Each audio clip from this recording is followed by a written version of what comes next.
Chapter 56. Of the less erroneous pictures of whales, and the true pictures of whaling scenes.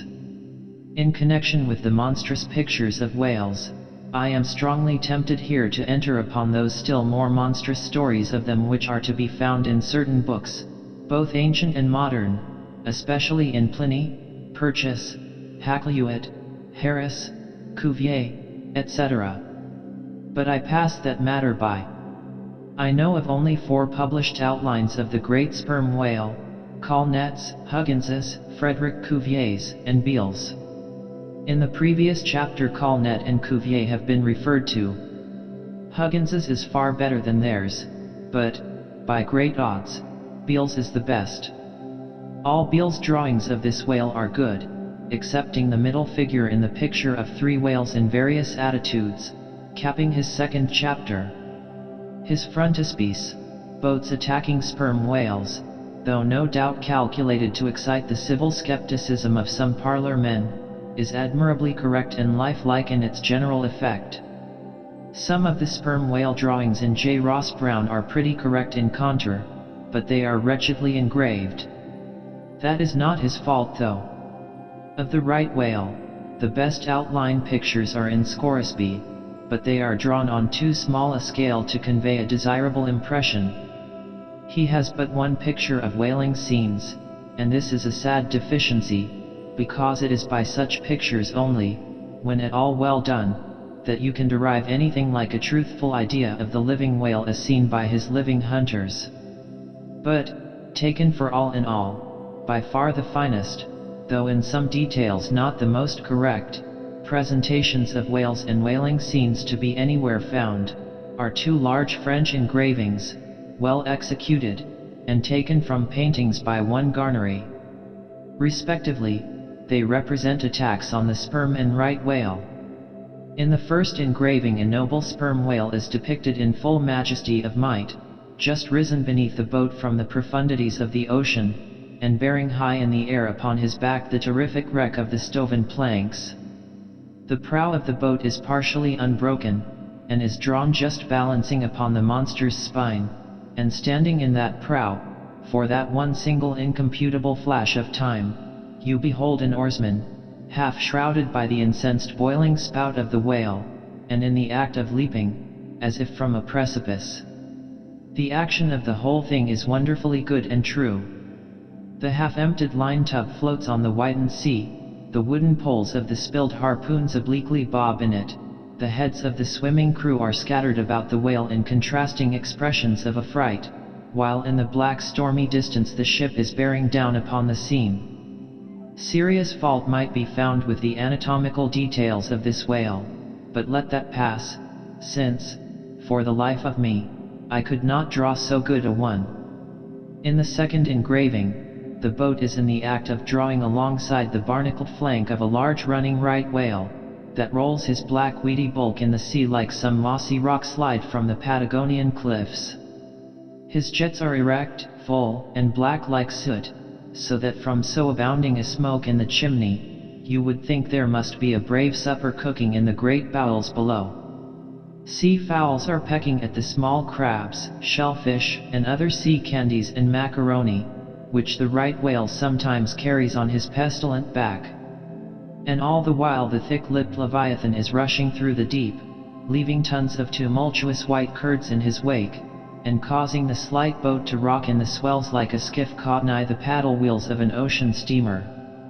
Thus, the foreground is all raging commotion, but behind, in admirable artistic contrast, is the glassy level of a sea becalmed, the drooping unstarched sails of the powerless ship, and the inert mass of a dead whale, a conquered fortress, with the flag of capture lazily hanging from the whale pole inserted into his spout hole. Who Garnery the painter is, or was, I know not. But my life for it he was either practically conversant with his subject, or else marvelously tutored by some experienced waliman. The French are the lads for painting action.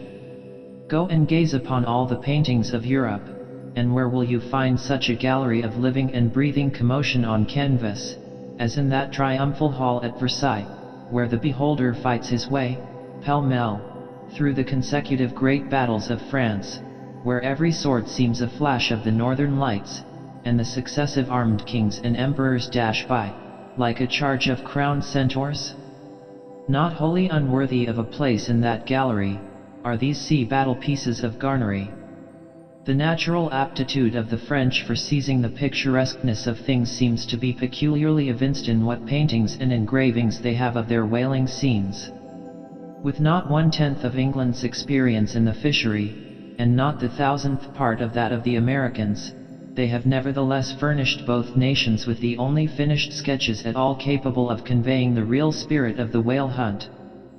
For the most part, the English and American whale draftsmen seem entirely content with presenting the mechanical outline of things, such as the vacant profile of the whale, which, so far as picturesqueness of effect is concerned, is about tantamount to sketching the profile of a pyramid. Even Scoresby, the justly renowned right whaleman, after giving us a stiff full length of the Greenland whale, and 3 or 4 delicate miniatures of narwhals and porpoises, treats us to a series of classical engravings of boat hooks, chopping knives, and grapnels, and with the microscopic diligence of a Leeuwenhoek submits to the inspection of a shivering world 96 facsimiles of magnified Arctic snow crystals. I mean no disparagement to the excellent voyager, I honor him for a veteran, but in so important a matter it was certainly an oversight not to have procured for every crystal a sworn affidavit taken before a Greenland justice of the peace. In addition to those fine engravings from Garnery, there are 2 other French engravings worthy of note, by someone who subscribes himself H. Durand. One of them, though not precisely adapted to our present purpose, nevertheless deserves mention on other accounts. It is a quiet noon scene among the isles of the Pacific, a French whaler anchored, inshore, in a calm, and lazily taking water on board, the loosened sails of the ship, and the long leaves of the palms in the background, both drooping together in the breezeless air. The effect is very fine, when considered with reference to its presenting the hardy fishermen under one of their few aspects of oriental repose. The other engraving is quite a different affair, the ship hove to upon the open sea, and in the very heart of the leviathanic life, with the right whale alongside, the vessel, in the act of cutting in, hove over to the monster as if to a quay, and a boat, hurriedly pushing off from this scene of activity, is about giving chase to whales in the distance. The harpoons and lances lie leveled for use, 3 oarsmen are just setting the mast in its hole, while from a sudden roll of the sea, the little craft stands half erect out of the water, like a rearing horse. From the ship, the smoke of the torments of the boiling whale is going up like the smoke over a village of smithies, and to windward, a black cloud, rising up with earnest of squalls and rains, seems to quicken the activity of the excited seamen. Chapter 57. Of whales in paint, in teeth, in wood, in sheet iron, in stone, in mountains, in stars. On Tower Hill, as you go down to the London docks, you may have seen a crippled beggar, or kedger, as the sailors say, holding a painted board before him, representing the tragic scene in which he lost his leg. There are 3 whales and 3 boats, and one of the boats, presumed to contain the missing leg in all its original integrity, is being crunched by the jaws of the foremost whale. Any time these 10 years, they tell me, has that man held up that picture, and exhibited that stump to an incredulous world. But the time of his justification has now come. His 3 whales are as good whales as were ever published in Wapping, at any rate, and his stump as unquestionable a stump as any you will find in the western clearings.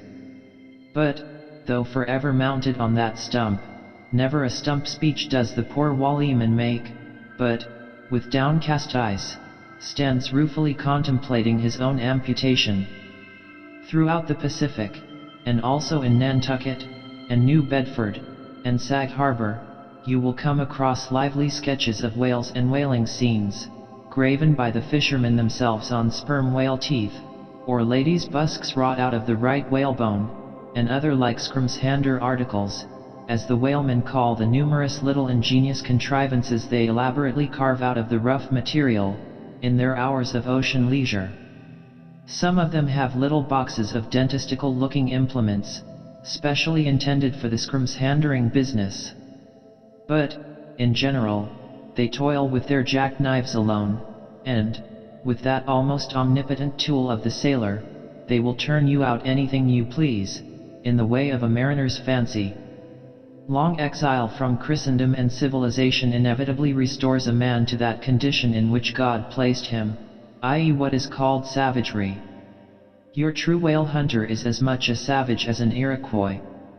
I myself am a savage, owning no allegiance but to the king of the cannibals, and ready at any moment to rebel against him. Now, one of the peculiar characteristics of the savage in his domestic hours, is his wonderful patience of industry. An ancient Hawaiian war club or spear paddle, in its full multiplicity and elaboration of carving, is as great a trophy of human perseverance as a Latin lexicon. For, with but a bit of broken seashell or a shark's tooth, that miraculous intricacy of wooden network has been achieved, and it has cost steady years of steady application. As with the Hawaiian savage, so with the white sailor savage. With the same marvelous patience, and with the same single shark's tooth, of his one poor jackknife, he will carve you a bit of bone sculpture, not quite as workmanlike, but as close-packed in its maziness of design, as the Greek savage, Achilles' shield, and full of barbaric spirit and suggestiveness, as the prince of that fine old Dutch savage, Albert Dürer. Wooden whales, or whales cut in profile out of the small dark slabs of the noble South Sea war wood, are frequently met with in the forecastles of American whalers. Some of them are done with much accuracy. At some old gable-roofed country houses you will see brass whales hung by the tail for knockers to the roadside door.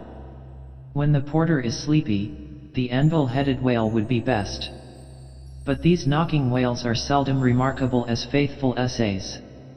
On the spires of some old-fashioned churches you will see sheet iron whales placed there for weathercocks, but they are so elevated, and besides that are to all intents and purposes so labeled with hands off, you cannot examine them closely enough to decide upon their merit. In bony, ribby regions of the earth, where at the base of high broken cliffs masses of rock lie strewn in fantastic groupings upon the plain, you will often discover images as of the petrified forms of the Leviathan partly merged in grass, which of a windy day breaks against them in a surf of green surges. Then, again, in mountainous countries where the traveler is continually girdled by amphitheatrical heights, here and there from some lucky point of view you will catch passing glimpses of the profiles of whales defined along the undulating ridges. But you must be a thorough whaleman to see these sights, and not only that, but if you wish to return to such a sight again, you must be sure and take the exact intersecting latitude and longitude of your first standpoint, else so chance-like are such observations of the hills, that your precise, previous standpoint would require a laborious rediscovery, like the Solomon Islands, which still remain incognita, though once high-roughed Mendana trod them and old Figuera chronicled them. Nor when expandingly lifted by your subject, can you fail to trace out great whales in the starry heavens, and boats in pursuit of them, as when long filled with thoughts of war the eastern nations saw armies locked in battle among the clouds. Thus at the north have I chased Leviathan round and round the pole with the revolutions of the bright points that first defined him to me. And beneath the effulgent Antarctic skies I have boarded the Argonavis, and joined the chase against the starry Cetus far beyond the utmost stretch of Hydrus and the flying fish. With a frigate's anchors for my bridle bits and fasces of harpoons for spurs, would I could mount that whale and leap the topmost skies, to see whether the fabled heavens with all their countless tents really lie encamped beyond my mortal sight. Chapter 58. Brit. Steering northeastward from the Crozets, we fell in with vast meadows of Brit, the minute, yellow substance, upon which the right whale largely feeds. For leagues and leagues it undulated round us, so that we seemed to be sailing through boundless fields of ripe and golden wheat. On the second day, numbers of right whales were seen, who, secure from the attack of a sperm whaler like the Pequod, with open jaws sluggishly swam through the Brit, which, adhering to the fringing fibers of that wondrous Venetian blind in their mouths, was in that manner separated from the water that escaped at the lip. As morning mowers, who side by side slowly and seethingly advance their scythes through the long wet grass of marshy meads, even so these monsters swam, making a strange, grassy, cutting sound, and leaving behind them endless swaths of blue upon the yellow sea.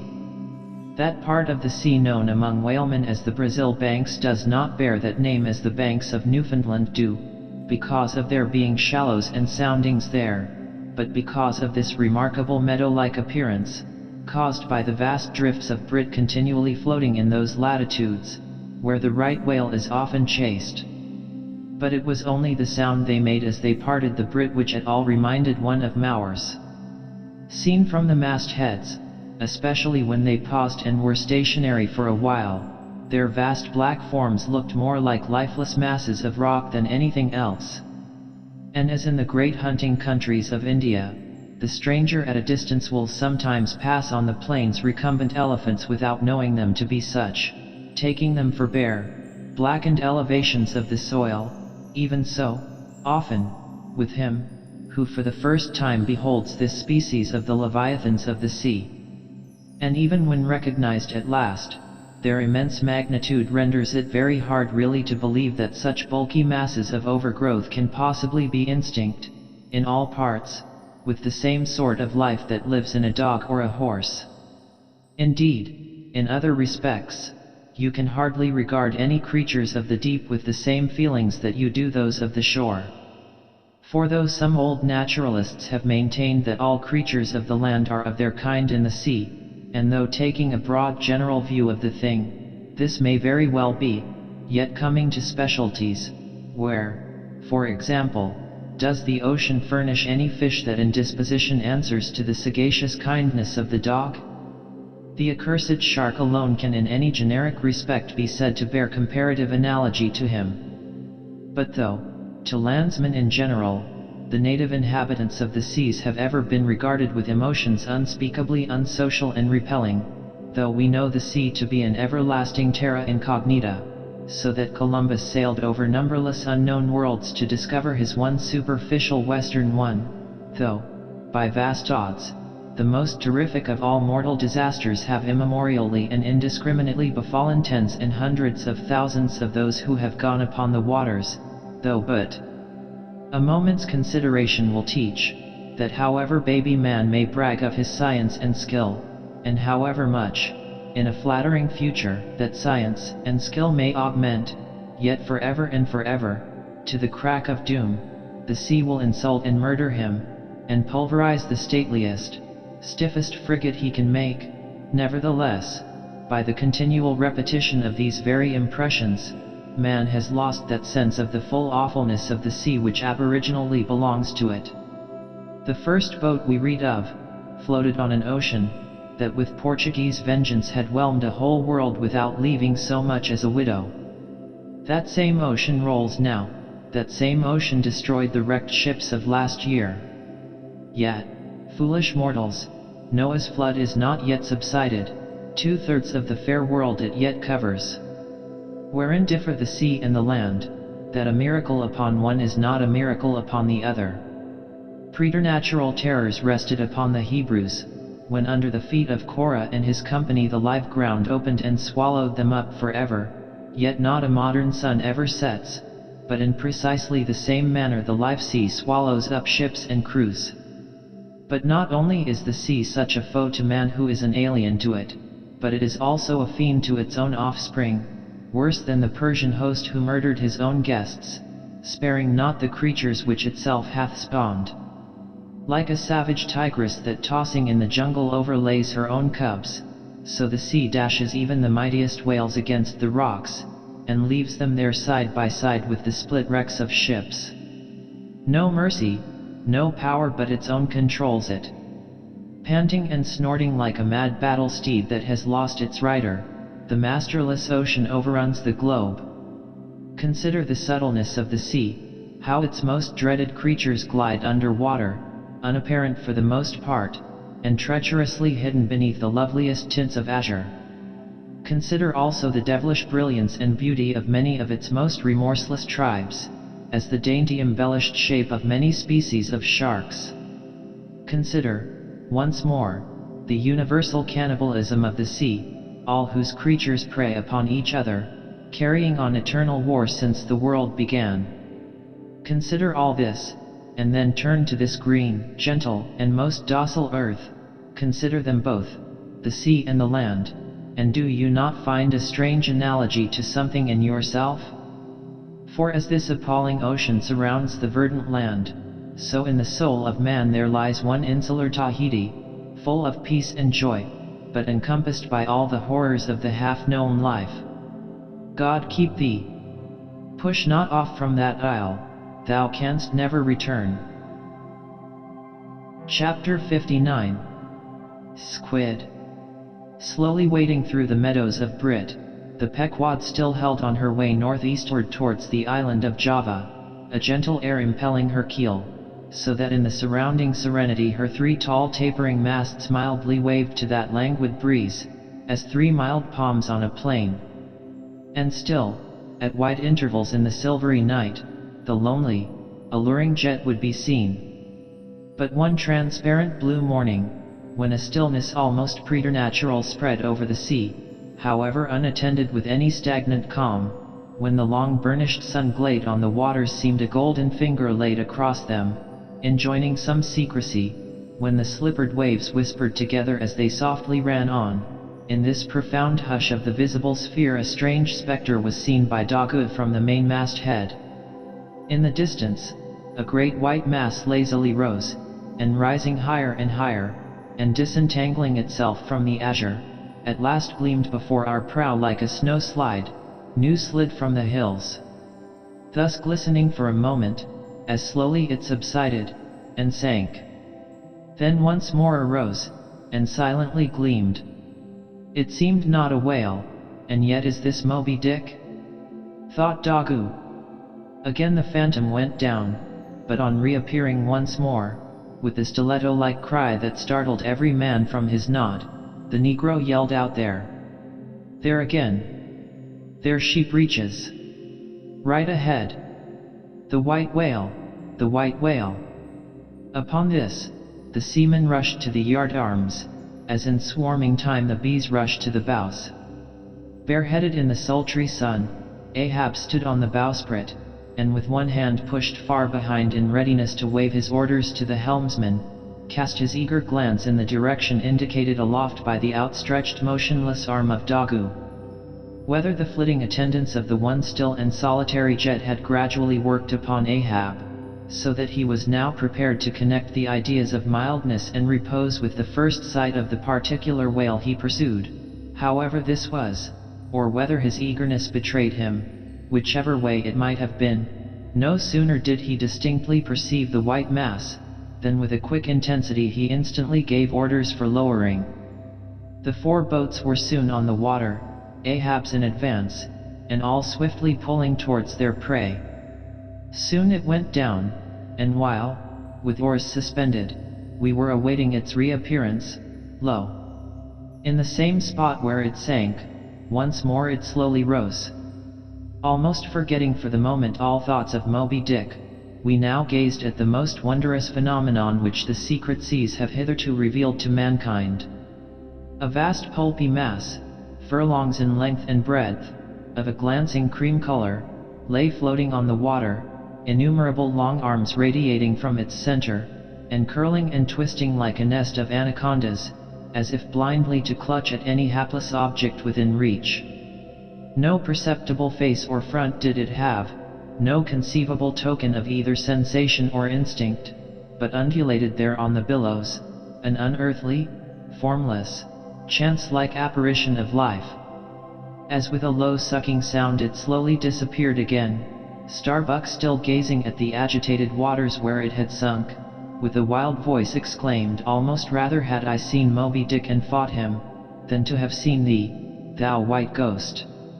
"What was it, sir?" said Flask.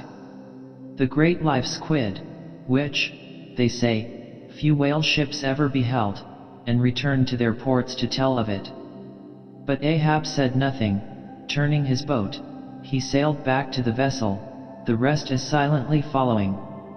Whatever superstitions the sperm whalemen in general have connected with the sight of this object, certain it is, that a glimpse of it being so very unusual, that circumstance has gone far to invest it with portentousness. So rarely is it beheld, that though one and all of them declare it to be the largest animated thing in the ocean, yet very few of them have any but the most vague ideas concerning its true nature and form, notwithstanding, they believe it to furnish to the sperm whale his only food. For though other species of whales find their food above water, and may be seen by man in the act of feeding, the spermaceti whale obtains his whole food in unknown zones below the surface, and only by inference is it that any one can tell of what, precisely, that food consists. At times, when closely pursued, he will disgorge what are supposed to be the detached arms of the squid, some of them thus exhibited exceeding 20 and 30 feet in length. They fancy that the monster to which these arms belonged ordinarily clings by them to the bed of the ocean, and that the sperm whale, unlike other species, is supplied with teeth in order to attack and tear it. There seems some ground to imagine that the great kraken of Bishop Pontoppidan may ultimately resolve itself into squid. The manner in which the bishop describes it, as alternately rising and sinking, with some other particulars he narrates, in all this the two correspond. But much abatement is necessary with respect to the incredible bulk he assigns it.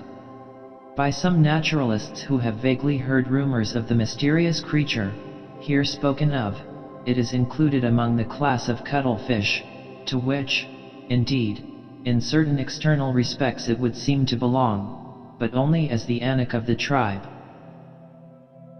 Chapter 60. The Line.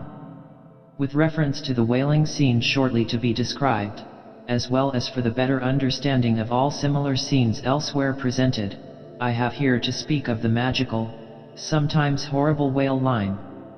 The line originally used in the fishery was of the best hemp, slightly vapored with tar, not impregnated with it, as in the case of ordinary ropes, for while tar, as ordinarily used, makes the hemp more pliable to the rope maker, and also renders the rope itself more convenient to the sailor for common ship use, yet, not only would the ordinary quantity too much stiffen the whale line for the close coiling to which it must be subjected, but as most seamen are beginning to learn, tar in general by no means adds to the rope's durability or strength, however much it may give it compactness and gloss. Of late years the manilla rope has in the American fishery almost entirely superseded hemp as a material for whale lines, for, though not so durable as hemp, it is stronger, and far more soft and elastic, and I will add, since there is an aesthetics in all things, is much more handsome and becoming to the boat, than hemp. Hemp is a dusky, dark fellow, a sort of Indian, but manilla is as a golden-haired Circassian to behold. The whale line is only 2/3 of an inch in thickness. At first sight, you would not think it so strong as it really is. By experiment its 150 yarns will each suspend a weight of 120 pounds, so that the whole rope will bear a strain nearly equal to 3 tons. In length, the common sperm whale line measures something over 200 fathoms. Towards the stern of the boat it is spirally coiled away in the tub, not like the worm pipe of a still though, but so as to form one round, cheese-shaped mass of densely bedded sheaves, or layers of concentric spiralizations, without any hollow but the heart, or minute vertical tube formed at the axis of the cheese.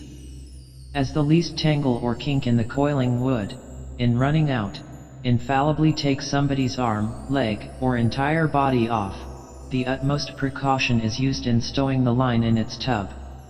Some harpooners will consume almost an entire morning in this business, carrying the line high aloft and then reeving it downwards through a block towards the tub, so as in the act of coiling to free it from all possible wrinkles and twists. In the English boats 2 tubs are used instead of 1, the same line being continuously coiled in both tubs. There is some advantage in this, because these twin tubs being so small they fit more readily into the boat, and do not strain it so much, whereas the American tub, nearly 3 feet in diameter and of proportionate depth, makes a rather bulky freight for a craft whose planks are but 1/2 inch in thickness, for the bottom of the whaleboat is like critical ice, which will bear up a considerable distributed weight, but not very much of a concentrated one. When the painted canvas cover is clapped on the American line tub, the boat looks as if it were pulling off with a prodigious great wedding cake to present to the whales. Both ends of the line are exposed, the lower end terminating in an eye-splice or loop coming up from the bottom against the side of the tub, and hanging over its edge completely disengaged from everything. This arrangement of the lower end is necessary on 2 accounts. First, in order to facilitate the fastening to it of an additional line from a neighboring boat, in case the stricken whale should sound so deep as to threaten to carry off the entire line originally attached to the harpoon. In these instances, the whale of course is shifted like a mug of ale, as it were, from the one boat to the other, though the first boat always hovers at hand to assist its consort. Second, this arrangement is indispensable for common safety's sake, for were the lower end of the line in any way attached to the boat, and were the whale then to run the line out to the end almost in a single, smoking minute as he sometimes does, he would not stop there, for the doomed boat would infallibly be dragged down after him into the profundity of the sea, and in that case no town crier would ever find her again. Before lowering the boat for the chase, the upper end of the line is taken aft from the tub, and passing round the loggerhead there, is again carried forward the entire length of the boat, resting crosswise upon the loom or handle of every man's oar, so that it jogs against his wrist in rowing, and also passing between the men, as they alternately sit at the opposite gunwales, to the leaded chocks or grooves in the extreme pointed prow of the boat, where a wooden pin or skewer the size of a common quill prevents it from slipping out. From the chocks it hangs in a slight festoon over the bows, and is then passed inside the boat again, and some 10 or 20 fathoms, called box line, being coiled upon the box in the bows, it continues its way to the gunwale still a little further aft, and is then attached to the short warp, the rope which is immediately connected with the harpoon, but previous to that connection, the short warp goes through sundry mystifications too tedious to detail. Thus the whale line folds the whole boat in its complicated coils, twisting and writhing around it in almost every direction. All the oarsmen are involved in its perilous contortions, so that to the timid eye of the landsman, they seem as Indian jugglers, with the deadliest snakes sportively festooning their limbs. Nor can any son of mortal woman, for the first time, seat himself amid those hempen intricacies, and while straining his utmost at the oar, bethink him that at any unknown instant the harpoon may be darted, and all these horrible contortions be put in play like ringed lightnings. He cannot be thus circumstanced without a shudder that makes the very marrow in his bones to quiver in him like a shaken jelly. Yet habit, strange thing! What cannot habit accomplish? Gayer sallies, more merry mirth, better jokes, and brighter repartees, you never heard over your mahogany, than you will hear over the half-inch white cedar of the whaleboat, when thus hung in hangman's nooses, and, like the 6 burghers of Calais before King Edward, the 6 men composing the crew pull into the jaws of death, with a halter around every neck, as you may say. Perhaps a very little thought will now enable you to account for those repeated whaling disasters, some few of which are casually chronicled of this man or that man being taken out of the boat by the line, and lost. For, when the line is darting out, to be seated then in the boat, is like being seated in the midst of the manifold whizzings of a steam engine in full play, when every flying beam, and shaft, and wheel, is grazing you. It is worse, for you cannot sit motionless in the heart of these perils, because the boat is rocking like a cradle, and you are pitched one way and the other, without the slightest warning, and only by a certain self-adjusting buoyancy and simultaneousness of volition and action, can you escape being made a Mazeppa of, and run away with where the all-seeing sun himself could never pierce you out. Again, as the profound calm which only apparently precedes and prophesies of the storm, is perhaps more awful than the storm itself, for, indeed, the calm is but the wrapper and envelope of the storm, and contains it in itself, as the seemingly harmless rifle holds the fatal powder, and the ball, and the explosion, so the graceful repose of the line, as it silently serpentines about the oarsman before being brought into actual play, this is a thing which carries more of true terror than any other aspect of this dangerous affair. But why say more? All men live enveloped in whale lines. All are born with halters round their necks, but it is only when caught in the swift, sudden turn of death, that mortals realize the silent, subtle, ever-present perils of life. And if you be a philosopher, though seated in the whale boat, you would not at heart feel one whit more of terror, than those seated before your evening fire with a poker, and not a harpoon, by your side. Chapter 61. Stubb kills a whale. If to Starbuck the apparition of the squid was a thing of portents, to Queequeg it was quite a different object. "When you see him, Quid," said the savage, honing his harpoon in the bow of his hoisted boat, "then you quick see him parm whale." The next day was exceedingly still and sultry, and with nothing special to engage them, the Pequod's crew could hardly resist the spell of sleep induced by such a vacant sea. For this part of the Indian Ocean through which we then were voyaging is not what whalemen call a lively ground, that is, it affords fewer glimpses of porpoises, dolphins, flying fish, and other vivacious denizens of more stirring waters, than those off the Rio de la Plata, or the inshore ground off Peru. It was my turn to stand at the foremast head, and with my shoulders leaning against the slackened royal shrouds, to and fro I idly swayed in what seemed an enchanted air. No resolution could withstand it. In that dreamy mood, losing all consciousness, at last my soul went out of my body, though my body still continued to sway as a pendulum will, long after the power which first moved it is withdrawn.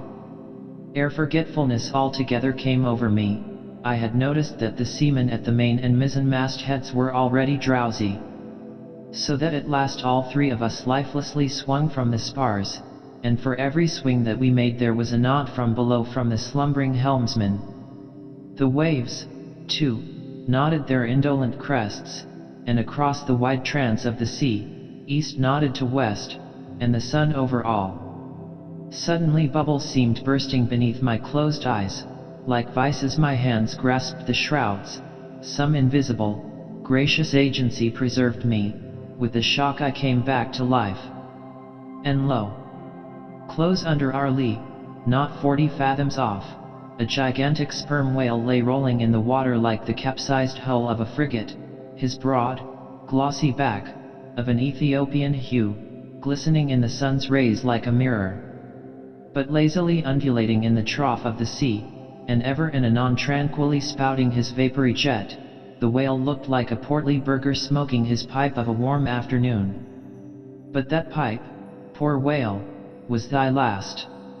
As if struck by some enchanter's wand, the sleepy ship and every sleeper in it all at once started into wakefulness, and more than a score of voices from all parts of the vessel, simultaneously with the 3 notes from aloft, shouted forth the accustomed cry, as the great fish slowly and regularly spouted the sparkling brine into the air. "Clear away the boats!" "Luff!" cried Ahab. And obeying his own order, he dashed the helm down before the helmsman could handle the spokes.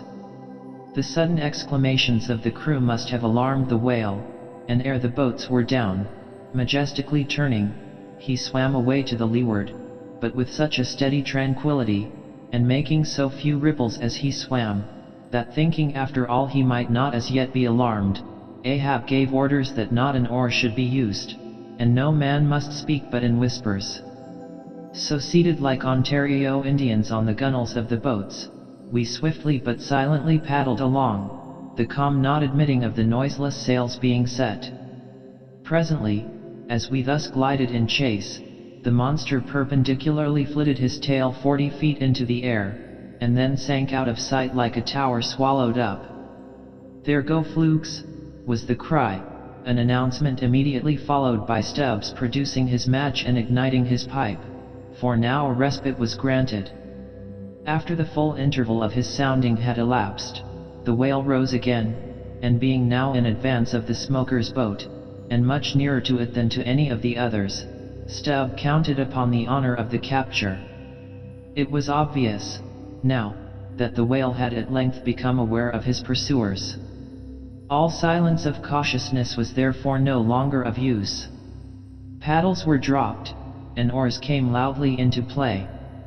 And still puffing at his pipe, Stubb cheered on his crew to the assault. Yes, a mighty change had come over the fish. All alive to his jeopardy, he was going head out, that part obliquely projecting from the mad yeast which he brewed. It will be seen in some other place of what a very light substance the entire interior of the sperm whale's enormous head consists. Though apparently the most massive, it is by far the most buoyant part about him. So that with ease he elevates it in the air, and invariably does so when going at his utmost speed. Besides, such is the breadth of the upper part of the front of his head, and such the tapering cut-water formation of the lower part, that by obliquely elevating his head, he thereby may be said to transform himself from a bluff-bowed sluggish galliot into a sharp-pointed New York pilot boat. Start her, my men. Don't hurry yourselves, take plenty of time, but start her like thunder claps, that's all, cried Stubb, spluttering out the smoke as he spoke. Start her, now, give em the long and strong stroke, Tash Tigo. Start her, Tash, my boy, start her, all, but keep cool, cucumbers is the word, easy only, start her like grim death and grinning devils, and raise the buried dead perpendicular out of their graves, boys, that's all. Start her. Woo-hoo. W-a-he, screamed the gay header in reply, raising some old war whoop to the skies, as every oarsman in the strained boat involuntarily bounced forward with the one tremendous leading stroke which the eager Indian gave. But his wild screams were answered by others quite as wild. Ki-hee! Ki-hee! Yelled Dagu, straining forwards and backwards on his seat, like a pacing tiger in his cage. Kala! Kulu! Howled Queequeg, as if smacking his lips over a mouthful of grenadier's steak. And thus with oars and yells the keels cut the sea. Meanwhile, Stubb, retaining his place in the van, still encouraged his men to the onset, all the while puffing the smoke from his mouth. Like desperadoes they tugged and they strained, till the welcome cry was heard, stand up, Tash Tigo, give it to him. The harpoon was hurled. Stern all. The oarsmen backed water, the same moment something went hot and hissing along every one of their wrists. It was the magical line. An instant before, Stubb had swiftly caught 2 additional turns with it round the loggerhead, whence, by reason of its increased rapid circlings, a hempen blue smoke now jetted up and mingled with the steady fumes from his pipe. As the line passed round and round the loggerhead, so also, just before reaching that point, it blisteringly passed through and through both of Stubb's hands, from which the hand cloths, or squares of quilted canvas sometimes worn at these times, had accidentally dropped. It was like holding an enemy's sharp 2-edged sword by the blade, and that enemy all the time striving to wrest it out of your clutch. Wet the line, cried Stubb to the tub oarsman, him seated by the tub, who, snatching off his hat, dashed sea water into it. More turns were taken, so that the line began holding its place. The boat now flew through the boiling water like a shark, all fins. Stubb and Tashtigo here changed places, stem for stern, a staggering business truly in that rocking commotion.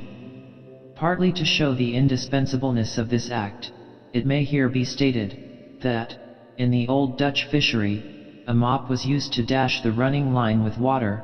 In many other ships, a wooden piggin, or bailer, is set apart for that purpose. Your hat, however, is the most convenient.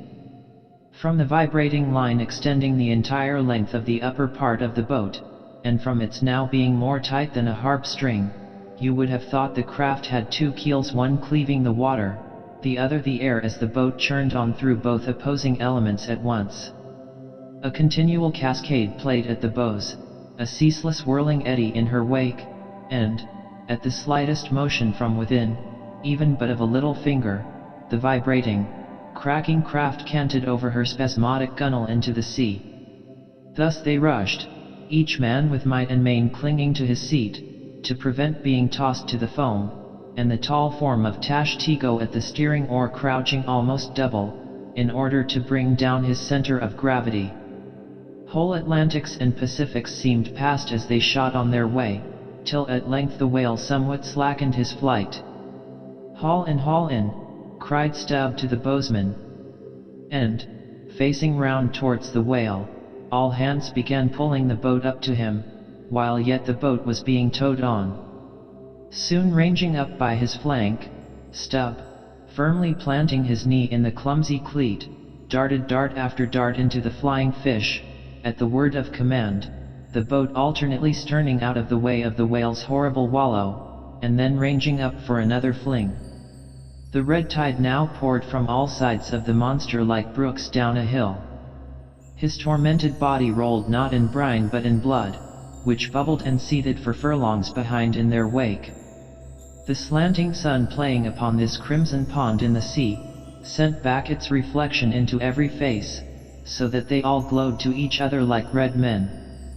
And all the while, jet after jet of white smoke was agonizingly shot from the spiracle of the whale, and vehement puff after puff from the mouth of the excited headsman, as at every dart, hauling in upon his crooked lance, by the line attached to it, Stubb straightened it again and again, by a few rapid blows against the gunwale, then again and again sent it into the whale.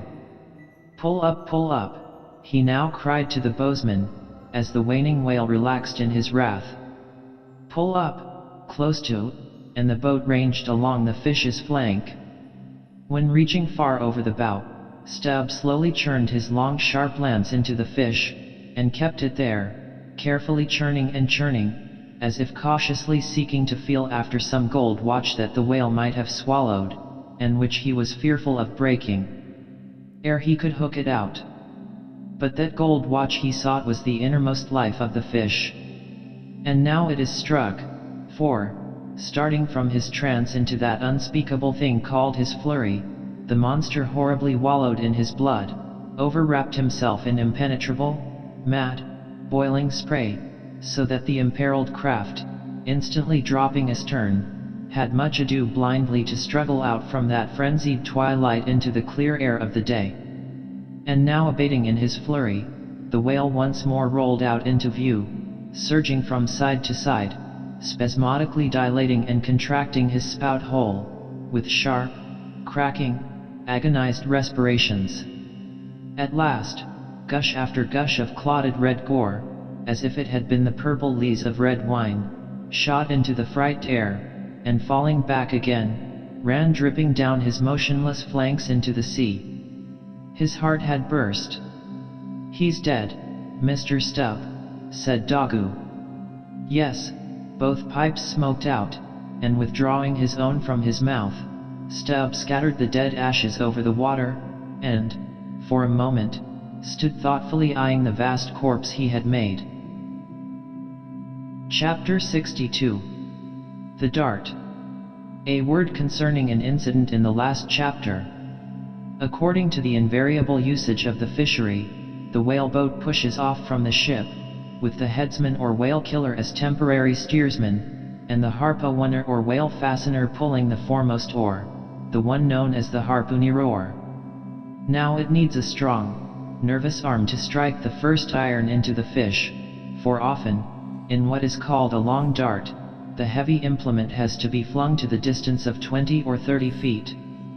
But however prolonged and exhausting the chase, the harpooner is expected to pull his oar meanwhile to the uttermost. Indeed, he is expected to set an example of superhuman activity to the rest, not only by incredible rowing, but by repeated loud and intrepid exclamations, and what it is to keep shouting at the top of one's compass, while all the other muscles are strained and half-started. What that is none know but those who have tried it. For one, I cannot bawl very heartily and work very recklessly at one and the same time. In this straining, bawling state, then, with his back to the fish, all at once the exhausted harpooner hears the exciting cry, "Stand up, and give it to him." He now has to drop and secure his oar, turn round on his center halfway, seize his harpoon from the crotch, and with what little strength may remain, he essays to pitch it somehow into the whale. No wonder, taking the whole fleet of whalemen in a body, that out of 50 fair chances for a dart, not 5 are successful. No wonder that so many hapless harpooners are madly cursed and disrated. No wonder that some of them actually burst their blood vessels in the boat. No wonder that some sperm whalemen are absent 4 years with 4 barrels. No wonder that to many ship owners, whaling is but a losing concern, for it is the harpooner that makes the voyage, and if you take the breath out of his body, how can you expect to find it there when most wanted? Again, if the dart be successful, then at the second critical instant, that is, when the whale starts to run, the boat header and harpooner likewise start to running fore and aft, to the imminent jeopardy of themselves and everyone else. It is then they change places, and the headsman, the chief officer of the little craft, takes his proper station in the bows of the boat. Now, I care not who maintains the contrary, but all this is both foolish and unnecessary. The headsman should stay in the bows from first to last. He should both dart the harpoon and the lance, and no rowing whatever should be expected of him, except under circumstances obvious to any fisherman. I know that this would sometimes involve a slight loss of speed in the chase, but long experience in various whalemen of more than one nation has convinced me that in the vast majority of failures in the fishery, it has not by any means been so much the speed of the whale as the before described exhaustion of the harpooner that has caused them. To ensure the greatest efficiency in the dart, the harpooners of this world must start to their feet from out of idleness, and not from out of toil. Chapter 63. The Crotch. Out of the trunk, the branches grow, out of them, the twigs. So, in productive subjects, grow the chapters. The crotch alluded to on a previous page deserves independent mention. It is a notched stick of a peculiar form, some 2 feet in length, which is perpendicularly inserted into the starboard gunwale near the bow, for the purpose of furnishing a rest for the wooden extremity of the harpoon, whose other naked, barbed end slopingly projects from the prow. Thereby the weapon is instantly at hand to its hurler, who snatches it up as readily from its rest as a backwoodsman swings his rifle from the wall. It is customary to have 2 harpoons reposing in the crotch, respectively called the first and second irons.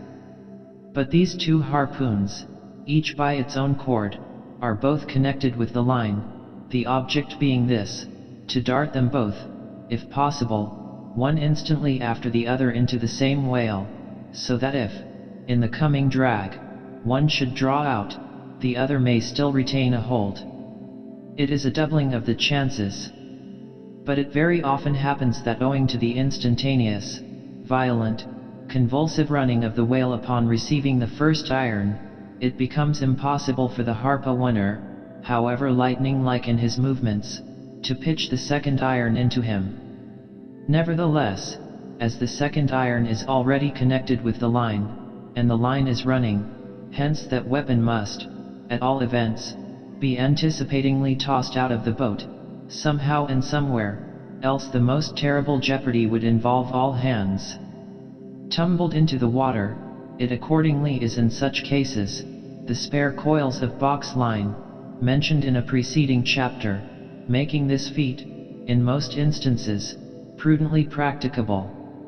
But this critical act is not always unattended with the saddest and most fatal casualties.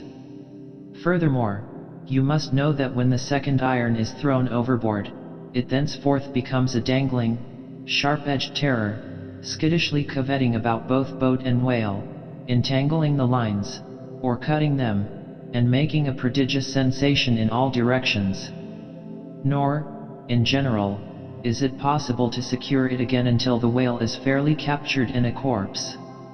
Consider, now, how it must be in the case of 4 boats all engaging one unusually strong, active, and knowing whale, when owing to these qualities in him, as well as to the 1,000 concurring accidents of such an audacious enterprise, 8 or 10 loose second irons may be simultaneously dangling about him. For, of course, each boat is supplied with several harpoons to bend onto the line should the first one be ineffectually darted without recovery. All these particulars are faithfully narrated here, as they will not fail to elucidate several most important, however intricate passages, in scenes hereafter to be painted. Chapter 64. Stubb's Supper. Stubb's whale had been killed some distance from the ship. It was a calm, so, forming a tandem of 3 boats, we commenced the slow business of towing the trophy to the Pequod. And now, as we 18 men with our 36 arms, and 180 thumbs and fingers, slowly toiled hour after hour upon that inert, sluggish corpse in the sea, and it seemed hardly to budge at all, except at long intervals, good evidence was hereby furnished of the enormousness of the mass we moved. For, upon the great canal of Hang Ho, or whatever they call it, in China, 4 or 5 laborers on the footpath will draw a bulky freighted junk at the rate of a mile an hour, but this grand argosy we towed heavily forged along, as if laden with pig lead in bulk. Darkness came on, but 3 lights up and down in the Pequod's main rigging dimly guided our way, till drawing nearer we saw Ahab dropping one of several more lanterns over the bulwarks. Vacantly eyeing the heaving whale for a moment, he issued the usual orders for securing it for the night, and then handing his lantern to a seaman, went his way into the cabin, and did not come forward again until morning. Though, in overseeing the pursuit of this whale, Captain Ahab had evinced his customary activity, to call it so, yet now that the creature was dead, some vague dissatisfaction, or impatience, or despair, seemed working in him, as if the sight of that dead body reminded him that Moby Dick was yet to be slain, and though 1,000 other whales were brought to his ship, all that would not one jot advance his grand, monomaniac object. Very soon you would have thought from the sound on the Pequod's decks, that all hands were preparing to cast anchor in the deep, for heavy chains are being dragged along the deck, and thrust rattling out of the portholes. But by those clanking links, the vast corpse itself, not the ship, is to be moored. Tied by the head to the stern, and by the tail to the bows, the whale now lies with its black hull close to the vessels and seen through the darkness of the night, which obscured the spars and rigging aloft.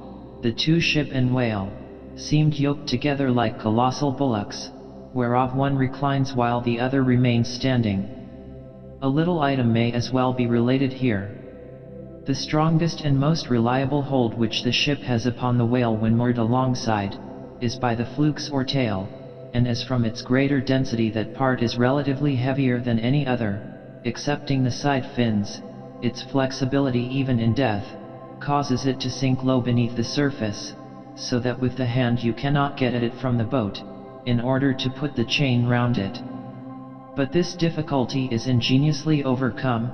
A small, strong line is prepared with a wooden float at its outer end, and a weight in its middle, while the other end is secured to the ship. By adroit management the wooden float is made to rise on the other side of the mass, so that now having girdled the whale, the chain is readily made to follow suit, and being slipped along the body, is at last locked fast round the smallest part of the tail, at the point of junction with its broad flukes or lobes. If moody Ahab was now all quiescence, at least so far as could be known on deck, Stubb, his second mate, flushed with conquest, betrayed an unusual but still good-natured excitement. Such an unwonted bustle was he in that the staid Starbuck, his official superior, quietly resigned to him for the time the sole management of affairs. One small, helping cause of all this liveliness in Stubb, was soon made strangely manifest. Stubb was a high liver. He was somewhat intemperately fond of the whale as a flavorish thing to his palate. A steak, ere I sleep. You, doggo. Overboard you go, and cut me one from his small. Here be it known, that though these wild fishermen do not, as a general thing, and according to the great military maxim, make the enemy defray the current expenses of the war, at least before realizing the proceeds of the voyage, yet now and then you find some of these Nantucketers who have a genuine relish for that particular part of the sperm whale designated by Stubb, comprising the tapering extremity of the body. About midnight that steak was cut and cooked, and lighted by 2 lanterns of sperm oil. Stubb stoutly stood up to his spermaceti supper at the capstan head, as if that capstan were a sideboard. Nor was Stubb the only banqueter on whale's flesh that night. Mingling their mumblings with his own mastications, thousands on thousands of sharks, swarming round the dead leviathan, smackingly feasted on its fatness. The few sleepers below in their bunks were often startled by the sharp slapping of their tails against the hull, within a few inches of the sleepers' hearts. Peering over the side you could just see them, as before you heard them, wallowing in the sullen, black waters, and turning over on their backs as they scooped out huge globular pieces of the whale of the bigness of a human head. This particular feat of the shark seems all but miraculous. How at such an apparently unassailable surface, they contrive to gouge out such symmetrical mouthfuls, remains a part of the universal problem of all things. The mark they thus leave on the whale, may best be likened to the hollow made by a carpenter in countersinking for a screw. Though amid all the smoking horror and diabolism of a sea fight, sharks will be seen longingly gazing up to the ship's decks, like hungry dogs round a table where red meat is being carved, ready to bolt down every killed man that is tossed to them, and though, while the valiant butchers over the deck table are thus cannibally carving each other's live meat with carving knives all gilded and tasseled, the sharks, also, with their jewel-hilted mouths, are quarrelsomely carving away under the table at the dead meat, and though, were you to turn the whole affair upside down, it would still be pretty much the same thing, that is to say, a shocking sharkish business enough for all parties, and those sharks also are the invariable outriders of all slave ships crossing the Atlantic, systematically trotting alongside, to be handy in case a parcel is to be carried anywhere, or a dead slave to be decently buried, and though 1 or 2 other like instances might be set down, touching the set terms, places, and occasions, when sharks do most socially congregate, and most hilariously feast, yet is there no conceivable time or occasion when you will find them in such countless numbers, and in gayer or more jovial spirits, than around a dead sperm whale, moored by night to a whale ship at sea.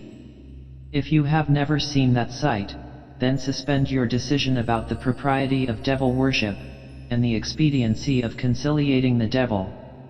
But, as yet, Stubb heeded not the mumblings of the banquet that was going on so nigh him, no more than the sharks heeded the smacking of his own Epicurean lips.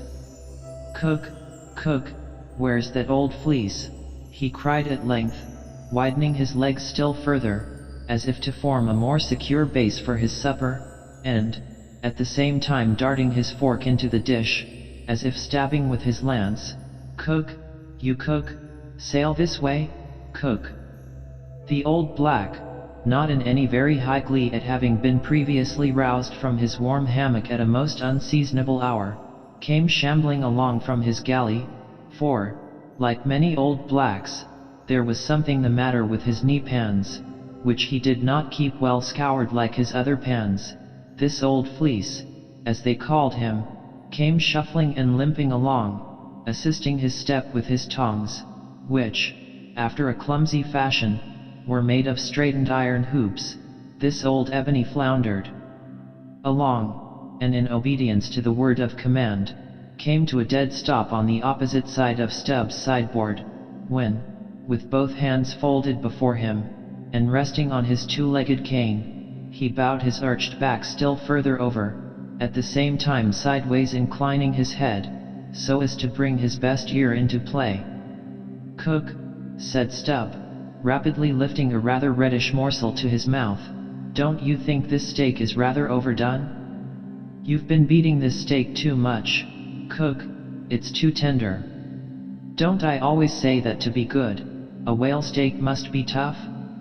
There are those sharks now over the side, don't you see they prefer it tough and rare? What a shinda they are kicking up. Cook, go and talk to 'em, tell 'em they are welcome to help themselves civilly, and in moderation, but they must keep quiet. Blast me, if I can hear my own voice. Away, Cook, and deliver my message. Here, take this lantern," snatching one from his sideboard. "Now then, go and preach to 'em." Sullenly taking the offered lantern, Old Fleece limped across the deck to the bulwarks, and then, with one hand dropping his light low over the sea, so as to get a good view of his congregation, with the other hand he solemnly flourished his tongs, and leaning far over the side in a mumbling voice began addressing the sharks, while Stubb, softly crawling behind, overheard all that was said. "Fellow critters, I.S.E. ordered here to say dat you must stop dat damn noise dere. You hear? Stop dat damn smack and obey the lip. Massa Stubb say dat you can fill your damn bellies up to the hatchings, but by gore, you must stop dat damn racket." "Cook," here interposed Stubb, accompanying the word with a sudden slap on the shoulder. "Cook, why, damn your eyes, you mustn't swear that way when you're preaching. That's no way to convert sinners, Cook." "Who dat? Den preach to him yourself," sullenly turning to go. "No, Cook, go on, go on." "Well, den, beloved fellow critters." "Right," exclaimed Stubb, approvingly, "coax 'em to it, try that," and Fleece continued. "Do you is all sharks, and by nature wery voracious, yet I say to you, fellow critters, dat voraciousness top dat damn slappin' obey the tail. How you tink to hear? S'pose you keep up such a damn slappin' and bit in dare."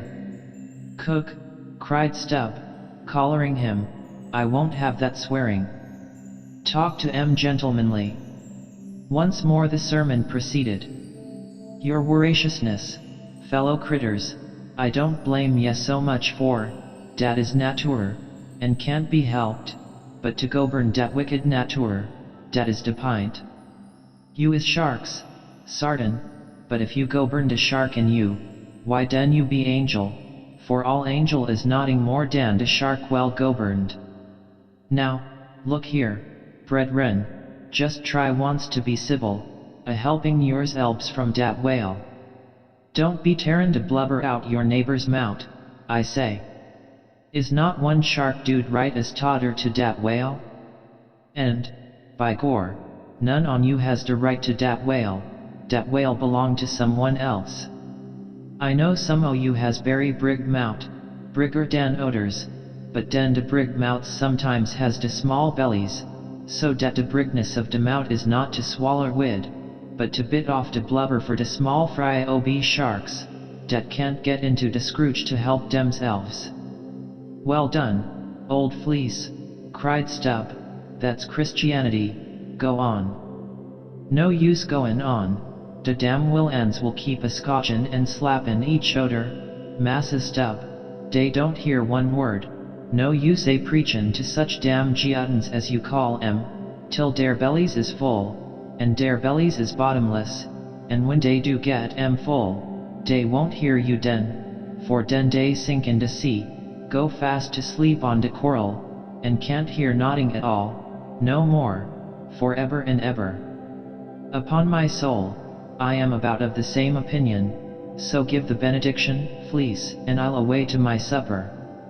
Upon this, Fleece, holding both hands over the fishy mob, raised his shrill voice, and cried, "Cussed fellow critters! Kick up de damnedest row as ever you can, fill your damn bellies till dey bust and den die." "Now, cook," said Stubb, resuming his supper at the capstan, "stand just where you stood before, there, over against me, and pay particular attention." "All dention," said Fleece, again stooping over upon his tongs in the desired position.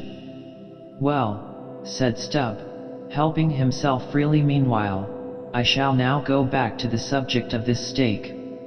In the first place, how old are you, cook?" "What dat do wid de teak?" said the old black, testily. "Silence. How old are you, cook?" "'Bout 90, dey say," he gloomily muttered. "And you have lived in this world hard upon 100 years, cook, and don't know yet how to cook a whale steak," rapidly bolting another mouthful at the last word, so that morsel seemed a continuation of the question. "Where were you born, cook?" "Hind de hatchway, in ferry boat, goin' ober de Roanoke." "Born in a ferry boat? That's queer, too. But I want to know what country you were born in, cook." "Didn't I say de Roanoke country?" he cried sharply. "No, you didn't, cook, but I'll tell you what I'm coming to, cook. You must go home and be born over again. You don't know how to cook a whale steak yet." "Bress my soul, if I cook noder one," he growled, angrily, turning round to depart. "Come back, cook, here, hand me those tongs, now take that bit of steak there, and tell me if you think that steak cooked as it should be. Take it, I say, holding the tongs towards him, take it, and taste it." Faintly smacking his withered lips over it for a moment, the old negro muttered, "Best cooked teak I ever taste, juicy, very juicy." "Cook," said Stubb, squaring himself once more, "do you belong to the church?"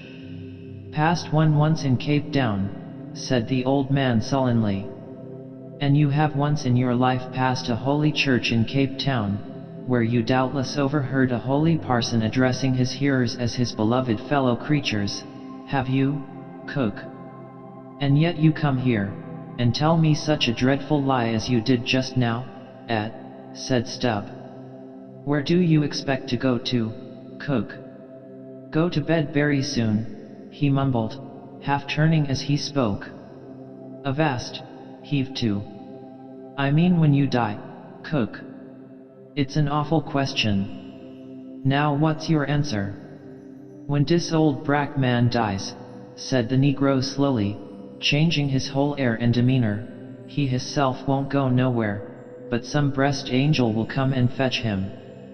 "Fetch him? How?" "In a coach and four, as they fetched Elijah." "And fetch him where?"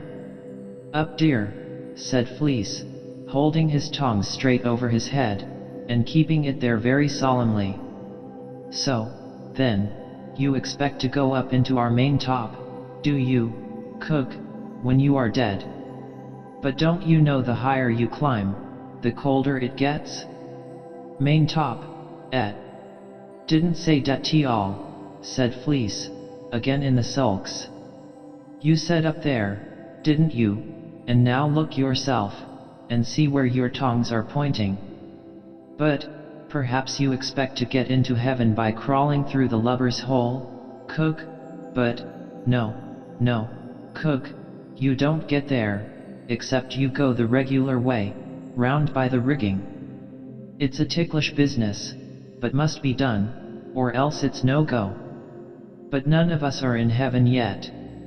Drop your tongs, cook, and hear my orders. Do ya hear?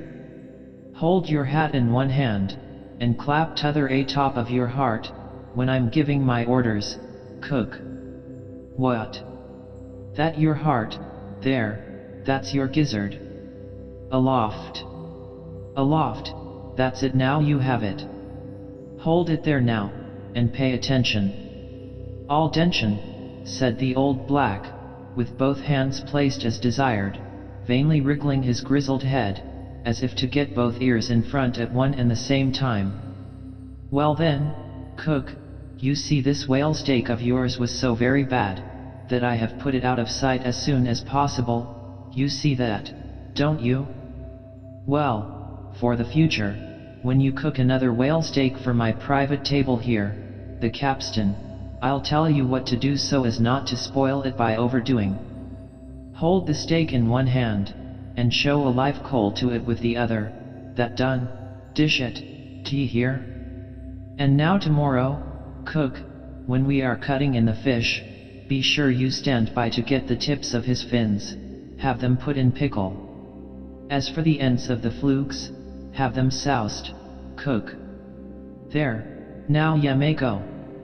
But Fleece had hardly got 3 paces off, when he was recalled. Cook, give me cutlets for supper tomorrow night in the mid-watch. D'ye hear? Away you sail, then hello. Stop. Make a bow before you go avast heaving again. Whale balls for breakfast, don't forget. Wish, by gore, whale eat him, 'stead of him eat whale. I'm brest if he ain't more of shark dan massa shark hisself, muttered the old man, limping away, with which sage ejaculation he went to his hammock. Chapter 65. The Whale as a Dish. That mortal man should feed upon the creature that feeds his lamp, and, like Stubb, eat him by his own light, as you may say. This seems so outlandish a thing that one must needs go a little into the history and philosophy of it. It is upon record, that 3 centuries ago the tongue of the right whale was esteemed a great delicacy in France, and commanded large prices there. Also, that in Henry VIII's time, a certain cook of the court obtained a handsome reward for inventing an admirable sauce to be eaten with barbecued porpoises, which, you remember, are a species of whale. Porpoises, indeed, are to this day considered fine eating. The meat is made into balls about the size of billiard balls, and being well seasoned and spiced might be taken for turtle balls or veal balls. The old monks of Dunfermline were very fond of them. They had a great porpoise grant from the crown. The fact is, that among his hunters at least, the whale would by all hands be considered a noble dish, were there not so much of him, but when you come to sit down before a meat pie nearly 100 feet long, it takes away your appetite. Only the most unprejudiced of men like Stubb, nowadays partake of cooked whales, but the Eskimo are not so fastidious. We all know how they live upon whales, and have rare old vintages of prime old train oil.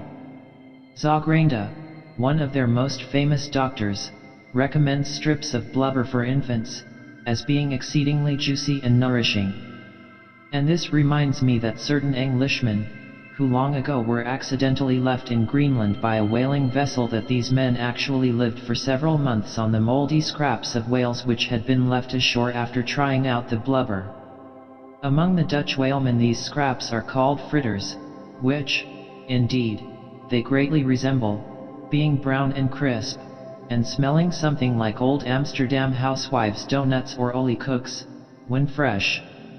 They have such an eatable look that the most self-denying stranger can hardly keep his hands off. But what further depreciates the whale as a civilized dish, is his exceeding richness. He is the great prize ox of the sea, too fat to be delicately good. Look at his hump, which would be as fine eating as the buffalo's, which is esteemed a rare dish, were it not such a solid pyramid of fat. But the spermaceti itself, how bland and creamy that is, like the transparent, half-jellied, white meat of a coconut in the 3rd month of its growth, yet far too rich to supply a substitute for butter. Nevertheless, many whalemen have a method of absorbing it into some other substance, and then partaking of it. In the long try watches of the night it is a common thing for the seamen to dip their ship biscuit into the huge oil pots and let them fry there a while. Many a good supper have I thus made. In the case of a small sperm whale the brains are accounted a fine dish. The casket of the skull is broken into with an axe, and the two plump, whitish lobes being withdrawn, precisely resembling two large puddings, they are then mixed with flour, and cooked into a most delectable mess, in flavor somewhat resembling calf's head, which is quite a dish among some epicures, and every one knows that some young bucks among the epicures, by continually dining upon calf's brains, by and by get to have a little brains of their own, so as to be able to tell a calf's head from their own heads, which, indeed, requires uncommon discrimination. And that is the reason why a young buck with an intelligent-looking calf's head before him, is somehow one of the saddest sights you can see. The head looks a sort of reproachfully at him, with an "et tu brute" expression. It is not, perhaps, entirely because the whale is so excessively unctuous that landsmen seem to regard the eating of him with abhorrence, that appears to result, in some way, from the consideration before mentioned, i.e. that a man should eat a newly murdered thing of the sea, and eat it too by its own light. But no doubt the first man that ever murdered an ox was regarded as a murderer, perhaps he was hung, and if he had been put on his trial by oxen, he certainly would have been, and he certainly deserved it if any murderer does. Go to the meat market of a Saturday night and see the crowds of live bipeds staring up at the long rows of dead quadrupeds. Does not that sight take a tooth out of the cannibal's jaw? Cannibals? Who is not a cannibal? I tell you it will be more tolerable for the fetchee that salted down a lean missionary in his cellar against a coming famine, it will be more tolerable for that provident fetchee, I say, in the day of judgment, than for thee, civilized and enlightened gourmand, who nailest geese to the ground and feastest on their bloated livers in thy pate de foie gras. But Stubb, he eats the whale by its own light, does he? And that is adding insult to injury, is it? Look at your knife handle, there, my civilized and enlightened gourmand dining off that roast beef. What is that handle made of? What but the bones of the brother of the very ox you are eating? And what do you pick your teeth with, after devouring that fat goose? With the feather of the same fowl. And with what quill did the Secretary of the Society for the Suppression of Cruelty to Ganders formally indict his circulars? It is only within the last month or two that that society passed a resolution to patronize nothing but steel pens. Chapter 66. The Shark Massacre. When in the southern fishery, a captured sperm whale, after long and weary toil, is brought alongside late at night, it is not, as a general thing at least, customary to proceed at once to the business of cutting him in. For that business is an exceedingly laborious one, is not very soon completed, and requires all hands to set about it. Therefore, the common usage is to take in all sail, lash the helm a lee, and then send every one below to his hammock till daylight, with the reservation that, until that time, anchor watches shall be kept, that is, 2 and 2 for an hour, each couple. The crew in rotation shall mount the deck to see that all goes well. But sometimes, especially upon the line in the Pacific, this plan will not answer at all, because such incalculable hosts of sharks gather round the moored carcass, that were he left so for 6 hours, say, on a stretch, little more than the skeleton would be visible by morning. In most other parts of the ocean, however, where these fish do not so largely abound, their wondrous voracity can be at times considerably diminished, by vigorously stirring them up with sharp whaling spades, a procedure notwithstanding, which, in some instances, only seems to tickle them into still greater activity. But it was not thus in the present case with the Pequod sharks, though, to be sure, any man unaccustomed to such sights, to have looked over her side that night, would have almost thought the whole round sea was one huge cheese, and those sharks the maggots in it. Nevertheless, upon Stubb setting the anchor watch after his supper was concluded, and when, accordingly, Queequeg and a forecastle seaman came on deck, no small excitement was created among the sharks, for immediately suspending the cutting stages over the side, and lowering 3 lanterns, so that they cast long gleams of light over the turbid sea, these 2 mariners, darting their long whaling spades, kept up an incessant murdering of the sharks, by striking the keen steel deep into their skulls, seemingly their only vital part. But in the foamy confusion of their mixed and struggling hosts, the marksmen could not always hit their mark, and this brought about new revelations of the incredible ferocity of the foe. They viciously snapped, not only at each other's disembowelments, but like flexible bows, bent round and bit their own, till those entrails seemed swallowed over and over again by the same mouth, to be oppositely voided by the gaping wound. Nor was this all.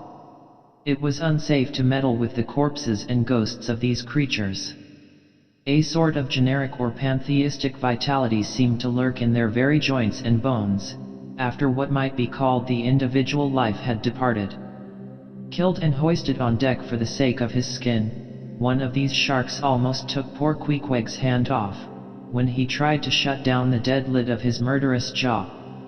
The whaling spade used for cutting in is made of the very best steel, is about the bigness of a man's spread hand, and in general shape, corresponds to the garden implement after which it is named, only its sides are perfectly flat, and its upper end considerably narrower than the lower. This weapon is always kept as sharp as possible, and when being used is occasionally honed, just like a razor. In its socket, a stiff pole, from 20 to 30 feet long, is inserted for a handle. Queequeg no care what god made him shark, said the savage, agonizingly lifting his hand up and down, Weddy or Fetchy god or Nantucket god, but de god what made shark must be one damn ingen. Chapter 67. Cutting in. It was a Saturday night, and such a Sabbath as followed. Ex officio professors of Sabbath breaking are all whalemen. The ivory Pequod was turned into what seemed a shamble, every sailor a butcher. You would have thought we were offering up 10,000 red oxen to the sea gods. In the first place, the enormous cutting tackles, among other ponderous things comprising a cluster of blocks generally painted green, and which no single man can possibly lift, this vast bunch of grapes was swayed up to the maintop and firmly lashed to the lower masthead, the strongest point anywhere above a ship's deck. The end of the hawser-like rope winding through these intricacies, was then conducted to the windlass, and the huge lower block of the tackles was swung over the whale. To this block the great blubber hook, weighing some 100 pounds, was attached, and now suspended in stages over the side. Starbuck and Stubb, the mates, armed with their long spades, began cutting a hole in the body for the insertion of the hook just above the nearest of the 2 side fins. This done, a broad, semicircular line is cut round the hole, the hook is inserted, and the main body of the crew, striking up a wild chorus, now commence heaving in one dense crowd at the windlass. When instantly, the entire ship careens over on her side, every bolt in her starts like the nail heads of an old house in frosty weather. She trembles, quivers, and nods her fright mastheads to the sky. More and more she leans over to the whale, while every gasping heave of the windlass is answered by a helping heave from the billows, till at last, a swift, startling snap is heard.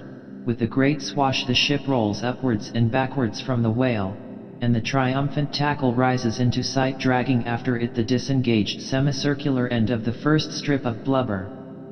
Now as the blubber envelopes the whale precisely as the rind does an orange, so is it stripped off from the body precisely as an orange is sometimes stripped by spiralizing it.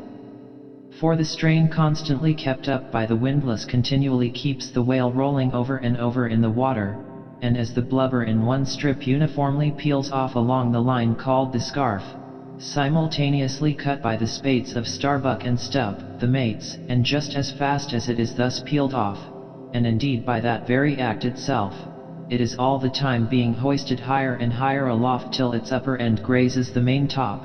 The men at the windlass then cease heaving, and for a moment or two the prodigious blood-dripping mass sways to and fro as if let down from the sky, and every one present must take good heed to dodge it when it swings, else it may box his ears and pitch him headlong overboard.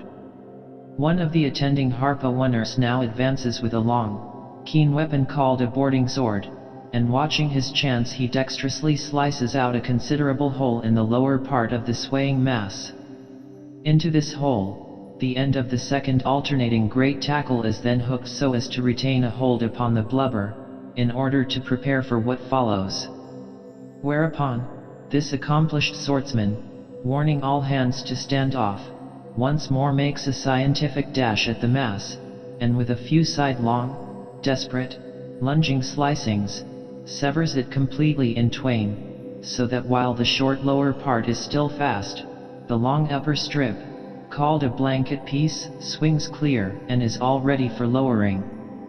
The heavers forward now resume their song, and while the one tackle is peeling and hoisting a second strip from the whale, the other is slowly slackened away, and down goes the first strip through the main hatchway right beneath, into an unfurnished parlor called the blubber room. Into this twilight apartment sundry nimble hands keep coiling away the long blanket piece as if it were a great live mass of plaited serpents. And thus the work proceeds, the two tackles hoisting and lowering simultaneously, both whale and windlass heaving, the heavers singing, the blubber room gentlemen coiling, the mates scarfing, the ship straining, and all hands swearing occasionally, by way of assuaging the general friction. Chapter 68. The Blanket. I have given no small attention to that not unvexed subject, the skin of the whale. I have had controversies about it with experienced whalemen afloat, and learned naturalists ashore. My original opinion remains unchanged, but it is only an opinion. The question is, what and where is the skin of the whale? Already you know what his blubber is. That blubber is something of the consistence of firm, close-grained beef, but tougher, more elastic and compact, and ranges from 8 or 10 to 12 and 15 inches in thickness. Now, however preposterous it may at first seem to talk of any creature's skin as being of that sort of consistence and thickness, yet in point of fact these are no arguments against such a presumption, because you cannot raise any other dense enveloping layer from the whale's body but that same blubber, and the outermost enveloping layer of any animal, if reasonably dense, what can that be but the skin? True, from the unmarred dead body of the whale, you may scrape off with your hand an infinitely thin, transparent substance, somewhat resembling the thinnest shreds of isinglass, only it is almost as flexible and soft as satin, that is, previous to being dried, when it not only contracts and thickens, but becomes rather hard and brittle. I have several such dried bits, which I use for marks in my whale books. It is transparent, as I said before, and being laid upon the printed page, I have sometimes pleased myself with fancying it exerted a magnifying influence. At any rate, it is pleasant to read about whales through their own spectacles, as you may say. But what I am driving at here is this. That same infinitely thin, isinglass substance, which, I admit, invests the entire body of the whale, is not so much to be regarded as the skin of the creature, as the skin of the skin, so to speak, for it were simply ridiculous to say, that the proper skin of the tremendous whale is thinner and more tender than the skin of a newborn child. But no more of this. Assuming the blubber to be the skin of the whale, then, when this skin, as in the case of a very large sperm whale, will yield the bulk of 100 barrels of oil, and, when it is considered that, in quantity, or rather weight, that oil, in its expressed state, is only 3/4, and not the entire substance of the coat, some idea may hence be had of the enormousness of that animated mass, a mere part of whose mere integument yields such a lake of liquid as that.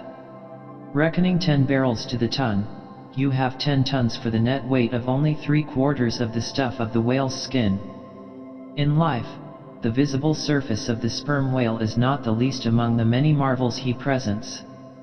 Almost invariably it is all over obliquely crossed and recrossed with numberless straight marks in thick array, something like those in the finest Italian line engravings. But these marks do not seem to be impressed upon the isinglass substance above mentioned, but seem to be seen through it, as if they were engraved upon the body itself. Nor is this all.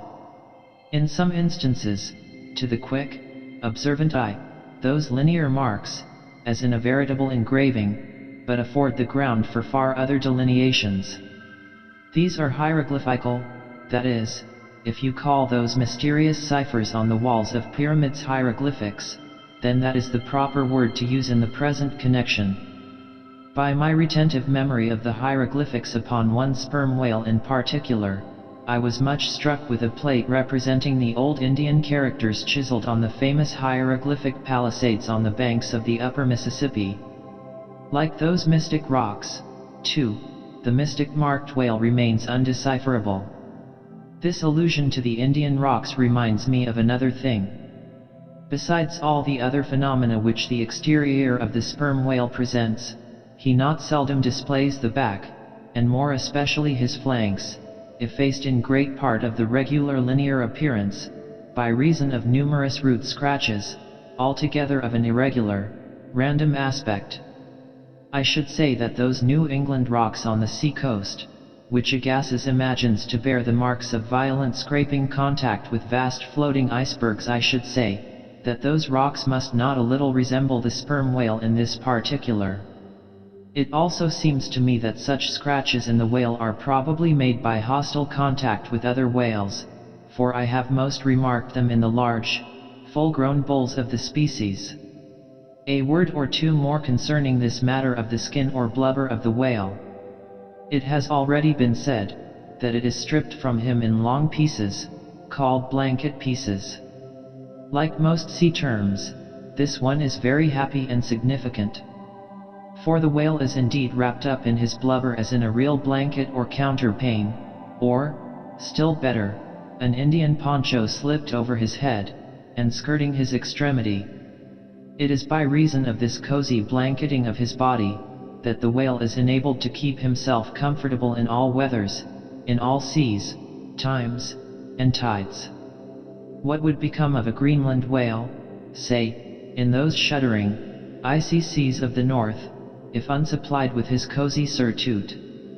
True, other fish are found exceedingly brisk in those Hyperborean waters, but these, be it observed, are your cold-blooded, lungless fish, whose very bellies are refrigerators, creatures, that warm themselves under the lee of an iceberg, as a traveler in winter would bask before an inn fire, whereas, like man, the whale has lungs and warm blood. Freeze his blood, and he dies. How wonderful is it then, except after explanation, that this great monster, to whom corporeal warmth is as indispensable as it is to man, how wonderful that he should be found at home, immersed to his lips for life in those Arctic waters, where, when seamen fall overboard, they are sometimes found, months afterwards, perpendicularly frozen into the hearts of fields of ice, as a fly is found glued in amber. But more surprising is it to know, as has been proved by experiment, that the blood of a polar whale is warmer than that of a Borneo Negro in summer. It does seem to me, that herein we see the rare virtue of a strong individual vitality, and the rare virtue of thick walls, and the rare virtue of interior spaciousness. O, man!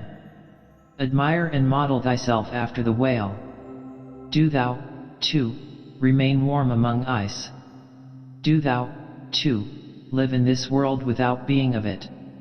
Be cool at the equator, keep thy blood fluid at the pole.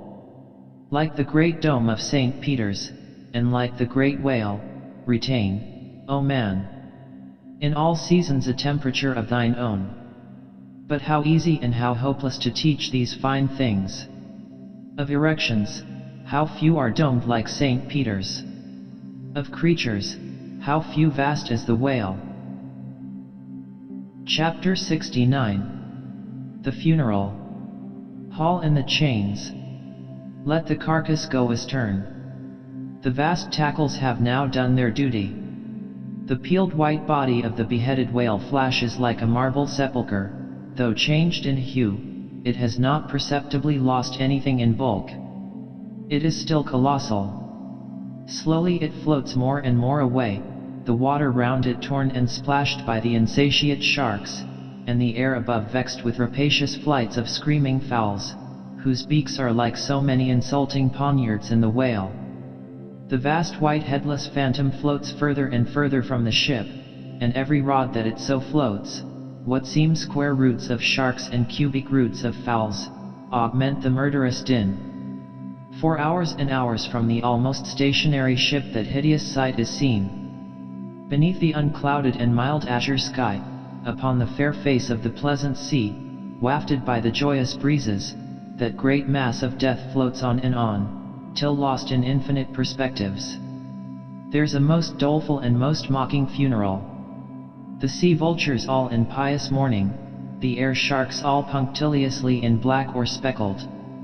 In life but few of them would have helped the whale, I ween, if peradventure he had needed it, but upon the banquet of his funeral they most piously do pounce. Oh, horrible vulturism of earth! From which not the mightiest whale is free. Nor is this the end. Desecrated as the body is, a vengeful ghost survives and hovers over it to scare. Espied by some timid man of war or blundering discovery vessel from afar, when the distance obscuring the swarming fowls, nevertheless still shows the white mass floating in the sun, and the white spray heaving high against it, straightway the whale's unharming corpse, with trembling fingers is set down in the loch shoals, rocks, and breakers hereabouts, beware. And for years afterwards, perhaps, ships shun the place, leaping over it as silly sheep leap over a vacuum, because their leader originally leaped there when a stick was held. There's your law of precedence, there's your utility of traditions, there's the story of your obstinate survival of old beliefs never bottomed on the earth, and now not even hovering in the air. There's orthodoxy. Thus, while in life the great whale's body may have been a real terror to his foes, in his death his ghost becomes a powerless panic to a world. Are you a believer in ghosts, my friend? There are other ghosts than the Cock Lane one, and far deeper men than Dr. Johnson who believe in them. Chapter 70. The Sphinx. It should not have been omitted that previous to completely stripping the body of the Leviathan, he was beheaded. Now, the beheading of the sperm whale is a scientific anatomical feat, upon which experienced whale surgeons very much pride themselves, and not without reason. Consider that the whale has nothing that can properly be called a neck. On the contrary, where his head and body seem to join, there, in that very place, is the thickest part of him. Remember, also, that the surgeon must operate from above, some 8 or 10 feet intervening between him and his subject, and that subject almost hidden in a discolored, rolling, and oftentimes tumultuous and bursting sea. Bear in mind, too, that under these untoward circumstances he has to cut many feet deep in the flesh, and in that subterraneous manner, without so much as getting one single peep into the ever-contracting gash thus made, he must skillfully steer clear of all adjacent, interdicted parts, and exactly divide the spine at a critical point hard by its insertion into the skull. Do you not marvel, then, at Stubb's boast, that he demanded but 10 minutes to behead a sperm whale? When first severed, the head is dropped astern and held there by a cable till the body is stripped. That done, if it belong to a small whale it is hoisted on deck to be deliberately disposed of. But, with a full-grown Leviathan this is impossible, for the sperm whale's head embraces nearly 1/3 of his entire bulk, and completely to suspend such a burden as that, even by the immense tackles of a whaler, this were as vain a thing as to attempt weighing a Dutch barn in jewelers' scales. The Pequod's whale being decapitated and the body stripped, the head was hoisted against the ship's side about halfway out of the sea, so that it might yet in great part be buoyed up by its native element. And there with the strained craft steeply leaning over to it, by reason of the enormous downward drag from the lower masthead, and every yard arm on that side projecting like a crane over the waves, there, that blood-dripping head hung to the Pequod's waist like the giant Holofernes from the girdle of Judith. When this last task was accomplished it was noon, and the seamen went below to their dinner. Silence reigned over the before tumultuous but now deserted deck. An intense copper calm, like a universal yellow lotus, was more and more unfolding its noiseless measureless leaves upon the sea. A short space elapsed, and up into this noiselessness came Ahab alone from his cabin. Taking a few turns on the quarter deck, he paused to gaze over the side, then slowly getting into the main chains he took Stubb's long spade still remaining there after the whale's decapitation and striking it into the lower part of the half-suspended mass, placed its other end crutchwise under one arm, and so stood leaning over with eyes attentively fixed on this head. It was a black and hooded head, and hanging there in the midst of so intense a calm, it seemed the Sphinxes in the desert. "Speak, thou vast and venerable head," muttered Ahab, "which, though ungarnished with a beard, yet here and there lookest hoary with mosses. Speak, mighty head, and tell us the secret thing that is in thee. Of all divers, thou hast dived the deepest. That head upon which the upper sun now gleams, has moved amid this world's foundations, where unrecorded names and navies rust, and untold hopes and anchors rot, where in her murderous hold this frigate earth is ballasted with bones of millions of the drowned. There, in that awful waterland, there was thy most familiar home. Thou hast been where bell or diver never went, hast slept by many a sailor's side, where sleepless mothers would give their lives to lay them down.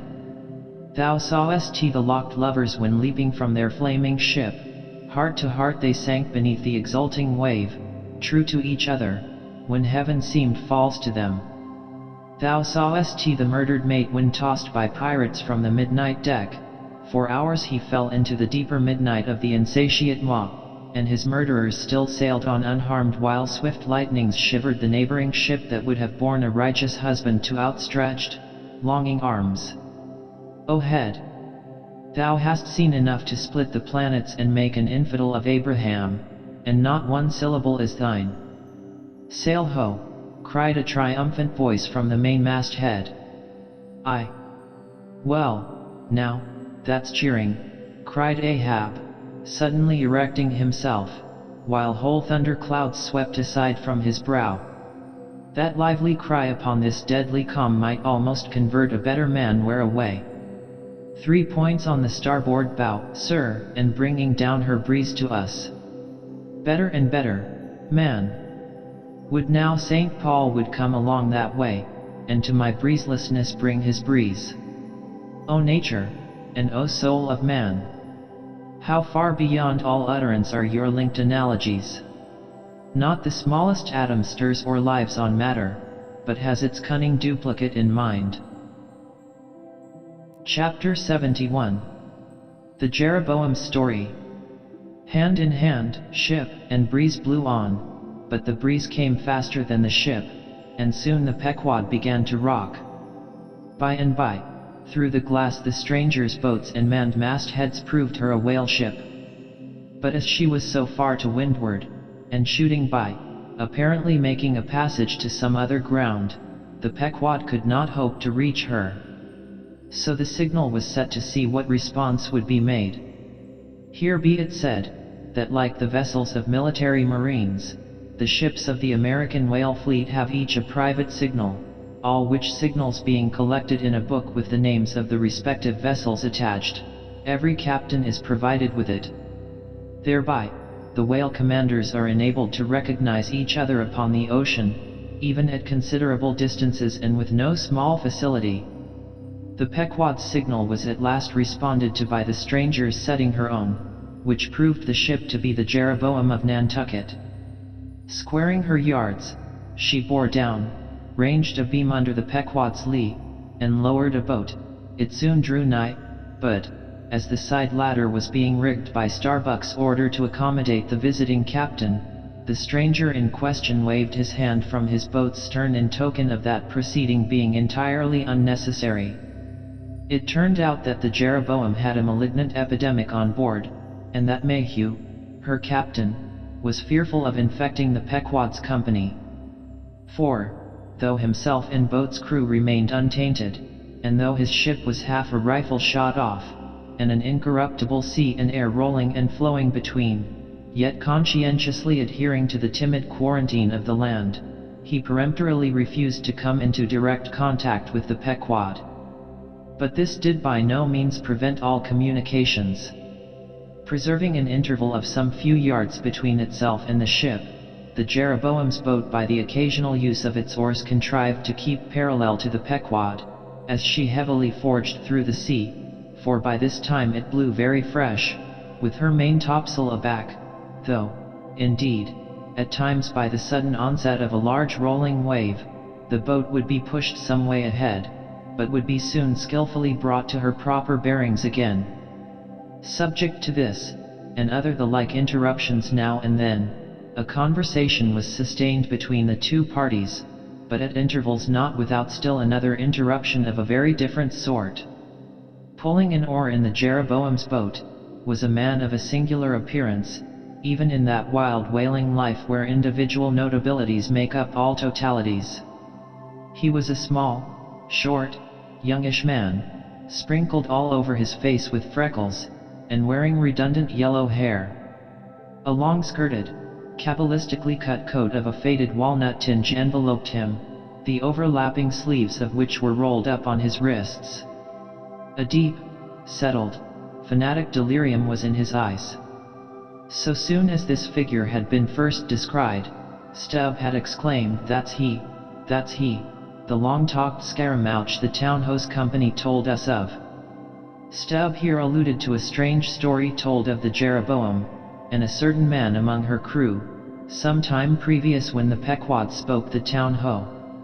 According to this account and what was subsequently learned, it seemed that the scaramouch in question had gained a wonderful ascendancy over almost everybody in the Jeroboam. His story was this.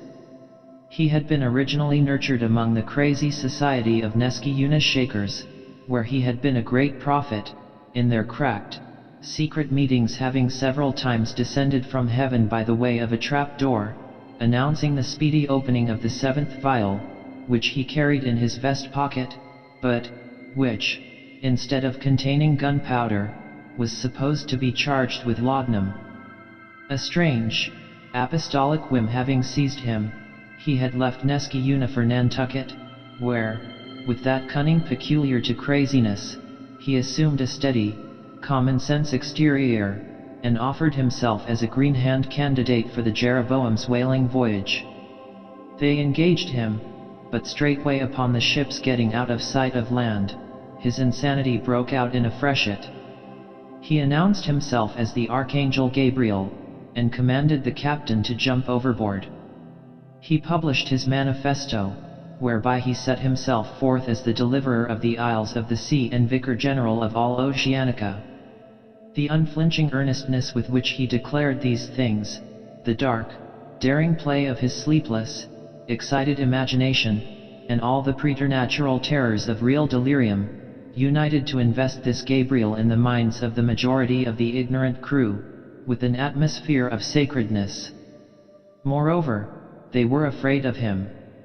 As such a man, however, was not of much practical use in the ship, especially as he refused to work except when he pleased, the incredulous captain would fain have been rid of him, but apprised that that individual's intention was to land him in the first convenient port, the Archangel forthwith opened all his seals and vials, devoting the ship and all hands to unconditional perdition, in case this intention was carried out.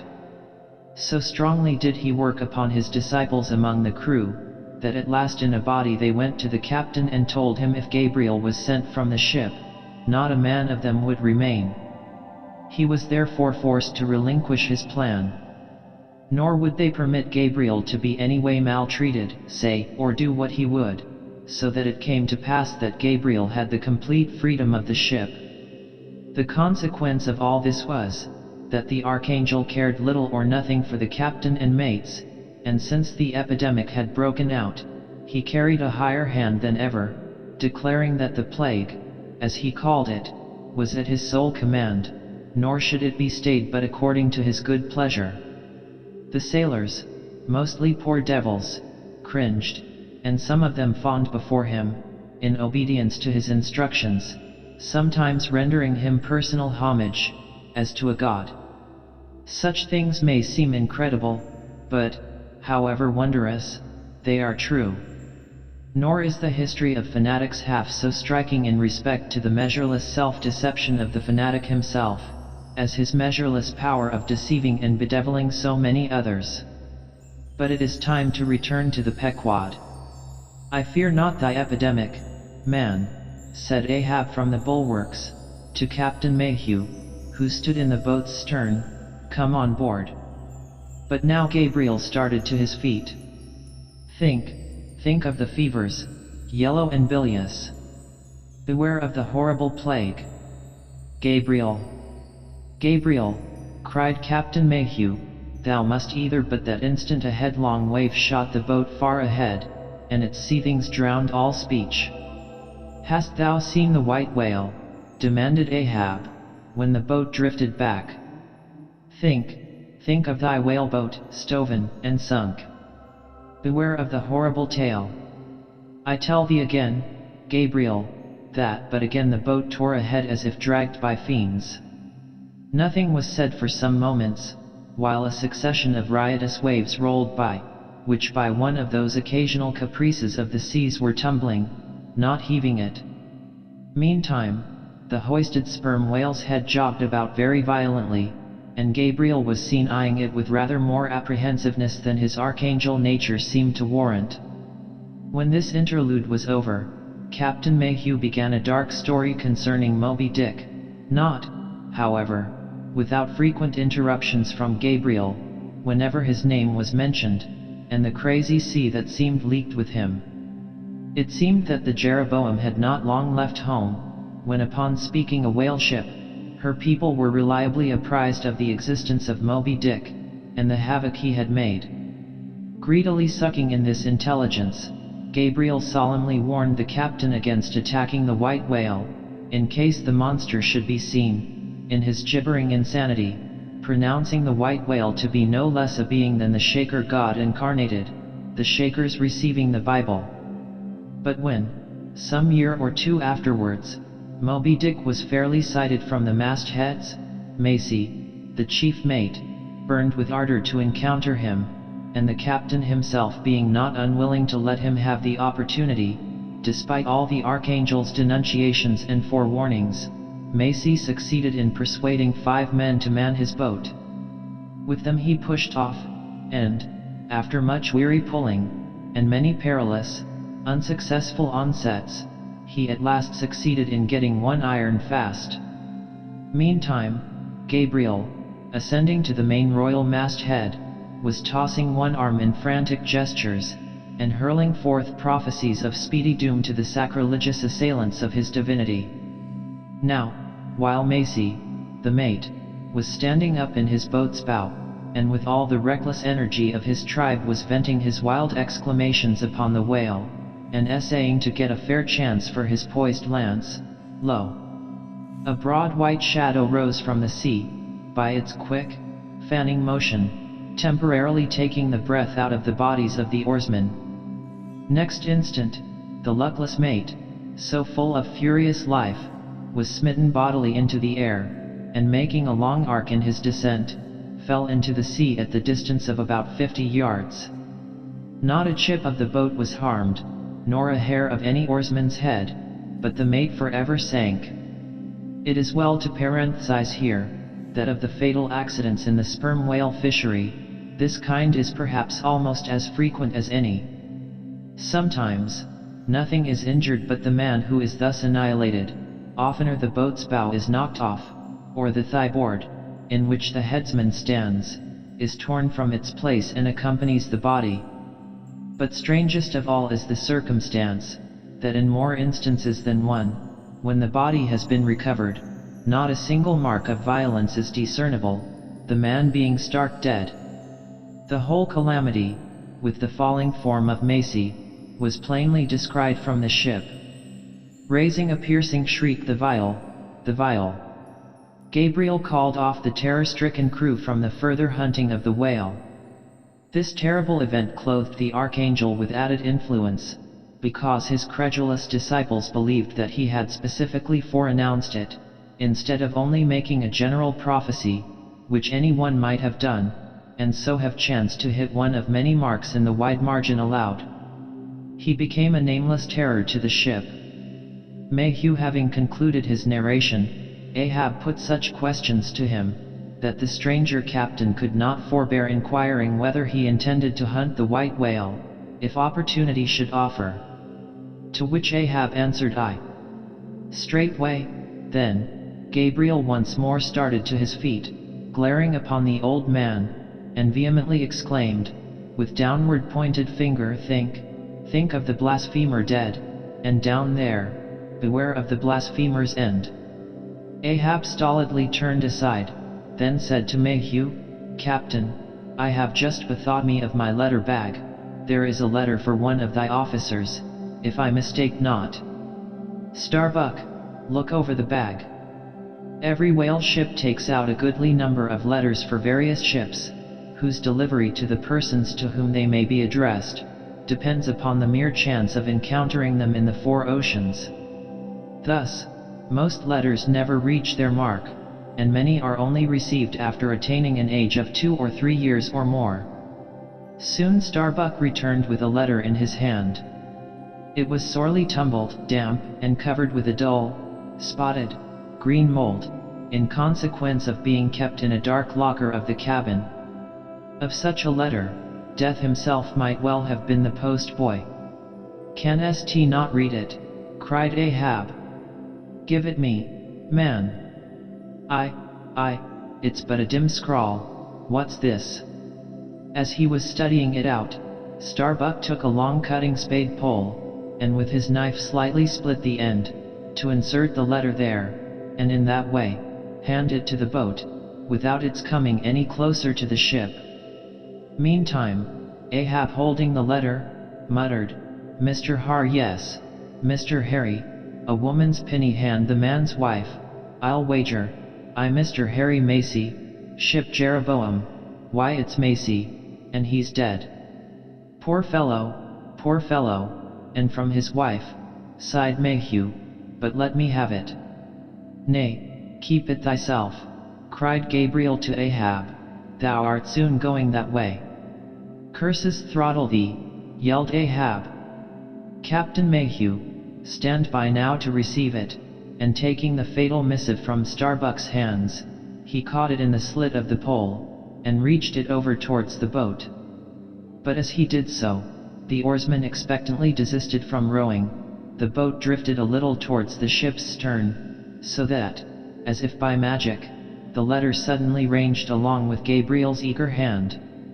He clutched it in an instant, seized the boat knife, and impaling the letter on it, sent it thus loaded back into the ship.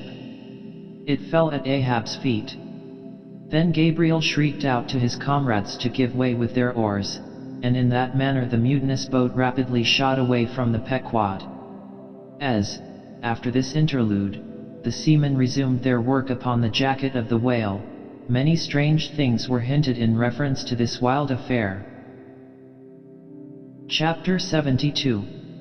The Monkey Rope. In the tumultuous business of cutting in and attending to a whale, there is much running backwards and forwards among the crew. Now hands are wanted here, and then again hands are wanted there. There is no staying in any one place, for at one and the same time everything has to be done everywhere. It is much the same with him who endeavors the description of the scene. We must now retrace our way a little. It was mentioned that upon first breaking ground in the whale's back, the blubber hook was inserted into the original hole there cut by the spades of the mates. But how did so clumsy and weighty a mass as that same hook get fixed in that hole? It was inserted there by my particular friend Queequeg, whose duty it was, as harpooner, to descend upon the monster's back for the special purpose referred to. But in very many cases, circumstances require that the harpooner shall remain on the whale till the whole flensing or stripping operation is concluded. The whale, be it observed, lies almost entirely submerged, excepting the immediate parts operated upon.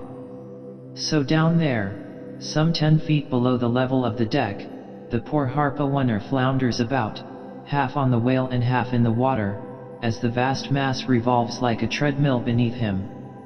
On the occasion in question, Queequeg figured in the Highland costume, a shirt and socks in which to my eyes, at least, he appeared to uncommon advantage, and no one had a better chance to observe him, as will presently be seen.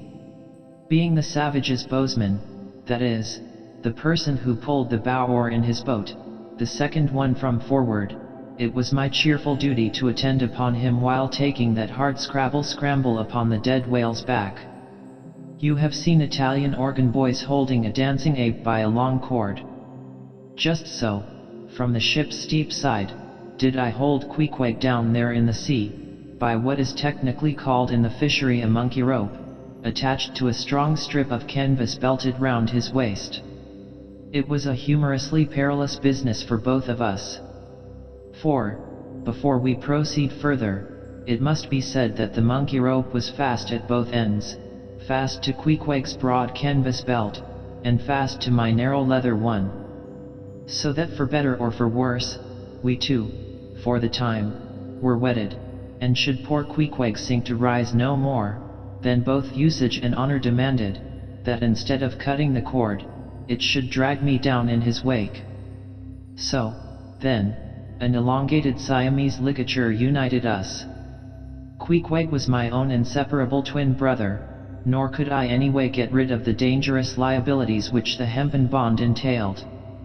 So strongly and metaphysically did I conceive of my situation then, that while earnestly watching his motions, I seemed distinctly to perceive that my own individuality was now merged in a joint stock company of two, that my free will had received a mortal wound, and that another's mistake or misfortune might plunge innocent me into unmerited disaster and death.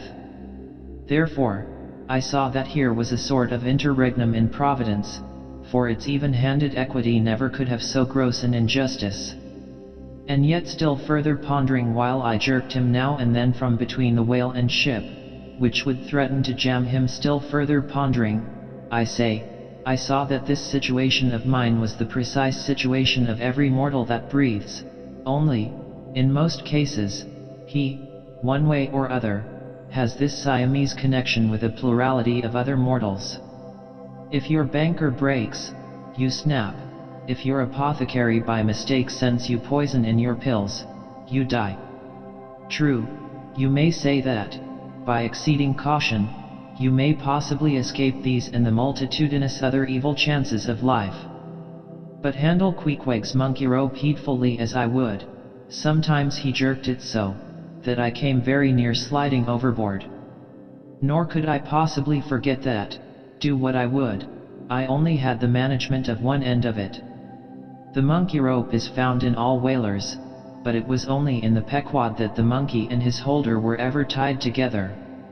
This improvement upon the original usage was introduced by no less a man than Stubb, in order to afford the imperiled harpooner the strongest possible guarantee for the faithfulness and vigilance of his monkey rope holder. I have hinted that I would often jerk poor Queequeg from between the whale and the ship, where he would occasionally fall, from the incessant rolling and swaying of both.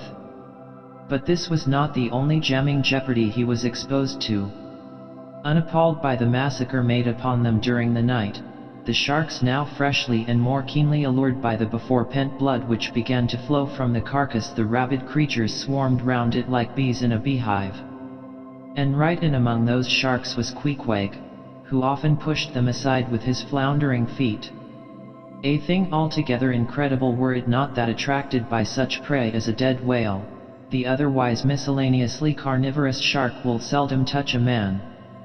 Nevertheless, it may well be believed that since they have such a ravenous finger in the pie, it is deemed but wise to look sharp to them. Accordingly, besides the monkey rope, with which I now and then jerked the poor fellow from too close a vicinity to the maw of what seemed a peculiarly ferocious shark, he was provided with still another protection. Suspended over the side in one of the stages, Tashtigo and Doggo continually flourished over his head a couple of keen whale spades, wherewith they slaughtered as many sharks as they could reach. This procedure of theirs, to be sure, was very disinterested and benevolent of them. They meant Queequeg's best happiness, I admit, but in their hasty zeal to befriend him, and from the circumstance that both he and the sharks were at times half hidden by the blood-muddled water, those indiscreet spades of theirs would come nearer amputating a leg than a tail. But poor Queequeg, I suppose, straining and gasping there with that great iron hook, poor Queequeg, I suppose, only prayed to his Yoho, and gave up his life into the hands of his gods. Well, well, my dear comrade and twin brother, thought I, as I drew in and then slacked off the rope to every swell of the sea, what matters it, after all? Are you not the precious image of each and all of us men in this whaling world? That unsound ocean you gasp in, is life, those sharks, your foes, those spades, your friends, and what between sharks and spades you are in a sad pickle and peril, poor lad. But courage! There is good cheer in store for you, Queequeg. For now, as with blue lips and bloodshot eyes the exhausted savage at last climbs up the chains and stands all dripping and involuntarily trembling over the side, the steward advances, and with a benevolent, consolatory glance hands him what? Some hot cognac? No. Hands him, ye gods! Hands him a cup of tepid ginger and water.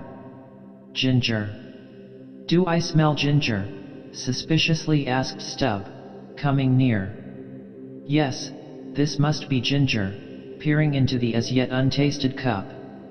Then standing as if incredulous for a while, he calmly walked towards the astonished steward, slowly saying, Ginger. Ginger? And will you have the goodness to tell me, Mr. Doughboy, where lies the virtue of ginger? Ginger. Is ginger the sort of fuel you use, Doughboy, to kindle a fire in this shivering cannibal?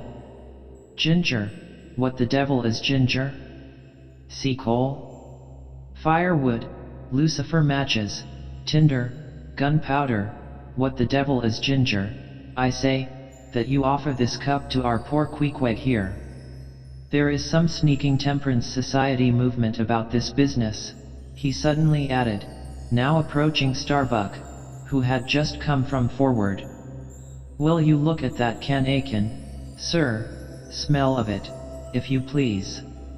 Then watching the mate's countenance, he added, the steward, Mr. Starbuck, had the face to offer that calomel and jalap to Queequeg, there, this instant off the whale. Is the steward an apothecary, sir?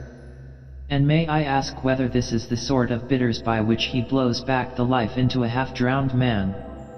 I trust not, said Starbuck, it is poor stuff enough.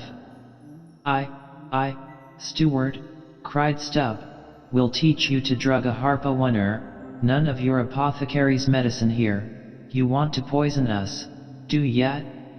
You have got out insurances on our lives and want to murder us all, and pocket the proceeds, do yet? It was not me, cried Doughboy, it was Aunt Charity that brought the ginger on board, and bade me never give the harpooners any spirits, but only this ginger jub, so she called it. Ginger jub. You gingerly rascal. Take that. And run along with ye to the lockers, and get something better. I hope I do no wrong, Mr. Starbuck. It is the captain's orders grog for the harpooner on a whale. Enough, replied Starbuck, only don't hit him again, but... Oh, I never hurt when I hit, except when I hit a whale or something of that sort, and this fellow's a weasel. What were you about saying, sir? Only this, go down with him, and get what thou wantest thyself.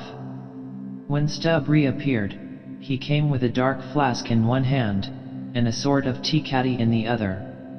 The first contained strong spirits, and was handed to Queequeg. The second was Aunt Charity's gift, and that was freely given to the waves. Chapter 73. Stubb and Flask kill a right whale, and then have a talk over him. It must be borne in mind that all this time we have a sperm whale's prodigious head hanging to the Pequod's side. But we must let it continue hanging there a while till we can get a chance to attend to it. For the present other matters press, and the best we can do now for the head, is to pray heaven the tackles may hold. Now, during the past night and forenoon, the Pequod had gradually drifted into a sea, which, by its occasional patches of yellow Brit, gave unusual tokens of the vicinity of right whales, a species of the leviathan that but few supposed to be at this particular time lurking anywhere near. And though all hands commonly disdained the capture of those inferior creatures, and though the Pequod was not commissioned to cruise for them at all, and though she had passed numbers of them near the Crozets without lowering a boat, yet now that a sperm whale had been brought alongside and beheaded, to the surprise of all, the announcement was made that a right whale should be captured that day, if opportunity offered. Nor was this long wanting. Tall spouts were seen to leeward, and two boats, Stubbs and Flasks, were detached in pursuit. Pulling further and further away, they at last became almost invisible to the men at the masthead. But suddenly in the distance, they saw a great heap of tumultuous white water, and soon after news came from aloft that one or both the boats must be fast. An interval passed and the boats were in plain sight, in the act of being dragged right towards the ship by the towing whale. So close did the monster come to the hull, that at first it seemed as if he meant it malice, but suddenly going down in a maelstrom, within 3 rods of the planks, he wholly disappeared from view, as if diving under the keel. "Cut, cut," was the cry from the ship to the boats, which, for one instant, seemed on the point of being brought with a deadly dash against the vessel's side. But having plenty of line yet in the tubs, and the whale not sounding very rapidly, they paid out abundance of rope, and at the same time pulled with all their might so as to get ahead of the ship. For a few minutes the struggle was intensely critical, for while they still slacked out the tightened line in one direction, and still plied their oars in another, the contending strain threatened to take them under. But it was only a few feet advance they sought to gain. And they stuck to it till they did gain it, when instantly, a swift tremor was felt running like lightning along the keel, as the strained line, scraping beneath the ship, suddenly rose to view under her bows, snapping and quivering, and so flinging off its drippings, that the drops fell like bits of broken glass on the water, while the whale beyond also rose to sight, and once more the boats were free to fly. But the fagged whale abated his speed, and blindly altering his course, went round the stern of the ship towing the 2 boats after him, so that they performed a complete circuit.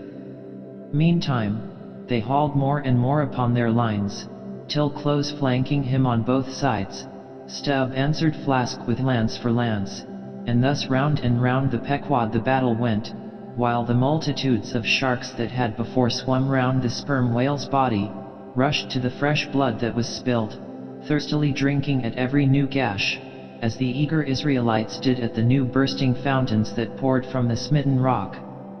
At last his spout grew thick, and with a frightful roll and vomit, he turned upon his back a corpse. While the 2 headsmen were engaged in making fast cords to his flukes, and in other ways getting the mass in readiness for towing, some conversation ensued between them. "I wonder what the old man wants with this lump of foul lard," said Stubb, not without some disgust at the thought of having to do with so ignoble a leviathan. "Wants with it," said Flask, coiling some spare line in the boat's bow, did you never hear that the ship which but once has a sperm whale's head hoisted on her starboard side, and at the same time a right whale's on the larboard, did you never hear, Stubb, that ship can never afterwards capsize? Why not? I don't know, but I heard that Gamboj ghost of a Fidala saying so, and he seems to know all about ship's charms. But I sometimes think he'll charm the ship to no good at last. I don't half like that chap, Stubb. Did you ever notice how that tusk of his is a sort of carved into a snake's head, Stubb? Sink him. I never look at him at all, but if ever I get a chance of a dark night, and he's standing hard by the bulwarks, and no one by, look down there, Flask pointing into the sea with a peculiar motion of both hands,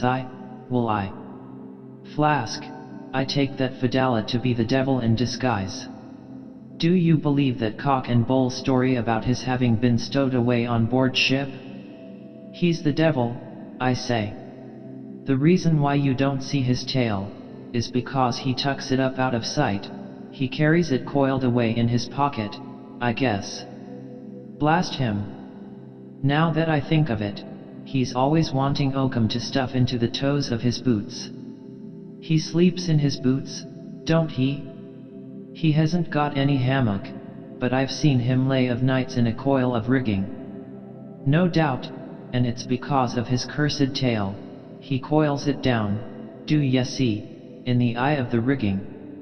What's the old man have so much to do with him for? Striking up a swap or a bargain, I suppose. Bargain?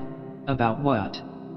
Why, do ye see, the old man is hard bent after that white whale, and the devil there is trying to come round him, and get him to swap away his silver watch, or his soul, or something of that sort, and then he'll surrender Moby Dick. Pooh. Stubb, you are skylarking. How can Fidala do that? I don't know, Flask, but the devil is a curious chap, and a wicked one, I tell ye. Why, they say as how he went a-sauntering into the old flagship once, switching his tail about devilish easy and gentlemanlike, and inquiring if the old governor was at home. Well, he was at home, and asked the devil what he wanted. The devil, switching his hoofs, up and says, I want John. What for? Says the old governor. What business is that of yours? Says the devil, getting mad. I want to use him.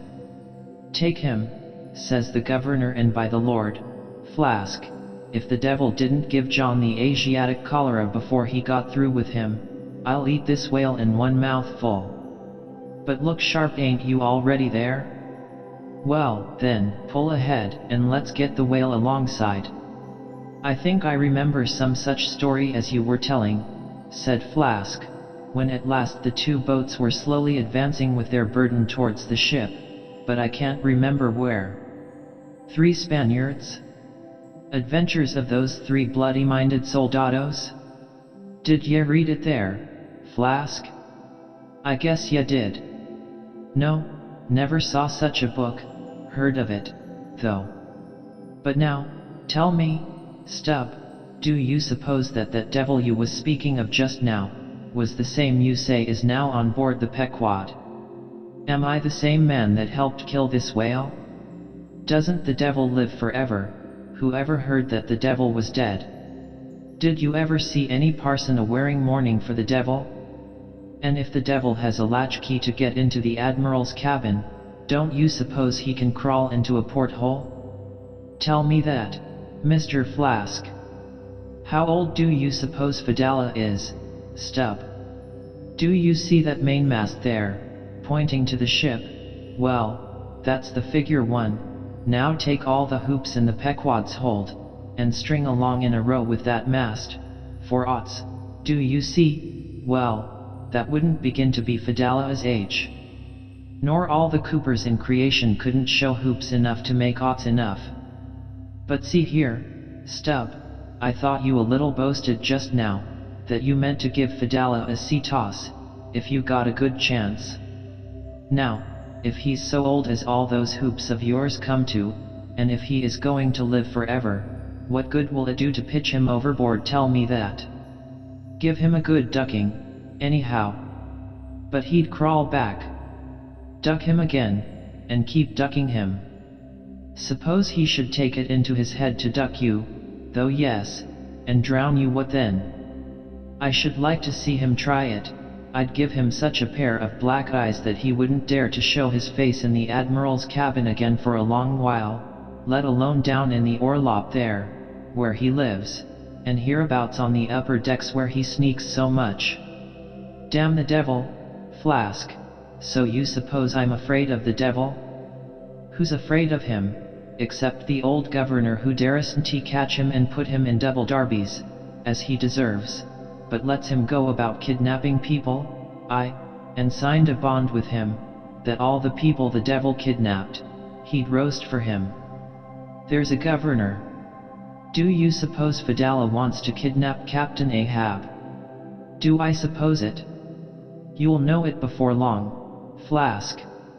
But I am going now to keep a sharp lookout on him, and if I see anything very suspicious going on, I'll just take him by the nape of his neck, and say, look here, Beelzebub, you don't do it, and if he makes any fuss, by the Lord I'll make a grab into his pocket for his tail, take it to the capstan, and give him such a wrenching and heaving, that his tail will come short off at the stump, do you see, and then, I rather guess when he finds himself docked in that queer fashion, he'll sneak off, without the poor satisfaction of feeling his tail between his legs. And what will you do with the tail, Stubb? Do with it? Sell it for an ox-whip when we get home, what else? Now, do you mean what you say, and have been saying all along, Stubb? Mean or not mean, here we are at the ship.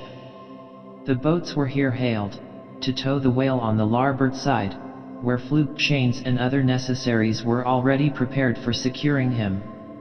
Didn't I tell you so? Said Flask. Yes. You'll soon see this right whale's head hoisted up opposite that Arsacides. In good time, Flask's saying proved true. As before, the Pequod steeply leaned over towards the sperm whale's head. Now, by the counterpoise of both heads, she regained her even keel, though sorely strained, you may well believe. So, when on one side you hoist in Locke's head, you go over that way, but now, on the other side, hoist in Cant's and you come back again, but in very poor plight. Thus, some minds forever keep trimming boat. Oh, ye foolish! Throw all these thunderheads overboard, and then you will float light and right. In disposing of the body of a right whale, when brought alongside the ship, the same preliminary proceedings commonly take place as in the case of a sperm whale, only, in the latter instance, the head is cut off whole, but in the former the lips and tongue are separately removed and hoisted on deck, with all the well-known black bone attached to what is called the crown piece. But nothing like this, in the present case, had been done. The carcasses of both whales had dropped astern, and the head-laden ship not a little resembled a mule carrying a pair of overburdening panniers. Meantime, Fedallah was calmly eyeing the right whale's head, and ever and anon glancing from the deep wrinkles there to the lines in his own hand.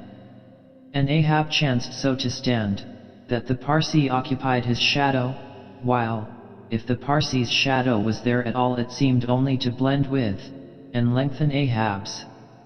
As the crew toiled on, Laplandish speculations were bandied among them, concerning all these passing things. Chapter 74. The sperm whale's head contrasted view. Here, now, are two great whales, laying their heads together. Let us join them, and lay together our own. Of the grand order of folio leviathans, the sperm whale and the right whale are by far the most noteworthy. They are the only whales regularly hunted by man. To the Nantucketer, they present the two extremes of all the known varieties of the whale. As the external difference between them is mainly observable in their heads, and as a head of each is this moment hanging from the Pequod's side, and as we may freely go from one to the other, by merely stepping across the deck where, I should like to know, will you obtain a better chance to study practical cytology than here?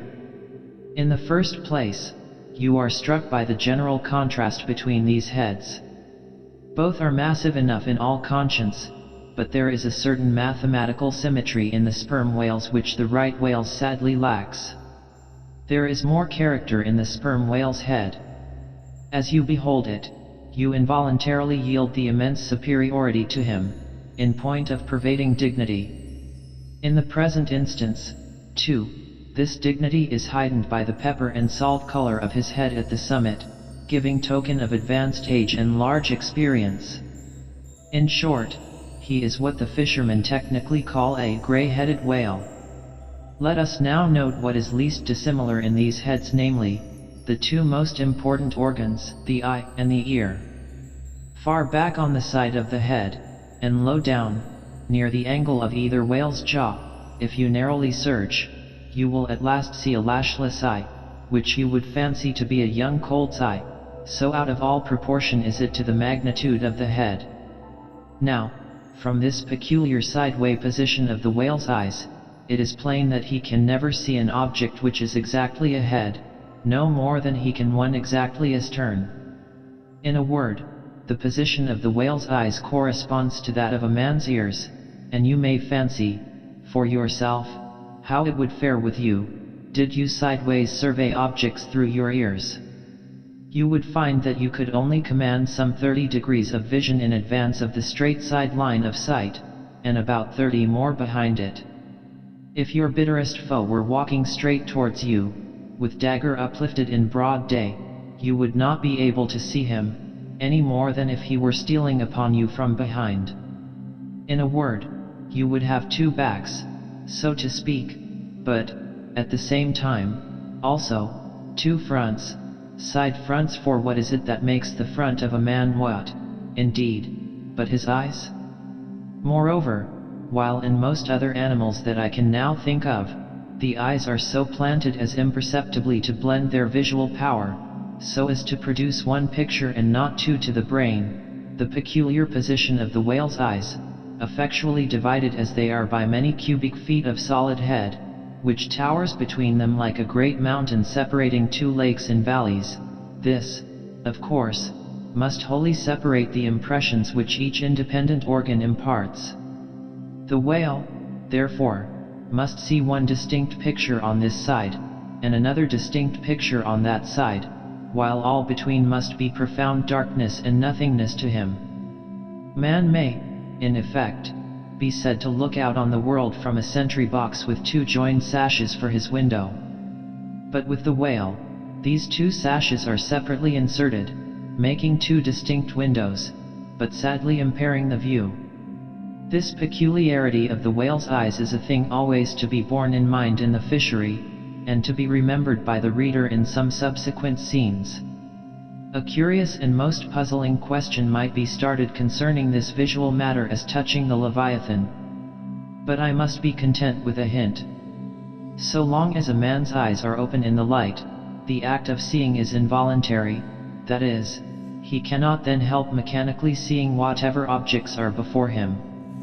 Nevertheless, anyone's experience will teach him that though he can take in an undiscriminating sweep of things at one glance, it is quite impossible for him, attentively, and completely, to examine any two things however large or however small at one and the same instant of time, never mind if they lie side by side and touch each other.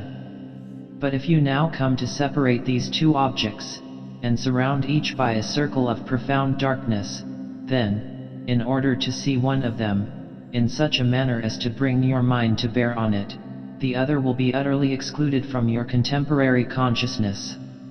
How is it, then, with the whale? True, both his eyes, in themselves, must simultaneously act, but is his brain so much more comprehensive, combining, and subtle than man's, that he can at the same moment of time attentively examine two distinct prospects, one on one side of him, and the other in an exactly opposite direction? If he can, then is it as marvelous a thing in him, as if a man were able simultaneously to go through the demonstrations of two distinct problems in Euclid. Nor, strictly investigated, is there any incongruity in this comparison. It may be but an idle whim, but it has always seemed to me that the extraordinary vacillations of movement displayed by some whales when beset by 3 or 4 boats, the timidity and liability to queer frights, so common to such whales, I think that all this indirectly proceeds from the helpless perplexity of volition, in which their divided and diametrically opposite powers of vision must involve them. But the ear of the whale is full as curious as the eye. If you are an entire stranger to their race, you might hunt over these 2 heads for hours, and never discover that organ. The ear has no external leaf whatever, and into the hole itself you can hardly insert a quill, so wondrously minute is it. It is lodged a little behind the eye. With respect to their ears, this important difference is to be observed between the sperm whale and the right. While the ear of the former has an external opening, that of the latter is entirely and evenly covered over with a membrane, so as to be quite imperceptible from without. Is it not curious, that so vast a being as the whale should see the world through so small an eye, and hear the thunder through an ear which is smaller than a hare's? But if his eyes were broad as the lens of Herschel's great telescope, and his ears capacious as the porches of cathedrals, would that make him any longer of sight, or sharper of hearing? Not at all. Why then do you try to enlarge your mind? Subtilize it. Let us now, with whatever levers and steam engines we have at hand, cant over the sperm whale's head, that it may lie bottom up, then, ascending by a ladder to the summit, have a peep down the mouth, and were it not that the body is now completely separated from it, with a lantern we might descend into the great Kentucky mammoth cave of his stomach. But let us hold on here by this tooth, and look about us where we are. What a really beautiful and chaste-looking mouth! From floor to ceiling, lined, or rather papered with a glistening white membrane, glossy as bridal satins. But come out now, and look at this portentous lower jaw, which seems like the long narrow lid of an immense snuff-box, with the hinge at one end, instead of one side. If you pry it up, so as to get it overhead, and expose its rows of teeth, it seems a terrific portcullis, and such, alas!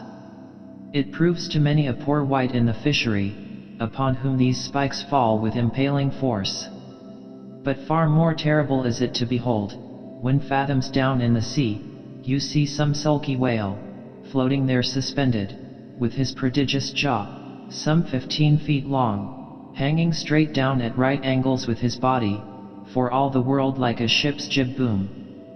This whale is not dead, he is only dispirited, out of sorts, perhaps, hypochondriac, and so supine, that the hinges of his jaw have relaxed, leaving him there in that ungainly sort of plight, a reproach to all his tribe, who must, no doubt, imprecate lockjaws upon him.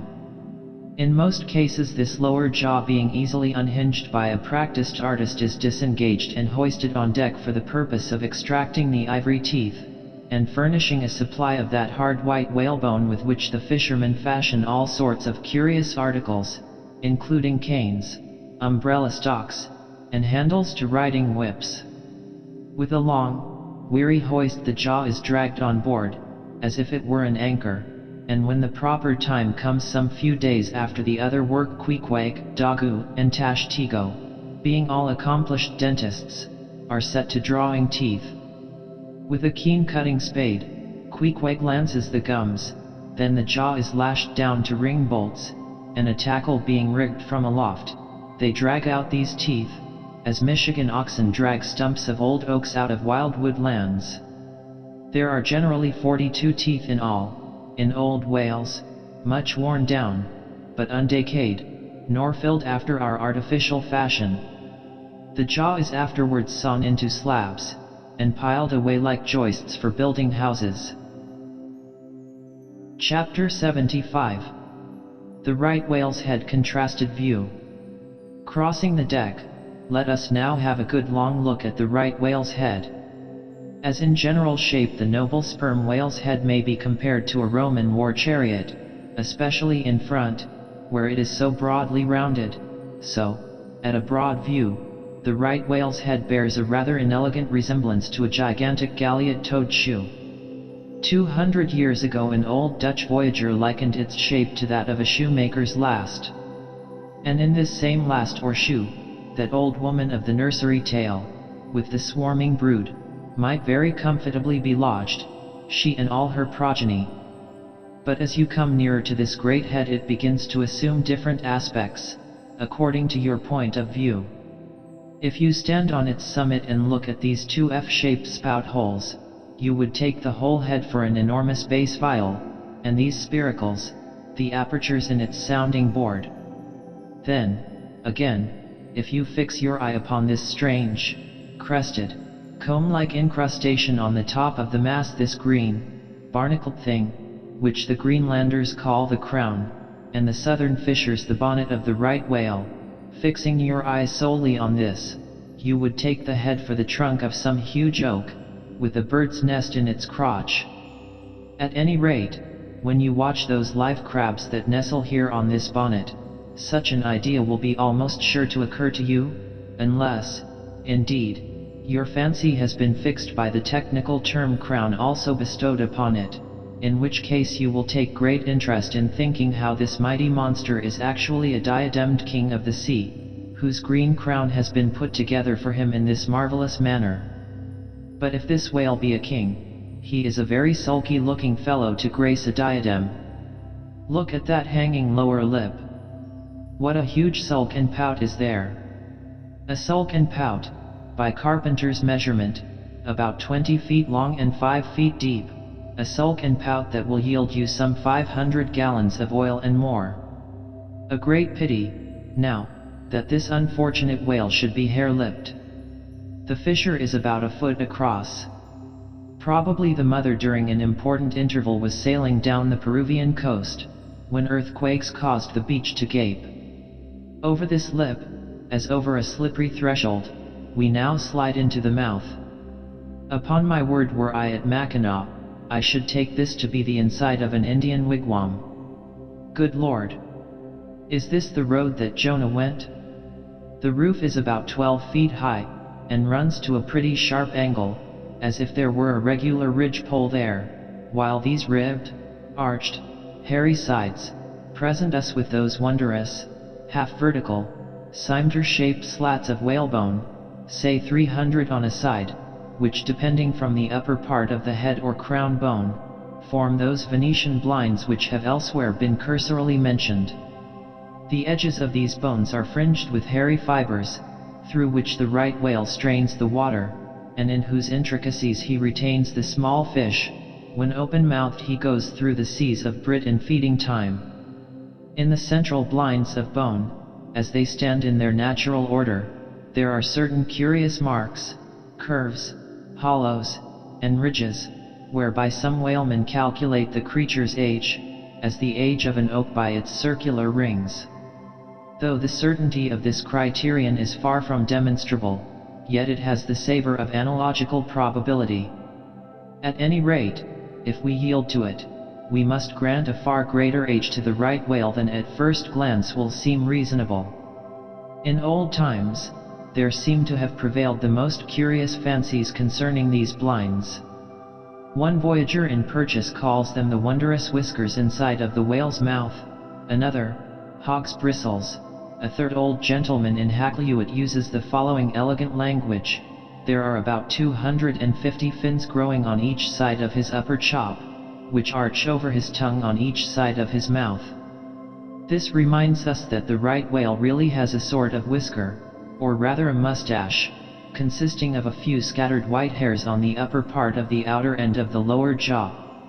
Sometimes these tufts impart a rather brigandish expression to his otherwise solemn countenance.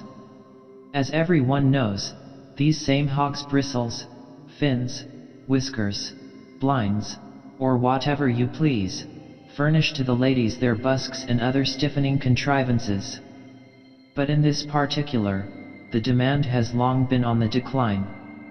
It was in Queen Anne's time that the bone was in its glory, the farthingale being then all the fashion. And as those ancient dames moved about gaily, though in the jaws of the whale, as you may say, even so, in a shower, with the like thoughtlessness, do we nowadays fly under the same jaws for protection, the umbrella being a tent spread over the same bone. But now forget all about blinds and whiskers for a moment, and, standing in the right whale's mouth, look around you afresh. Seeing all these colonnades of bones so methodically ranged about, would you not think you were inside of the great Harlem organ, and gazing upon its 1,000 pipes? For a carpet to the organ we have a rug of the softest turkey, the tongue, which is glued, as it were, to the floor of the mouth. It is very fat and tender, and apt to tear in pieces in hoisting it on deck. This particular tongue now before us, at a passing glance I should say it was a 6-barreler, that is, it will yield you about that amount of oil. Ere this, you must have plainly seen the truth of what I started with, that the sperm whale and the right whale have almost entirely different heads. To sum up, then, in the right whales there is no great well of sperm, no ivory teeth at all, no long, slender mandible of a lower jaw, like the sperm whales. Nor in the sperm whale are there any of those blinds of bone, no huge lower lip, and scarcely anything of a tongue. Again, the right whale has 2 external spout holes, the sperm whale only 1.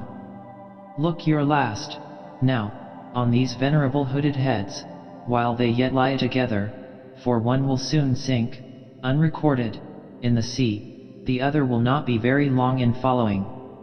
Can you catch the expression of the sperm whales there? It is the same he died with, only some of the longer wrinkles in the forehead seem now faded away. I think his broad brow to be full of a prairie-like placidity, born of a speculative indifference as to death. But mark the other head's expression. See that amazing lower lip, pressed by accident against the vessel's side, so as firmly to embrace the jaw. Does not this whole head seem to speak of an enormous practical resolution in facing death? This right whale I take to have been a Stoic, the sperm whale, a Platonian, who might have taken up Spinoza in his latter years. Chapter 76. The Battering-Ram. Ere quitting, for the nonce, the sperm whale's head, I would have you, as a sensible physiologist, simply particularly remark its front aspect, in all its compacted collectedness. I would have you investigate it now with the sole view of forming to yourself some unexaggerated, intelligent estimate of whatever battering-ram power may be lodged there. Here is a vital point, for you must either satisfactorily settle this matter with yourself, or forever remain an infidel as to one of the most appalling, but not the less true events, perhaps anywhere to be found in all recorded history. You observe that in the ordinary swimming position of the sperm whale, the front of his head presents an almost wholly vertical plane to the water. You observe that the lower part of that front slopes considerably backwards, so as to furnish more of a retreat for the long socket which receives the boom-like lower jaw. You observe that the mouth is entirely under the head, much in the same way, indeed, as though your own mouth were entirely under your chin. Moreover, you observe that the whale has no external nose, and that what nose he has, his spout hole is on the top of his head. You observe that his eyes and ears are at the sides of his head, nearly 1/3 of his entire length from the front. Wherefore, you must now have perceived that the front of the sperm whale's head is a dead, blind wall, without a single organ or tender prominence of any sort whatsoever. Furthermore, you are now to consider that only in the extreme, lower, backward sloping part of the front of the head, is there the slightest vestige of bone, and not till you get near 20 feet from the forehead do you come to the full cranial development. So that this whole enormous boneless mass is as one wad. Finally, though, as will soon be revealed, its contents partly comprise the most delicate oil, yet, you are now to be apprised of the nature of the substance which so impregnably invests all that apparent effeminacy. In some previous place I have described to you how the blubber wraps the body of the whale, as the rind wraps an orange. Just so with the head, but with this difference, about the head this envelope, though not so thick, is of a boneless toughness, inestimable by any man who has not handled it. The severest pointed harpoon, the sharpest lance darted by the strongest human arm, impotently rebounds from it. It is as though the forehead of the sperm whale were paved with horses' hoofs. I do not think that any sensation lurks in it. Bethink yourself also of another thing. When two large, loaded Indiamen chance to crowd and crush towards each other in the docks, what do the sailors do? They do not suspend between them, at the point of coming contact, any merely hard substance, like iron or wood. No, they hold there a large, round wad of tow and cork, enveloped in the thickest and toughest of ox hide. That bravely and uninjured takes the jam which would have snapped all their oaken handspikes and iron crowbars. By itself this sufficiently illustrates the obvious fact I drive at. But supplementary to this, it has hypothetically occurred to me, that as ordinary fish possess what is called a swimming bladder in them, capable, at will, of distension or contraction, and as the sperm whale, as far as I know, has no such provision in him, considering, too, the otherwise inexplicable manner in which he now depresses his head altogether beneath the surface, and anon swims with it high elevated out of the water, considering the unobstructed elasticity of its envelope. Considering the unique interior of his head, it has hypothetically occurred to me, I say, that those mystical lung-celled honeycombs there may possibly have some hitherto unknown and unsuspected connection with the outer air, so as to be susceptible to atmospheric distension and contraction. If this be so, fancy the irresistibleness of that might, to which the most impalpable and destructive of all elements contributes. Now, mark. Unerringly impelling this dead, impregnable, uninjurable wall, and this most buoyant thing within, there swims behind it all a mass of tremendous life, only to be adequately estimated as piled wood is by the cord, and all obedient to one volition, as the smallest insect. So that when I shall hereafter detail to you all the specialties and concentrations of potency everywhere lurking in this expansive monster, when I shall show you some of his more inconsiderable braining feats, I trust you will have renounced all ignorant incredulity, and be ready to abide by this, that though the sperm whale stove a passage through the Isthmus of Darien, and mixed the Atlantic with the Pacific, you would not elevate one hair of your eyebrow. For unless you own the whale, you are but a provincial and sentimentalist in truth. But clear truth is a thing for salamander giants only to encounter. How small the chances for the provincials then! What befell the weakling youth lifting the dread goddess's veil at Lays? Chapter 77. The Great Heidelburgh Tun. Now comes the bailing of the case. But to comprehend it aright, you must know something of the curious internal structure of the thing operated upon.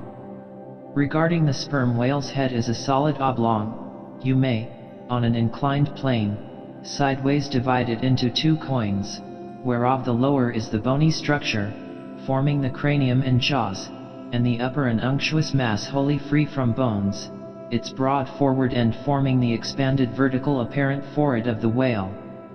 At the middle of the forehead horizontally subdivide this upper coin, and then you have two almost equal parts, which before were naturally divided by an internal wall of a thick tendinous substance.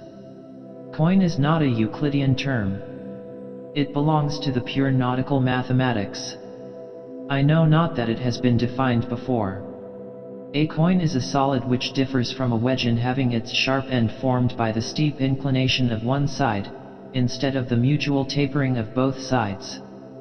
The lower subdivided part, called the junk, is one immense honeycomb of oil, formed by the crossing and recrossing, into 10,000 infiltrated cells, of tough elastic white fibers throughout its whole extent. The upper part, known as the case, may be regarded as the great Heidelburgh tun of the sperm whale. And as that famous great tierce is mystically carved in front, so the whale's vast plated forehead forms innumerable strange devices for the emblematical adornment of his wondrous ton. Moreover, as that of Heidelburgh was always replenished with the most excellent of the wines of the Rhenish valleys, so the tun of the whale contains by far the most precious of all his oily vintages, namely, the highly prized spermaceti, in its absolutely pure, limpid, and odoriferous state. Nor is this precious substance found unalloyed in any other part of the creature. Though in life it remains perfectly fluid, yet, upon exposure to the air, after death, it soon begins to concrete, sending forth beautiful crystalline shoots, as when the first thin delicate ice is just forming in water. A large whale's case generally yields about 500 gallons of sperm, though from unavoidable circumstances, considerable of it is spilled, leaks, and dribbles away, or is otherwise irrevocably lost in the ticklish business of securing what you can. I know not with what fine and costly material the Heidelburgh tun was coated within, but in superlative richness that coating could not possibly have compared with the silken pearl-colored membrane, like the lining of a fine pelisse, forming the inner surface of the sperm whale's case. It will have been seen that the Heidelburgh tun of the sperm whale embraces the entire length of the entire top of the head, and since as has been elsewhere set forth the head embraces 1/3 of the whole length of the creature, then setting that length down at 80 feet for a good-sized whale, you have more than 26 feet for the depth of the tun, when it is lengthwise hoisted up and down against a ship's side. As in decapitating the whale, the operator's instrument is brought close to the spot where an entrance is subsequently forced into the spermaceti magazine, he has, therefore, to be uncommonly heedful, lest a careless, untimely stroke should invade the sanctuary and wastingly let out its invaluable contents. It is this decapitated end of the head, also, which is at last elevated out of the water, and retained in that position by the enormous cutting tackles, whose hempen combinations, on one side, make quite a wilderness of ropes in that quarter. Thus much being said, attend now, I pray you, to that marvelous and in this particular instance almost fatal operation whereby the sperm whale's great Heidelburgh tun is tapped. Chapter 78. Cistern and Buckets. Nimble as a cat, Tashtego mounts aloft, and without altering his erect posture, runs straight out upon the overhanging mainyard arm, to the part where it exactly projects over the hoisted tun. He has carried with him a light tackle called a whip, consisting of only 2 parts, traveling through a single sheaved block. Securing this block, so that it hangs down from the yard arm, he swings one end of the rope, till it is caught and firmly held by a hand on deck. Then, hand over hand, down the other part, the Indian drops through the air, till dexterously he lands on the summit of the head. There still high elevated above the rest of the company, to whom he vivaciously cries he seems some Turkish muezzin calling the good people to prayers from the top of a tower. A short-handled sharp spade being sent up to him, he diligently searches for the proper place to begin breaking into the tun. In this business he proceeds very heedfully, like a treasure hunter in some old house, sounding the walls to find where the gold is massoned in.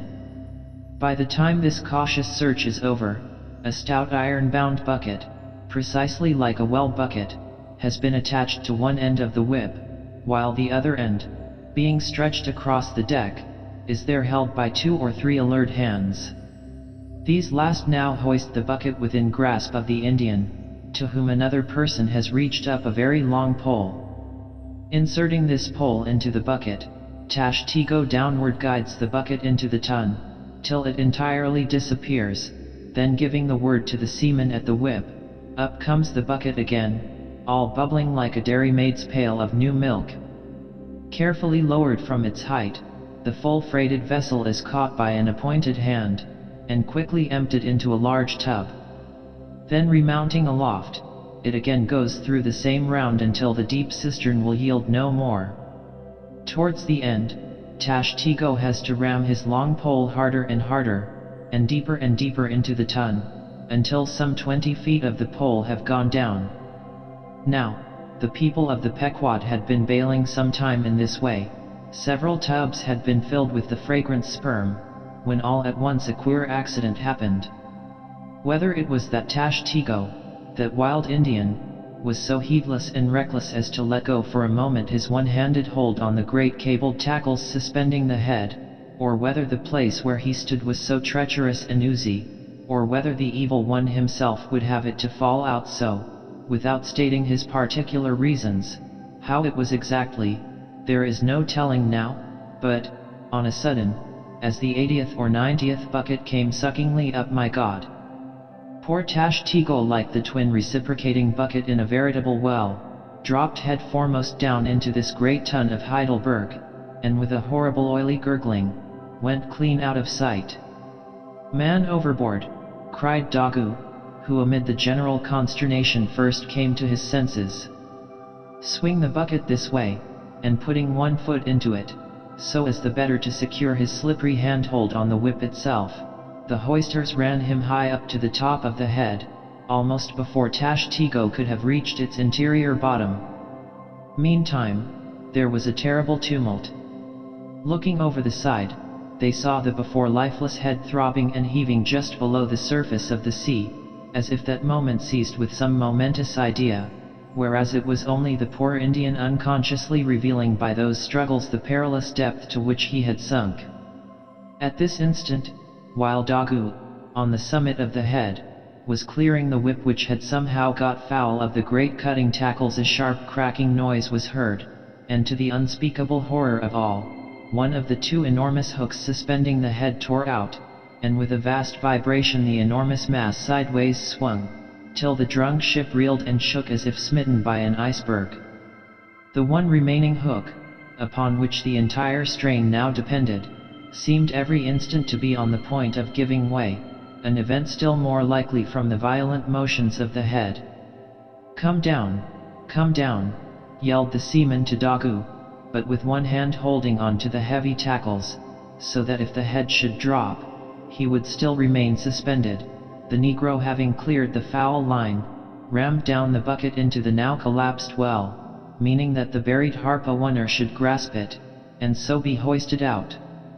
"In heaven's name, man," cried Stubb, "are you ramming home a cartridge there? Avast! How will that help him, jamming that iron-bound bucket on top of his head? Avast, will yet? Stand clear of the tackle," cried a voice like the bursting of a rocket. Almost in the same instant, with the thunder boom, the enormous mass dropped into the sea, like Niagara's table rock into the whirlpool. The suddenly relieved hull rolled away from it, to far down her glittering copper, and all caught their breath, as half swinging now over the sailors' heads, and now over the water, Dagu, through a thick mist of spray, was dimly beheld clinging to the pendulous tackles, while poor, buried alive Tashtigo was sinking utterly down to the bottom of the sea. But hardly had the blinding vapor cleared away, when a naked figure with a boarding sword in his hand, was for one swift moment seen hovering over the bulwarks. The next, a loud splash announced that my brave Queequeg had dived to the rescue. One packed rush was made to the side, and every eye counted every ripple, as moment followed moment, and no sign of either the sinker or the diver could be seen. Some hands now jumped into a boat alongside, and pushed a little off from the ship. "Ha! Ha!" cried Dagu, all at once, from his now quiet, swinging perch overhead, and looking further off from the side, we saw an arm thrust upright from the blue waves, a sight strange to see, as an arm thrust forth from the grass over a grave. "Both! Both! It is both!" cried Dagu again with a joyful shout, and soon after, Queequeg was seen boldly striking out with one hand, and with the other clutching the long hair of the Indian. Drawn into the waiting boat, they were quickly brought to the deck, but Tashtigo was long in coming to, and Queequeg did not look very brisk. Now, how had this noble rescue been accomplished? Why, diving after the slowly descending head. Queequeg with his keen sword had made side lunges near its bottom, so as to scuttle a large hole there, then dropping his sword, had thrust his long arm far inwards and upwards, and so hauled out poor Tash by the head. He averred that upon first thrusting in for him, a leg was presented, but well knowing that that was not as it ought to be, and might occasion great trouble, he had thrust back the leg, and by a dexterous heave and toss, had wrought a somerset upon the Indian, so that with the next trial, he came forth in the good old way head foremost. As for the great head itself, that was doing as well as could be expected. And thus, through the courage and great skill in obstetrics of Queequeg, the deliverance, or rather, delivery of Tash Tigo, was successfully accomplished, in the teeth, too, of the most untoward and apparently hopeless impediments, which is a lesson by no means to be forgotten. Midwifery should be taught in the same course with fencing and boxing, riding and rowing. I know that this queer adventure of the gay headers will be sure to seem incredible to some landsmen, though they themselves may have either seen or heard of some one's falling into a cistern ashore, an accident which not seldom happens, and with much less reason too than the Indians, considering the exceeding slipperiness of the curb of the sperm whale's well. But, peradventure, it may be sagaciously urged, how is this? We thought the tissued, infiltrated head of the sperm whale was the lightest and most corky part about him, and yet thou makest it sink in an element of a far greater specific gravity than itself. We have thee there. Not at all, but I have yet, for at the time poor Tash fell in, the case had been nearly emptied of its lighter contents, leaving little but the dense tendinous wall of the well, a double-welded, hammered substance, as I have before said, much heavier than the sea water, and a lump of which sinks in it like lead almost. But the tendency to rapid sinking in this substance was in the present instance materially counteracted by the other parts of the head remaining undetached from it, so that it sank very slowly and deliberately indeed, affording Queequeg a fair chance for performing his agile obstetrics on the run, as you may say. Yes, it was a running delivery, so it was. Now, had Tash Tigo perished in that head, it had been a very precious perishing, smothered in the very whitest and daintiest of fragrant spermaceti, coffined, hearsed, and tombed in the secret inner chamber and sanctum sanctorum of the whale. Only one sweeter end can readily be recalled: the delicious death of an Ohio honey hunter, who, seeking honey in the crotch of a hollow tree, found such exceeding store of it, that leaning too far over, it sucked him in, so that he died embalmed. How many, think yet, have likewise fallen into Plato's honey head, and sweetly perished there. Chapter 79. The Prairie. To scan the lines of his face, or feel the bumps on the head of this leviathan, this is a thing which no physiognomist or phrenologist has as yet undertaken. Such an enterprise would seem almost as hopeful as for Lavater to have scrutinized the wrinkles on the rock of Gibraltar, or for Gaul to have mounted a ladder and manipulated the dome of the Pantheon. Still, in that famous work of his, Lavater not only treats of the various faces of men, but also attentively studies the faces of horses, birds, serpents, and fish, and dwells in detail upon the modifications of expression discernible therein.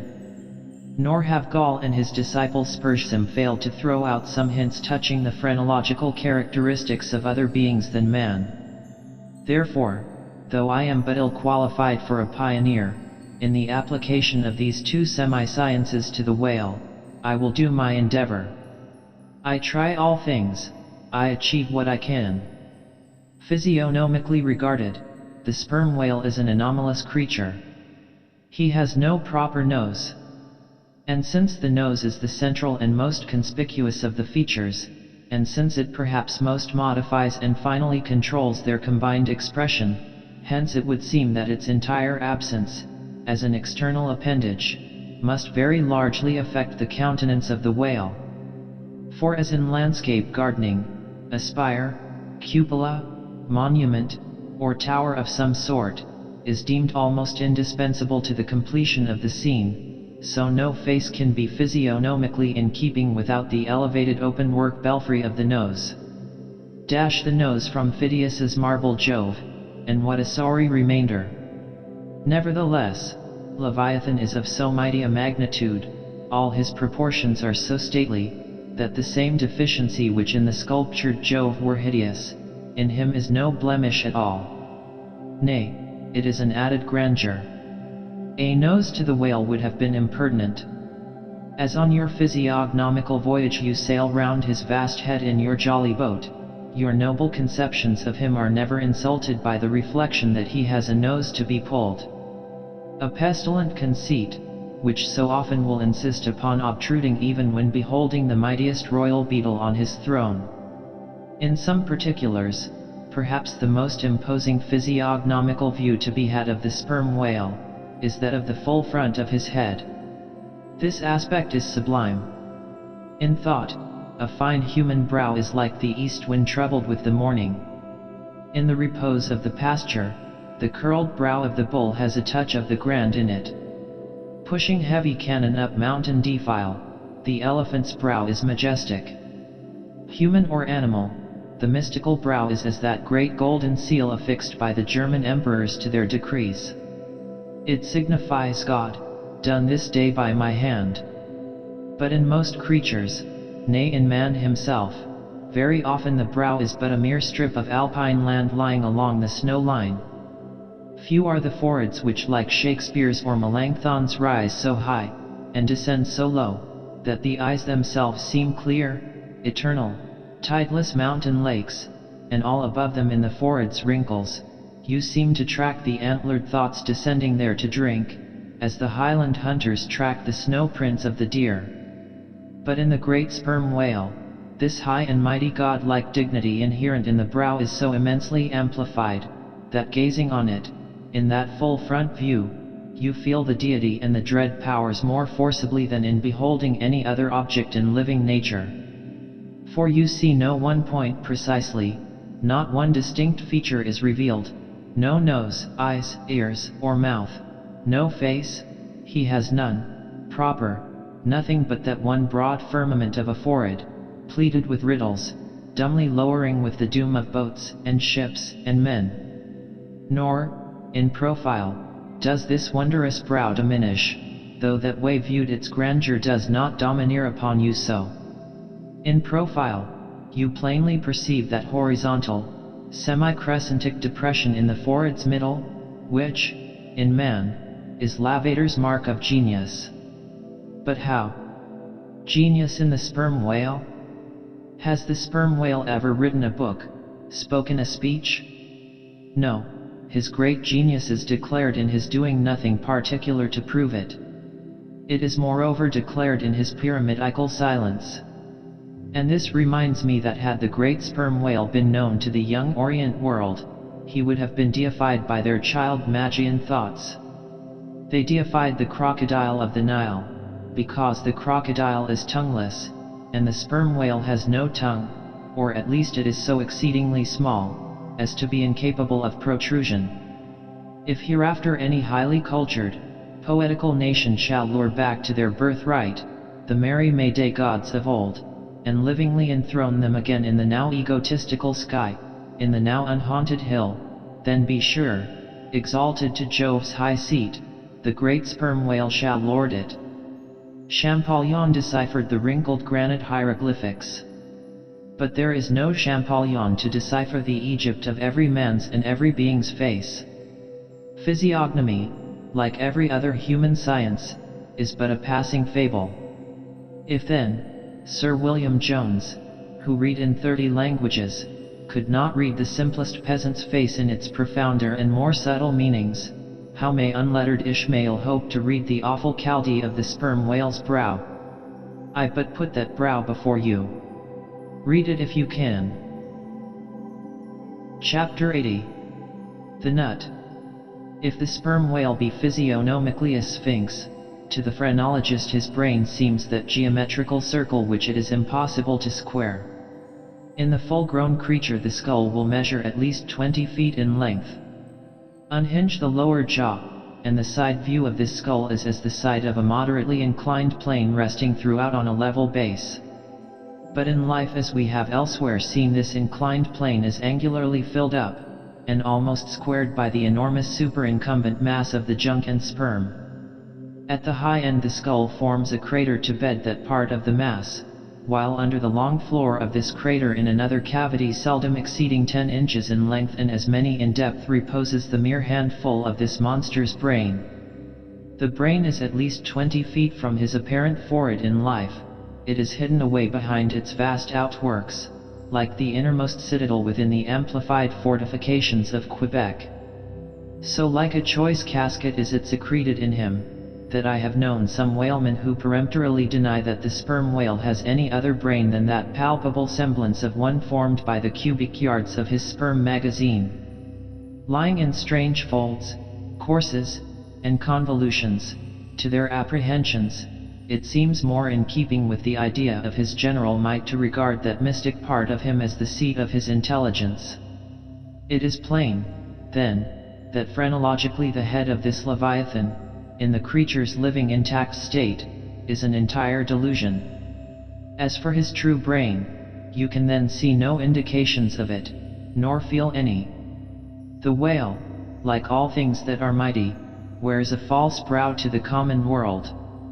If you unload his skull of its spermy heaps and then take a rear view of its rear end, which is the high end, you will be struck by its resemblance to the human skull, beheld in the same situation, and from the same point of view.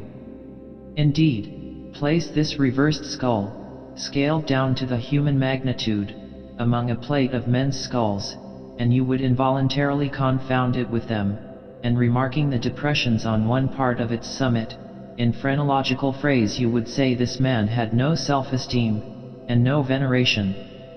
And by those negations, considered along with the affirmative fact of his prodigious bulk and power, you can best form to yourself the truest, though not the most exhilarating conception of what the most exalted potency is. But if from the comparative dimensions of the whale's proper brain, you deem it incapable of being adequately charted, then I have another idea for you.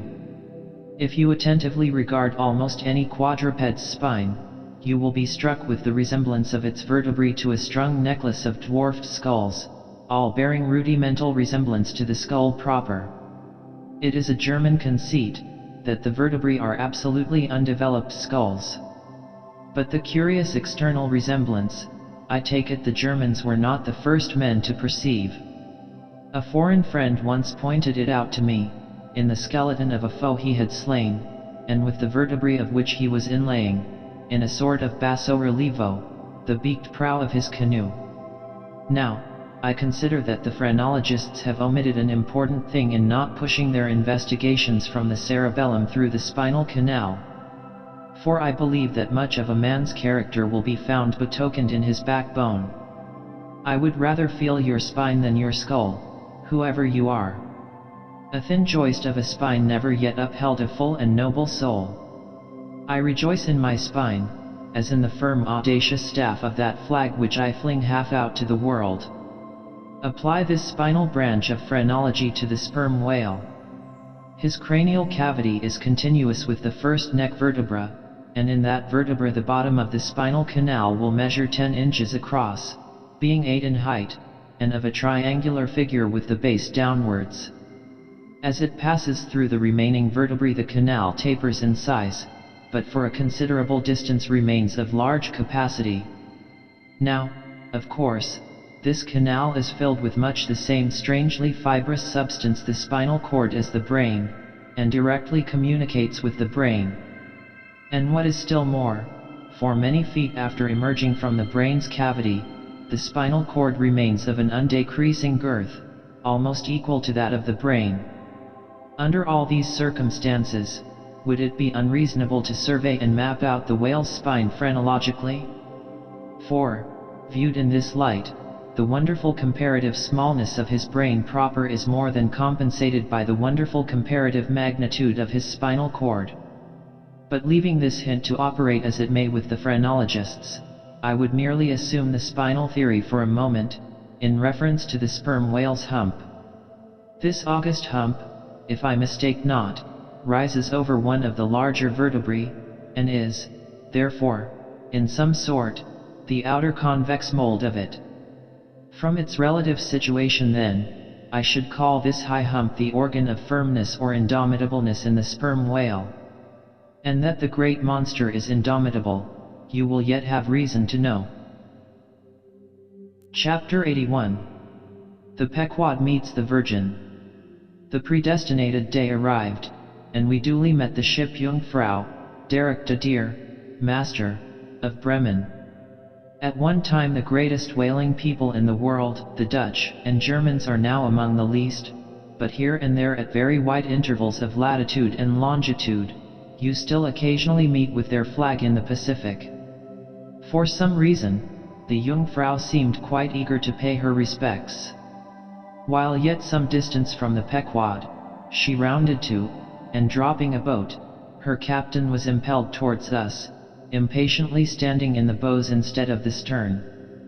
"What has he in his hand there?" cried Starbuck, pointing to something wavingly held by the German. "Impossible, a lamp feeder." "Not that," said Stubb. No, it's a coffee pot, Mr. Starbuck. He's coming off to make us our coffee, is the yarman. Don't you see that big tin can there alongside of him? That's his boiling water." "Oh. He's all right, is the yarman." "Go along with you," cried Flask. "It's a lamp feeder and an oil can. He's out of oil, and has come a-begging."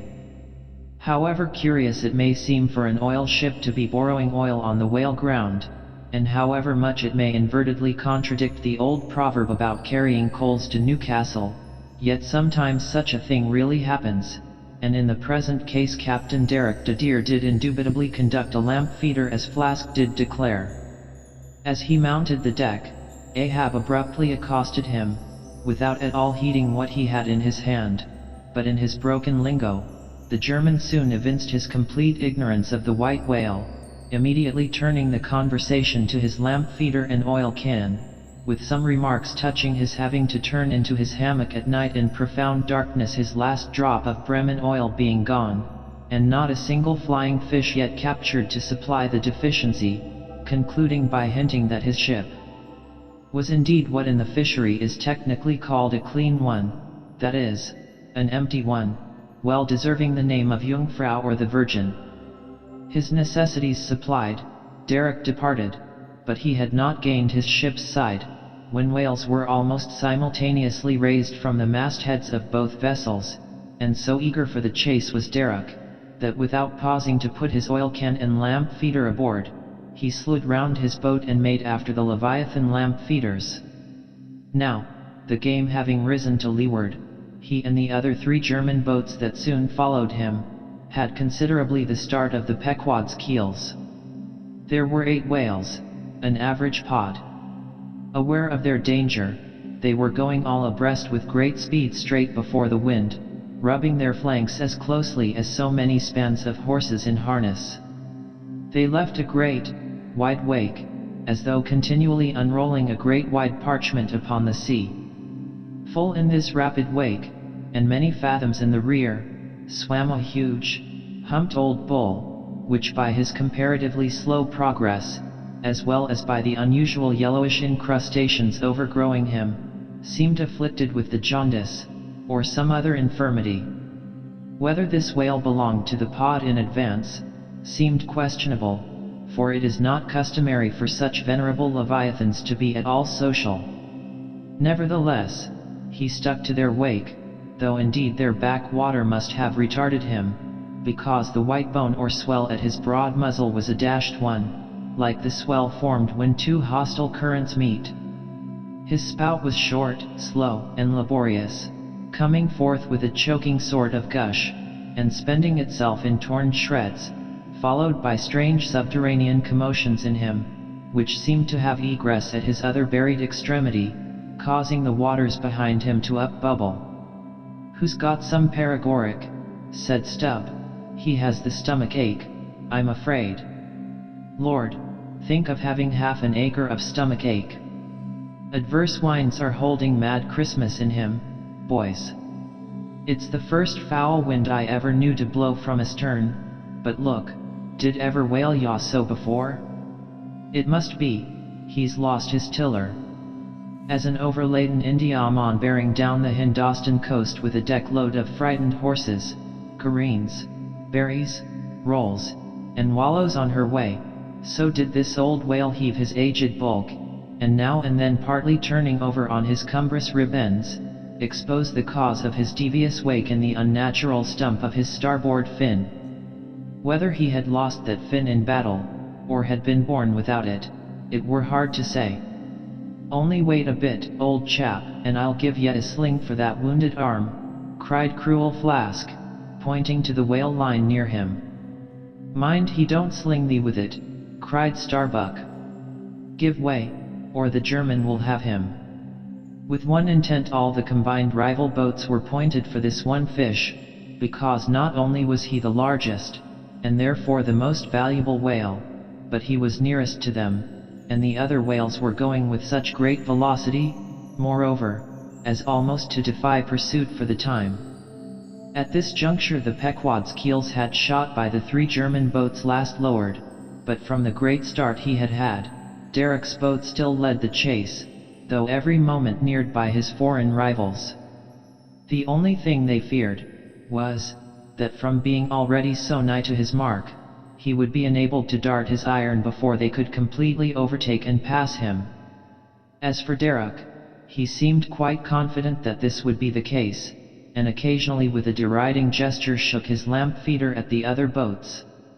"The ungracious and ungrateful dog," cried Starbuck, "he mocks and dares me with the very poor box I filled for him not 5 minutes ago." Then in his old intense whisper, "Give way, greyhounds. Dog to it. I tell ye what it is, men," cried Stubb to his crew, "it's against my religion to get mad, but I'd like to eat that villainous Yarman pole, won't ye? Are ye going to let that rascal beat ye? Do ye love brandy? A hogshead of brandy, then, to the best man. Come, why don't some of ye burst a blood vessel? Who's that been dropping an anchor overboard? We don't budge an inch, we're becalmed. Halloo, here's grass growing in the boat's bottom, and by the Lord, the mast there's budding. This won't do, boys. Look at that Yarman. The short and long of it is, men, will ye spit fire or not? Oh, see the suds he makes," cried Flask, dancing up and down. "What a hump! Oh, do pile on the beef, lays like a log. Oh, my lads, do spring slapjacks and quahogs for supper, you know, my lads, baked clams and muffins. Oh, do, spring, he's 100-barreler, don't lose him now, don't, oh, don't, see that Yarman, oh, won't ye pull for your duff, my lads, such a sog. Such a sogger. Don't ye love sperm? There goes $3,000, men, a bank, a whole bank. The Bank of England, oh, do, what's that Yarman about now?"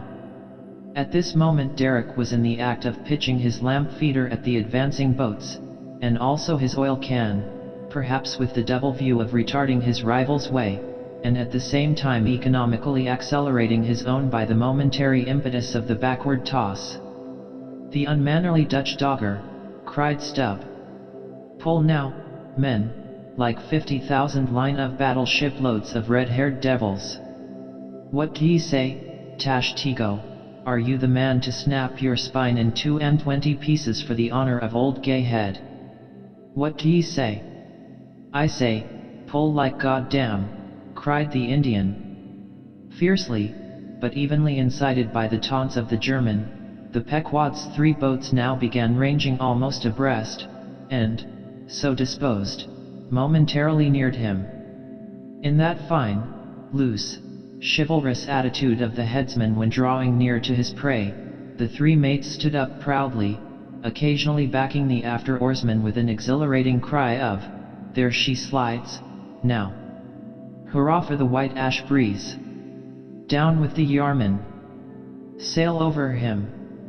But so decided an original start had Derek had, that spite of all their gallantry, he would have proved the victor in this race, had not a righteous judgment descended upon him in a crab which caught the blade of his midship oarsman. While this clumsy lubber was striving to free his white ash, and while, in consequence, Derek's boat was nigh to capsizing, and he thundering away at his men in a mighty rage, that was a good time for Starbuck, Stubb, and Flask. With a shout, they took a mortal start forwards, and slantingly ranged up on the Germans' quarter. An instant more, and all four boats were diagonally in the whale's immediate wake, while stretching from them, on both sides, was the foaming swell that he made. It was a terrific, most pitiable, and maddening sight.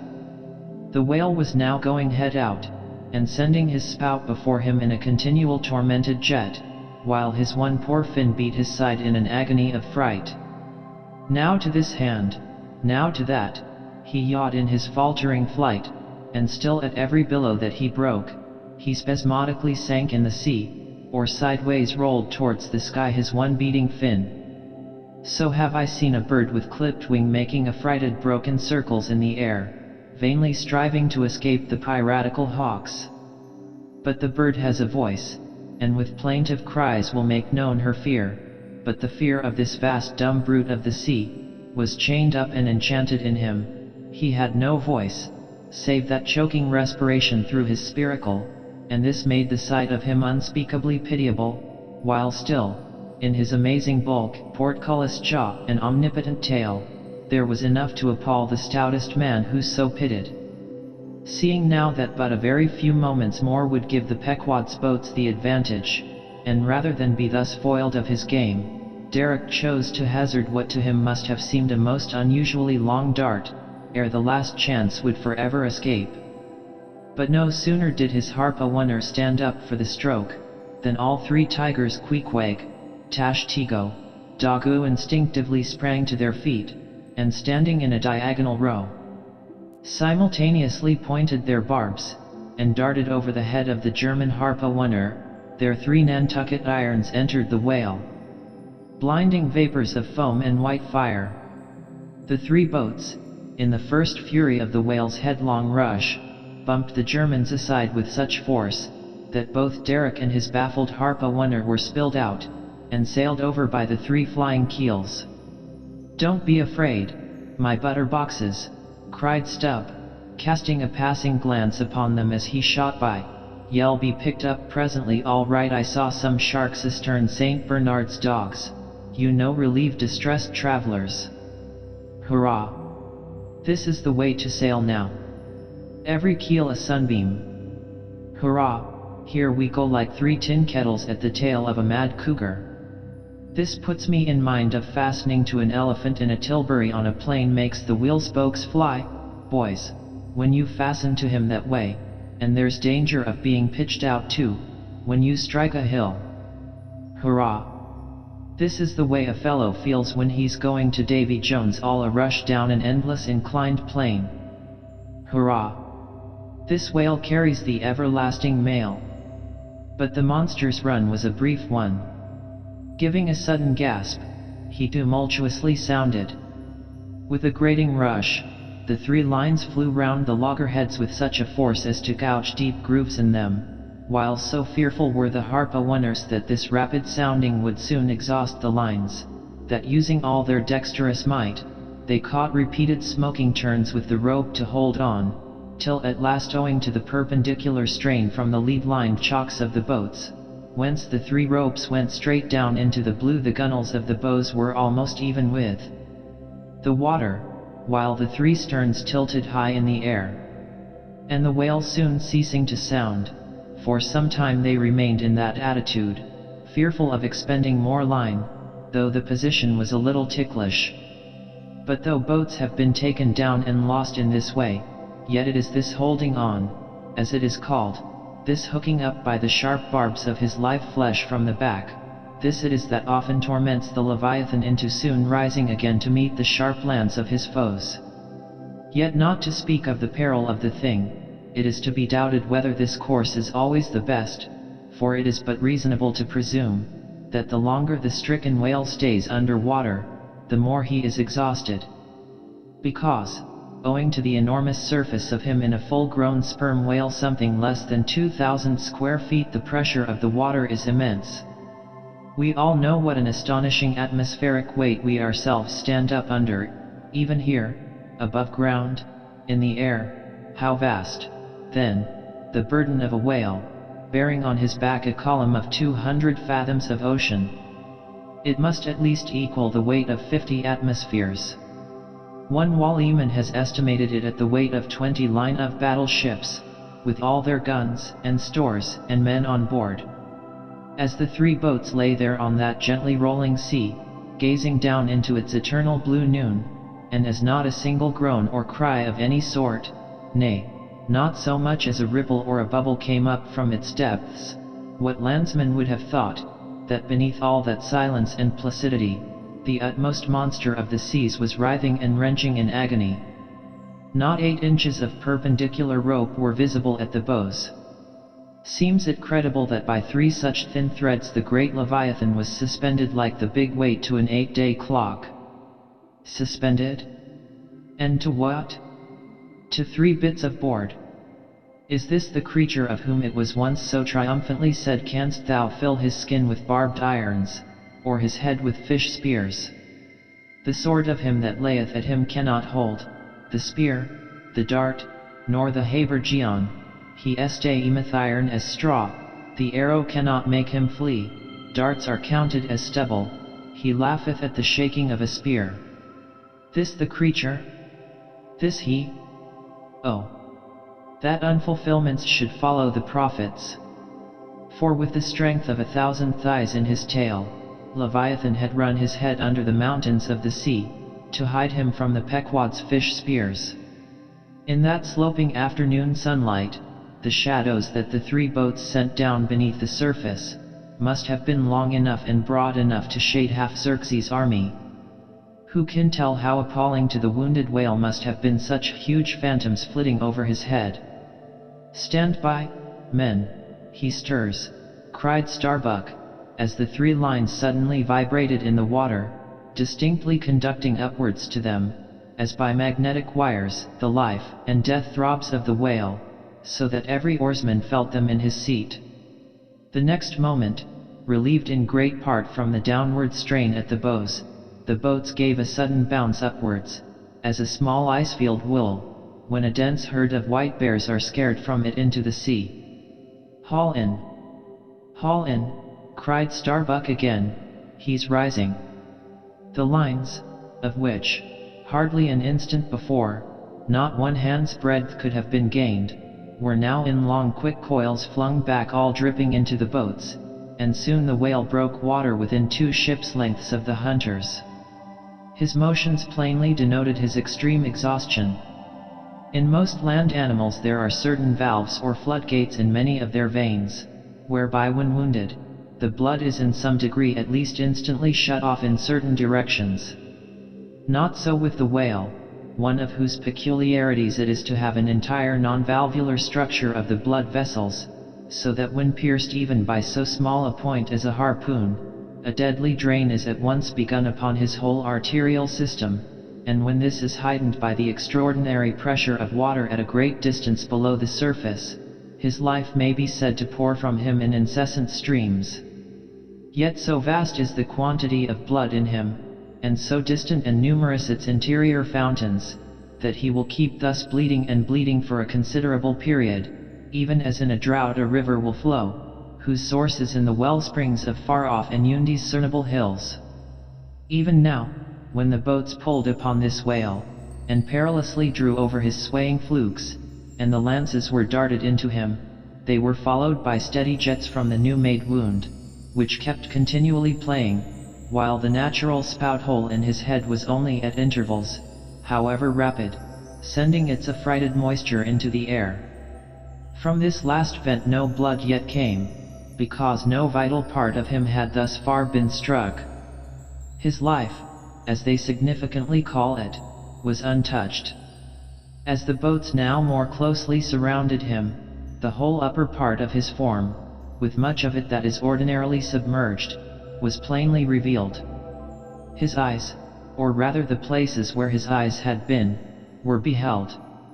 As strange mist-grown masses gather in the knotholes of the noblest oaks when prostrate, so from the points which the whale's eyes had once occupied, now protruded blind bulbs, horribly pitiable to see. But pity there was none. For all his old age, and his one arm, and his blind eyes, he must die the death and be murdered, in order to light the gay bridals and other merrymakings of men, and also to illuminate the solemn churches that preach unconditional inoffensiveness by all to all. Still rolling in his blood, at last he partially disclosed a strangely discolored bunch or protuberance, the size of a bushel, low down on the flank. "A nice spot," cried Flask, "just let me prick him there once." "Avast," cried Starbuck, "there's no need of that." But humane Starbuck was too late. At the instant of the dart an ulcerous jet shot from this cruel wound, and goaded by it into more than sufferable anguish, the whale, now spouting thick blood, with swift fury blindly darted at the craft, bespattering them and their glorying crews all over with showers of gore, capsizing Flask's boat and marring the bows. It was his death stroke. For, by this time, so spent was he by loss of blood, that he helplessly rolled away from the wreck he had made, lay panting on his side, impotently flapped with his stumped fin, then over and over slowly revolved like a waning world, turned up the white secrets of his belly, lay like a log, and died. It was most piteous, that last expiring spout. As when by unseen hands the water is gradually drawn off from some mighty fountain, and with half-stifled melancholy gurglings the spray column lowers and lowers to the ground, so the last long dying spout of the whale. Soon, while the crews were awaiting the arrival of the ship, the body showed symptoms of sinking with all its treasures unrifled. Immediately, by Starbuck's orders, lines were secured to it at different points, so that ere long every boat was a buoy, the sunken whale being suspended a few inches beneath them by the cords. By very heedful management, when the ship drew nigh, the whale was transferred to her side, and was strongly secured there by the stiffest fluke chains, for it was plain that unless artificially upheld, the body would at once sink to the bottom. It so chanced that almost upon first cutting into him with the spade, the entire length of a corroded harpoon was found embedded in his flesh, on the lower part of the bunch before described. But as the stumps of harpoons are frequently found in the dead bodies of captured whales, with the flesh perfectly healed around them, and no prominence of any kind to denote their place, therefore, there must needs have been some other unknown reason in the present case fully to account for the ulceration alluded to. But still more curious was the fact of a lance head of stone being found in him, not far from the buried iron, the flesh perfectly firm about it. Who had darted that stone lance? And when? It might have been darted by some Northwest Indian long before America was discovered. What other marvels might have been rummaged out of this monstrous cabinet there is no telling. But a sudden stop was put to further discoveries, by the ship's being unprecedentedly dragged over sideways to the sea, owing to the body's immensely increasing tendency to sink. However, Starbuck, who had the ordering of affairs, hung on to it to the last, hung on to it so resolutely, indeed, that when at length the ship would have been capsized, if still persisting in locking arms with the body, then, when the command was given to break clear from it, such was the immovable strain upon the timber heads to which the fluke chains and cables were fastened, that it was impossible to cast them off. Meantime everything in the Pequod was aslant. To cross to the other side of the deck was like walking up the steep gabled roof of a house. The ship groaned and gasped. Many of the ivory inlayings of her bulwarks and cabins were started from their places, by the unnatural dislocation. In vain handspikes and crows were brought to bear upon the immovable fluke chains, to pry them adrift from the timber heads, and so low had the whale now settled that the submerged ends could not be at all approached, while every moment whole tons of ponderosity seemed added to the sinking bulk, and the ship seemed on the point of going over. "Hold on, won't yet," cried Stubb to the body, "don't be in such a devil of a hurry to sink. By thunder, men, we must do something or go for it. No use prying there, avast, I say with your hand spikes, and run one of ye for a prayer book and a penknife, and cut the big chains." "Knife? I," cried Queequeg, and seizing the carpenter's heavy hatchet, he leaned out of a porthole, and steel to iron, began slashing at the largest fluke chains. But a few strokes, full of sparks, were given, when the exceeding strain affected the rest. With a terrific snap, every fastening went adrift, the ship righted, the carcass sank. Now, this occasional inevitable sinking of the recently killed sperm whale is a very curious thing, nor has any fisherman yet adequately accounted for it. Usually the dead sperm whale floats with great buoyancy, with its side or belly considerably elevated above the surface.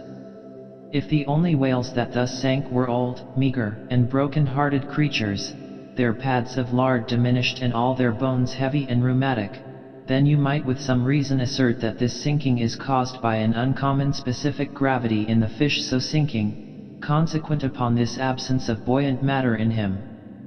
But it is not so. For young whales, in the highest health, and swelling with noble aspirations, prematurely cut off in the warm flush and May of life, with all their panting lard about them, even these brawny, buoyant heroes do sometimes sink. Be it said, however, that the sperm whale is far less liable to this accident than any other species. Where one of that sort go down, 20 right whales do. This difference in the species is no doubt imputable in no small degree to the greater quantity of bone in the right whale, his Venetian blinds alone sometimes weighing more than a ton. From this encumbrance the sperm whale is wholly free. But there are instances where, after the lapse of many hours or several days, the sunken whale again rises, more buoyant than in life.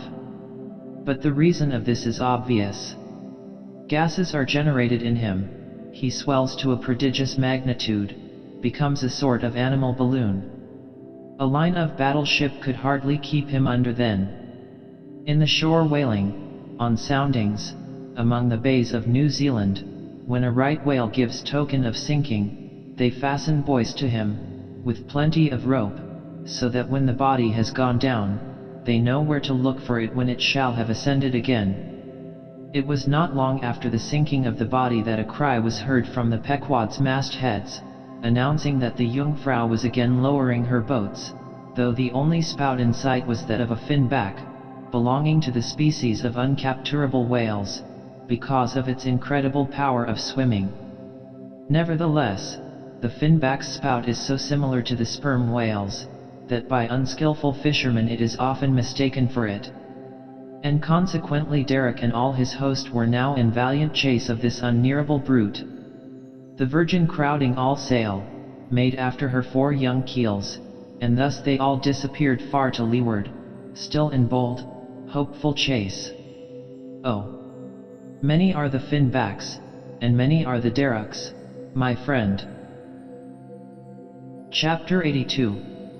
The Honor and Glory of Whaling. There are some enterprises in which a careful disorderliness is the true method. The more I dive into this matter of whaling, and push my researches up to the very spring-head of it, so much the more am I impressed with its great honorableness and antiquity, and especially when I find so many great demigods and heroes, prophets of all sorts, who one way or other have shed distinction upon it. I am transported with the reflection that I myself belong, though but subordinately, to so emblazoned a fraternity. The gallant Perseus, a son of Jupiter, was the first whaleman, and to the eternal honor of our calling be it said, that the first whale attacked by our brotherhood was not killed with any sordid intent. Those were the nightly days of our profession, when we only bore arms to succor the distressed, and not to fill men's lamp feeders. Everyone knows the fine story of Perseus and Andromeda, how the lovely Andromeda, the daughter of a king, was tied to a rock on the sea coast, and as Leviathan was in the very act of carrying her off, Perseus, the prince of whalemen, intrepidly advancing, harpooned the monster, and delivered and married the maid. It was an admirable artistic exploit, rarely achieved by the best harpooners of the present day, inasmuch as this Leviathan was slain at the very first dart. And let no man doubt this archaic story, for in the ancient Joppa, now Jaffa, on the Syrian coast, in one of the pagan temples, there stood for many ages the vast skeleton of a whale, which the city's legends and all the inhabitants asserted to be the identical bones of the monster that Perseus slew. When the Romans took Joppa, the same skeleton was carried to Italy in triumph. What seems most singular and suggestively important in this story is this: it was from Joppa that Jonah set sail. Akin to the adventure of Perseus and Andromeda indeed, by some supposed to be indirectly derived from it is that famous story of St. George and the dragon, which dragon I maintain to have been a whale, for in many old chronicles whales and dragons are strangely jumbled together, and often stand for each other. Thou art as a lion of the waters, and as a dragon of the sea, saith Ezekiel, hereby, plainly meaning a whale. In truth, some versions of the Bible use that word itself. Besides, it would much subtract from the glory of the exploit had St. George but encountered a crawling reptile of the land, instead of doing battle with the great monster of the deep. Any man may kill a snake, but only a Perseus, a St. George, a coffin, have the heart in them to march boldly up to a whale. Let not the modern paintings of this scene mislead us, for though the creature encountered by that valiant whaleman of old is vaguely represented of a griffin-like shape, and though the battle is depicted on land and the saint on horseback, yet considering the great ignorance of those times, when the true form of the whale was unknown to artists, and considering that as in Perseus' case, St. George's whale might have crawled up out of the sea on the beach, and considering that the animal ridden by St. George might have been only a large seal, or sea-horse, bearing all this in mind, it will not appear altogether incompatible with the sacred legend and the ancientest drafts of the scene, to hold this so-called dragon no other than the great Leviathan himself. In fact, placed before the strict and piercing truth, this whole story will fare like that fish, flesh, and fowl idol of the Philistines, Dagon by name, who being planted before the ark of Israel, his horse's head and both the palms of his hands fell off from him, and only the stump or fishy part of him remained. Thus, then, one of our own noble stamp, even a whaleman, is the tutelary guardian of England, and by good rights, we harpooners of Nantucket should be enrolled in the most noble order of St. George. And therefore, let not the knights of that honorable company, none of whom, I venture to say, have ever had to do with a whale like their great patron, let them never eye a Nantucketer with disdain, since even in our woolen frocks and tarred trousers we are much better entitled to St. George's decoration than they. Whether to admit Hercules among us or not, concerning this I long remained dubious, for though according to the Greek mythologies, that antique Crockett and Kit Carson, that brawny doer of rejoicing good deeds, was swallowed down and thrown up by a whale, still, whether that strictly makes a whaleman of him, that might be mooted. It nowhere appears that he ever actually harpooned his fish, unless, indeed, from the inside. Nevertheless, he may be deemed a sort of involuntary whaleman. At any rate the whale caught him, if he did not the whale. I claim him for one of our clan. But, by the best contradictory authorities, this Grecian story of Hercules and the whale is considered to be derived from the still more ancient Hebrew story of Jonah and the whale, and vice versa. Certainly they are very similar. If I claim the demigod, then, why not the prophet? Nor do heroes, saints, demigods, and prophets alone comprise the whole roll of our order. Our Grand Master is still to be named, for like royal kings of old times, we find the headwaters of our fraternity in nothing short of the great gods themselves. That wondrous oriental story is now to be rehearsed from the Shastra, which gives us the dread Vishnu, one of the three persons in the Godhead of the Hindus, gives us this divine Vishnu himself for our Lord, Vishnu, who, by the first of his 10 earthly incarnations, has forever set apart and sanctified the whale.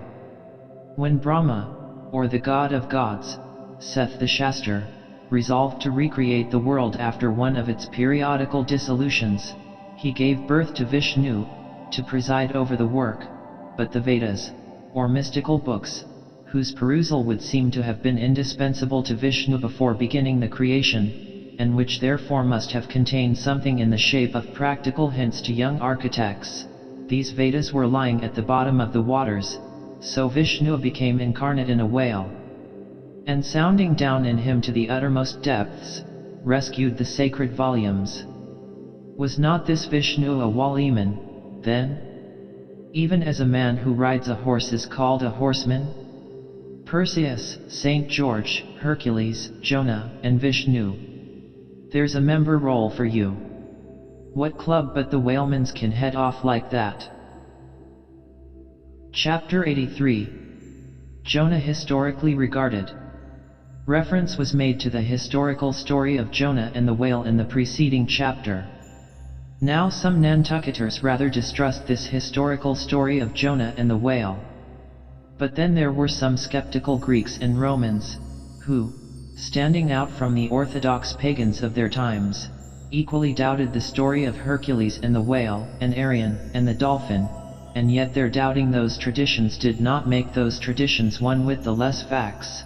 For all that, one old Sag Harbor whaleman's chief reason for questioning the Hebrew story was this: he had one of those quaint old-fashioned Bibles, embellished with curious, unscientific plates, one of which represented Jonah's whale with 2 spouts in his head, a peculiarity only true with respect to a species of the Leviathan, the right whale, and the varieties of that order, concerning which the fishermen have this saying: a penny roll would choke him, his swallow is so very small. But, to this, Bishop Jebb's anticipative answer is ready. It is not necessary, hints the bishop, that we consider Jonah as tombed in the whale's belly, but as temporarily lodged in some part of his mouth. And this seems reasonable enough in the good bishop. For truly, the right whale's mouth would accommodate a couple of whist tables, and comfortably seat all the players. Possibly, too, Jonah might have ensconced himself in a hollow tooth, but, on second thoughts, the right whale is toothless. Another reason which Sag Harbor, he went by that name, urged for his want of faith in this matter of the prophet, was something obscurely in reference to his incarcerated body and the whale's gastric juices. But this objection likewise falls to the ground, because a German exegetist supposes that Jonah must have taken refuge in the floating body of a dead whale, even as the French soldiers in the Russian campaign turned their dead horses into tents, and crawled into them. Besides, it has been divined by other continental commentators, that when Jonah was thrown overboard from the Joppa ship, he straightway effected his escape to another vessel nearby, some vessel with a whale for a figurehead, and, I would add, possibly called the whale, as some craft are nowadays christened the shark, the gull, the eagle. Nor have there been wanting learned exegetists who have opined that the whale mentioned in the book of Jonah merely meant a life preserver, an inflated bag of wind which the endangered prophet swam to, and so was saved from a watery doom. Poor Sag Harbor, therefore, seems worsted all round. But he had still another reason for his want of faith. It was this: if I remember right, Jonah was swallowed by the whale in the Mediterranean Sea, and after 3 days he was vomited up somewhere within 3 days' journey of Nineveh, a city on the Tigris, very much more than 3 days' journey across from the nearest point of the Mediterranean coast. How is that? But was there no other way for the whale to land the prophet within that short distance of Nineveh? Yes. He might have carried him round by the way of the Cape of Good Hope. But not to speak of the passage through the whole length of the Mediterranean, and another passage up the Persian Gulf and Red Sea, such a supposition would involve the complete circumnavigation of all Africa in 3 days, not to speak of the Tigris waters, near the site of Nineveh, being too shallow for any whale to swim in. Besides, this idea of Jonah's weathering the Cape of Good Hope at so early a day would wrest the honor of the discovery of that great headland from Bartholomew Diaz, its reputed discoverer, and so make modern history a liar. But all these foolish arguments of old Sag Harbor only evinced his foolish pride of reason, a thing still more reprehensible in him, seeing that he had but little learning except what he had picked up from the sun and the sea. I say it only shows his foolish, impious pride, and abominable, devilish rebellion against the reverend clergy. For by a Portuguese Catholic priest, this very idea of Jonah's going to Nineveh via the Cape of Good Hope was advanced as a signal magnification of the general miracle. And so it was. Besides, to this day, the highly enlightened Turks devoutly believe in the historical story of Jonah. And some 3 centuries ago, an English traveler in old Harris's Voyages speaks of a Turkish mosque built in honor of Jonah, in which mosque was a miraculous lamp that burnt without any oil. Chapter 84. Pitchpoling.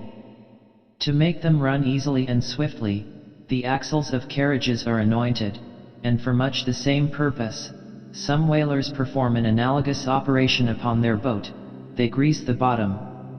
Nor is it to be doubted that as such a procedure can do no harm, it may possibly be of no contemptible advantage, considering that oil and water are hostile, that oil is a sliding thing, and that the object in view is to make the boat slide bravely. Queequeg believed strongly in anointing his boat, and one morning not long after the German ship Jungfrau disappeared, took more than customary pains in that occupation, crawling under its bottom, where it hung over the side, and rubbing in the unctuousness as though diligently seeking to ensure a crop of hair from the craft's bald keel. He seemed to be working in obedience to some particular presentiment. Nor did it remain unwarranted by the event. Towards noon whales were raised, but so soon as the ship sailed down to them, they turned and fled with swift precipitancy, a disordered flight, as of Cleopatra's barges from Actium. Nevertheless, the boats pursued, and Stubbs was foremost. By great exertion, Tashtego at last succeeded in planting one iron, but the stricken whale, without at all sounding, still continued his horizontal flight, with added fleetness. Such unintermitted strainings upon the planted iron must sooner or later inevitably extract it. It became imperative to lance the flying whale, or be content to lose him. But to haul the boat up to his flank was impossible, he swam so fast and furious. What then remained? Of all the wondrous devices and dexterities, the sleights of hand and countless subtleties, to which the veteran walleyman is so often forced, none exceed that fine maneuver with the lance called pitchpoling. Small sword, or broad sword, in all its exercises boasts nothing like it. It is only indispensable with an inveterate running whale. Its grand fact and feature is the wonderful distance to which the long lance is accurately darted from a violently rocking, jerking boat, under extreme headway. Steel and wood included, the entire spear is some 10 or 12 feet in length. The staff is much slighter than that of the harpoon, and also of a lighter material, pine. It is furnished with a small rope called a warp, of considerable length, by which it can be hauled back to the hand after darting. But before going further, it is important to mention here, that though the harpoon may be pitch-poled in the same way with the lance, yet it is seldom done, and when done, is still less frequently successful, on account of the greater weight and inferior length of the harpoon as compared with the lance, which in effect become serious drawbacks.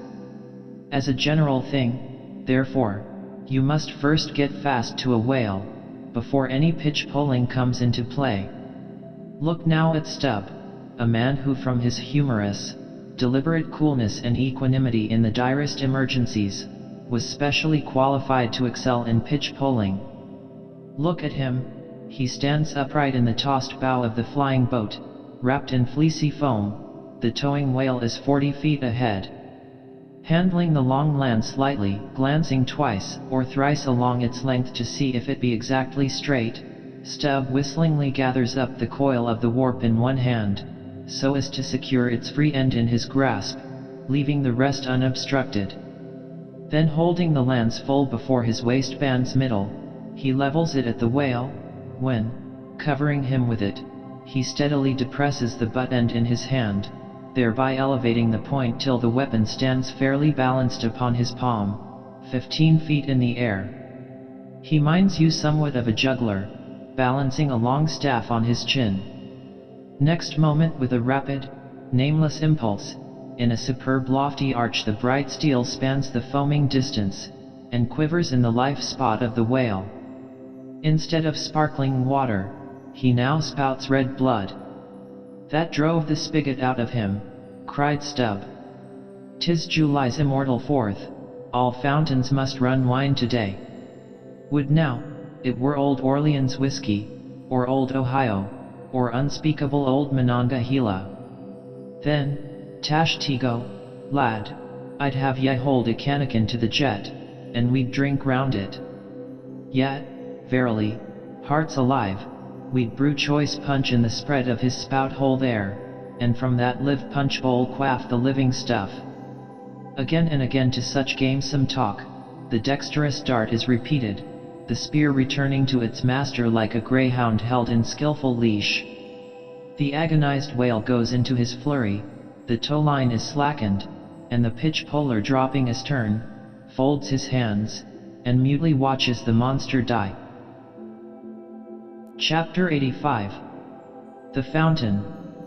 That for 6,000 years and no one knows how many millions of ages before the great whales should have been spouting all over the sea, and sprinkling and mystifying the gardens of the deep, as with so many sprinkling or mystifying pots, and that for some centuries back, thousands of hunters should have been close by the fountain of the whale, watching these sprinklings and spoutings, that all this should be, and yet, that down to this blessed minute, 15¼ minutes past 1 o'clock p.m. of this 16th day of December, AD 1851, it should still remain a problem, whether these spoutings are, after all, really water, or nothing but vapor. This is surely a noteworthy thing. Let us, then, look at this matter, along with some interesting items contingent. Everyone knows that by the peculiar cunning of their gills, the finny tribes in general breathe the air which at all times is combined with the element in which they swim. Hence, a herring or a cod might live a century, and never once raise its head above the surface. But owing to his marked internal structure which gives him regular lungs, like a human being's, the whale can only live by inhaling the disengaged air in the open atmosphere. Wherefore the necessity for his periodical visits to the upper world. But he cannot in any degree breathe through his mouth, for, in his ordinary attitude, the sperm whale's mouth is buried at least 8 feet beneath the surface, and what is still more, his windpipe has no connection with his mouth. No, he breathes through his spiracle alone, and this is on the top of his head. If I say that in any creature breathing is only a function indispensable to vitality, inasmuch as it withdraws from the air a certain element, which being subsequently brought into contact with the blood imparts to the blood its vivifying principle, I do not think I shall err, though I may possibly use some superfluous scientific words. Assume it, and it follows that if all the blood in a man could be aerated with one breath, he might then seal up his nostrils and not fetch another for a considerable time. That is to say, he would then live without breathing. Anomalous as it may seem, this is precisely the case with the whale, who systematically lives, by intervals, his full hour and more, when at the bottom, without drawing a single breath, or so much as in any way inhaling a particle of air, for, remember, he has no gills. How is this? Between his ribs and on each side of his spine he is supplied with a remarkable involved Cretan labyrinth of vermicelli-like vessels, which vessels, when he quits the surface, are completely distended with oxygenated blood. So that for an hour or more, 1,000 fathoms in the sea, he carries a surplus stock of vitality in him, just as the camel crossing the waterless desert carries a surplus supply of drink for future use in its 4 supplementary stomachs. The anatomical fact of this labyrinth is indisputable, and that the supposition founded upon it is reasonable and true, seems the more cogent to me, when I consider the otherwise inexplicable obstinacy of that Leviathan in having his spoutings out, as the fishermen phrase it. This is what I mean. If unmolested, upon rising to the surface, the sperm whale will continue there for a period of time exactly uniform with all his other unmolested risings. Say he stays 11 minutes, and jets 70 times, that is, respires 70 breaths, then whenever he rises again, he will be sure to have his 70 breaths over again, to a minute. Now, if after he fetches a few breaths you alarm him, so that he sounds, he will be always dodging up again to make good his regular allowance of air. And not till those 70 breaths are told, will he finally go down to stay out his full term below. Remark, however, that in different individuals these rates are different, but in any one they are alike. Now, why should the whale thus insist upon having his spoutings out, unless it be to replenish his reservoir of air descending for good? How obvious is it, too, that this necessity for the whale's rising exposes him to all the fatal hazards of the chase. For not by hook or by net could this vast Leviathan be caught, when sailing 1,000 fathoms beneath the sunlight. Not so much thy skill, then, O hunter, as the great necessities that strike the victory to thee. In man, breathing is incessantly going on, one breath only serving for 2 or 3 pulsations, so that whatever other business he has to attend to, waking or sleeping, breathe he must, or die he will. But the sperm whale only breathes about 1/7 or Sunday of his time. It has been said that the whale only breathes through his spout hole. If it could truthfully be added that his spouts are mixed with water, then I opine we should be furnished with the reason why his sense of smell seems obliterated in him, for the only thing about him that at all answers to his nose is that identical spout hole, and being so clogged with 2 elements, it could not be expected to have the power of smelling. But owing to the mystery of the spout, whether it be water or whether it be vapor, no absolute certainty can as yet be arrived at on this head. Sure it is, nevertheless, that the sperm whale has no proper olfactories. But what does he want of them? No roses, no violets, no cologne water in the sea.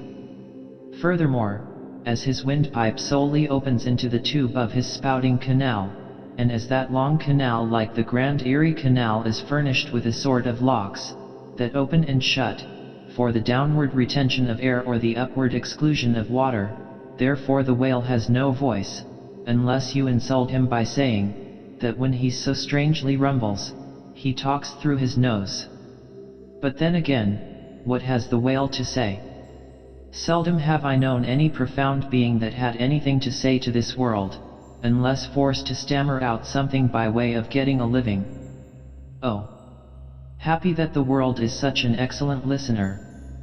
Now, the spouting canal of the sperm whale, chiefly intended as it is for the conveyance of air, and for several feet laid along, horizontally, just beneath the upper surface of his head, and a little to one side, this curious canal is very much like a gas pipe laid down in a city on one side of a street.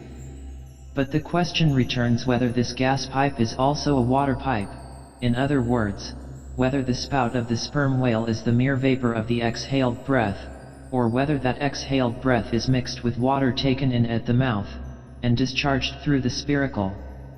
It is certain that the mouth indirectly communicates with the spouting canal, but it cannot be proved that this is for the purpose of discharging water through the spiracle, because the greatest necessity for so doing would seem to be, when in feeding he accidentally takes in water. But the sperm whale's food is far beneath the surface, and there he cannot spout even if he would. Besides, if you regard him very closely, and time him with your watch, you will find that when unmolested, there is an undeviating rhyme between the periods of his jets and the ordinary periods of respiration. But why pester one with all this reasoning on the subject? Speak out. You have seen him spout, then declare what the spout is. Can you not tell water from air? My dear sir, in this world it is not so easy to settle these plain things. I have ever found your plain things the naughtiest of all. And as for this whale spout, you might almost stand in it, and yet be undecided as to what it is precisely. The central body of it is hidden in the snowy sparkling mist enveloping it, and how can you certainly tell whether any water falls from it, when, always, when you are close enough to a whale to get a close view of his spout, he is in a prodigious commotion, the water cascading all around him. And if at such times you should think that you really perceived drops of moisture in the spout, how do you know that they are not merely condensed from its vapor, or how do you know that they are not those identical drops superficially lodged in the spout hole fissure, which is countersunk into the summit of the whale's head? For even when tranquilly swimming through the midday sea in a calm, with his elevated hump sun-dried as a dromedary's in the desert, even then, the whale always carries a small basin of water on his head, as under a blazing sun you will sometimes see a cavity in a rock filled up with rain. Nor is it at all prudent for the hunter to be over-curious touching the precise nature of the whale spout. It will not do for him to be peering into it, and putting his face in it. You cannot go with your pitcher to this fountain and fill it, and bring it away. For even when coming into slight contact with the outer, vapory shreds of the jet, which will often happen, your skin will feverishly smart, from the acridness of the thing so touching it. And I know one, who coming into still closer contact with the spout, whether with some scientific object in view, or otherwise, I cannot say, the skin peeled off from his cheek and arm. Wherefore, among whalemen, the spout is deemed poisonous, they try to evade it. Another thing, I have heard it said, and I do not much doubt it, that if the jet is fairly spouted into your eyes, it will blind you.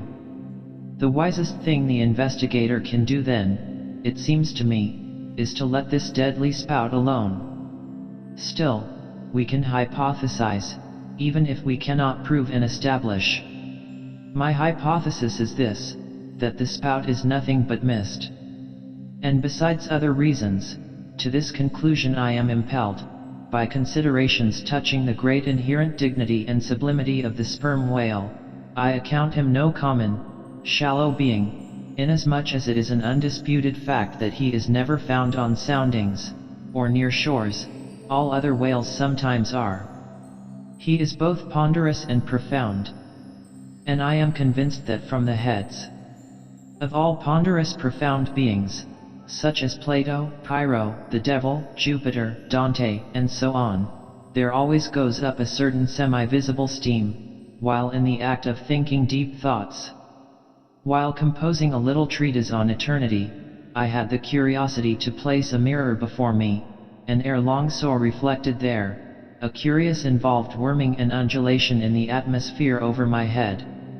The invariable moisture of my hair, while plunged in deep thought, after 6 cups of hot tea in my thin shingled attic, of an August noon, this seems an additional argument for the above supposition. And how nobly it raises our conceit of the mighty, misty monster, to behold him solemnly sailing through a calm tropical sea, his vast, mild head overhung by a canopy of vapor, engendered by his incommunicable contemplations, and that vapor as you will sometimes see it glorified by a rainbow, as if heaven itself had put its seal upon his thoughts. For, d'ye see, rainbows do not visit the clear air, they only irradiate vapor. And so, through all the thick mists of the dim doubts in my mind, divine intuitions now and then shoot, enkindling my fog with a heavenly ray. And for this I thank God, for all have doubts, many deny, but doubts or denials, few along with them, have intuitions. Doubts of all things earthly, and intuitions of some things heavenly, This combination makes neither believer nor infidel, but makes a man who regards them both with equal eye. Chapter 86. The Tail. Other poets have warbled the praises of the soft eye of the antelope, and the lovely plumage of the bird that never alights. Less celestial, I celebrate a tail. Reckoning the largest sized sperm whale's tail to begin at that point of the trunk where it tapers to about the girth of a man, it comprises upon its upper surface alone an area of at least 50 square feet. The compact round body of its root expands into two broad, firm, flat palms or flukes, gradually shoaling away to less than an inch in thickness. At the crotch or junction, these flukes slightly overlap, then sideways recede from each other like wings, leaving a wide vacancy between. In no living thing are the lines of beauty more exquisitely defined than in the crescentic borders of these flukes. At its utmost expansion in the full-grown whale, the tail will considerably exceed 20 feet across. The entire member seems a dense webbed bed of welded sinews, but cut into it, and you find that three distinct strata compose it: upper, middle, and lower. The fibers in the upper and lower layers are long and horizontal, those of the middle one very short, and running crosswise between the outside layers. This triune structure, as much as anything else, imparts power to the tail. To the student of old Roman walls, the middle layer will furnish a curious parallel to the thin course of tiles always alternating with the stone in those wonderful relics of the antique, and which undoubtedly contribute so much to the great strength of the masonry. But as if this vast local power in the tendinous tail were not enough, the whole bulk of the Leviathan is knit over with a warp and woof of muscular fibers and filaments, which passing on either side the loins and running down into the flukes, insensibly blend with them, and largely contribute to their might, so that in the tail the confluent measureless force of the whole whale seems concentrated to a point. Could annihilation occur to matter, this were the thing to do it. Nor does this its amazing strength at all tend to cripple the graceful flexion of its motions, where infantileness of ease undulates through a titanism of power. On the contrary, those motions derive their most appalling beauty from it. Real strength never impairs beauty or harmony, but it often bestows it, and in everything imposingly beautiful, strength has much to do with the magic. Take away the tied tendons that all over seem bursting from the marble in the carved Hercules, and its charm would be gone. As devout Eckermann lifted the linen sheet from the naked corpse of Gerda, he was overwhelmed with the massive chest of the man, that seemed as a Roman triumphal arch. When Angelo paints even God the Father in human form, mark what robustness is there. And whatever they may reveal of the divine love in the Son, the soft, curled, hermaphroditical Italian pictures, in which his idea has been most successfully embodied, these pictures, so destitute as they are of all brawniness, hint nothing of any power, but the mere negative, feminine one of submission and endurance, which on all hands it is conceded, form the peculiar practical virtues of his teachings. Such is the subtle elasticity of the organ I treat of, that whether wielded in sport, or in earnest, or in anger, whatever be the mood it be in, its flexions are invariably marked by exceeding grace. Therein no fairy's arm can transcend it. 5 great motions are peculiar to it. First, when used as a fin for progression. Second, when used as a mace in battle. Third, in sweeping. Fourth, in lobetailing. Fifth, in peaking flukes. First, being horizontal in its position, the Leviathan's tail acts in a different manner from the tails of all other sea creatures. It never wriggles. In man or fish, wriggling is a sign of inferiority. To the whale, his tail is the sole means of propulsion. Scroll-wise coiled forwards beneath the body, and then rapidly sprung backwards, it is this which gives that singular darting, leaping motion to the monster when furiously swimming. His side fins only serve to steer by. Second, it is a little significant, that while one sperm whale only fights another sperm whale with his head and jaw, nevertheless, in his conflicts with man, he chiefly and contemptuously uses his tail. In striking at a boat, he swiftly curves away his flukes from it, and the blow is only inflicted by the recoil. If it be made in the unobstructed air, especially if it descend to its mark, the stroke is then simply irresistible. No ribs of man or boat can withstand it. Your only salvation lies in eluding it, but if it comes sideways through the opposing water, then partly owing to the light buoyancy of the whale boat, and the elasticity of its materials, a cracked rib or a dashed plank or two, a sort of stitch in the side, is generally the most serious result. These submerged side blows are so often received in the fishery, that they are accounted mere child's play. Someone strips off a frock, and the hole is stopped. Third, I cannot demonstrate it, but it seems to me, that in the whale the sense of touch is concentrated in the tail, for in this respect there is a delicacy in it only equalled by the daintiness of the elephant's trunk. This delicacy is chiefly evinced in the action of sweeping, when in maidenly gentleness the whale with a certain soft slowness moves his immense flukes from side to side upon the surface of the sea, and if he feel but a sailor's whisker, woe to that sailor, whiskers and all. What tenderness there is in that preliminary touch! Had this tale any prehensile power, I should straightway bethink me of Darminode's elephant that so frequented the flower market, and with low salutations presented nosegays to damsels, and then caressed their zones.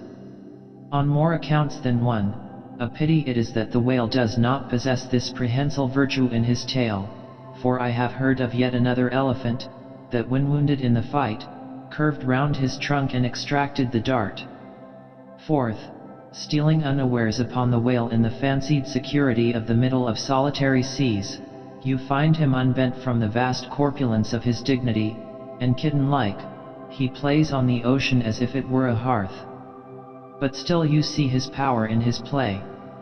The broad palms of his tail are flirted high into the air, then smiting the surface, the thunderous concussion resounds for miles. You would almost think a great gun had been discharged, and if you noticed the light wreath of vapor from the spiracle at his other extremity, you would think that that was the smoke from the touch-hole. Fifth, as in the ordinary floating posture of the Leviathan the flukes lie considerably below the level of his back, they are then completely out of sight beneath the surface, but when he is about to plunge into the deeps, his entire flukes with at least 30 feet of his body are tossed erect in the air, and so remain vibrating a moment, till they downwards shoot out of view. Excepting the sublime breach somewhere else to be described, this peaking of the whale's flukes is perhaps the grandest sight to be seen in all animated nature. Out of the bottomless profundities the gigantic tail seems spasmodically snatching at the highest heaven. So in dreams, have I seen majestic Satan thrusting forth his tormented colossal claw from the flame Baltic of hell. But in gazing at such scenes, it is all in all what mood you are in. If in the Dantean, the devils will occur to you, if in that of Isaiah, the archangels. Standing at the masthead of my ship during a sunrise that crimsoned sky and sea, I once saw a large herd of whales in the east, all heading towards the sun, and for a moment vibrating in concert with peaked flukes. As it seemed to me at the time, such a grand embodiment of adoration of the gods was never beheld, even in Persia, the home of the fire worshippers. As Ptolemy Philopater testified of the African elephant, I then testified of the whale, pronouncing him the most devout of all beings. For according to King Juba, the military elephants of antiquity often hailed the morning with their trunks uplifted in the profoundest silence. The chance comparison in this chapter, between the whale and the elephant, so far as some aspects of the tail of the one and the trunk of the other are concerned, should not tend to place those two opposite organs on an equality, much less the creatures to which they respectively belong. For as the mightiest elephant is but a terrier to Leviathan, so, compared with Leviathan's tail, his trunk is but the stalk of a lily. The most direful blow from the elephant's trunk were as the playful tap of a fan, compared with the measureless crush and crash of the sperm whale's ponderous flukes, which in repeated instances have one after the other hurled entire boats with all their oars and crews into the air, very much as an Indian juggler tosses his balls. Though all comparison in the way of general bulk between the whale and the elephant is preposterous, inasmuch as in that particular the elephant stands in much the same respect to the whale that a dog does to the elephant, nevertheless, there are not wanting some points of curious similitude. Among these is the spout. It is well known that the elephant will often draw up water or dust in his trunk, and then elevating it, jet it forth in a stream. The more I consider this mighty tale, the more do I deplore my inability to express it. At times there are gestures in it, which, though they would well grace the hand of man, remain wholly inexplicable. In an extensive herd, so remarkable, occasionally, are these mystic gestures, that I have heard hunters who have declared them akin to Freemason signs and symbols, that the whale, indeed, by these methods intelligently conversed with the world. Nor are there wanting other motions of the whale in his general body, full of strangeness, and unaccountable to his most experienced assailant. Dissect him how I may, then, I but go skin deep, I know him not, and never will. But if I know not even the tail of this whale, how understand his head? Much more, how comprehend his face, when face he has none? Thou shalt see my back parts, my tail, he seems to say, but my face shall not be seen. But I cannot completely make out his back parts, and hint what he will about his face. I say again, he has no face. Chapter 87. The Grand Armada. The long and narrow peninsula of Malacca, extending southeastward from the territories of Burma, forms the most southerly point of all Asia.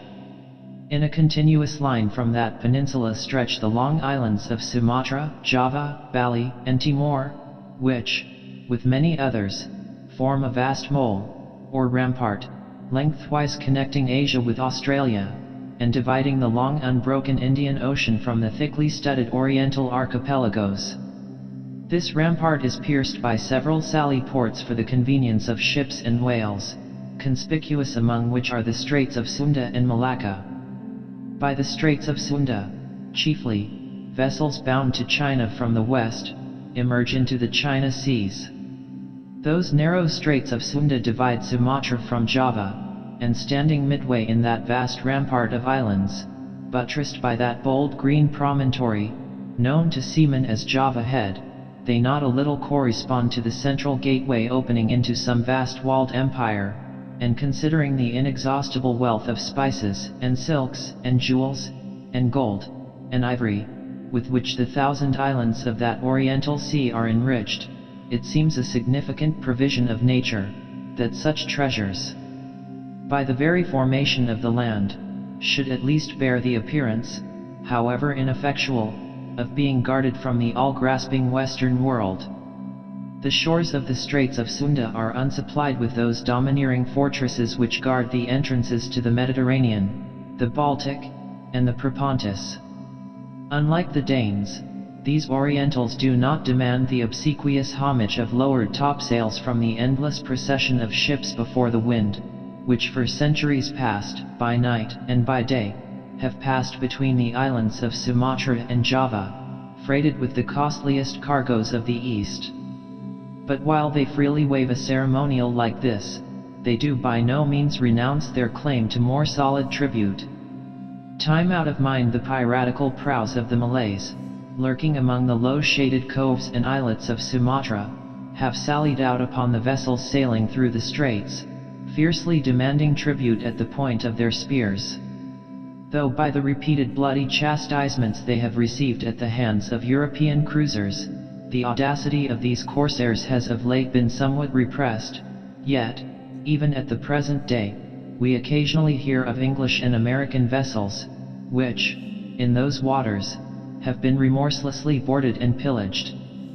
With a fair, fresh wind, the Pequod was now drawing nigh to these straits, Ahab purposing to pass through them into the Javan Sea, and thence, cruising northwards, over waters known to be frequented here and there by the sperm whale, sweep inshore by the Philippine Islands, and gain the far coast of Japan, in time for the great whaling season there.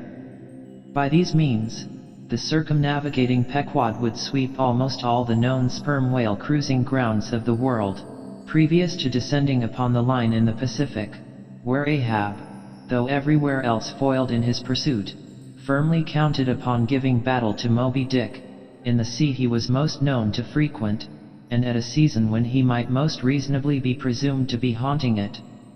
But how now?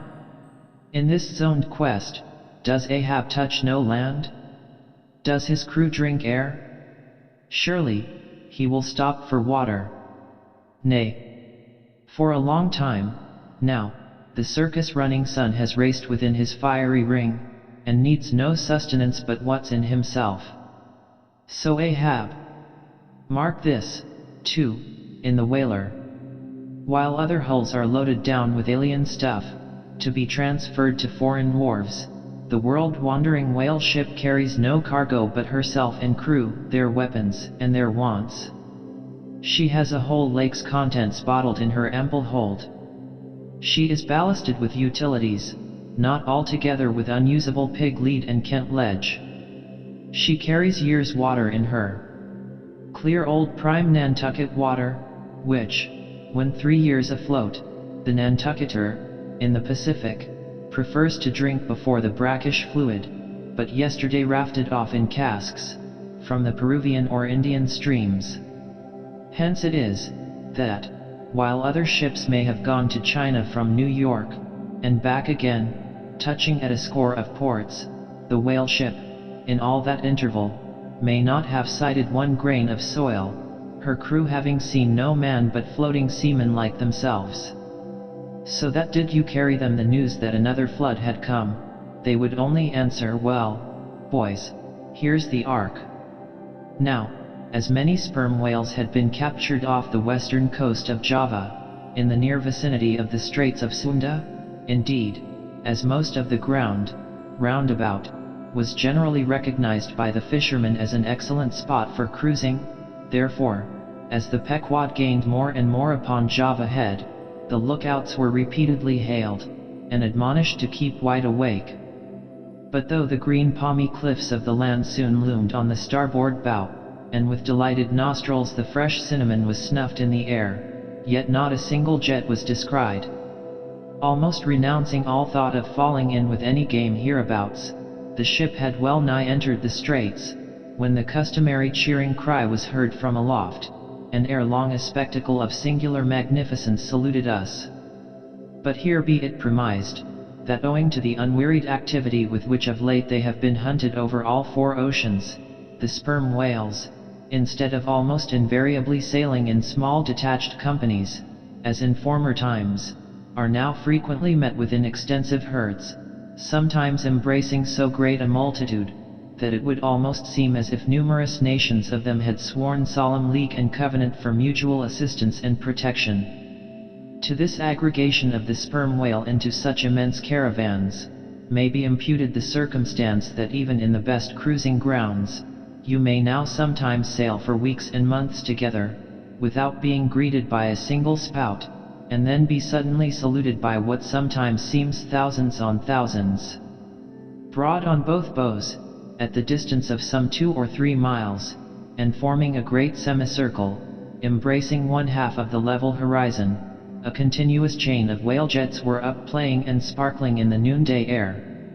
Unlike the straight perpendicular twin jets of the right whale, which, dividing at top, fall over in 2 branches, like the cleft drooping boughs of a willow, the single forward slanting spout of the sperm whale presents a thick curled bush of white mist, continually rising and falling away to leeward.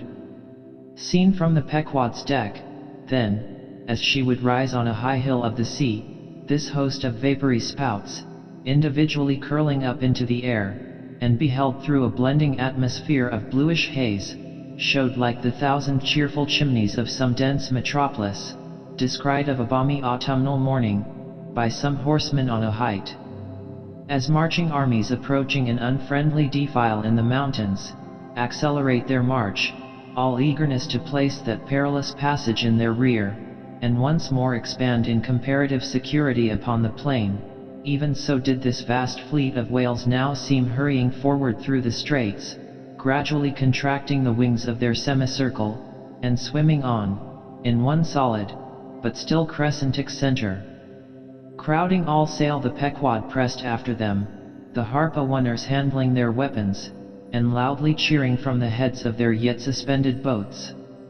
If the wind only held, little doubt had they, that chased through these straits of Sunda, the vast host would only deploy into the oriental seas to witness the capture of not a few of their number. And who could tell whether, in that congregated caravan, Moby Dick himself might not temporarily be swimming, like the worshipped white elephant in the coronation procession of the Siamese. So with stunsail piled on stunsail, we sailed along, driving these leviathans before us, when, of a sudden, the voice of Tashtego was heard, loudly directing attention to something in our wake. Corresponding to the crescent in our van, we beheld another in our rear. It seemed formed of detached white vapors, rising and falling something like the spouts of the whales, only they did not so completely come and go, for they constantly hovered, without finally disappearing. Leveling his glass at this sight, Ahab quickly revolved in his pivot hole, crying, "Aloft there, and rig whips and buckets to wet the sails, Malays, sir, and after us." As if too long lurking behind the headlands, till the Pequod should fairly have entered the straits, these rascally Asiatics were now in hot pursuit, to make up for their overcautious delay. But when the swift Pequod, with the fresh leading wind, was herself in hot chase, how very kind of these tawny philanthropists to assist in speeding her on to her own chosen pursuit, mere riding whips and rowels to her, that they were.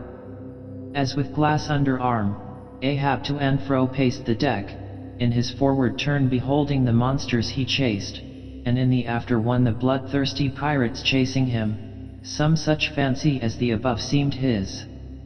And when he glanced upon the green walls of the watery defile in which the ship was then sailing, and bethought him that through that gate lay the route to his vengeance, and beheld, how that through that same gate he was now both chasing and being chased to his deadly end, and not only that, but a herd of remorseless wild pirates and inhuman atheistical devils were infernally cheering him on with their curses, when all these conceits had passed through his brain, Ahab's brow was left gaunt and ribbed, like the black sand beach after some stormy tide has been gnawing it, without being able to drag the firm thing from its place. But thoughts like these troubled very few of the reckless crew, and when, after steadily dropping and dropping the pirate's astern, the Pequod at last shot by the vivid green cockatoo point on the Sumatra side, emerging at last upon the broad waters beyond, then, the harpooners seemed more to grieve that the swift whales had been gaining upon the ship, than to rejoice that the ship had so victoriously gained upon the Malays.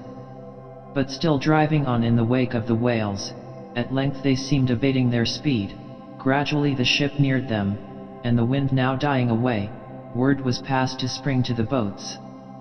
But no sooner did the herd, by some presumed wonderful instinct of the sperm whale, become notified of the 3 keels that were after them though as yet a mile in their rear than they rallied again, and forming in close ranks and battalions, so that their spouts all looked like flashing lines of stacked bayonets, moved on with redoubled velocity. Stripped to our shirts and drawers, we sprang to the white ash, and after several hours pulling were almost disposed to renounce the chase, when a general pausing commotion among the whales gave animating token that they were now at last under the influence of that strange perplexity of inert irresolution, which, when the fishermen perceive it in the whale, they say he is gallied. The compact martial columns in which they had been hitherto rapidly and steadily swimming, were now broken up in one measureless rout, and like King Porus elephants in the Indian battle with Alexander, they seemed going mad with consternation. in all directions expanding in vast irregular circles, and aimlessly swimming hither and thither. By their short thick spoutings, they plainly betrayed their distraction of panic. This was still more strangely evinced by those of their number, who, completely paralyzed as it were, helplessly floated like waterlogged dismantled ships on the sea. Had these leviathans been but a flock of simple sheep, pursued over the pasture by 3 fierce wolves, they could not possibly have evinced such excessive dismay. But this occasional timidity is characteristic of almost all herding creatures. Though banding together in tens of thousands, the lion-maned buffaloes of the West have fled before a solitary horseman. Witness, too, all human beings, how when herded together in the sheepfold of a theater's pit, they will, at the slightest alarm of fire, rush helter-skelter for the outlets, crowding, trampling, jamming, and remorselessly dashing each other to death. Best, therefore, withhold any amazement at the strangely gallied whales before us, for there is no folly of the beasts of the earth which is not infinitely outdone by the madness of men.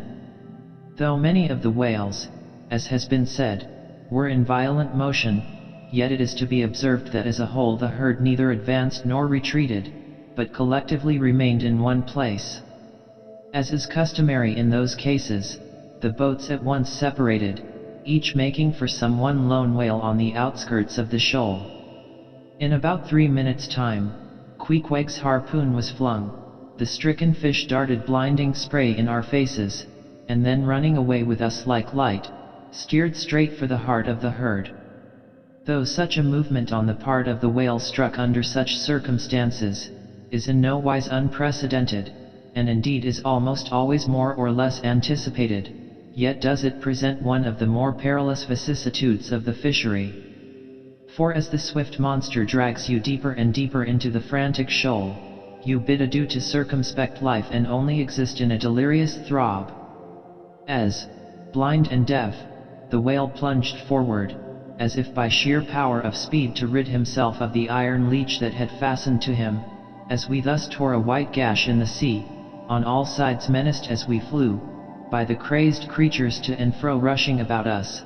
Our beset boat was like a ship mobbed by ice isles in a tempest, and striving to steer through their complicated channels and straits, knowing not at what moment it may be locked in and crushed. But not a bit daunted, Queequeg steered us manfully, now sheering off from this monster directly across our route in advance, now edging away from that, whose colossal flukes were suspended overhead, while all the time, Starbuck stood up in the bows, lance in hand, pricking out of our way whatever whales he could reach by short darts, for there was no time to make long ones. Nor were the oarsmen quite idle, though their wonted duty was now altogether dispensed with. They chiefly attended to the shouting part of the business. "Out of the way, Commodore," cried one, to a great dromedary that of a sudden rose bodily to the surface, and for an instant threatened to swamp us. "Hard down with your tail, there," cried a second to another, which, close to our gunwale, seemed calmly cooling himself with his own fan-like extremity. All whaleboats carry certain curious contrivances, originally invented by the Nantucket Indians, called drugs. 2 thick squares of wood of equal size are stoutly clenched together, so that they cross each other's grain at right angles. A line of considerable length is then attached to the middle of this block, and the other end of the line being looped, it can in a moment be fastened to a harpoon. It is chiefly among gallied whales that this drug is used. For then, more whales are close round you than you can possibly chase at one time.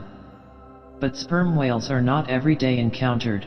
While you may, then, you must kill all you can. And if you cannot kill them all at once, you must wing them, so that they can be afterwards killed at your leisure.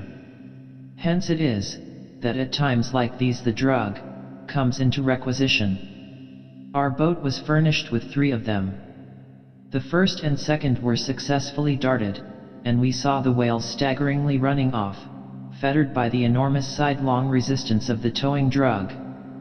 They were cramped like malefactors with the chain and ball. But upon flinging the third, in the act of tossing overboard the clumsy wooden block, it caught under one of the seats of the boat, and in an instant tore it out and carried it away, dropping the oarsman in the boat's bottom as the seat slid from under him. On both sides the sea came in at the wounded planks, but we stuffed 2 or 3 drawers and shirts in, and so stopped the leaks for the time. It had been next to impossible to dart these drugged harpoons, were it not that as we advanced into the herd, our whale's way greatly diminished, moreover, that as we went still further and further from the circumference of commotion, the direful disorders seemed waning. So that when at last the jerking harpoon drew out, and the towing whale sideways vanished, then, with the tapering force of his parting momentum, we glided between 2 whales into the innermost heart of the shoal, as if from some mountain torrent we had slid into a serene valley lake.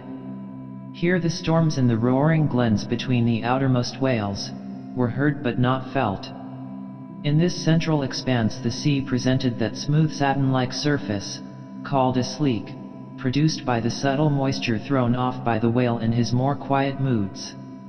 Yes, we were now in that enchanted calm which they say lurks at the heart of every commotion. And still in the distracted distance we beheld the tumults of the outer concentric circles, and saw successive pods of whales, 8 or 10 in each, swiftly going round and round, like multiplied spans of horses in a ring, and so closely shoulder to shoulder, that a titanic circus rider might easily have overarched the middle ones, and so have gone round on their backs. Owing to the density of the crowd of reposing whales, more immediately surrounding the embayed axis of the herd, no possible chance of escape was at present afforded us. We must watch for a breach in the living wall that hemmed us in, the wall that had only admitted us in order to shut us up. Keeping at the center of the lake, we were occasionally visited by small tame cows and calves, the women and children of this rooted host. Now, inclusive of the occasional wide intervals between the revolving outer circles, and inclusive of the spaces between the various pods in any one of those circles, the entire area at this juncture, embraced by the whole multitude, must have contained at least 2 or 3 square miles. At any rate, though indeed such a test at such a time might be, deceptive spoutings might be discovered from our low boat that seemed playing up almost from the rim of the horizon. I mention this circumstance, because, as if the cows and calves had been purposely locked up in this innermost fold, and as if the wide extent of the herd had hitherto prevented them from learning the precise cause of its stopping, or, possibly, being so young, unsophisticated, and every way innocent and inexperienced, however it may have been, these smaller whales now and then visiting our becalmed boat from the margin of the lake evinced a wondrous fearlessness and confidence, or else a still beck-armed panic which it was impossible not to marvel at. Like household dogs they came snuffling round us, right up to our gunwales, and touching them, till it almost seemed that some spell had suddenly domesticated them. Queequeg patted their foreheads, Starbuck scratched their backs with his lance, but fearful of the consequences, for the time refrained from darting it. But far beneath this wondrous world upon the surface, another and still stranger world met our eyes as we gazed over the side. For, suspended in those watery vaults, floated the forms of the nursing mothers of the whales, and those that by their enormous girth seemed shortly to become mothers. The lake, as I have hinted, was to a considerable depth exceedingly transparent, and as human infants while suckling will calmly and fixedly gaze away from the breast, as if leading 2 different lives at the time, and while yet drawing mortal nourishment, be still spiritually feasting upon some unearthly reminiscence, even so did the young of these whales seem looking up towards us.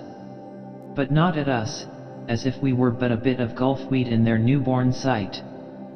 Floating on their sides, the mothers also seemed quietly eyeing us. One of these little infants, that from certain queer tokens seemed hardly a day old, might have measured some 14 feet in length, and some 6 feet in girth. He was a little frisky, though as yet his body seemed scarce yet recovered from that irksome position it had so lately occupied in the maternal reticule, where, tail to head, and all ready for the final spring, the unborn whale lies bent like a Tartar's bow. The delicate side fins, and the palms of his flukes, still freshly retained the plated crumpled appearance of a baby's ears newly arrived from foreign parts.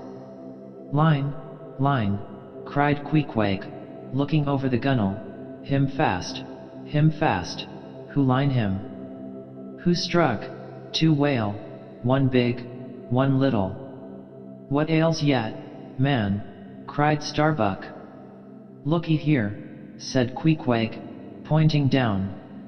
As when the stricken whale, that from the tub has reeled out hundreds of fathoms of rope, as, after deep sounding, he floats up again, and shows the slackened curling line buoyantly rising and spiraling towards the air, so now, Starbuck saw long coils of the umbilical cord of Madame Leviathan, by which the young cub seemed still tethered to its dam.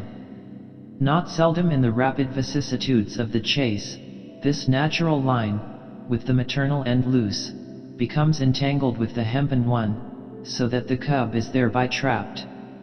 Some of the subtlest secrets of the seas seemed divulged to us in this enchanted pond. We saw young Leviathan amours in the deep. The sperm whale, as with all other species of the Leviathan, but unlike most other fish, breeds indifferently at all seasons, after a gestation which may probably be set down at 9 months, producing but one at a time, though in some few known instances giving birth to an Esau and Jacob, a contingency provided for in suckling by 2 teats, curiously situated, one on each side of the anus, but the breasts themselves extend upwards from that. When by chance these precious parts in a nursing whale are cut by the hunter's lance, the mothers pouring milk and blood rivalingly discolor the sea for rods. The milk is very sweet and rich, it has been tasted by man. It might do well with strawberries. When overflowing with mutual esteem, the whales salute more hominum. And thus, though surrounded by circle upon circle of consternations and affrights, did these inscrutable creatures at the center freely and fearlessly indulge in all peaceful concernments, yet, serenely reveled in dalliance and delight. But even so, amid the tornadoed Atlantic of my being, do I myself still forever centrally disport in mute calm, and while ponderous planets of unwaning woe revolve round me, deep down and deep inland there I still bathe me in eternal mildness of joy. Meanwhile, as we thus lay entranced, the occasional sudden frantic spectacles in the distance evinced the activity of the other boats, still engaged in drugging the whales on the frontier of the host, or possibly carrying on the war within the first circle, where abundance of room and some convenient retreats were afforded them. But the sight of the enraged drugged whales now and then blindly darting to and fro across the circles, was nothing to what at last met our eyes. It is sometimes the custom when fast to a whale more than commonly powerful and alert, to seek to hamstring him, as it were, by sundering or maiming his gigantic tail tendon. It is done by darting a short-handled cutting spade, to which is attached a rope for hauling it back again.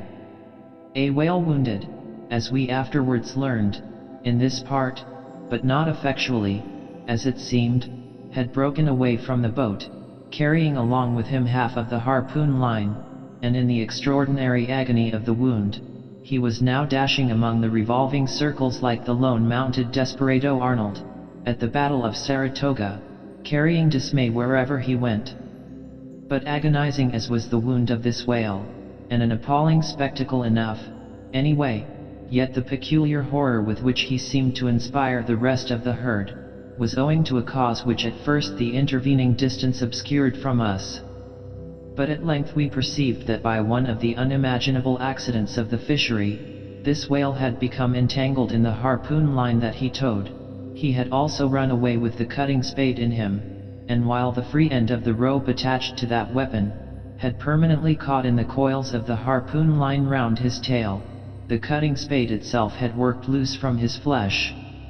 So that tormented to madness, he was now churning through the water, violently flailing with his flexible tail, and tossing the keen spade about him, wounding and murdering his own comrades.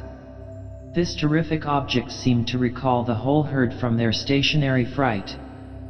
First, the whales forming the margin of our lake began to crowd a little, and tumble against each other, as if lifted by half-spent billows from afar. Then the lake itself began faintly to heave and swell. The submarine bridal chambers and nurseries vanished. In more and more contracting orbits, the whales in the more central circles began to swim in thickening clusters. Yes, the long calm was departing. A low advancing hum was soon heard, and then, like to the tumultuous masses of block ice when the great river Hudson breaks up in spring, the entire host of whales came tumbling upon their inner center, as if to pile themselves up in one common mountain. Instantly Starbuck and Queequeg changed places, Starbuck taking the stern. "Oars! Oars!" he intensely whispered, seizing the helm. "Gripe your oars, and clutch your souls, now. My God, men, stand by. Shove him off, you Queequeg the whale there, prick him, hit him. Stand up, and stay so. Spring, men, pull, men, never mind their backs, scrape them, scrape away." The boat was now all but jammed between two vast black bulks, leaving a narrow Dardanelles between their long lengths. But by desperate endeavor we at last shot into a temporary opening, then giving way rapidly, and at the same time earnestly watching for another outlet.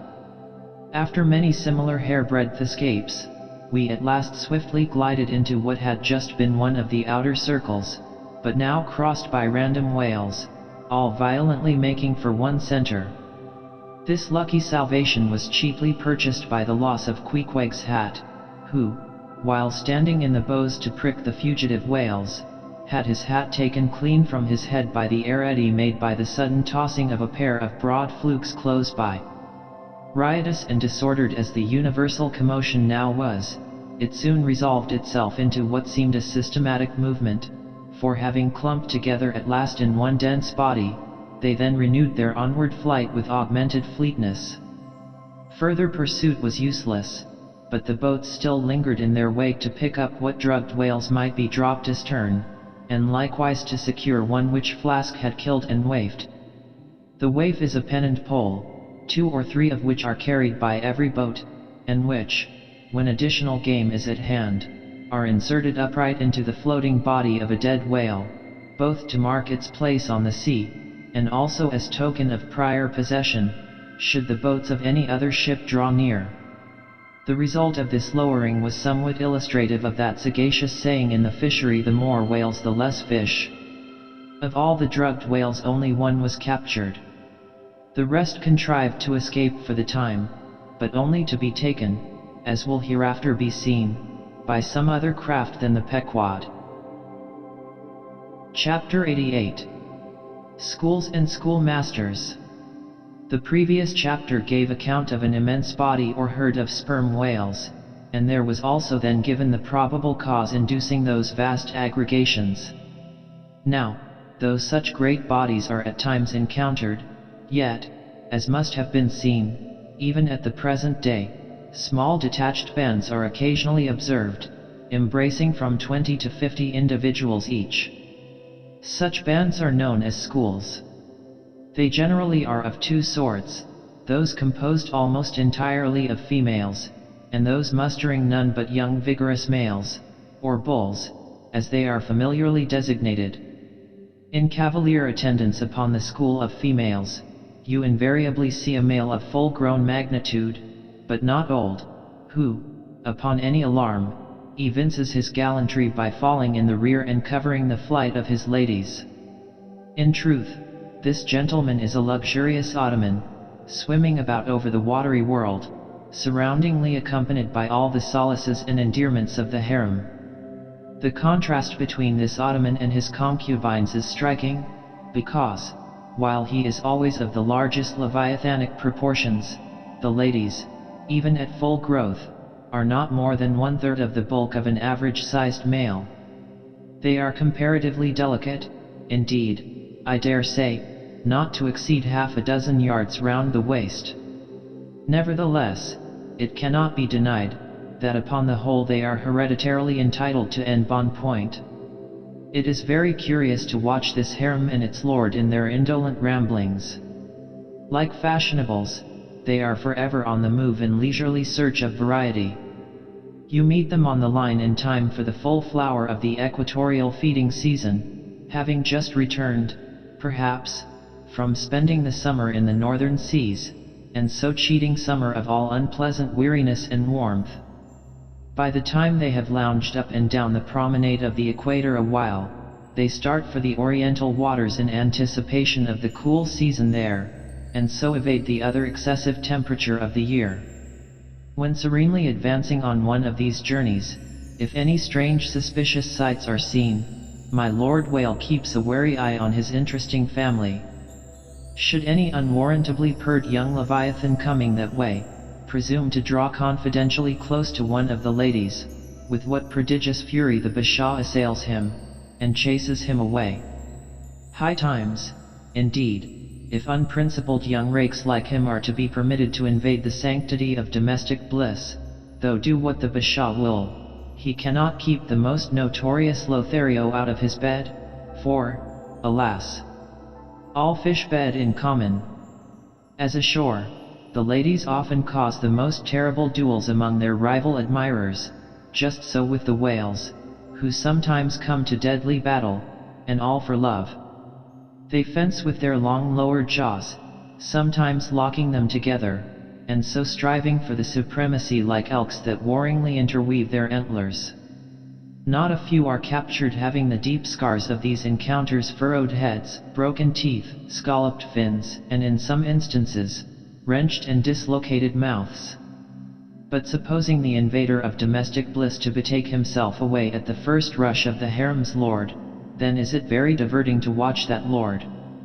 Gently he insinuates his vast bulk among them again and revels there a while, still in tantalizing vicinity to young Lothario, like pious Solomon devoutly worshipping among his 1,000 concubines.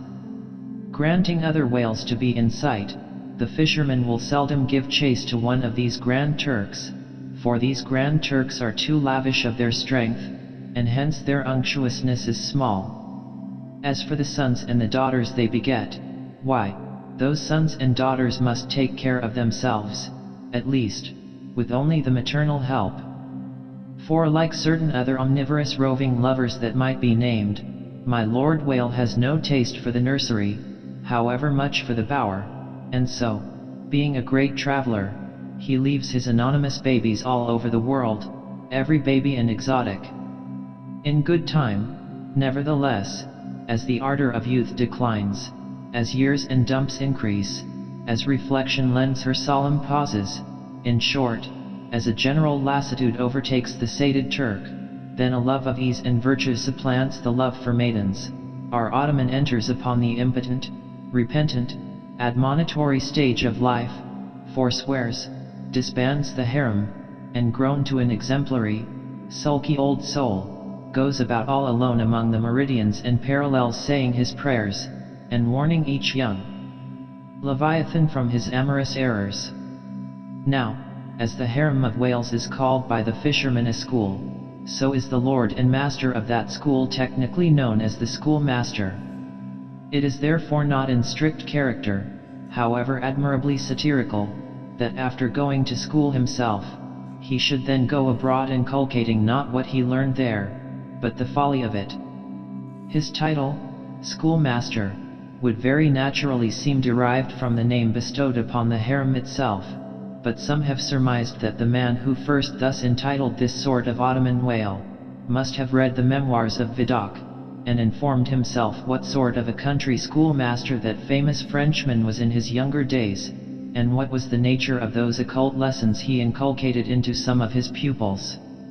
The same secludedness and isolation to which the schoolmaster whale betakes himself in his advancing years, is true of all aged sperm whales. Almost universally, a lone whale as a solitary leviathan is called proves an ancient one.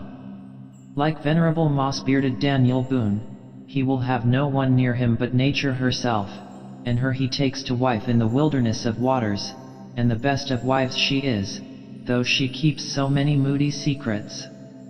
The schools composing none but young and vigorous males, previously mentioned, offer a strong contrast to the harem schools. For while those female whales are characteristically timid, the young males, or 40-barrel bulls, as they call them, are by far the most pugnacious of all leviathans, and proverbially the most dangerous to encounter, excepting those wondrous gray-headed, grizzled whales, sometimes met, and these will fight you like grim fiends exasperated by a penal gout. The 40-barrel bull schools are larger than the harem schools. Like a mob of young collegians, they are full of fight, fun, and wickedness, tumbling round the world at such a reckless, rollicking rate, that no prudent underwriter would insure them any more than he would a riotous lad at Yale or Harvard. They soon relinquish this turbulence though, and when about 3/4 grown, break up, and separately go about in quest of settlements, that is, harems. Another point of difference between the male and female schools is still more characteristic of the sexes. Say you strike a 40-barrel bull, poor devil, all his comrades quit him. But strike a member of the harem school, and her companions swim around her with every token of concern, sometimes lingering so near her and so long, as themselves to fall a prey. Chapter 89. Fast Fish and Loose Fish. The allusion to the waif and waif poles in the last chapter but one, necessitates some account of the laws and regulations of the whale fishery, of which the waif may be deemed the grand symbol and badge. It frequently happens that when several ships are cruising in company, a whale may be struck by one vessel, then escape, and be finally killed and captured by another vessel, and herein are indirectly comprised many minor contingencies, all partaking of this one grand feature. For example, after a weary and perilous chase and capture of a whale, the body may get loose from the ship by reason of a violent storm, and drifting far away to leeward, be retaken by a second whaler, who, in a calm, snugly tows it alongside, without risk of life or line. Thus the most vexatious and violent disputes would often arise between the fishermen, were there not some written or unwritten, universal, undisputed law applicable to all cases. Perhaps the only formal whaling code authorized by legislative enactment was that of Holland. It was decreed by the States General in AD 1695. But though no other nation has ever had any written whaling law, yet the American fishermen have been their own legislators and lawyers in this matter. They have provided a system which for terse comprehensiveness surpasses Justinian's Pandects and the by-laws of the Chinese Society for the suppression of meddling with other people's business. Yes, these laws might be engraven on a Queen Anne's farthing, or the barb of a harpoon, and worn round the neck, so small are they. 1. A fast fish belongs to the party fast to it. 2. A loose fish is fair game for anybody who can soonest catch it. But what plays the mischief with this masterly code is the admirable brevity of it, which necessitates a vast volume of commentaries to expound it. First, what is a fast fish? Alive or dead, a fish is technically fast, when it is connected with an occupied ship or boat, by any medium at all controllable by the occupant or occupants: a mast, an oar, a 9-inch cable, a telegraph wire, or a strand of cobweb. It is all the same. Likewise, a fish is technically fast when it bears a waif, or any other recognized symbol of possession, so long as the party waifing it plainly evince their ability at any time to take it alongside, as well as their intention so to do. These are scientific commentaries, but the commentaries of the whalemen themselves sometimes consist in hard words and harder knocks the coke upon Littleton of the fist. True, among the more upright and honorable whalemen allowances are always made for peculiar cases, where it would be an outrageous moral injustice for one party to claim possession of a whale previously chased or killed by another party. But others are by no means so scrupulous. Some 50 years ago there was a curious case of whale trover litigated in England, wherein the plaintiffs set forth that after a hard chase of a whale in the northern seas, and when indeed they, the plaintiffs, had succeeded in harpooning the fish, they were at last, through peril of their lives, obliged to forsake not only their lines, but their boat itself. Ultimately the defendants, the crew of another ship, came up with the whale, struck, killed, seized, and finally appropriated it before the very eyes of the plaintiffs. And when those defendants were remonstrated with, their captain snapped his fingers in the plaintiffs' teeth, and assured them that by way of doxology to the deed he had done, he would now retain their line, harpoons, and boat, which had remained attached to the whale at the time of the seizure. Wherefore the plaintiffs now sued for the recovery of the value of their whale, line, harpoons, and boat. Mr. Erskine was counsel for the defendants, Lord Ellenborough was the judge. In the course of the defense, the witty Erskine went on to illustrate his position, by alluding to a recent crim. Case, wherein a gentleman, after in vain trying to bridle his wife's viciousness, had at last abandoned her upon the seas of life, but in the course of years, repenting of that step, he instituted an action to recover possession of her. Erskine was on the other side, and he then supported it by saying, that though the gentleman had originally harpooned the lady, and had once had her fast, and only by reason of the great stress of her plunging viciousness, had at last abandoned her, yet abandon her he did, so that she became a loose fish, and therefore when a subsequent gentleman reharpooned her, the lady then became that subsequent gentleman's property, along with whatever harpoon might have been found sticking in her. Now in the present case Erskine contended that the examples of the whale and the lady were reciprocally illustrative of each other. These pleadings, and the counter-pleadings, being duly heard, the very learned judge in set terms decided, to wit that as for the boat, he awarded it to the plaintiffs, because they had merely abandoned it to save their lives, but that with regard to the controverted whale, harpoons, and line, they belonged to the defendants, the whale, because it was a loose fish at the time of the final capture, and the harpoons and line because when the fish made off with them, it, the fish, acquired a property in those articles, and hence anybody who afterwards took the fish had a right to them. Now the defendants afterwards took the fish, ergo, the aforesaid articles were theirs. A common man looking at this decision of the very learned judge, might possibly object to it. But plowed up to the primary rock of the matter, the two great principles laid down in the twin whaling laws previously quoted, and applied and elucidated by Lord Ellenborough in the above-cited case, these two laws touching fast fish and loose fish, I say, will, on reflection, be found the fundamentals of all human jurisprudence, for notwithstanding its complicated tracery of sculpture, the temple of the law, like the temple of the Philistines, has but two props to stand on. Is it not a saying in every one's mouth, possession is half of the law, that is, regardless of how the thing came into possession? But often possession is the whole of the law. What are the sinews and souls of Russian serfs and Republican slaves but fast fish, whereof possession is the whole of the law?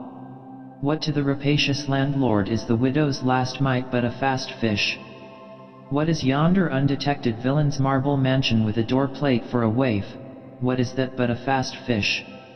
What is the ruinous discount which Mordecai, the broker, gets from poor Woebegone, the bankrupt, on a loan to keep Woebegone's family from starvation?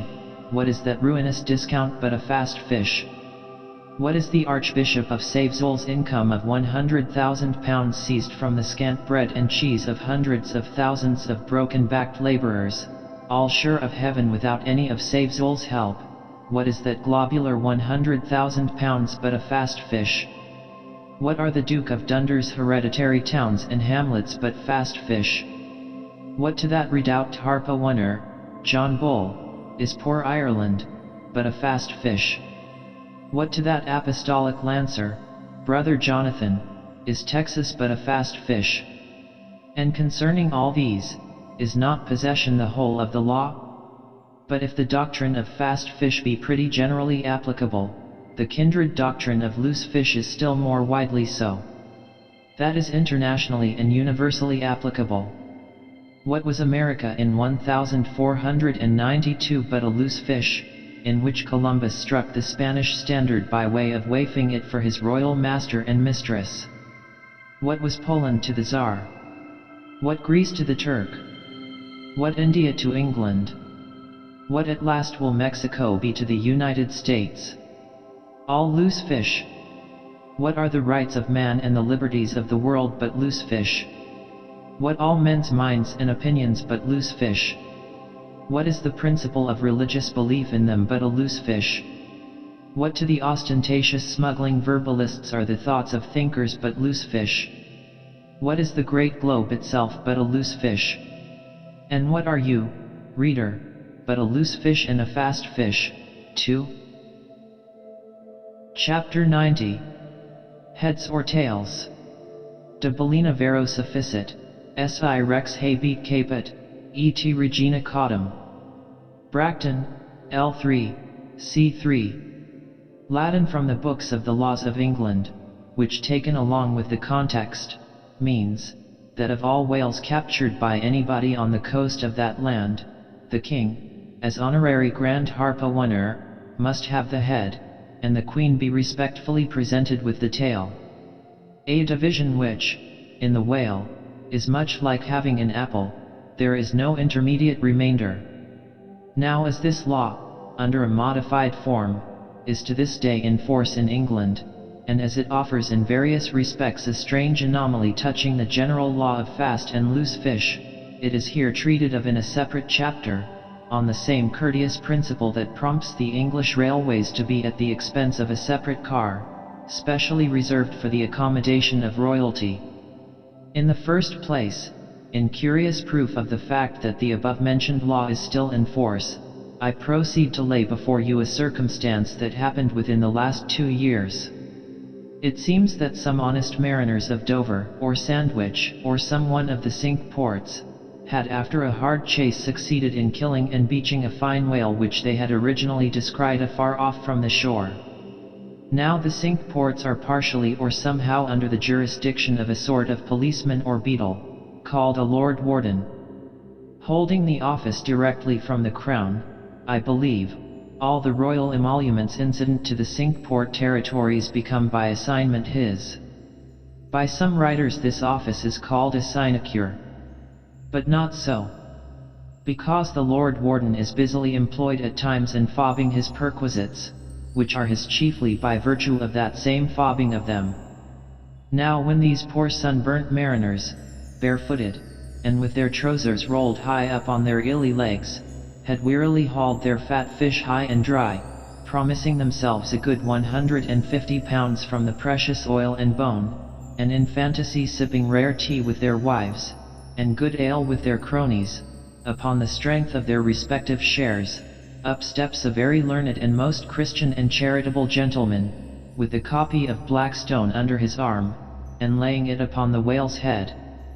He says, hands off. This fish, my masters, is a fast fish. I seize it as the Lord Warden's. Upon this the poor mariners in their respectful consternation so truly English knowing not what to say, fall to vigorously scratching their heads all round, meanwhile ruefully glancing from the whale to the stranger. But that did in no wise mend the matter, or at all soften the hard heart of the learned gentleman with the copy of Blackstone. At length one of them, after long scratching about for his ideas, made bold to speak. Please, sir, who is the Lord Warden? The Duke. But the Duke had nothing to do with taking this fish. It is his. We have been at great trouble, and peril, and some expense, and is all that to go to the Duke's benefit, we getting nothing at all for our pains but our blisters. It is his. Is the Duke so very poor as to be forced to this desperate mode of getting a livelihood? It is his. I thought to relieve my old bedridden mother by part of my share of this whale. It is his. Won't the Duke be content with a quarter or a half? It is his. In a word, the whale was seized and sold, and His Grace the Duke of Wellington received the money. Thinking that viewed in some particular lights, the case might by a bare possibility in some small degree be deemed, under the circumstances, a rather hard one, an honest clergyman of the town respectfully addressed a note to His Grace, begging him to take the case of those unfortunate mariners into full consideration. To which my Lord Duke in substance replied, both letters were published, that he had already done so, and received the money, and would be obliged to the reverend gentleman if for the future he, the reverend gentleman, would decline meddling with other people's business.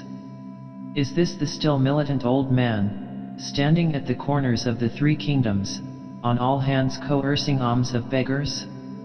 It will readily be seen that in this case the alleged right of the Duke to the whale was a delegated one from the sovereign. We must needs inquire then on what principle the sovereign is originally invested with that right. The law itself has already been set forth. But Plowden gives us the reason for it. Says Plowden, the whale so caught belongs to the king and queen, because of its superior excellence. And by the soundest commentators this has ever been held a cogent argument in such matters. But why should the king have the head, and the queen the tail? A reason for that, ye lawyers. In his treatise on Queen Gold, or Queen Pin Money, an old King's Bench author, one William Prynne, thus discourseth, ye tail is ye queen's, that ye queen's wardrobe may be supplied with ye whalebone. Now this was written at a time when the black limber bone of the Greenland or right whale was largely used in ladies' bodices. But this same bone is not in the tail, it is in the head, which is a sad mistake for a sagacious lawyer like Prynne. But is the queen a mermaid, to be presented with a tail? An allegorical meaning may lurk here. There are two royal fish so styled by the English law writers, the whale and the sturgeon, both royal property under certain limitations, and nominally supplying the 10th branch of the Crown's ordinary revenue. I know not that any other author has hinted of the matter, but by inference it seems to me that the sturgeon must be divided in the same way as the whale, the king receiving the highly dense and elastic head peculiar to that fish, which, symbolically regarded, may possibly be humorously grounded upon some presumed congeniality. And thus there seems a reason in all things, even in law. Chapter 91. The Pequod meets the Rosebud. In vain it was to rake for Ambergris in the paunch of this Leviathan, insufferable fator denying not inquiry. Sir T. Brown, V.E. It was a week or two after the last whaling scene recounted, and when we were slowly sailing over a sleepy, vapory, midday sea, that the many noses on the Pequod's deck proved more vigilant discoverers than the 3 pairs of eyes aloft. A peculiar and not very pleasant smell was smelt in the sea. I will bet something now, said Stubb, that somewhere hereabouts are some of those drugged whales we tickled the other day. I thought they would keel up before long. Presently, the vapors in advance slid aside, and there in the distance lay a ship, whose furled sails betokened that some sort of whale must be alongside. As we glided nearer, the stranger showed French colors from his peak, and by the eddying cloud of vulture seafowl that circled, and hovered, and swooped around him, it was plain that the whale alongside must be what the fishermen call a blasted whale, that is, a whale that has died unmolested on the sea, and so floated an unappropriated corpse. It may well be conceived, what an unsavory odor such a mass must exhale, worse than an Assyrian city in the plague, when the living are incompetent to bury the departed. So intolerable indeed is it regarded by some, that no cupidity could persuade them to moor alongside of it. Yet are there those who will still do it, notwithstanding the fact that the oil obtained from such subjects is of a very inferior quality, and by no means of the nature of attar of rose. Coming still nearer with the expiring breeze, we saw that the Frenchman had a second whale alongside, and this second whale seemed even more of a nosegay than the first. In truth, it turned out to be one of those problematical whales that seem to dry up and die with a sort of prodigious dyspepsia, or indigestion, leaving their defunct bodies almost entirely bankrupt of anything like oil. Nevertheless, in the proper place we shall see that no knowing fisherman will ever turn up his nose at such a whale as this, however much he may shun blasted whales in general. The Pequod had now swept so nigh to the stranger, that Stubb vowed he recognized his cutting spade pole entangled in the lines that were knotted round the tail of one of these whales. "There's a pretty fellow, now," he banteringly laughed, "standing in the ship's bows, there's a jackal for yet. I well know that these crappoes of Frenchmen are but poor devils in the fishery, sometimes lowering their boats for breakers, mistaking them for sperm whale spouts, yes, and sometimes sailing from their port with their hold full of boxes of tallow candles, and cases of snuffers, foreseeing that all the oil they will get won't be enough to dip the captain's wick into. We all know these things, but look yet, here's a crapo that is content with our leavings, the drugged whale there, I mean. And is content too with scraping the dry bones of that other precious fish he has there. Poor devil! I say, pass round a hat, someone, and let's make him a present of a little oil for dear charity's sake. For what oil he'll get from that drugged whale there, wouldn't be fit to burn in a jail, no, not in a condemned cell. And as for the other whale, why, I'll agree to get more oil by chopping up and trying out these 3 masts of ours, than he'll get from that bundle of bones, though, now that I think of it, it may contain something worth a good deal more than oil, yes, ambergris. I wonder now if our old man has thought of that. It's worth trying. Yes, I'm for it," and so saying he started for the quarter-deck. By this time the faint air had become a complete calm, so that whether or no, the Pequod was now fairly entrapped in the smell, with no hope of escaping except by its breezing up again. Issuing from the cabin, Stubb now called his boat's crew, and pulled off for the stranger. Drawing across her bow, he perceived that in accordance with the fanciful French taste, the upper part of her stem piece was carved in the likeness of a huge drooping stalk, was painted green, and for thorns had copper spikes projecting from it here and there, the whole terminating in a symmetrical folded bulb of a bright red color. Upon her headboards, in large gilt letters, he read Bouton de Rose, Rosebutton, or Rosebud, and this was the romantic name of this aromatic ship. Though Stubb did not understand the Bouton part of the inscription, yet the word rose, and the bulbous figurehead put together, sufficiently explained the whole to him. "A wooden rosebud, he cried with his hand to his nose, "that will do very well, but how like all creation it smells." Now in order to hold direct communication with the people on deck, he had to pull round the bows to the starboard side, and thus come close to the blasted whale, and so talk over it. Arrived then at this spot, with one hand still to his nose, he bawled Bouton de Rose, "Ahoy, are there any of you Bouton de Roses that speak English?" "Yes," rejoined a Guernsey man from the bulwarks, who turned out to be the chief mate. "Well, then, my Bouton de Rosebud, have you seen the white whale?" "What whale?" "The white whale, a sperm whale, Moby Dick. Have ye seen him?" "Never heard of such a whale." "Cachalot Blanche?" "White whale, no." "Very good, then, goodbye now, and I'll call again in a minute." Then rapidly pulling back towards the Pequod, and seeing Ahab leaning over the quarter-deck rail awaiting his report, he molded his 2 hands into a trumpet and shouted, "No, sir. No." Upon which Ahab retired, and Stubb returned to the Frenchman. He now perceived that the Guernsey man, who had just got into the chains, and was using a cutting spade, had slung his nose in a sort of bag. "What's the matter with your nose, there?" said Stubb. "Broke it." "I wish it was broken, or that I didn't have any nose at all," answered the Guernsey man, who did not seem to relish the job he was at very much. "But what are you holding yours for?" "Oh, nothing. It's a wax nose, I have to hold it on." "Fine day, ain't it? Air rather gardeny, I should say. Throw us a bunch of posies, will yet, Bowden de Rose." "What in the devil's name do you want here?" roared the Guernseyman, flying into a sudden passion. "Oh, keep cool, yes, that's the word. Why don't you pack those whales in ice while you're working at M?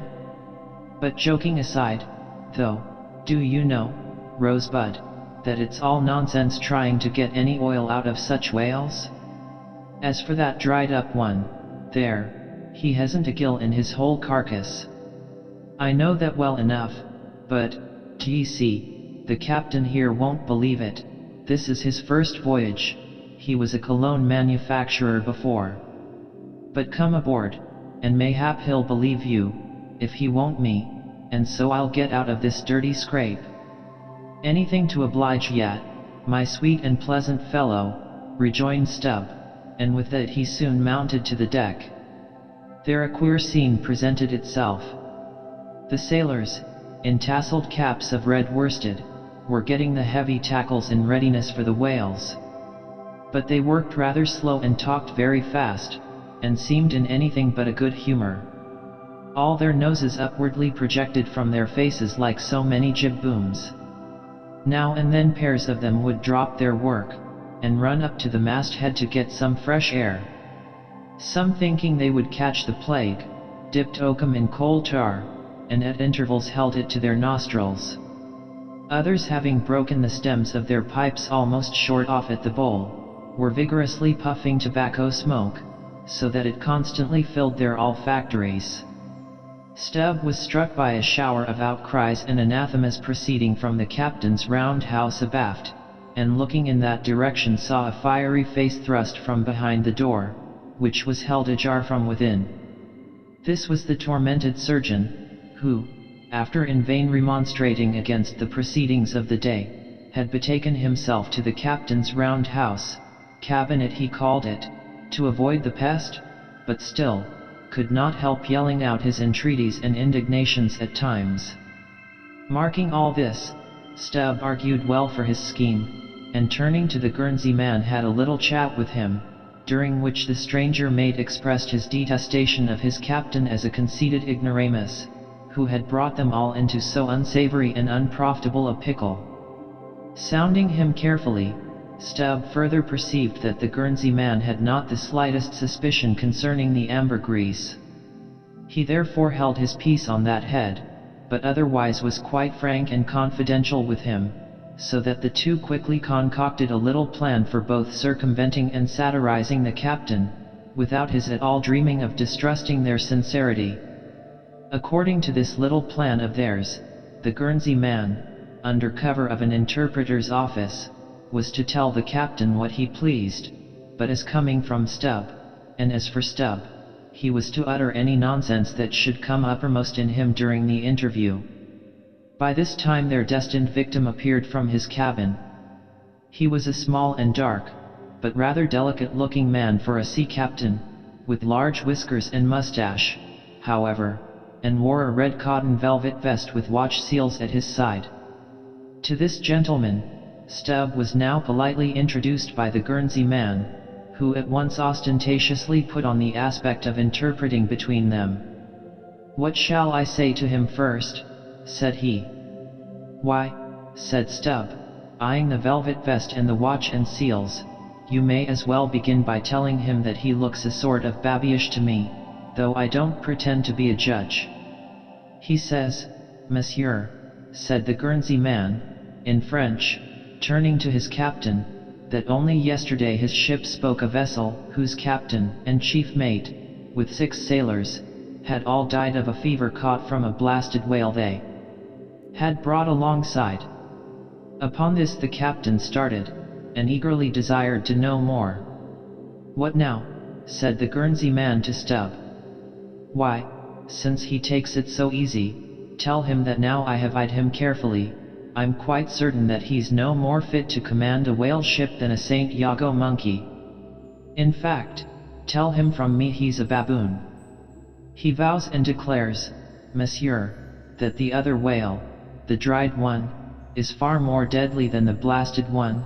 In fine, monsieur, he conjures us, as we value our lives, to cut loose from these fish.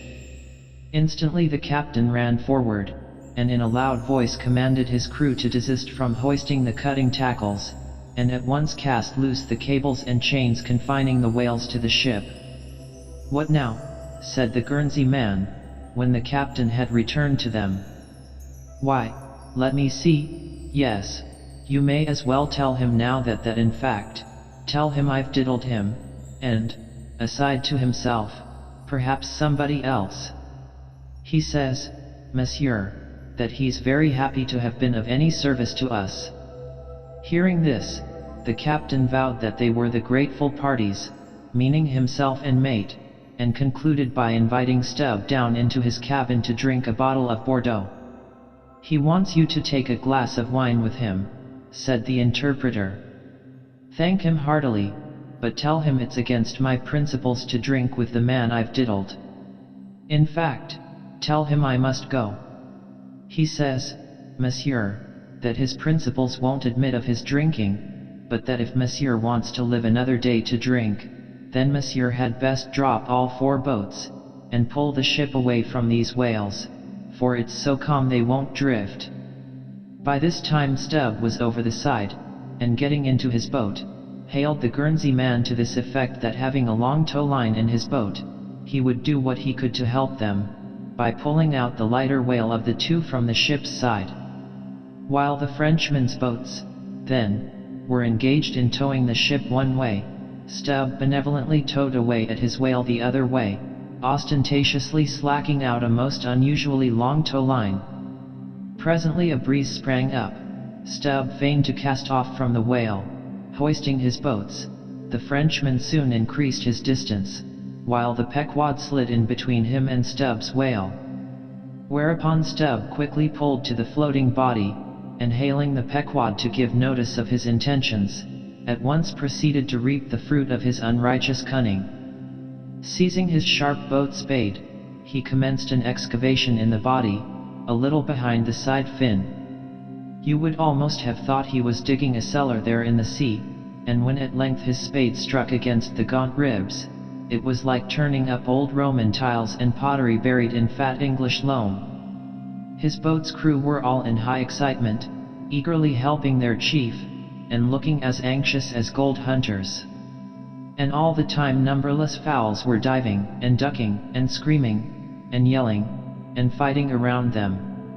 Stubb was beginning to look disappointed, especially as the horrible nosegay increased, when suddenly from out the very heart of this plague, there stole a faint stream of perfume, which flowed through the tide of bad smells without being absorbed by it, as one river will flow into and then along with another, without at all blending with it for a time. "I have it, I have it," cried Stubb, with delight, striking something in the subterranean regions. "A purse, a purse." Dropping his spade, he thrust both hands in, and drew out handfuls of something that looked like ripe Windsor soap, or rich mottled old cheese, very unctuous and savory withal. You might easily dent it with your thumb. It is of a hue between yellow and ash color. And this, good friends, is ambergris, worth a gold guinea an ounce to any druggist. Some 6 handfuls were obtained, but more was unavoidably lost in the sea, and still more, perhaps, might have been secured were it not for impatient Ahab's loud command to Stubb to desist, and come on board, else the ship would bid them goodbye. Chapter 92. Ambergris. Now this ambergris is a very curious substance, and so important as an article of commerce, that in 1791 a certain Nantucket-born Captain Coffin was examined at the bar of the English House of Commons on that subject. For at that time, and indeed until a comparatively late day, the precise origin of ambergris remained, like amber itself, a problem to the learned. Though the word ambergris is but the French compound for grey amber, yet the two substances are quite distinct. For amber, though at times found on the sea coast, is also dug up in some far inland soils, whereas ambergris is never found except upon the sea. Besides, amber is a hard, transparent, brittle, odorless substance, used for mouthpieces to pipes, for beads and ornaments, but ambergris is soft, waxy, and so highly fragrant and spicy, that it is largely used in perfumery, in pastilles, precious candles, hair powders, and pomatum. The Turks use it in cooking, and also carry it to Mecca, for the same purpose that frankincense is carried to St. Peter's in Rome. Some wine merchants drop a few grains into claret, to flavor it. Who would think, then, that such fine ladies and gentlemen should regale themselves with an essence found in the inglorious bowels of a sick whale? Yet so it is. By some, ambergris is supposed to be the cause, and by others the effect, of the dyspepsia in the whale. How to cure such a dyspepsia it were hard to say, unless by administering 3 or 4 boatloads of Brandreth's pills, and then running out of harm's way, as laborers do in blasting rocks. I have forgotten to say that there were found in this ambergris certain hard, round, bony plates, which at first Stubb thought might be sailors' trousers buttons, but it afterwards turned out that they were nothing more than pieces of small squid bones embalmed in that manner. Now that the incorruption of this most fragrant ambergris should be found in the heart of such decay, is this nothing? Bethink thee of that saying of St. Paul in Corinthians, about corruption and incorruption, how that we are sown in dishonor, but raised in glory. And likewise call to mind that saying of Paracelsus about what it is that maketh the best musk. Also forget not the strange fact that of all things of ill savour, cologne water, in its rudimental manufacturing stages, is the worst. I should like to conclude the chapter with the above appeal, but cannot, owing to my anxiety to repel a charge often made against whalemen, and which, in the estimation of some already biased minds, might be considered as indirectly substantiated by what has been said of the Frenchman's 2 whales. Elsewhere in this volume the slanderous aspersion has been disproved, that the vocation of whaling is throughout a slatternly, untidy business. But there is another thing to rebut. They hint that all whales always smell bad. Now how did this odious stigma originate? I opine, that it is plainly traceable to the first arrival of the Greenland whaling ships in London, more than 2 centuries ago. Because those whalemen did not then, and do not now, try out their oil at sea as the southern ships have always done, but cutting up the fresh blubber in small bits, thrust it through the bungholes of large casks, and carry it home in that manner, the shortness of the season in those icy seas, and the sudden and violent storms to which they are exposed, forbidding any other course. The consequence is, that upon breaking into the hold, and unloading one of these whale cemeteries, in the Greenland dock, a savour is given forth somewhat similar to that arising from excavating an old city graveyard, for the foundations of a lying-in hospital. I partly surmise also, that this wicked charge against whalers may be likewise imputed to the existence on the coast of Greenland, in former times, of a Dutch village called Schmerenberg or Smerenberg, which latter name is the one used by the learned Fogo von Slack, in his great work on smells, a textbook on that subject. As its name imports, smear, fat, berg, to put up, this village was founded in order to afford a place for the blubber of the Dutch whale fleet to be tried out, without being taken home to Holland for that purpose. It was a collection of furnaces, fat kettles, and oil sheds, and when the works were in full operation certainly gave forth no very pleasant savour. But all this is quite different with a South Sea sperm whaler, which in a voyage of 4 years perhaps, after completely filling her hold with oil, does not, perhaps, consume 50 days in the business of boiling out, and in the state that it is casked, the oil is nearly scentless. The truth is, that living or dead, if but decently treated, whales as a species are by no means creatures of ill odor, nor can whalemen be recognized, as the people of the Middle Ages affected to detect a Jew in the company, by the nose. Nor indeed can the whale possibly be otherwise than fragrant, when, as a general thing, he enjoys such high health, taking abundance of exercise, always out of doors, though, it is true, seldom in the open air. I say, that the motion of a sperm whale's flukes above water dispenses a perfume, as when a musk-scented lady rustles her dress in a warm parlor. What then shall I liken the sperm whale to for fragrance, considering his magnitude? Must it not be to that famous elephant, with jeweled tusks, and redolent with myrrh, which was led out of an Indian town to do honor to Alexander the Great?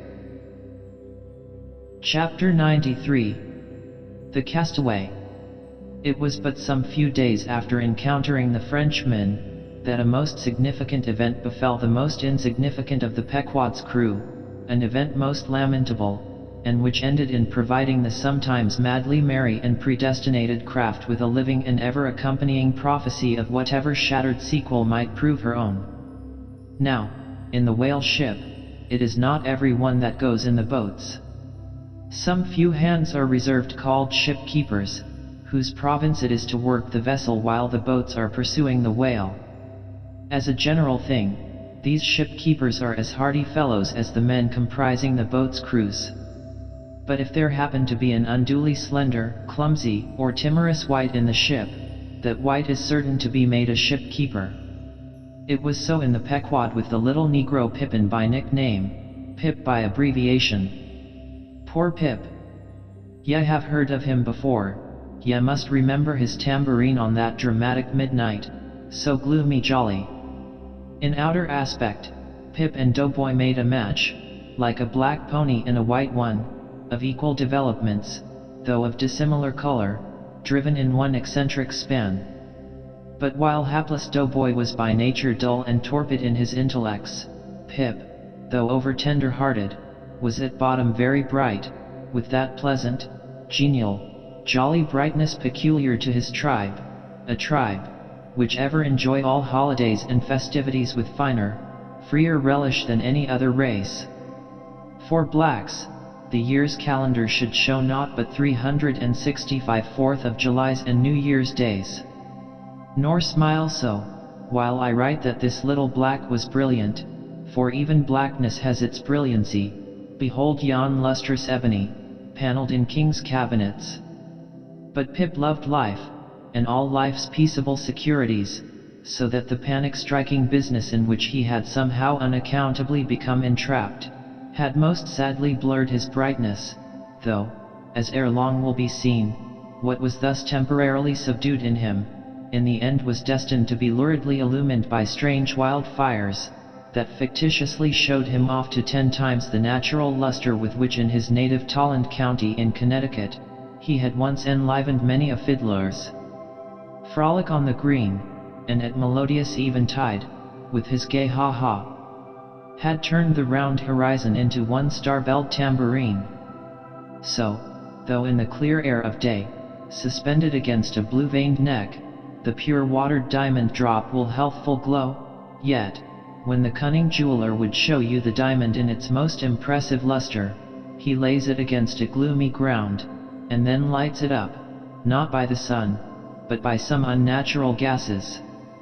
Then come out those fiery effulgences, infernally superb, then the evil blazing diamond, once the divinest symbol of the crystal skies, looks like some crown jewel stolen from the king of hell. But let us to the story. It came to pass, that in the Ambergris affair Stubbs after oarsman chanced so to sprain his hand, as for a time to become quite maimed, and, temporarily, Pip was put into his place. The first time Stubb lowered with him, Pip evinced much nervousness, but happily, for that time, escaped close contact with the whale, and therefore came off not altogether discreditably, though Stubb observing him, took care, afterwards, to exhort him to cherish his courageousness to the utmost, for he might often find it needful. Now upon the second lowering, the boat paddled upon the whale, and as the fish received the darted iron, it gave its customary rap, which happened, in this instance, to be right under poor Pip's seat. The involuntary consternation of the moment caused him to leap, paddle in hand, out of the boat, and in such a way, that part of the slack whale line coming against his chest, he breasted it overboard with him, so as to become entangled in it, when at last plumping into the water. That instant the stricken whale started on a fierce run, the line swiftly straightened, and presto! Poor Pip came all foaming up to the chocks of the boat, remorselessly dragged there by the line, which had taken several turns around his chest and neck.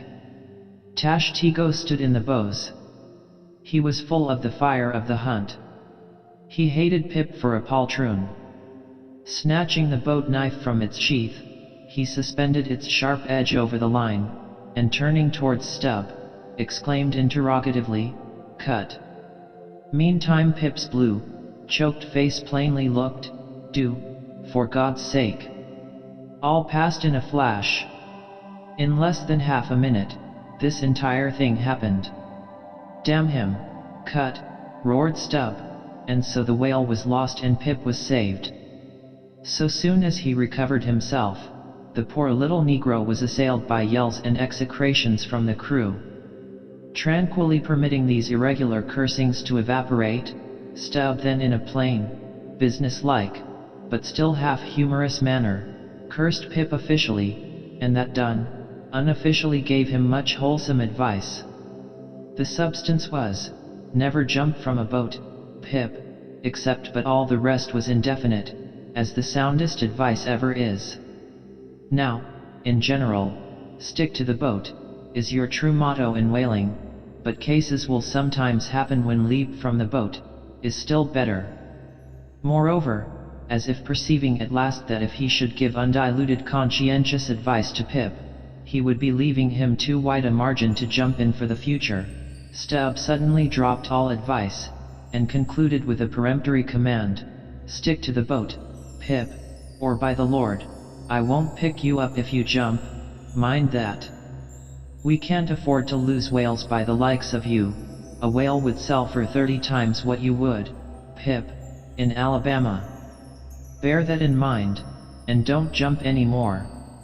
Hereby perhaps Stubb indirectly hinted, that though man loved his fellow, yet man is a money-making animal, which propensity too often interferes with his benevolence. But we are all in the hands of the gods, and Pip jumped again. It was under very similar circumstances to the first performance, but this time he did not breast out the line, and hence, when the whale started to run, Pip was left behind on the sea, like a hurried traveler's trunk. Alas! Stubb was but too true to his word. It was a beautiful, bounteous, blue day, the spangled sea calm and cool, and flatly stretching away, all round, to the horizon, like gold beater's skin hammered out to the extremest. Bobbing up and down in that sea, Pip's ebon head showed like a head of cloves. No boat knife was lifted when he fell so rapidly astern. Stubb's inexorable back was turned upon him, and the whale was winged. In 3 minutes, a whole mile of shoreless ocean was between Pip and Stubb. Out from the center of the sea, poor Pip turned his crisp, curling, black head to the sun, another lonely castaway, though the loftiest and the brightest. Now, in calm weather, to swim in the open ocean is as easy to the practiced swimmer as to ride in a spring carriage ashore. But the awful lonesomeness is intolerable. The intense concentration of self in the middle of such a heartless immensity, my God! Who can tell it?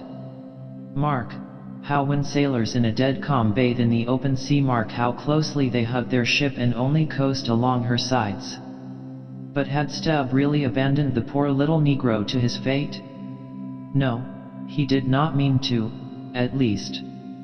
Because there were 2 boats in his wake, and he supposed, no doubt, that they would of course come up to Pip very quickly, and pick him up, though, Indeed, such considerations towards oarsmen jeopardized through their own timidity, is not always manifested by the hunters in all similar instances, and such instances not unfrequently occur, almost invariably in the fishery. A coward, so called, is marked with the same ruthless detestation peculiar to military navies and armies. But it so happened, that those boats, without seeing Pip, suddenly spying whales close to them on one side, turned, and gave chase, and Stubb's boat was now so far away, and he and all his crew so intent upon his fish, that Pip's ringed horizon began to expand around him miserably. By the merest chance the ship itself at last rescued him, but from that hour the little negro went about the deck an idiot, such, at least, they said he was. The sea had jeeringly kept his finite body up, but drowned the infinite of his soul. Not drowned entirely, though. Rather carried down alive to wondrous depths, where strange shapes of the unwarped primal world glided to and fro before his passive eyes, and the miser-mare man, wisdom, revealed his hoarded heaps, and among the joyous, heartless, ever-juvenile eternities, Pip saw the multitudinous, God omnipresent, coral insects, that out of the firmament of waters heaved the colossal orbs. He saw God's foot upon the treadle of the loom, and spoke it, and therefore his shipmates called him mad. So man's insanity is heaven's sense, and wandering from all mortal reason, man comes at last to that celestial thought, which, to reason, is absurd and frantic, and weal or woe, feels then uncompromised, indifferent as his God. For the rest, blame not Stubb too hardly. The thing is common in that fishery, and in the sequel of the narrative, it will then be seen what like abandonment befell myself. Chapter 94. A Squeeze of the Hand. That whale of Stubb's, so dearly purchased, was duly brought to the Pequod's side, where all those cutting and hoisting operations previously detailed, were regularly gone through, even to the bailing of the Heidelburgh tun, or case. While some were occupied with this latter duty, others were employed in dragging away the larger tubs, so soon as filled with the sperm, and when the proper time arrived, this same sperm was carefully manipulated ere going to the try-works, of which anon. It had cooled and crystallized to such a degree, that when, with several others, I sat down before a large Constantine's bath of it, I found it strangely concreted into lumps, here and there rolling about in the liquid part. It was our business to squeeze these lumps back into fluid. A sweet and unctuous duty. No wonder that in old times this sperm was such a favorite cosmetic. Such a clearer. Such a sweetener. Such a softener. Such a delicious mollifier. After having my hands in it for only a few minutes, my fingers felt like eels, and began, as it were, to serpentine and spiralise. As I sat there at my ease, cross-legged on the deck, after the bitter exertion at the windlass, under a blue tranquil sky, the ship under indolent sail, and gliding so serenely along, as I bathed my hands among those soft, gentle globules of infiltrated tissues, woven almost within the hour, as they richly broke to my fingers, and discharged all their opulence, like fully ripe grapes their wine, as I snuffed up that uncontaminated aroma literally and truly, like the smell of spring violets, I declare to you, that for the time I lived as in a musky meadow, I forgot all about our horrible oath. In that inexpressible sperm, I washed my hands and my heart of it. I almost began to credit the old Paracelsan superstition that sperm is of rare virtue in allaying the heat of anger. While bathing in that bath, I felt divinely free from all ill will, or petulance, or malice, of any sort whatsoever. Squeeze. Squeeze. Squeeze. All the morning long, I squeezed that sperm till I myself almost melted into it.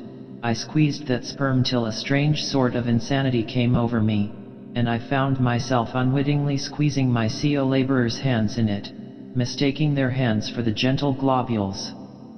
Such an abounding, affectionate, friendly, loving feeling did this avocation beget, that at last I was continually squeezing their hands, and looking up into their eyes sentimentally, as much as to say, "Oh, my dear fellow beings, why should we longer cherish any social acerbities, or know the slightest ill humor or envy? Come, let us squeeze hands all round, nay, let us all squeeze ourselves into each other, let us squeeze ourselves universally into the very milk and sperm of kindness. Would that I could keep squeezing that sperm forever. For now, since by many prolonged, repeated experiences, I have perceived that in all cases man must eventually lower, or at least shift, his conceit of attainable felicity, not placing it anywhere in the intellect or the fancy, but in the wife, the heart, the bed, the table, the saddle, the fireside, the country. Now that I have perceived all this, I am ready to squeeze case eternally. In thoughts of the visions of the night, I saw long rows of angels in paradise, each with his hands in a jar of spermaceti. Now, while discoursing of sperm, it behooves to speak of other things akin to it, in the business of preparing the sperm whale for the try-works. First comes white horse, so called, which is obtained from the tapering part of the fish, and also from the thicker portions of his flukes. It is tough with congealed tendons, a wad of muscle, but still contains some oil. After being severed from the whale, the white horse is first cut into portable oblongs ere going to the mincer. They look much like blocks of Berkshire marble. Plum pudding is the term bestowed upon certain fragmentary parts of the whale's flesh, here and there adhering to the blanket of blubber, and often participating to a considerable degree in its unctuousness. It is a most refreshing, convivial, beautiful object to behold. As its name imports, it is of an exceedingly rich, mottled tint, with a bestreaked snowy and golden ground, dotted with spots of the deepest crimson and purple. It is plums of rubies, in pictures of citron. Spite of reason, it is hard to keep yourself from eating it. I confess, that once I stole behind the foremast to try it.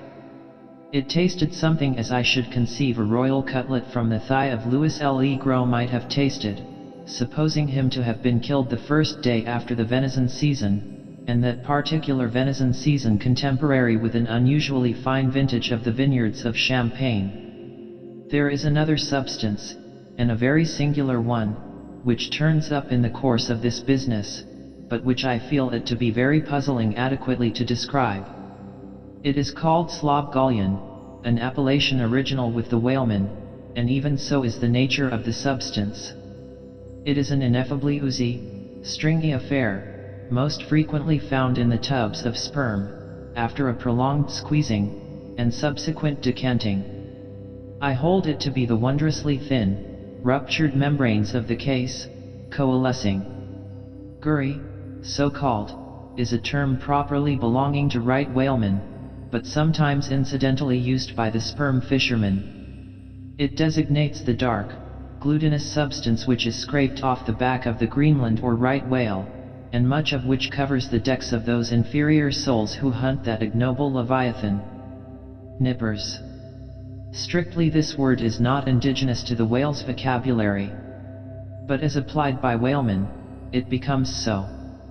A whaleman's nipper is a short firm strip of tendinous stuff cut from the tapering part of leviathan's tail.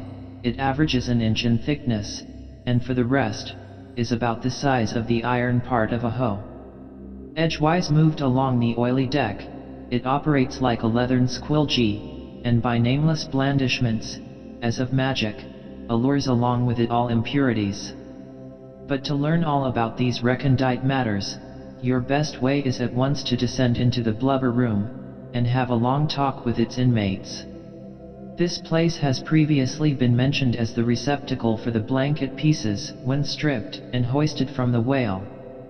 When the proper time arrives for cutting up its contents, this apartment is a scene of terror to all tyros, especially by night. On one side, lit by a dull lantern, a space has been left clear for the workmen. They generally go in pairs, a pike-hand gaffman and a spademan. The whaling pike is similar to a frigate's boarding weapon of the same name. The gaff is something like a boat hook. With his gaff, the gaffman hooks onto a sheet of blubber, and strives to hold it from slipping, as the ship pitches and lurches about. Meanwhile, the spademan stands on the sheet itself, perpendicularly chopping it into the portable horse pieces. This spade is sharp as hone can make it. The spademan's feet are shoeless. The thing he stands on will sometimes irresistibly slide away from him, like a sledge. If he cuts off one of his own toes, or one of his assistants', would you be very much astonished? Toes are scarce among veteran blubber-room men. Chapter 95. The Cassock. Had you stepped on board the Pequod at a certain juncture of this post-mortemizing of the whale, and had you strolled forward nigh the windlass, pretty sure am I that you would have scanned with no small curiosity a very strange, enigmatical object, which you would have seen there, lying along lengthwise in the lee scuppers. Not the wondrous cistern in the whale's huge head, not the prodigy of his unhinged lower jaw, not the miracle of his symmetrical tail, none of these would so surprise you, as half a glimpse of that unaccountable cone longer than a Kentuckian is tall, nigh a foot in diameter at the base, and jet black as Yoho, the ebony idol of Queequeg. And an idol, indeed, it is, or, rather, in old times, its likeness was. Such an idol as that found in the secret groves of Queen Macha in Judea, and for worshipping which, King Asa, her son, did depose her, and destroyed the idol, and burned it for an abomination at the brook Kedron, as darkly set forth in the 15th chapter of the first book of Kings. Look at the sailor, called the mincer, who now comes along, and assisted by two allies, heavily backs the grandissimus, as the mariners call it, and with bowed shoulders, staggers off with it as if he were a grenadier carrying a dead comrade from the field. Extending it upon the forecastle deck, he now proceeds cylindrically to remove its dark pelt, as an African hunter the pelt of a boa. This done, he turns the pelt inside out, like a pantaloon leg, gives it a good stretching, so as almost to double its diameter, and at last hangs it, well spread, in the rigging, to dry. Ere long, it is taken down, when removing some 3 feet of it, towards the pointed extremity, and then cutting 2 slits for armholes at the other end, he lengthwise slips himself bodily into it. The mincer now stands before you invested in the full canonicals of his calling.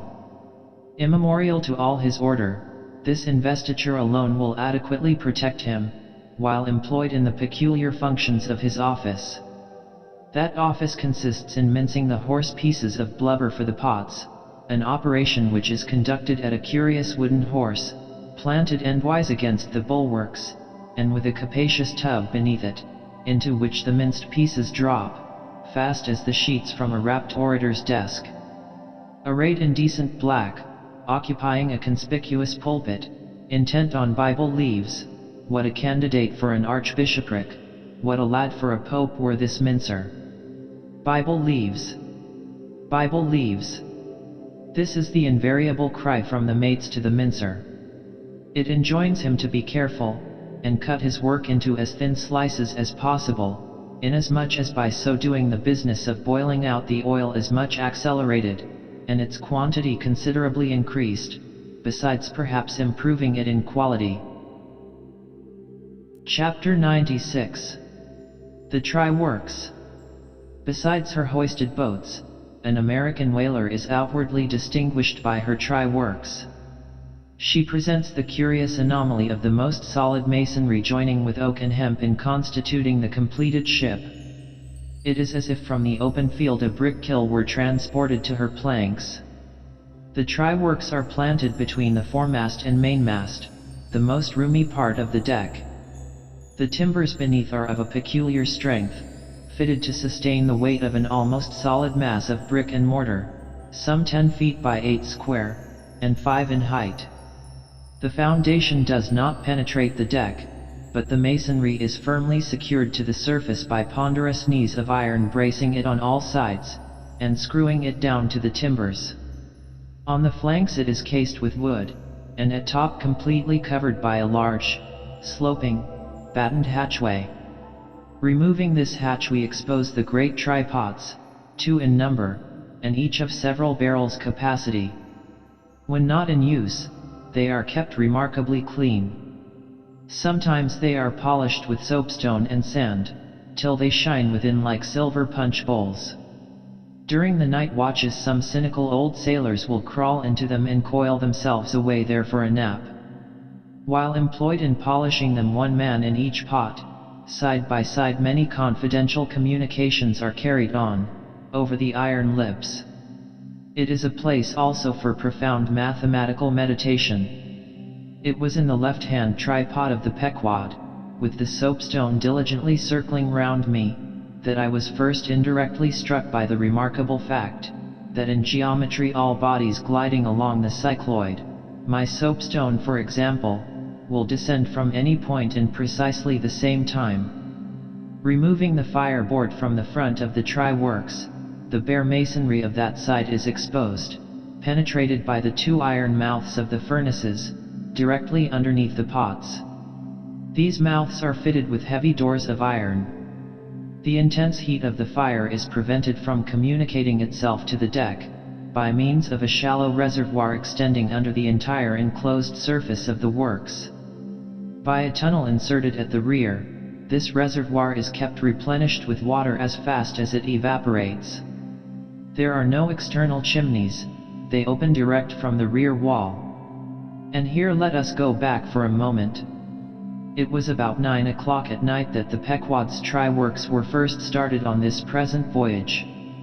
It belonged to Stubb to oversee the business. All ready there? Off hatch, then, and start her. You cook, fire the works. This was an easy thing, for the carpenter had been thrusting his shavings into the furnace throughout the passage. Here be it said that in a whaling voyage the first fire in the try-works has to be fed for a time with wood. After that no wood is used, except as a means of quick ignition to the stable fuel. In a word, after being tried out, the crisp, shriveled blubber, now called scraps or fritters, still contains considerable of its unctuous properties. These fritters feed the flames. Like a plethoric burning martyr, or a self-consuming misanthrope, once ignited, the whale supplies his own fuel and burns by his own body. Would that he consumed his own smoke! For his smoke is horrible to inhale, and inhale it you must, and not only that, but you must live in it for the time. It has an unspeakable, wild, Hindu odor about it, such as may lurk in the vicinity of funereal pyres.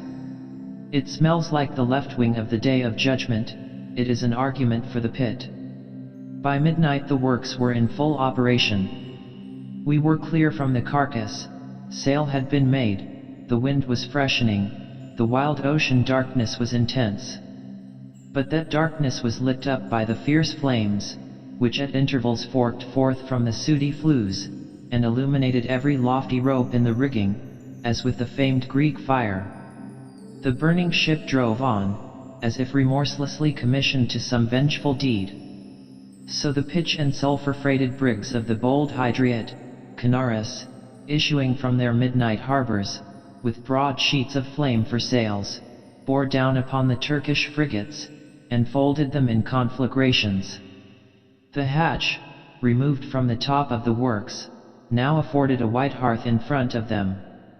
Standing on this were the Tartarian shapes of the pagan harpooners, always the whale ship's stokers. With huge pronged poles they pitched hissing masses of blubber into the scalding pots, or stirred up the fires beneath, till the snaky flames darted, curling, out of the doors to catch them by the feet. The smoke rolled away in sullen heaps. To every pitch of the ship there was a pitch of the boiling oil, which seemed all eagerness to leap into their faces. Opposite the mouth of the works, on the further side of the wide wooden hearth, was the windlass. This served for a sea sofa. Here lounged the watch, when not otherwise employed, looking into the red heat of the fire, till their eyes felt scorched in their heads. Their tawny features, now all begrimed with smoke and sweat, their matted beards, and the contrasting barbaric brilliancy of their teeth, all these were strangely revealed in the capricious emblazonings of the works. As they narrated to each other their unholy adventures, their tales of terror told in words of mirth, as their uncivilized laughter forked upwards out of them, like the flames from the furnace, as to and fro, in their front, the harpooers wildly gesticulated with their huge pronged forks and dippers, as the wind howled on, and the sea leaped, and the ship groaned and dived, and yet steadfastly shot her red hell further and further into the blackness of the sea and the night, and scornfully champed the white bone in her mouth, and viciously spat round her on all sides. Then the rushing Pequod, freighted with savages, and laden with fire, and burning a corpse, and plunging into that blackness of darkness, seemed the material counterpart of her monomaniac commander's soul. So seemed it to me, as I stood at her helm, and for long hours silently guided the way of this fire ship on the sea. Wrapped, for that interval, in darkness myself, I but the better saw the redness, the madness, the ghastliness of others.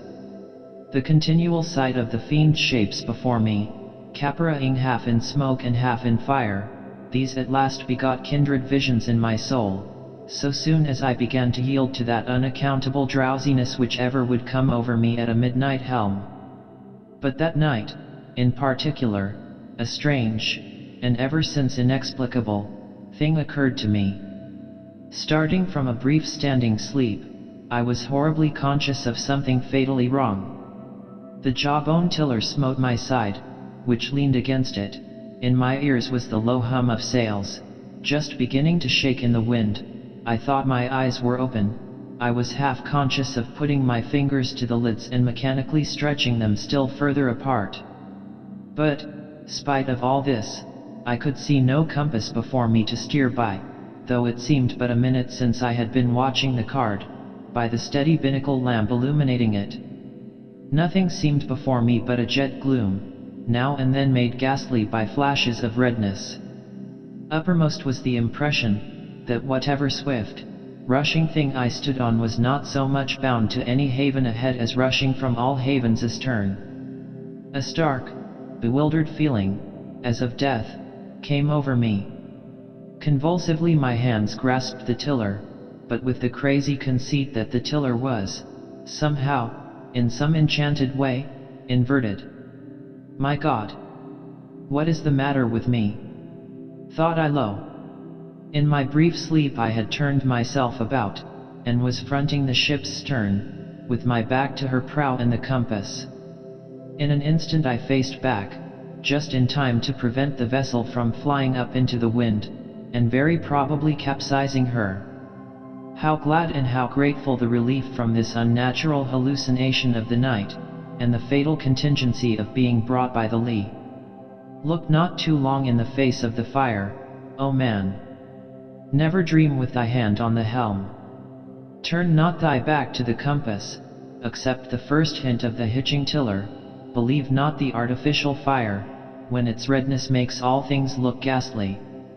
Tomorrow, in the natural sun, the skies will be bright, those who glared like devils in the forking flames, the morn will show in far other, at least gentler, relief, the glorious, golden, glad sun, the only true lamp all others but liars.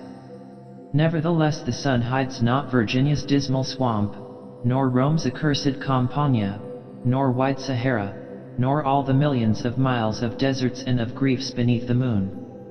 The sun hides not the ocean, which is the dark side of this earth, and which is 2/3 of this earth. So, therefore, that mortal man who hath more of joy than sorrow in him, that mortal man cannot be true not true, or undeveloped. With books the same.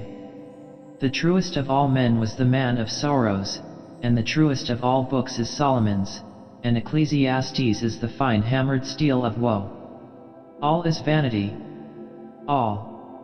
This wilful world hath not got hold of unchristian Solomon's wisdom yet. But he who dodges hospitals and jails, and walks fast crossing graveyards, and would rather talk of operas than hell, calls Cooper, Young, Pascal, Rousseau, poor devils all of sick men, and throughout a carefree lifetime swears by Rabelais as passing wise, and therefore jolly, not that man is fitted to sit down on tombstones, and break the green damp mold with unfathomably wondrous Solomon. But even Solomon, he says, the man that wandereth out of the way of understanding shall remain, i.e., even while living, in the congregation of the dead. Give not thyself up, then, to fire, lest it invert thee, deaden thee, as for the time it did me. There is a wisdom that is woe, but there is a woe that is madness. And there is a Catskill eagle in some souls that can alike dive down into the blackest gorges, and soar out of them again and become invisible in the sunny spaces. And even if he forever flies within the gorge, that gorge is in the mountains, so that even in his lowest swoop the mountain eagle is still higher than other birds upon the plain, even though they soar. Chapter 97. The Lamp. Had you descended from the Pequod's try-works to the Pequod's forecastle, where the off-duty watch were sleeping, for one single moment you would have almost thought you were standing in some illuminated shrine of canonized kings and counselors. There they lay in their triangular oaken vaults, each mariner a chiseled muteness, a score of lamps flashing upon his hooded eyes. In merchantmen, oil for the sailor is more scarce than the milk of queens. To dress in the dark, and eat in the dark, and stumble in darkness to his palate, this is his usual lot. But the Waliman, as he seeks the food of light, so he lives in light. He makes his berth in Aladdin's lamp, and lays him down in it, so that in the pitchiest night the ship's black hull still houses an illumination. See with what entire freedom the Waliman takes his handful of lamps, often but old bottles and vials, though to the copper cooler at the try-works, and replenishes them there, as mugs of ale at a vat. He burns, too, the purest of oil, in its unmanufactured, and, therefore, unvitiated state, a fluid unknown to solar, lunar, or astral contrivances ashore. It is sweet as early grass butter in April. He goes and hunts for his oil, so as to be sure of its freshness and genuineness, even as the traveler on the prairie hunts up his own supper of game. Chapter 98. Stowing down and clearing up. Already has it been related how the great Leviathan is afar off descried from the masthead, how he is chased over the watery moors, and slaughtered in the valleys of the deep, how he is then towed alongside and beheaded, and how, on the principle which entitled the headsman of old to the garments in which the beheaded was killed, his great padded surtout becomes the property of his executioner, how, in due time, he is condemned to the pots, and, like Shadrach, Meshach, and Abednego, his spermaceti, oil, and bone pass unscathed through the fire. But now it remains to conclude the last chapter of this part of the description by rehearsing singing, if I may, the romantic proceeding of decanting off his oil into the casks and striking them down into the hold, where once again Leviathan returns to his native profundities, sliding along beneath the surface as before, but, alas, never more to rise and blow.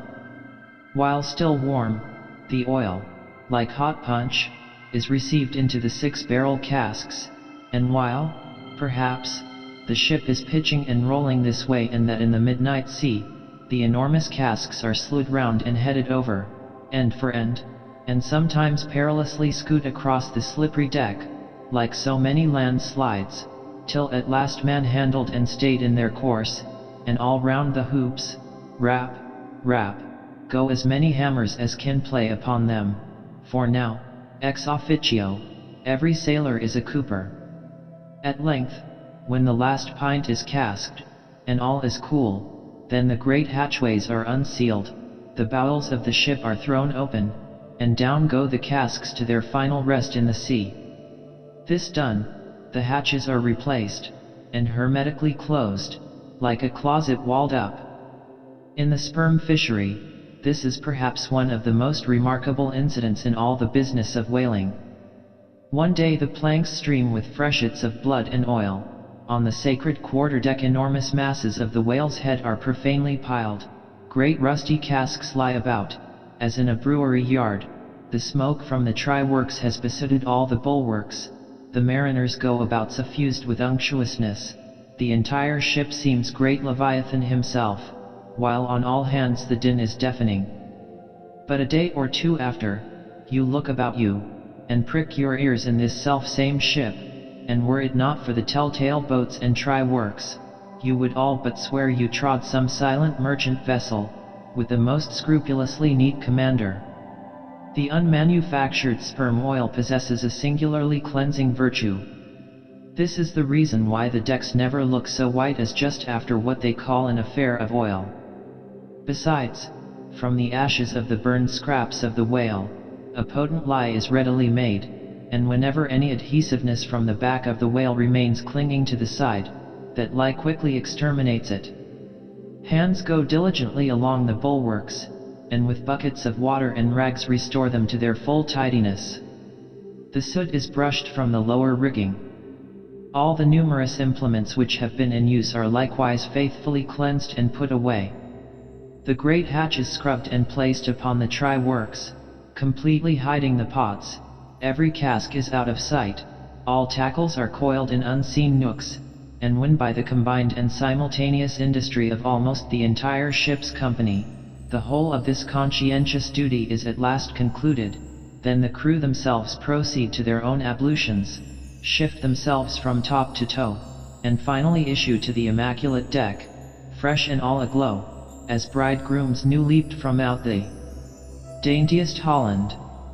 Now, with elated step, they pace the planks in twos and threes, and humorously discourse of parlors, sofas, carpets, and fine cambrics, propose to mat the deck, think of having hanging to the top, object not to taking tea by moonlight on the piazza of the forecastle. To hint to such musked mariners of oil, and bone, and blubber, were little short of audacity. They know not the thing you distantly allude to. Away, and bring us napkins. But mark, aloft there, at the three mast heads, stand three men intent on spying out more whales, which, if caught, infallibly will again soil the old oaken furniture, and drop at least one small grease spot somewhere. Yes, and many is the time, when, after the severest uninterrupted labors, which know no night, continuing straight through for 96 hours, when from the boat, where they have swelled their wrists with all day rowing on the line, they only step to the deck to carry vast chains, and heave the heavy windlass, and cut and slash, yet, and in their very sweatings to be smoked and burned anew by the combined fires of the equatorial sun and the equatorial try-works, when, on the heel of all this, they have finally bestirred themselves to cleanse the ship, and make a spotless dairy room of it, many is the time the poor fellows, just buttoning the necks of their clean frocks, are startled by the cry of their she blows, and away they fly to fight another whale, and go through the whole weary thing again. Oh, my friends, but this is man-killing. Yet this is life. For hardly have we mortals by long toilings extracted from this world's vast bulk its small but valuable sperm, and then, with weary patience, cleansed ourselves from its defilements, and learned to live here in clean tabernacles of the soul. Hardly is this done, when there she blows, the ghost is spouted up, and away we sail to fight some other world, and go through young life's old routine again. Oh, the metempsychosis! Oh, Pythagoras, that in bright Greece, 2000 years ago, did die, so good, so wise, so mild. I sailed with thee along the Peruvian coast last voyage and, foolish as I am, taught thee, a green simple boy, how to splice a rope. Chapter 99. The Doubloon. Ere now it has been related how Ahab was wont to pace his quarter deck, taking regular turns at either limit, the binnacle, and mainmast. But in the multiplicity of other things requiring narration it has not been added how that sometimes in these walks, when most plunged in his mood, he was wont to pause in turn at each spot, and stand there strangely eyeing the particular object before him. When he halted before the binnacle, with his glance fastened on the pointed needle in the compass, that glance shot like a javelin with the pointed intensity of his purpose, and when resuming his walk he again paused before the mainmast, then, as the same riveted glance fastened upon the riveted gold coin there, he still wore the same aspect of nailed firmness, only dashed with a certain wild longing, if not hopefulness. But one morning, turning to pass the doubloon, he seemed to be newly attracted by the strange figures and inscriptions stamped on it, as though now for the first time beginning to interpret for himself in some monomaniac way whatever significance might lurk in them. And some certain significance lurks in all things, else all things are little worth, and the round world itself but an empty cipher, except to sell by the cartload, as they do hills about Boston, to fill up some morass in the Milky Way. Now this doubloon was of purest, virgin gold, raked somewhere out of the heart of gorgeous hills, whence, east and west, over golden sands, the headwaters of many a Pactolus flows. And though now nailed amidst all the rustiness of iron bolts and the verdigris of copper spikes, yet, untouchable and immaculate to any foulness, it still preserved its Quito glow. Nor, though placed amongst a ruthless crew and every hour passed by ruthless hands, and through the livelong nights shrouded with thick darkness which might cover any pilfering approach, nevertheless every sunrise found the doubloon where the sunset left it last. For it was set apart and sanctified to one awe-striking end, and however wanton in their sailor ways, one and all, the mariners revered it as the white whale's talisman. Sometimes they talked it over in the weary watch by night, wondering whose it was to be at last, and whether he would ever live to spend it. Now those noble golden coins of South America are as medals of the sun and tropic token pieces. Here palms, alpacas, and volcanoes, sun's disks and stars, ecliptics, horns of plenty, and rich banners waving, are in luxuriant profusion stamped, so that the precious gold seems almost to derive an added preciousness and enhancing glories, by passing through those fancy mints, so Spanishly poetic. It so chanced that the doubloon of the Pequod was a most wealthy example of these things. On its round border it bore the letters, República del Ecuador, Quito. So this bright coin came from a country planted in the middle of the world, and beneath the great equator, and named after it, and it had been cast midway up the Andes, in the unwaning clime that knows no autumn.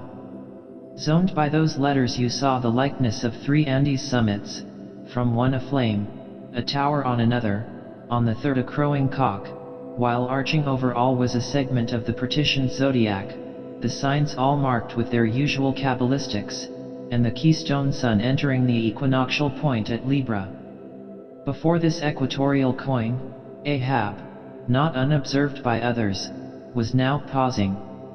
There's something ever egotistical in mountain tops and towers, and all other grand and lofty things.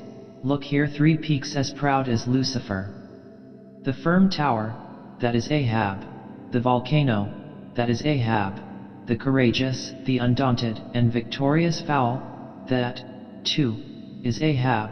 All are Ahab, and this round gold is but the image of the rounder globe, which, like a magician's glass, to each and every man in turn but mirrors back his own mysterious self. Great pains, small gains for those who ask the world to solve them, it cannot solve itself. Methinks now this coin sun wears a ruddy face, but see. He enters the sign of storms, the equinox. And but 6 months before he wheeled out of a former equinox at Aries.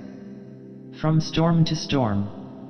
So be it, then. Born in throes, 'tis fit that man should live in pains and die in pangs.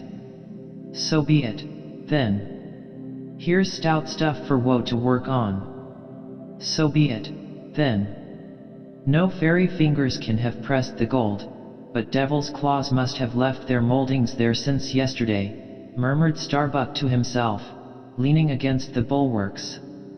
The old man seems to read Belshazzar's awful writing. I have never marked the coin inspectingly. He goes below, let me read. A dark valley between three mighty, heaven-abiding peaks, that almost seem the Trinity, in some faint earthly symbol. So in this vale of death, God girds us round, and over all our gloom, the sun of righteousness still shines a beacon and a hope. If we bend down our eyes, the dark veil shows her moldy soil, but if we lift them, the bright sun meets our glance halfway, to cheer.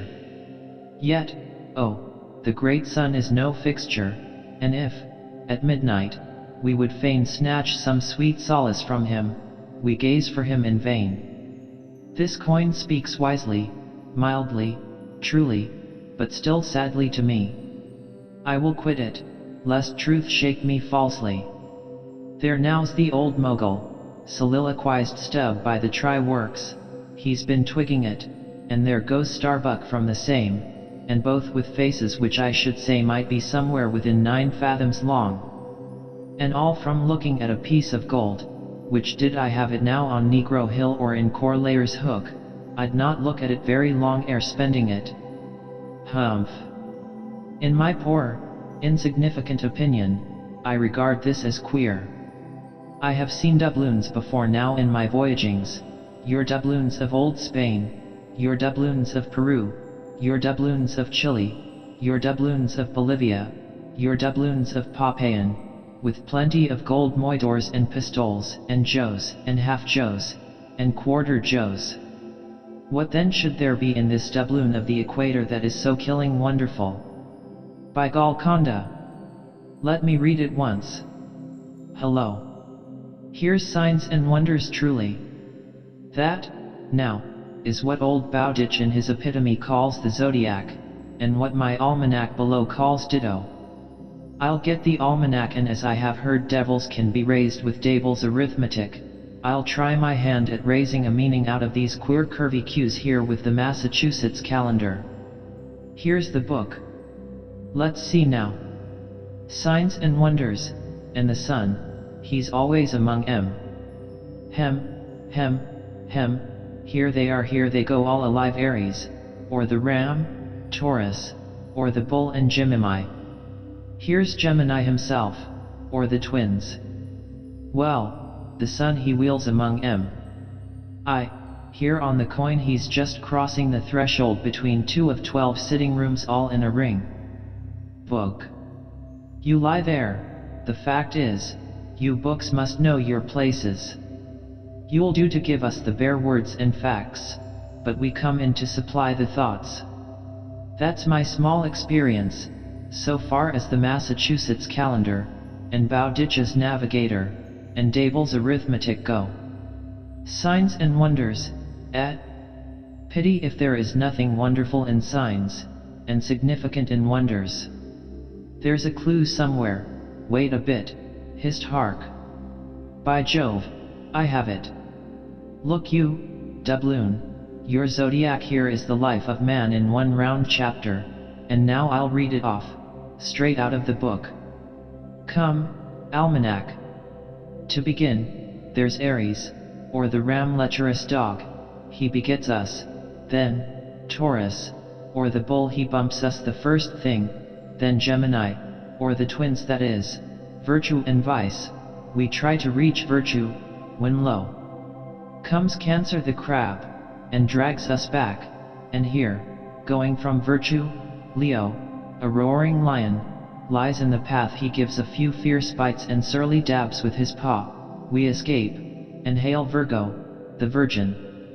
That's our first love, we marry and think to be happy for when pop comes Libra, or the scales happiness wait and found wanting, and while we are very sad about that, Lord, how we suddenly jump, as Scorpio, or the scorpion, stings us in the rear, we are curing the wound, when wang come the arrows all round, Sagittarius, or the archer, is amusing himself. As we pluck out the shafts, stand aside. Here's the Battering-Ram, Capricornus, or the goat, full tilt, he comes rushing, and headlong we are tossed, when Aquarius, or the water-bearer, pours out his whole deluge and drowns us, and to wind up with Pisces, or the fishes, we sleep. There's a sermon now, writ in high heaven, and the sun goes through it every year, and yet comes out of it all alive and hearty. Jollily he, aloft there, wheels through toil and trouble, and so, alow here, does jolly Stubb. Oh, jolly's the word for adieu, Doubloon. But stop, here comes little King Post, dodge round the try-works, now, and let's hear what he'll have to say. There, he's before it, he'll out with something presently.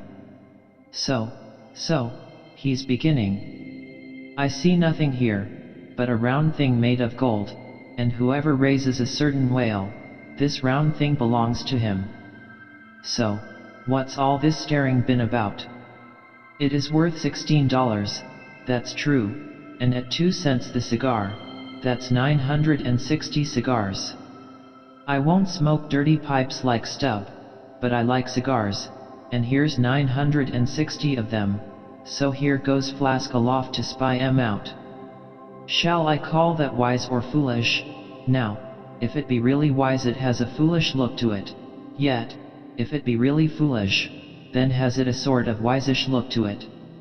But, avast, here comes our old Manxman, the old hearse driver, he must have been, that is, before he took to the sea.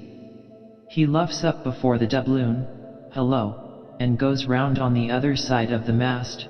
Why, there's a horseshoe nailed on that side, and now he's back again. What does that mean? Hark! He's muttering voice like an old worn-out coffee mill. Prick ears, and listen. If the white whale be raised, it must be in a month and a day, when the sun stands in some one of these signs. I've studied signs, and know their marks, they were taught me 20 years ago, by the old witch in Copenhagen. Now, in what sign will the sun then be? The horseshoe sign, for there it is, right opposite the gold. And what's the horseshoe sign? The lion is the horseshoe sign, the roaring and devouring lion. Ship, old ship. My old head shakes to think of thee. There's another rendering now, but still one text. All sorts of men in one kind of world, you see. Dodge again. Here comes Queequeg, all tattooing looks like the signs of the zodiac himself. What says the cannibal? As I live he's comparing notes, looking at his thigh bone, thinks the sun is in the thigh, or in the calf, or in the bowels, I suppose, as the old women talk surgeon's astronomy in the back country. And by Jove, he's found something there in the vicinity of his thigh. I guess it's Sagittarius, or the archer. No, he don't know what to make of the doubloon, he takes it for an old button off some king's trousers. But, aside again. Here comes that ghost devil, Fidela, tail coiled out of sight as usual, oakum in the toes of his pumps as usual. What does he say, with that look of his? Only makes a sign to the sign and bows himself. There is a sun on the coin, fire worshipper, depend upon it. Oh! More and more. This way comes Pip, poor boy. Would he had died, or he's half horrible to me. He too has been watching all of these interpreters, myself included, and look now, he comes to Red, with that unearthly idiot face. Stand away again and hear him. Hark! I look, you look, he looks, we look, ya look, they look. Upon my soul, he's been studying Murray's grammar. Improving his mind, poor fellow. But what's that he says now? Hissed. I look, you look, he looks, we look, ya look, they look. Why, he's getting it by heart hissed, again. I look, you look, he looks, we look, ya look, they look. Well, that's funny. And I, you, and he, and we, yeah, and they, are all bats, and I'm a crow, especially when I stand atop of this pine tree here. Caw. Caw. Caw. Caw. Caw. Caw. Ain't I a crow? And where's the scarecrow? There he stands, 2 bones stuck into a pair of old trousers, and 2 more poked into the sleeves of an old jacket. Wonder if he means me. Complimentary. Poor lad, I could go hang myself. Anyway, for the present, I'll quit Pip's vicinity. I can stand the rest, for they have plain wits, but he's too crazy witty for my sanity. So, I leave him muttering. Here's the ship's navel, this doubloon here, and they are all on fire to unscrew it. But, unscrew your navel, and what's the consequence? Then again, if it stays here, that is ugly, too, for when aught's nailed to the mast it's a sign that things grow desperate. Ha, ha. Old Ahab. The white whale, he'll nail yet. This is a pine tree. My father, in old Tolland County, cut down a pine tree once, and found a silver ring grown over in it, some old darky's wedding ring. How did it get there? And so they'll say in the resurrection, when they come to fish up this old mast, and find a doubloon lodged in it, with bedded oysters for the shaggy bark. Oh, the gold. The precious, precious, gold. The green miser'll hoard ye soon. Hish. Hish. God goes 'mong the world's blackberrying. Cook. Ho, cook. And cook us. Jenny. Hey, hey, hey, hey, hey, Jenny, Jenny. And get your hoe cake done. Chapter 100. Leg and Arm. The Pequod, of Nantucket, meets the Samuel Enderby, of London. Ship, ahoy! Hast seen the white whale?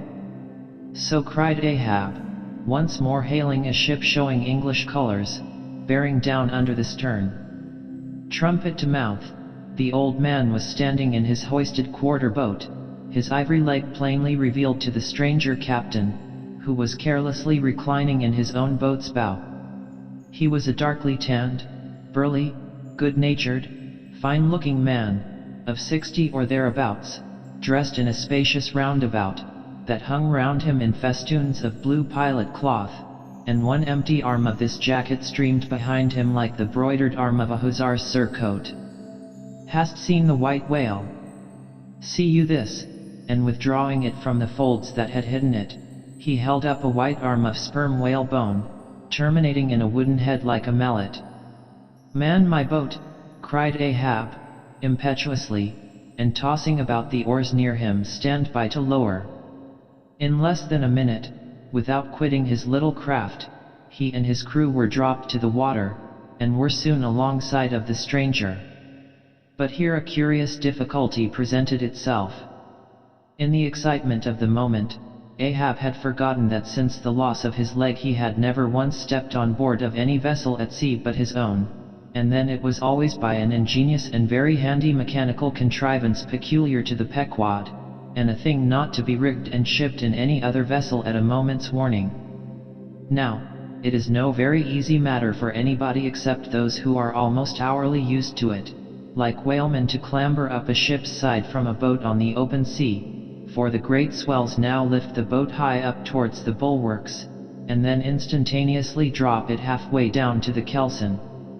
So, deprived of one leg, and the strange ship of course being altogether unsupplied with the kindly invention, Ahab now found himself abjectly reduced to a clumsy landsman again, hopelessly eyeing the uncertain changeful height he could hardly hope to attain. It has before been hinted, perhaps, that every little untoward circumstance that befell him, and which indirectly sprang from his luckless mishap, almost invariably irritated or exasperated Ahab. And in the present instance, all this was heightened by the sight of the two officers of the strange ship, leaning over the side, by the perpendicular ladder of nailed cleats there, and swinging towards him a pair of tastefully ornamented man-ropes, for at first they did not seem to bethink them that a one-legged man must be too much of a cripple to use their sea banisters. But this awkwardness only lasted a minute, because the strange captain, observing at a glance how affairs stood, cried out, I see, a vast heaving there. Jump, boys, and swing over the cutting tackle." As good luck would have it, they had had a whale alongside a day or two previous, and the great tackles were still aloft, and the massive curved blubber hook, now clean and dry, was still attached to the end. This was quickly lowered to Ahab, who at once comprehending it all, slid his solitary thigh into the curve of the hook. It was like sitting in the fluke of an anchor, or the crotch of an apple tree, and then giving the word, held himself fast, and at the same time also helped to hoist his own weight, by pulling hand over hand upon one of the running parts of the tackle. Soon he was carefully swung inside the high bulwarks, and gently landed upon the capstan head. With his ivory arm frankly thrust forth in welcome, the other captain advanced, and Ahab, putting out his ivory leg, and crossing the ivory arm, like two sword-fish blades, cried out in his walrus way, "I, hearty, let us shake bones together, an arm and a leg, an arm that never can shrink, ye see, and a leg that never can run.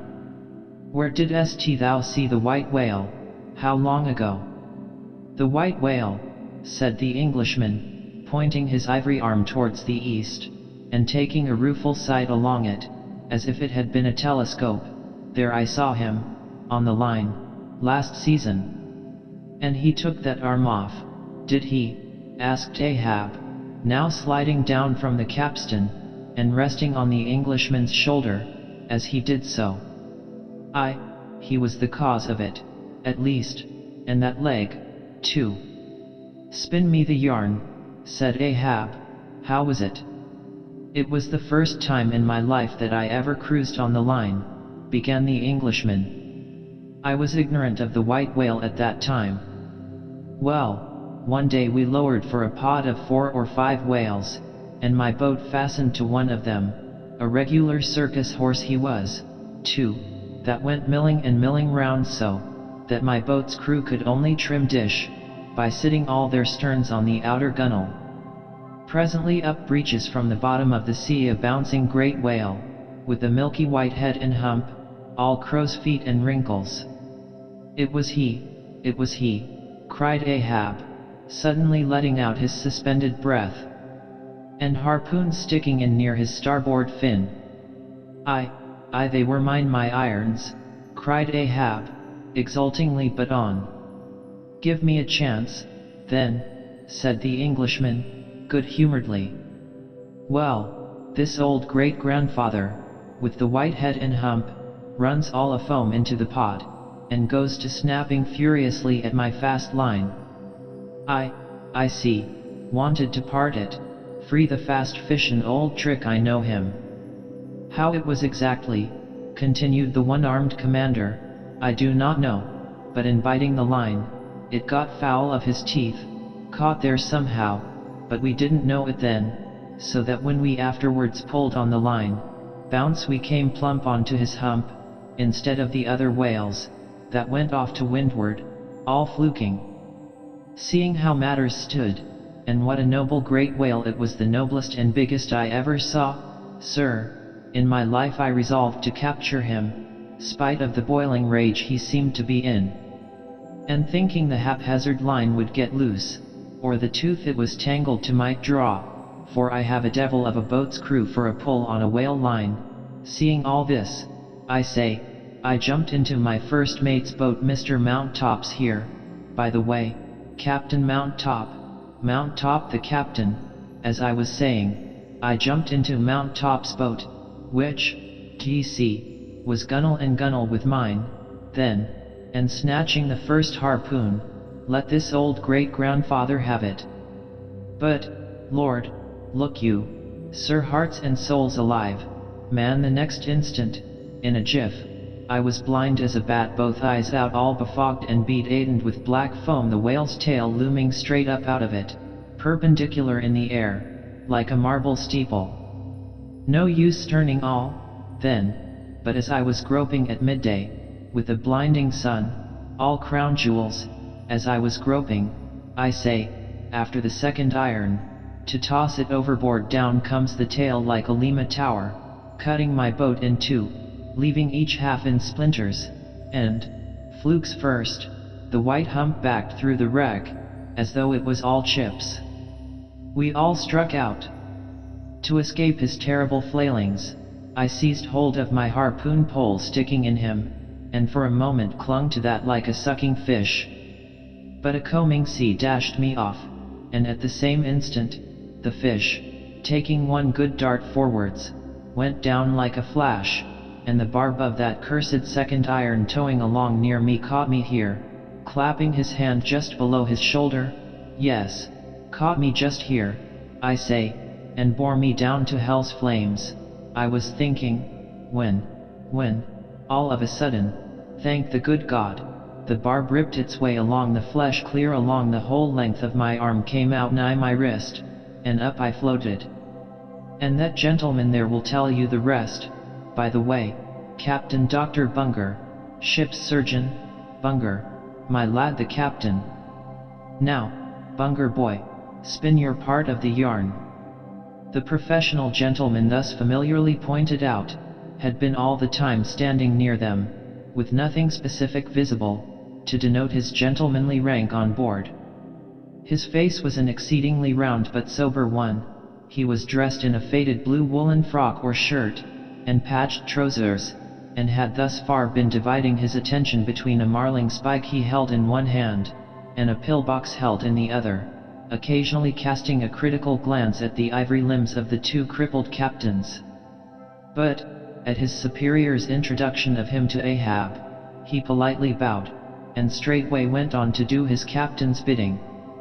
It was a shocking bad wound, began the whale surgeon, and, taking my advice, Captain Boomer here, stood our old Sammy. Samuel Enderby is the name of my ship, interrupted the one-armed captain, addressing Ahab. Go on, boy. Stood our old Sammy off to the northward, to get out of the blazing hot weather there on the line. But it was no use, I did all I could, sat up with him nights, was very severe with him in the matter of diet. Oh, very severe, chimed in the patient himself, then suddenly altering his voice, drinking hot rum toddies with me every night, till he couldn't see to put on the bandages, and sending me to bed, half seas over, about 3 o'clock in the morning. Oh, yes, stars. He sat up with me indeed, and was very severe in my diet. Oh, a great watcher, and very dietetically severe, is Dr. Bunger. Bunger, you dog, laugh out, why don't ya? You know you're a precious jolly rascal. But, heave ahead, boy, I'd rather be killed by you than kept alive by any other man. My captain, you must have ere this perceived, respected sir, said the imperturbable godly-looking Bunger, slightly bowing to Ahab, is apt to be facetious at times. He spins us many clever things of that sort.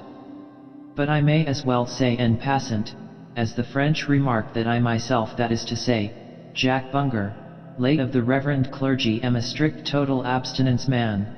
I never drink water, cried the captain. He never drinks it, it's a sort of fits to him. Fresh water throws him into the hydrophobia. But go on with the arm story. Yes, I may as well, said the surgeon, coolly. I was about observing, sir, before Captain Boomer's facetious interruption, that spite of my best and severest endeavors, the wound kept getting worse and worse. The truth was, sir, it was as ugly gaping wound as surgeon ever saw, more than 2 feet and several inches long. I measured it with the lead line. In short, it grew black. I knew what was threatened, and off it came. But I had no hand in shipping that ivory arm there. That thing is against all rule, pointing at it with the marling spike. That is the captain's work, not mine. He ordered the carpenter to make it. He had that club hammer there put to the end, to knock someone's brains out with, I suppose, as he tried mine once. He flies into diabolical passions sometimes. Do ye see this dent, sir? Removing his hat, and brushing aside his hair, and exposing a bowl-like cavity in his skull, but which bore not the slightest scarry trace, or any token of ever having been a wound. Well, the captain there will tell you how that came here. He knows. No, I don't, said the captain, but his mother did. He was born with it. Oh, you solemn rogue, you bunger. Was there ever such another bunger in the watery world? Bunger, when you die, you ought to die in pickle, you dog.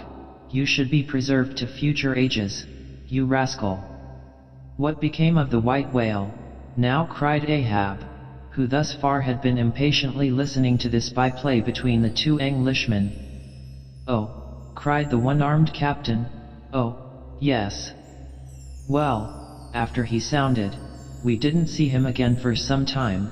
In fact, as I before hinted, I didn't then know what whale it was that had served me such a trick, till some time afterwards, when coming back to the line, we heard about Moby Dick, as some call him, and then I knew it was he. Didst thou cross his wake again? Twice. But could not fasten. Didn't want to try to. Ain't one limb enough? What should I do without this other arm? And I'm thinking Moby Dick doesn't bite so much as he swallows. Well, then, interrupted Bunger, give him your left arm for bait to get the right. Do you know, gentlemen, very gravely and mathematically bowing to each captain in succession, do you know, gentlemen, that the digestive organs of the whale are so inscrutably constructed by divine providence, that it is quite impossible for him to completely digest even a man's arm? And he knows it too. So that what you take for the white whale's malice is only his awkwardness. For he never means to swallow a single limb, he only thinks to terrify by feints. But sometimes he is like the old juggling fellow, formerly a patient of mine in Ceylon, that making believe swallow jackknives, once upon a time let one drop into him in good earnest, and there it stayed for a 12-month or more, when I gave him an emetic, and he heaved it up in small tacks. D'ye see?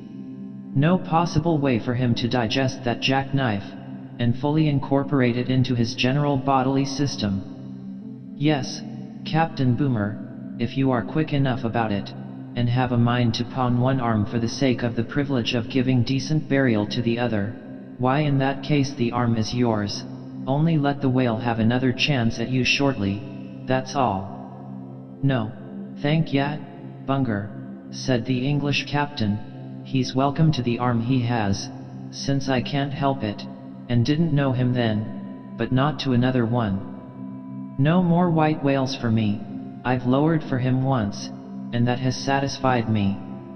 There would be great glory in killing him, I know that, and there is a shipload of precious sperm in him, but, hark yet, he's best let alone, don't you think so, Captain? Glancing at the ivory leg. He is. But he will still be hunted, for all that. What is best let alone? That accursed thing is not always what least allures. He's all a magnet. How long since thou sawest him last? Which way heading? Bless my soul, and curse the foul fiends, cried Bunger, stoopingly walking round Ahab, and like a dog, strangely snuffing, this man's blood bring the thermometer, it's at the boiling point, his pulse makes these planks beat, sir. Taking a lancet from his pocket, and drawing near to Ahab's arm. Avast, roared Ahab, dashing him against the bulwarks. Man the boat. Which way heading? Good God, cried the English captain, to whom the question was put. "What's the matter?" "He was heading east. I think is your captain crazy?" whispering Fidela. But Fidela, putting a finger on his lip, slid over the bulwarks to take the boat's steering oar, and Ahab, swinging the cutting tackle towards him, commanded the ship's sailors to stand by to lower. In a moment he was standing in the boat's stern, and the Manilla men were springing to their oars. In vain the English captain hailed him. With back to the stranger's ship, and face set like a flint to his own, Ahab stood upright till alongside of the Pequod. Chapter 101. The Decanter.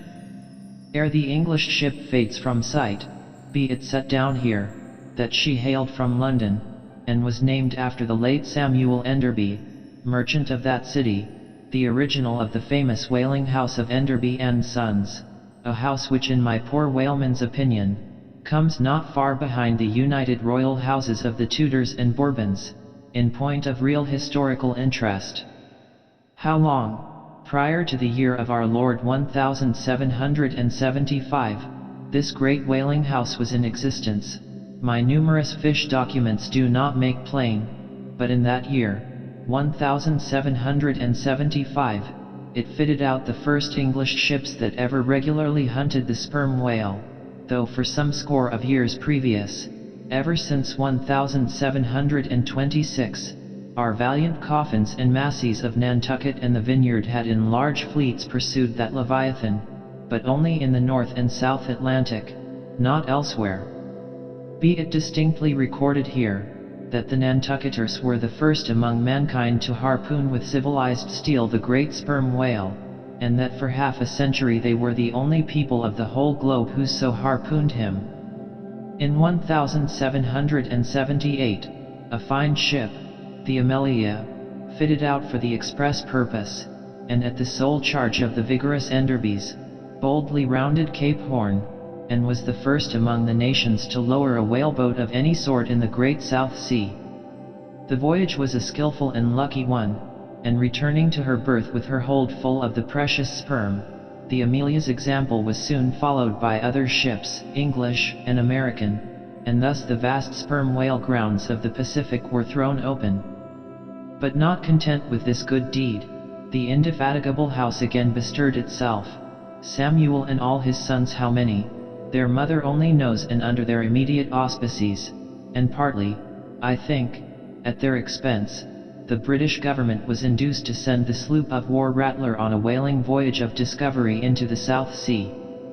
Commanded by a naval post captain, the Rattler made a rattling voyage of it, and did some service, how much does not appear. But this is not all. In 1819, the same house fitted out a discovery whale ship of their own, to go on a tasting cruise to the remote waters of Japan. That ship, well called the Siren, made a noble experimental cruise, and it was thus that the great Japanese whaling ground first became generally known. The Siren in this famous voyage was commanded by a Captain Coffin, a Nantucketer. All honor to the Enderbys, therefore, whose house, I think, exists to the present day, though doubtless the original Samuel must long ago have slipped his cable for the great South Sea of the other world. The ship named after him was worthy of the honor, being a very fast sailor and a noble craft every way. I boarded her once at midnight somewhere off the Patagonian coast, and drank good flip down in the forecastle. It was a fine gam we had, and they were all trumps, every soul on board. A short life to them, and a jolly death. And that fine gam I had long, very long after old Ahab touched her planks with his ivory heel. It minds me of the noble, solid, Saxon hospitality of that ship, and may my parson forget me, and the devil remember me, if I ever lose sight of it. Flip? Did I say we had flip?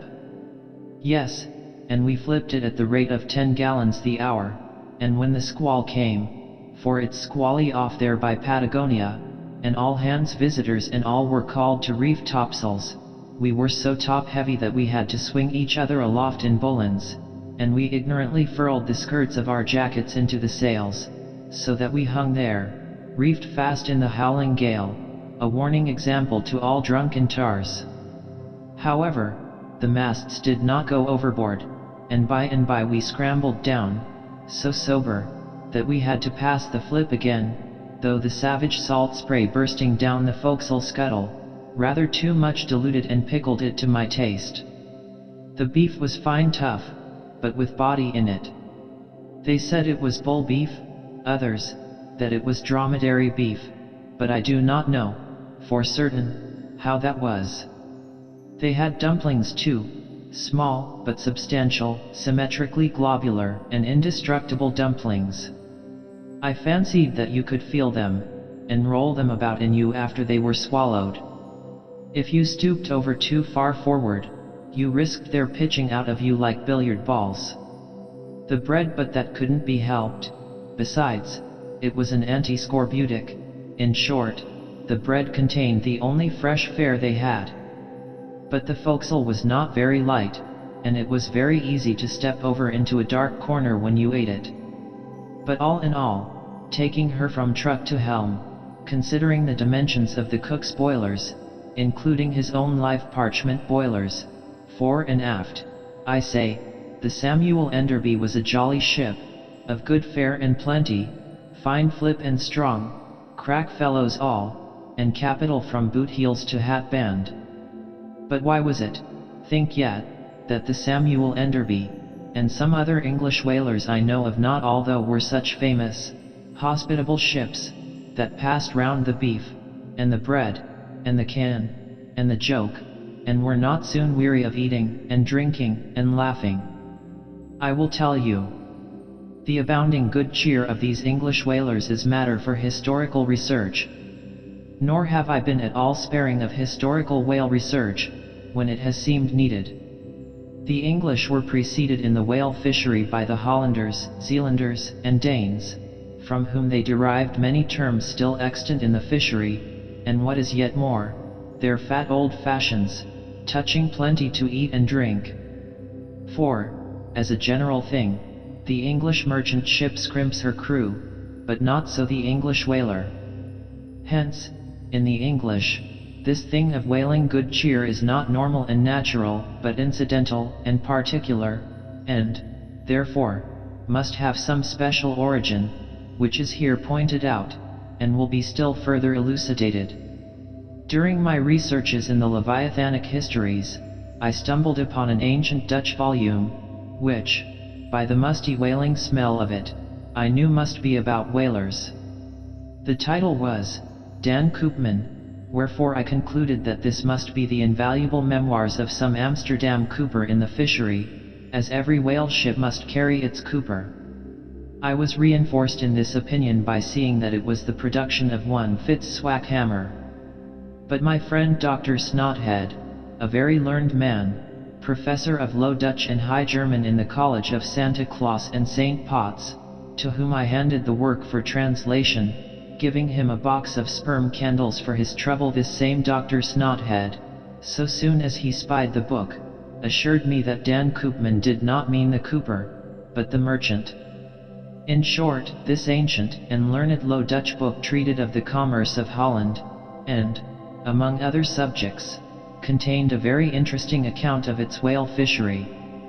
And in this chapter it was, headed, Smear, or Fat, that I found a long detailed list of the outfits for the larders and cellars of 180 sail of Dutch whalemen, from which list, as translated by Dr. Snothead, I transcribe the following: 400,000 pounds of beef, 60,000 pounds Friesland pork, 150,000 pounds of stock fish, 550,000 pounds of biscuit, 72,000 pounds of soft bread, 2,800 firkins of butter, 20,000 pounds Texel and Leyden cheese, 144,000 pounds cheese, probably an inferior article, 550 anchors of Geneva, 10,800 barrels of beer.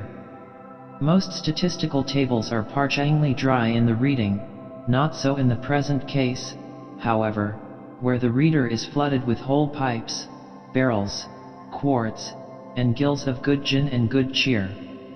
At the time, I devoted 3 days to the studious digesting of all this beer, beef, and bread, during which many profound thoughts were incidentally suggested to me, capable of a transcendental and Platonic application, and, furthermore, I compiled supplementary tables of my own, touching the probable quantity of stock fish, etc., consumed by every Low Dutch harpooner in that ancient Greenland and Spitzbergen whale fishery.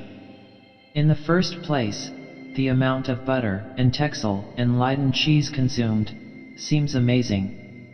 I impute it, though, to their naturally unctuous natures, being rendered still more unctuous by the nature of their vocation, and especially by their pursuing their game in those frigid polar seas, on the very coasts of that Eskimo country where the convivial natives pledge each other in bumpers of train oil. The quantity of beer, too, is very large, 10,800 barrels. Now, as those polar fisheries could only be prosecuted in the short summer of that climate, so that the whole cruise of one of these Dutch whalemen, including the short voyage to and from the Spitzbergen Sea, did not much exceed 3 months, say, and reckoning 30 men to each of their fleet of 180 sail, we have 5,400 Low Dutch seamen in all. Therefore, I say, we have precisely 2 barrels of beer per man, for a 12 weeks allowance, exclusive of his fair proportion of that 550 anchors of gin. Now, whether these gin and beer harpooners, so fuddled as one might fancy them to have been, were the right sort of men to stand up in a boat's head, and take good aim at flying whales, this would seem somewhat improbable. Yet they did aim at them, and hit them too. But this was very far north, be it remembered, where beer agrees well with the constitution. Upon the equator, in our southern fishery, beer would be apt to make the harpooner sleepy at the masthead and boozy in his boat, and grievous loss might ensue to Nantucket and New Bedford. But no more. Enough has been said to show that the old Dutch whalers of 2 or 3 centuries ago were high livers, and that the English whalers have not neglected so excellent an example. For, say they, when cruising in an empty ship, if you can get nothing better out of the world, get a good dinner out of it, at least. And this empties the decanter. Chapter 102. A Bower in the Arsacides. Hitherto, in descriptively treating of the sperm whale, I have chiefly dwelt upon the marvels of his outer aspect, or separately and in detail upon some few interior structural features. But to a large and thorough sweeping comprehension of him, it behooves me now to unbutton him still further, and untagging the points of his hose, unbuckling his garters, and casting loose the hooks and the eyes of the joints of his innermost bones, set him before you in his ultimatum, that is to say, in his unconditional skeleton. But how now, Ishmael? How is it, that you, a mere oarsman in the fishery, pretend to know aught about the subterranean parts of the whale? Did erudite Stubb, mounted upon your capstan, deliver lectures on the anatomy of the cetacea, and by help of the windlass, hold up a specimen rib for exhibition? Explain thyself, Ishmael. Can you land a full-grown whale on your deck for examination, as a cook dishes a roast pig? Surely not. A veritable witness have you hitherto been, Ishmael, but have a care how you seize the privilege of Jonah alone, the privilege of discoursing upon the joists and beams, the rafters, ridge-pole, sleepers, and underpinnings, making up the framework of Leviathan, and belike of the tallow vats, dairy rooms, butteries, and cheese-series in his bowels. I confess, that since Jonah, few whalemen have penetrated very far beneath the skin of the adult whale. Nevertheless, I have been blessed with an opportunity to dissect him in miniature. In a ship I belonged to, a small cub sperm whale was once bodily hoisted to the deck for his poke or bag, to make sheaths for the barbs of the harpoons, and for the heads of the lances. Think you I let that chance go? without using my boat hatchet and jackknife, and breaking the seal and reading all the contents of that young cup? And as for my exact knowledge of the bones of the Leviathan in their gigantic, full-grown development, for that rare knowledge I am indebted to my late royal friend Tranquo, King of Trank, one of the Arsacides.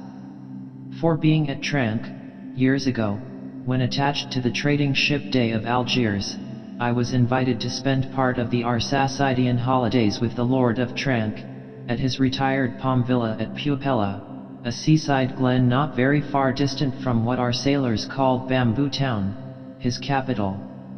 Among many other fine qualities, my royal friend Tranquo, being gifted with a devout love for all matters of barbaric virtue, had brought together in Pupella whatever rare things the more ingenious of his people could invent, chiefly carved woods of wonderful devices, chiseled shells, inlaid spears, costly paddles, aromatic canoes, and all these distributed among whatever natural wonders, the wonder-freighted, tribute-rendering waves had cast upon his shores.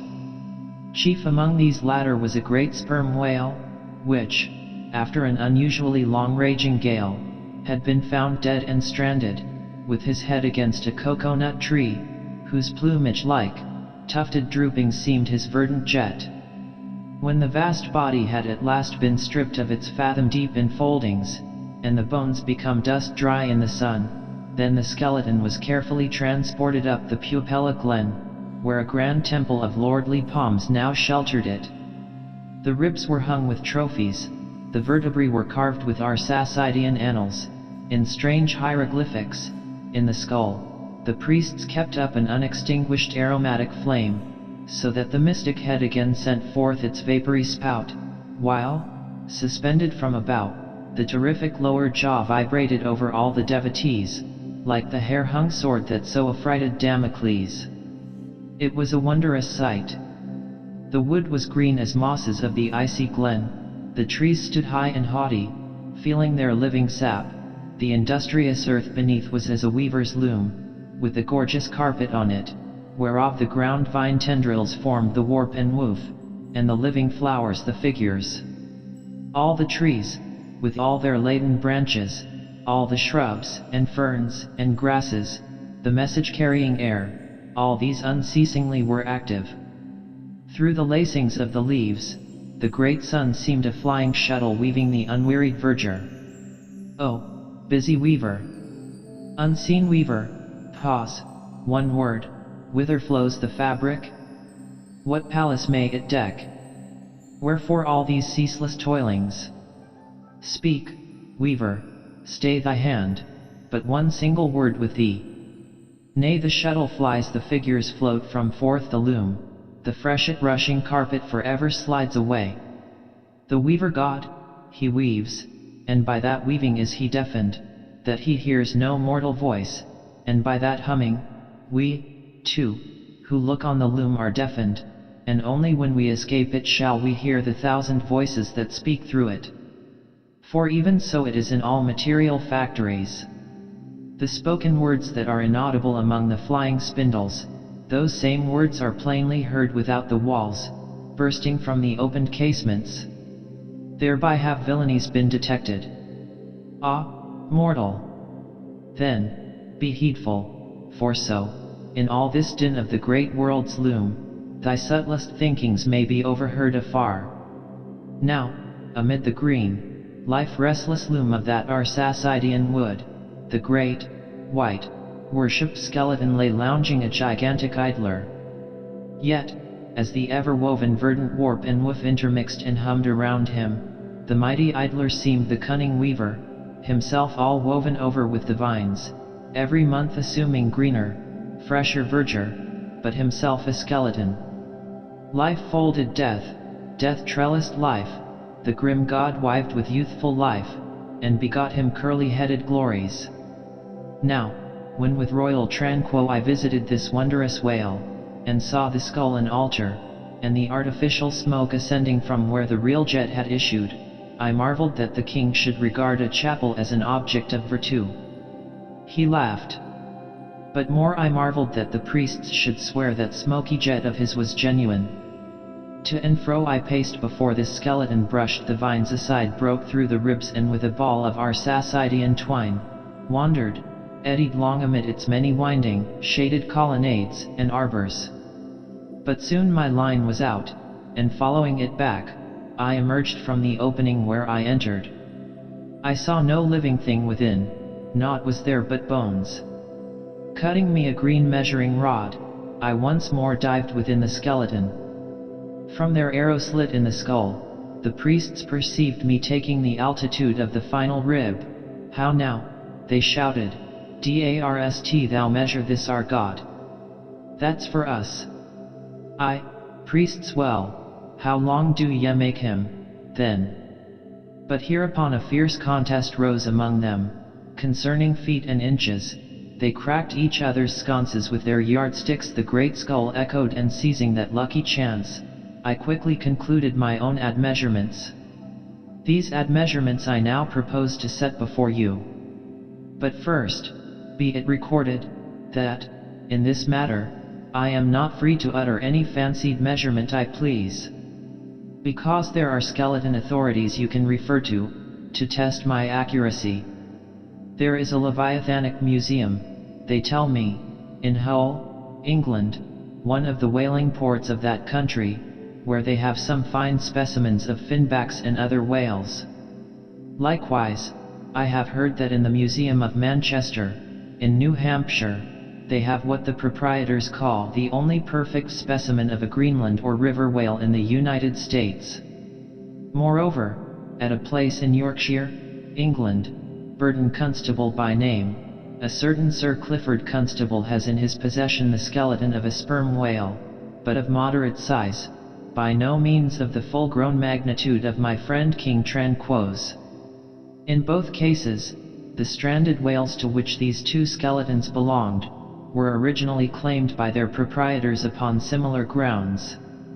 King Tranquo seizing his because he wanted it, and Sir Clifford, because he was lord of the seigneuries of those parts. Sir Clifford's whale has been articulated throughout, so that, like a great chest of drawers, you can open and shut him, in all his bony cavities, spread out his ribs like a gigantic fan, and swing all day upon his lower jaw. Locks are to be put upon some of his trapdoors and shutters, and a footman will show round future visitors with a bunch of keys at his side. Sir Clifford thinks of charging twopence for a peep at the whispering gallery in the spinal column, threepence to hear the echo in the hollow of his cerebellum, and sixpence for the unrivaled view from his forehead.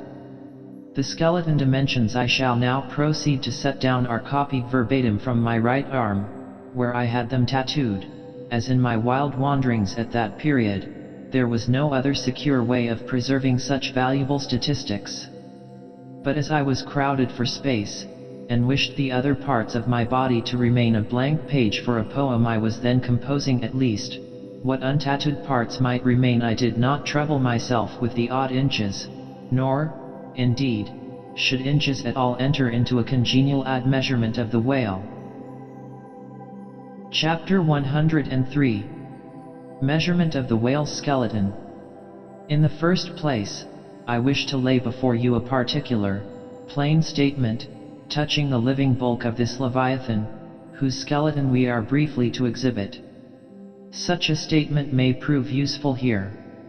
According to a careful calculation I have made, and which I partly base upon Captain Scoresby's estimate, of 70 tons for the largest sized Greenland whale of 60 feet in length, according to my careful calculation, I say, a sperm whale of the largest magnitude, between 85 and 90 feet in length, and something less than 40 feet in its fullest circumference, such a whale will weigh at least 90 tons, so that, reckoning 13 men to a ton, he would considerably outweigh the combined population of a whole village of 1,100 inhabitants. Think you not then that brains, like yoked cattle, should be put to this Leviathan, to make him at all budge to any landsman's imagination? Having already in various ways put before you his skull, spout hole, jaw, teeth, tail, forehead, fins, and divers other parts, I shall now simply point out what is most interesting in the general bulk of his unobstructed bones.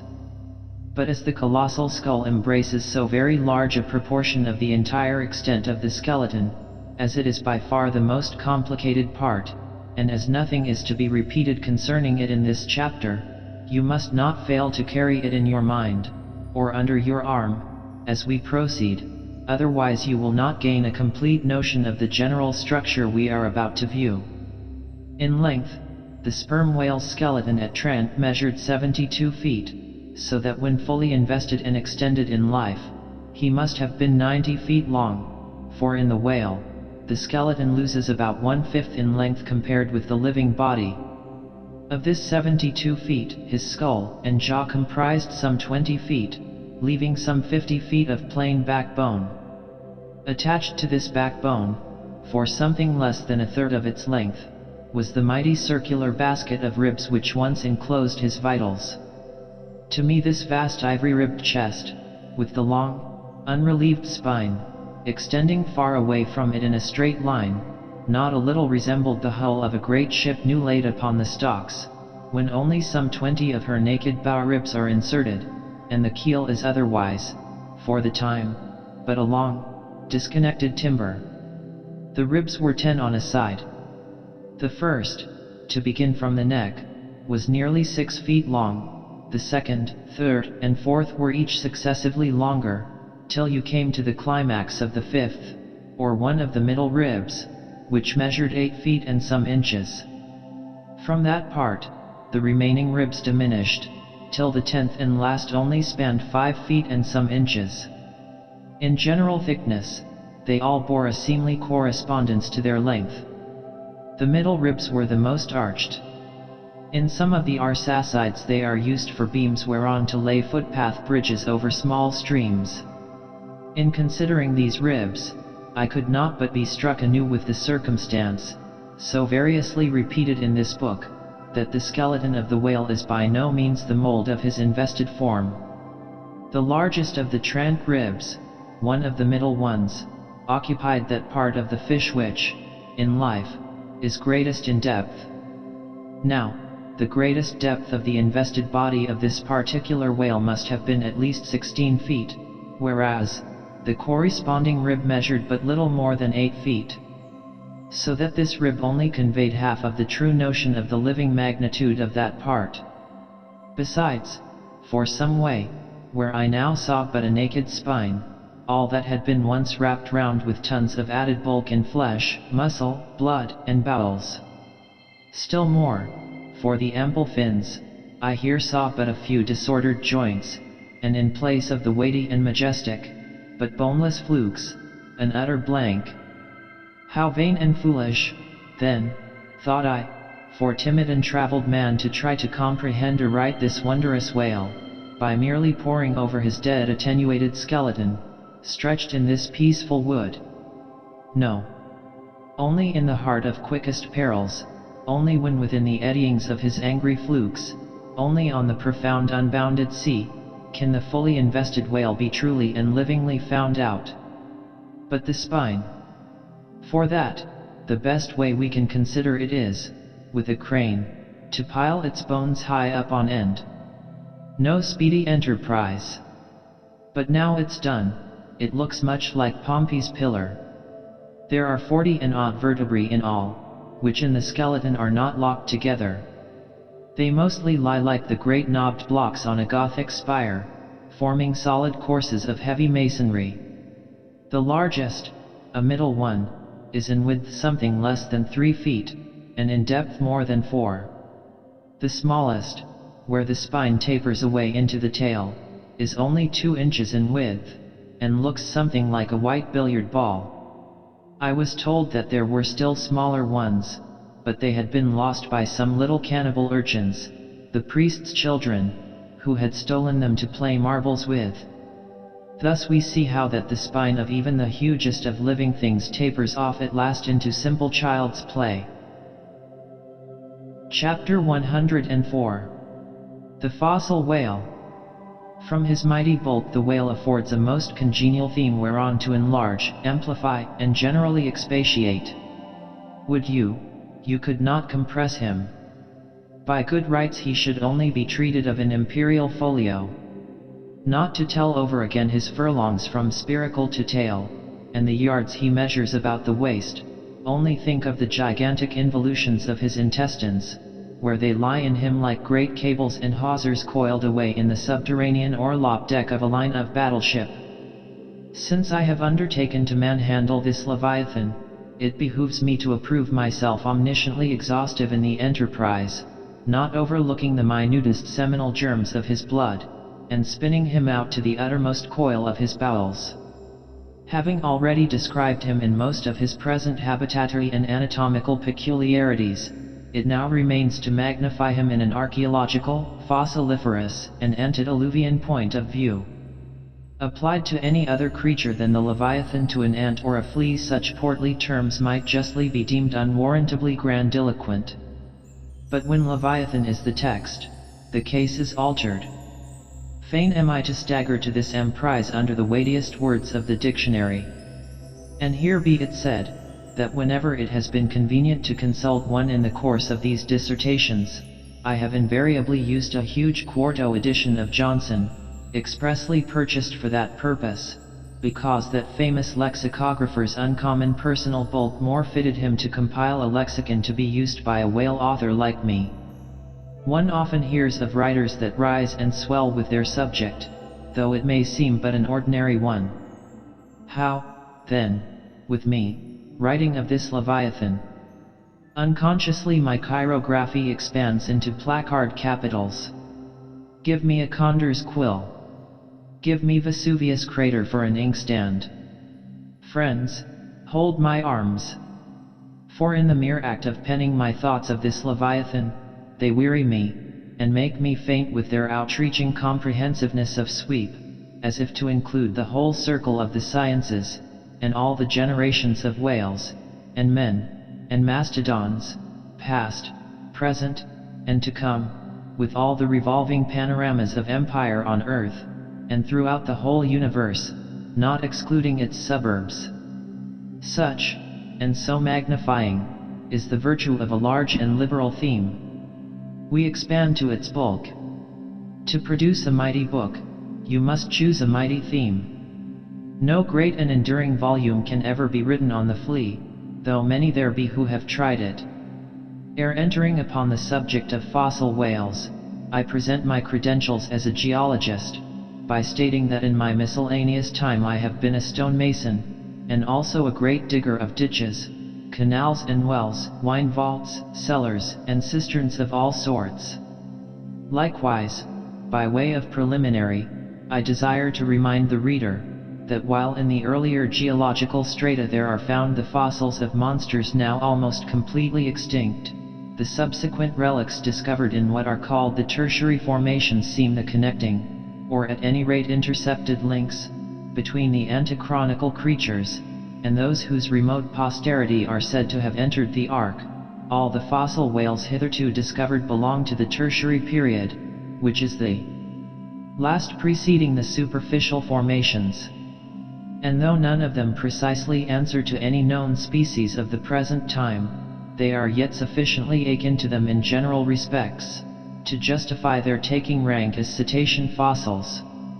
Detached broken fossils of pre-Adamite whales, fragments of their bones and skeletons, have within 30 years past, at various intervals, been found at the base of the Alps, in Lombardy, in France, in England, in Scotland, and in the states of Louisiana, Mississippi, and Alabama.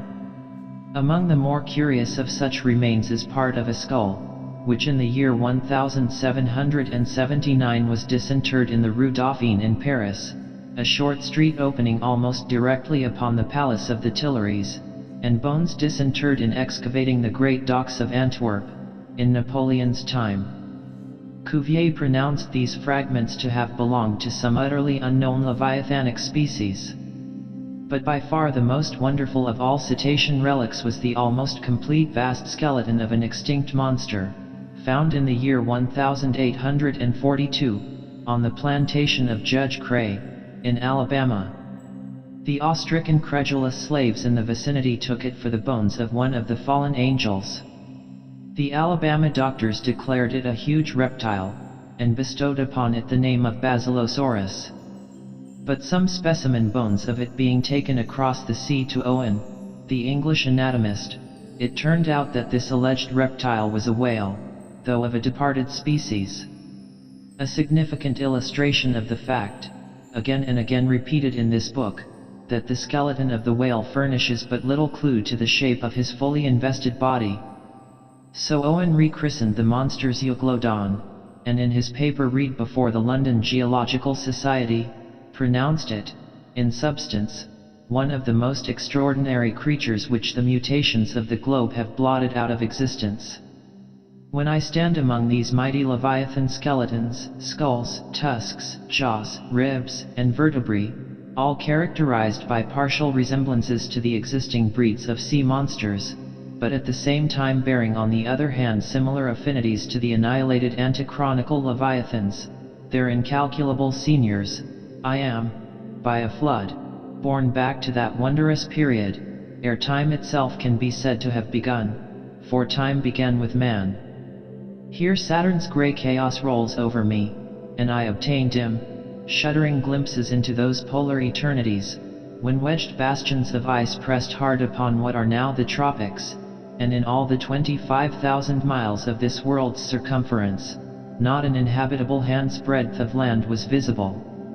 Then the whole world was the whale's, and, king of creation, he left his wake along the present lines of the Andes and the Himalayas. Who can show a pedigree like Leviathan? Ahab's harpoon had shed older blood than the Pharaoh's. Methuselah seems a schoolboy. I look round to shake hands with Shem. I am horror-struck at this anti-Mosaic, unsourced existence of the unspeakable terrors of the whale, which, having been before all time, must needs exist after all humane ages are over. But not alone has this Leviathan left his pre-Adamite traces in the stereotype plates of nature, and in limestone and marl bequeathed his ancient bust, but upon Egyptian tablets, whose antiquity seems to claim for them an almost fossiliferous character, we find the unmistakable print of his fin. In an apartment of the great temple of Dendera, some 50 years ago, there was discovered upon the granite ceiling a sculptured and painted planisphere, abounding in centaurs, griffins, and dolphins, similar to the grotesque figures on the celestial globe of the moderns. Gliding among them, old Leviathan swam as of yore, was there swimming in that planisphere, centuries before Solomon was cradled. Nor must there be omitted another strange attestation of the antiquity of the whale, in his own osseous post-Diluvian reality, as set down by the venerable John Leo, the old Barbary traveler. Not far from the seaside, they have a temple, the rafters and beams of which are made of whale bones, for whales of a monstrous size are oftentimes cast up dead upon that shore. The common people imagine, that by a secret power bestowed by God upon the temple, no whale can pass it without immediate death.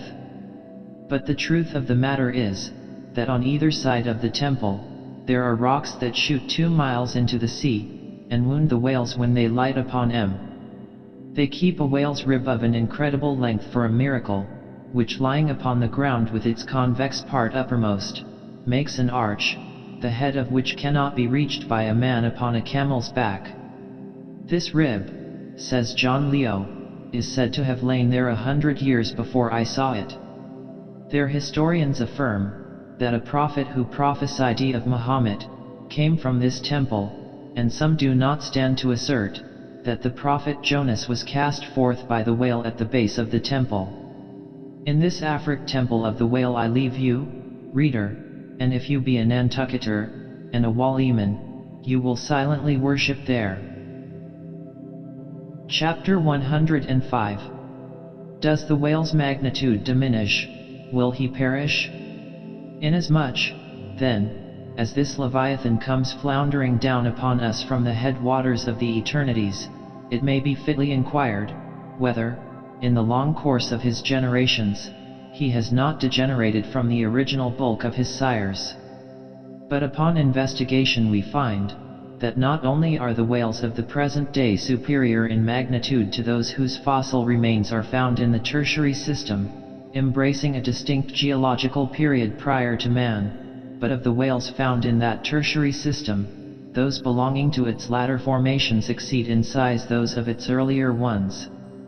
Of all the pre-Adamite whales yet exhumed, by far the largest is the Alabama one mentioned in the last chapter, and that was less than 70 feet in length in the skeleton. Whereas, we have already seen that the tape measure gives 72 feet for the skeleton of a large-sized modern whale. And I have heard, on whalemen's authority, that sperm whales have been captured near 100 feet long at the time of capture. But may it not be, that while the whales of the present hour are an advance in magnitude upon those of all previous geological periods, may it not be, that since Adam's time they have degenerated? Assuredly, we must conclude so, if we are to credit the accounts of such gentlemen as Pliny, and the ancient naturalists generally. For Pliny tells us of whales that embraced acres of living bulk, and Aldrovandus of others which measured 800 feet in length, rope walks and Thames tunnels of whales. And even in the days of Banks and Solander, Cook's naturalists, we find a Danish member of the Academy of Sciences setting down certain Iceland whales, Radensisker, or wrinkled bellies, at 120 yards, that is, 360 feet.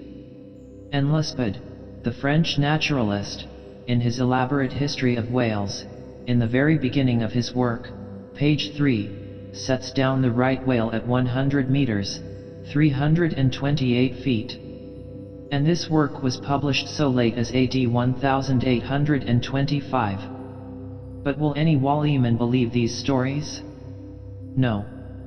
The whale of today is as big as his ancestors in Pliny's time.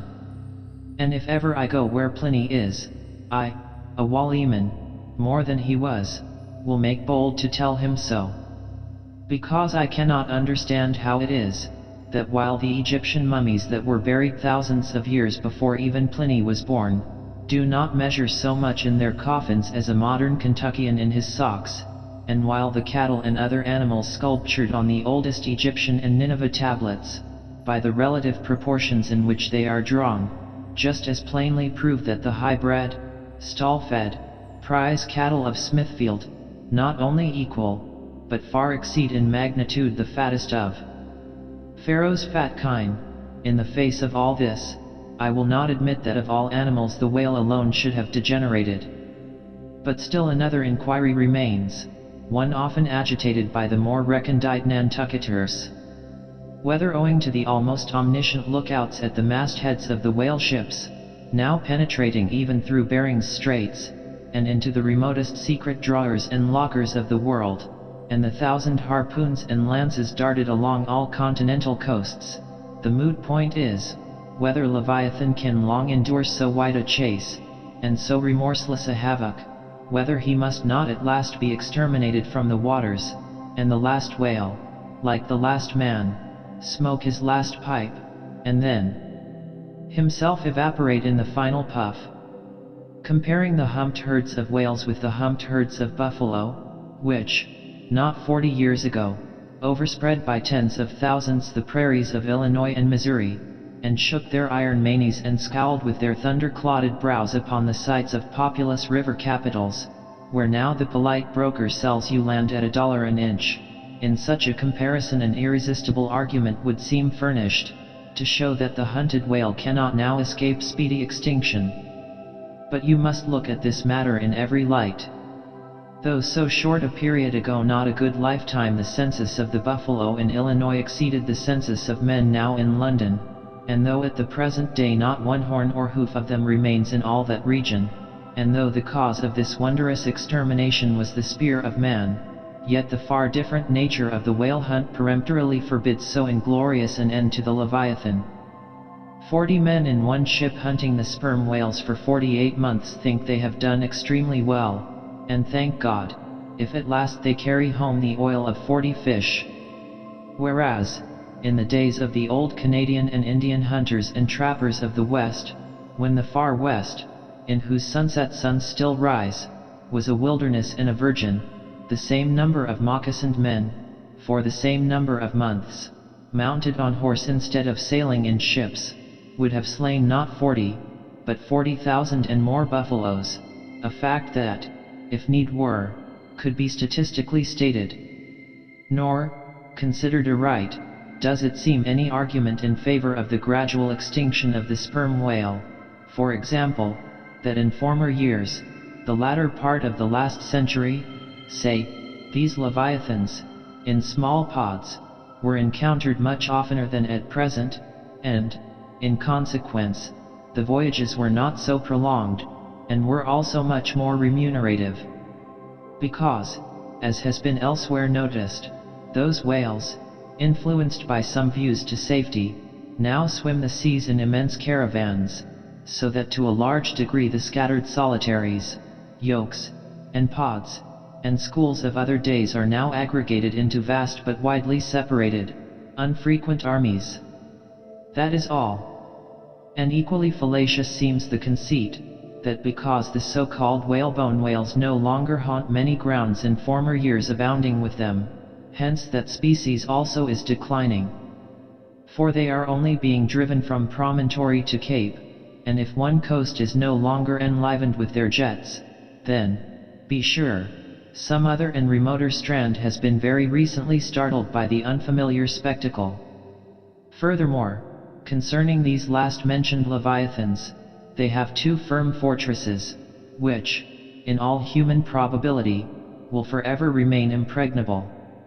And as upon the invasion of their valleys, the frosty Swiss have retreated to their mountains, so, hunted from the savannas and glades of the Middle Seas, the whalebone whales can at last resort to their polar citadels, and diving under the ultimate glassy barriers and walls there, come up among icy fields and floes, and in a charmed circle of everlasting December, bid defiance to all pursuit from man. But as perhaps 50 of these whalebone whales are harpooned for one cachalot, some philosophers of the forecastle have concluded that this positive havoc has already very seriously diminished their battalions. But though for some time past a number of these whales, not less than 13,000, have been annually slain on the northwest coast by the Americans alone, yet there are considerations which render even this circumstance of little or no account as an opposing argument in this matter. Natural as it is to be somewhat incredulous concerning the populousness of the more enormous creatures of the globe, yet what shall we say to Harto, the historian of Goa, when he tells us that at one hunting the king of Siam took 4,000 elephants, that in those regions elephants are numerous as droves of cattle in the temperate climes. And there seems no reason to doubt that if these elephants, which have now been hunted for thousands of years, by Semiramis, by Porus, by Hannibal, and by all the successive monarchs of the East, if they still survive there in great numbers, much more may the great whale outlast all hunting, since he has a pasture to expatiate in, which is precisely twice as large as all Asia, both Americas, Europe, and Africa, New Holland, and all the isles of the sea combined. Moreover, we are to consider, that from the presumed great longevity of whales, their probably attaining the age of a century and more, therefore at any one period of time, several distinct adult generations must be contemporary. And what that is, we may soon gain some idea of, by imagining all the graveyards, cemeteries, and family vaults of creation yielding up the live bodies of all the men, women, and children who were alive 75 years ago, and adding this countless host to the present human population of the globe. Wherefore, for all these things, we account the whale immortal in his species, however perishable in his individuality. He swam the seas before the continents broke water, he once swam over the site of the Tuileries, and Windsor Castle, and the Kremlin. In Noah's flood he despised Noah's Ark, and if ever the world is to be again flooded, like the Netherlands, to kill off its rats, then the eternal whale will still survive, and rearing upon the topmost crest of the equatorial flood, spout his frothed defiance to the skies. Chapter 106. Ahab's Leg. The precipitating manner in which Captain Ahab had quitted the Samuel Enderby of London had not been unattended with some small violence to his own person. He had lighted with such energy upon a thwart of his boat that his ivory leg had received a half-splintering shock. And when after gaining his own deck, and his own pivot hole there, he so vehemently wheeled round with an urgent command to the steersman, it was, as ever, something about his not steering inflexibly enough. Then, the already shaken ivory received such an additional twist and wrench, that though it still remained entire, and to all appearances lusty, yet Ahab did not deem it entirely trustworthy. And, indeed, it seemed small matter for wonder, that for all his pervading, mad recklessness, Ahab did at times give careful heed to the condition of that dead bone upon which he partly stood. For it had not been very long prior to the Pequod's sailing from Nantucket, that he had been found one night lying prone upon the ground, and insensible, by some unknown, and seemingly inexplicable, unimaginable casualty, his ivory limb having been so violently displaced, that it had stake-wise smitten, and all but pierced his groin, nor was it without extreme difficulty that the agonizing wound was entirely cured. Nor, at the time, had it failed to enter his monomaniac mind, that all the anguish of that then present suffering was but the direct issue of a former woe, and he too plainly seemed to see, that as the most poisonous reptile of the marsh perpetuates his kind as inevitably as the sweetest songster of the grove, so, equally with every felicity, all miserable events do naturally beget their like. Yet, more than equally, thought Ahab, since both the ancestry and posterity of grief go further than the ancestry and posterity of joy.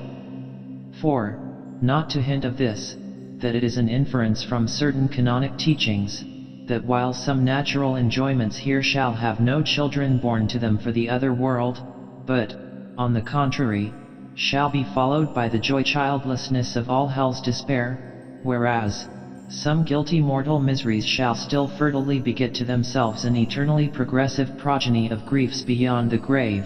Not at all to hint of this, there still seems an inequality in the deeper analysis of the thing. For, thought Ahab, while even the highest earthly felicities ever have a certain unsignifying pettiness lurking in them, but, at bottom, all here too's a mystic significance, and, in some men, an archangelic grandeur, so do their diligent tracings out not belie the obvious deduction. To trail the genealogies of these high mortal miseries, carries us at last among the sourceless primogenitures of the gods, so that, in the face of all the glad, hay-making suns, and soft cymbaling, round harvest moons, we must needs give in to this, that the gods themselves are not forever glad. The ineffaceable, sad birthmark in the brow of man, is but the stamp of sorrow in the signers. Unwittingly here a secret has been divulged, which perhaps might more properly, in set way, have been disclosed before.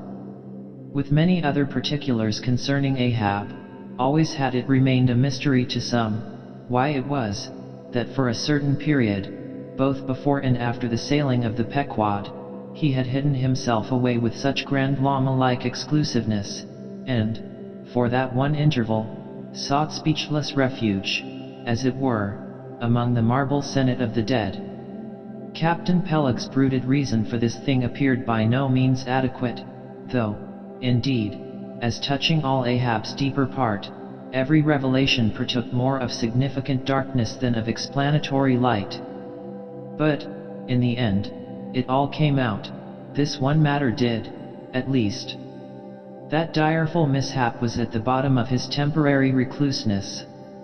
And not only this, but to that ever-contracting, dropping circle ashore, who, for any reason, possessed the privilege of a less band approach to him, to that timid circle the above-hinted casualty remaining, as it did, moodily unaccounted for by Ahab invested itself with terrors, not entirely underived from the land of spirits and of whales.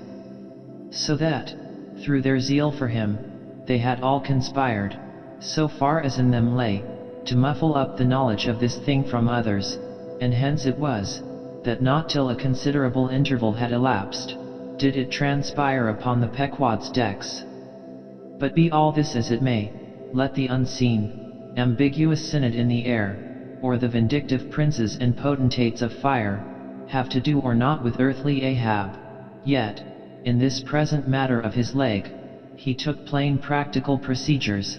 He called the carpenter, and when that functionary appeared before him, he bade him without delay set about making a new leg, and directed the mates to see him supplied with all the studs and joists of jaw ivory, sperm whale, which had thus far been accumulated on the voyage, in order that a careful selection of the stoutest, clearest grained stuff might be secured. This done, the carpenter received orders to have the leg completed that night, and to provide all the fittings for it, independent of those pertaining to the distrusted one in use. Moreover, the ship's forge was ordered to be hoisted out of its temporary idleness in the hold, and, to accelerate the affair, the blacksmith was commanded to proceed at once to the forging of whatever iron contrivances might be needed. Chapter 107. The Carpenter. Seat thyself sultanically among the moons of Saturn, and take high abstracted man alone, and he seems a wonder, a grandeur, and a woe. But from the same point, take mankind in mass, and for the most part, they seem a mob of unnecessary duplicates, both contemporary and hereditary. But most humble though he was, and far from furnishing an example of the high, humane abstraction, the Pequod's carpenter was no duplicate, hence, he now comes in person on this stage. Like all seagoing ship carpenters, and more especially those belonging to whaling vessels, he was, to a certain off-handed, practical extent, alike experienced in numerous trades and callings collateral to his own, the carpenter's pursuit being the ancient and outbranching trunk of all those numerous handicrafts which more or less have to do with wood as an auxiliary material. But, besides the application to him of the generic remark above, this carpenter of the Pequod was singularly efficient in those thousand nameless mechanical emergencies continually recurring in a large ship, upon a 3 or 4 years' voyage, in uncivilized and far distant seas. For not to speak of his readiness in ordinary duties repairing stove boats, sprung spars, reforming the shape of clumsy bladed oars, inserting bull's eyes in the deck, or new tree nails in the side planks, and other miscellaneous matters more directly pertaining to his special business, he was moreover unhesitatingly expert in all manner of conflicting aptitudes, both useful and capricious. The one grand stage where he enacted all his various parts so manifold, was his vice bench, a long rude ponderous table furnished with several vices, of different sizes, and both of iron and of wood. At all times except when whales were alongside, this bench was securely lashed athwartships against the rear of the try-works. A belaying pin is found too large to be easily inserted into its hole. The carpenter claps it into one of his ever-ready vices, and straightway files it smaller. A lost land bird of strange plumage strays on board, and is made a captive, out of clean-shaved rods of right whale bone, and cross beams of sperm whale ivory. The carpenter makes a pagoda-looking cage for it. An oarsman sprains his wrist, the carpenter concocts a soothing lotion. Stubb longed for vermilion stars to be painted upon the blade of his every oar, screwing each oar in his big vise of wood. The carpenter symmetrically supplies the constellation. A sailor takes a fancy to wear shark bone ear-rings. The carpenter drills his ears. Another has the toothache. The carpenter out-pincers, and clapping one hand upon his bench bids him be seated there, but the poor fellow unmanageably winces under the unconcluded operation, whirling round the handle of his wooden vice. The carpenter signs him to clap his jaw in that, if he would have him draw the tooth. Thus, this carpenter was prepared at all points, and alike indifferent and without respect in all. Teeth he accounted bits of ivory, heads he deemed but top blocks, men themselves he lightly held for capstans. But while now upon so wide a field thus variously accomplished and with such liveliness of expertness in him, too, all this would seem to argue some uncommon vivacity of intelligence. But not precisely so. For nothing was this man more remarkable, than for a certain impersonal stolidity, as it were, impersonal, I say, for it so shaded off into the surrounding infinite of things, that it seemed one with the general stolidity discernible in the whole visible world, which while pauselessly active in uncounted modes, still eternally holds its peace, and ignores you, though you dig foundations for cathedrals. Yet was this half horrible stolidity in him, involving, too, as it appeared, an all-ramifying heartlessness, yet was it oddly dashed at times, with an old, crutch-like, antediluvian, wheezing humorousness, not unstreaked now and then with a certain grizzled wittiness, such as might have served to pass the time during the midnight watch on the bearded forecastle of Noah's Ark. Was it that this old carpenter had been a lifelong wanderer, whose much rolling, to and fro, not only had gathered no moss, but what is more, had rubbed off whatever small outward clingings might have originally pertained to him? He was a stripped abstract, an unfractioned integral, uncompromised as a newborn babe, living without premeditated reference to this world or the next. You might almost say, that this strange uncompromisedness in him involved a sort of unintelligence, for in his numerous trades, he did not seem to work so much by reason or by instinct, or simply because he had been tutored to it, or by any intermixture of all these, even or uneven, but merely by a kind of deaf and dumb, spontaneous literal process. He was a pure manipulator. His brain, if he had ever had one, must have early oozed along into the muscles of his fingers. He was like one of those unreasoning but still highly useful, multum in parvo, Sheffield contrivances, assuming the exterior though a little swelled of a common pocket knife, but containing, not only blades of various sizes, but also screwdrivers, corkscrews, tweezers, awls, pens, rulers, nail filers, countersinkers. So, if his superiors wanted to use the carpenter for a screwdriver, all they had to do was to open that part of him, and the screw was fast, or if for tweezers, take him up by the legs, and there they were. Yet, as previously hinted, this omni-tooled, open and shut carpenter, was, after all, no mere machine of an automaton. If he did not have a common soul in him, he had a subtle something that somehow anomalously did its duty. What that was, whether essence of quicksilver, or a few drops of hartshorn, there is no telling. But there it was, and there it had abided for now some 60 years or more.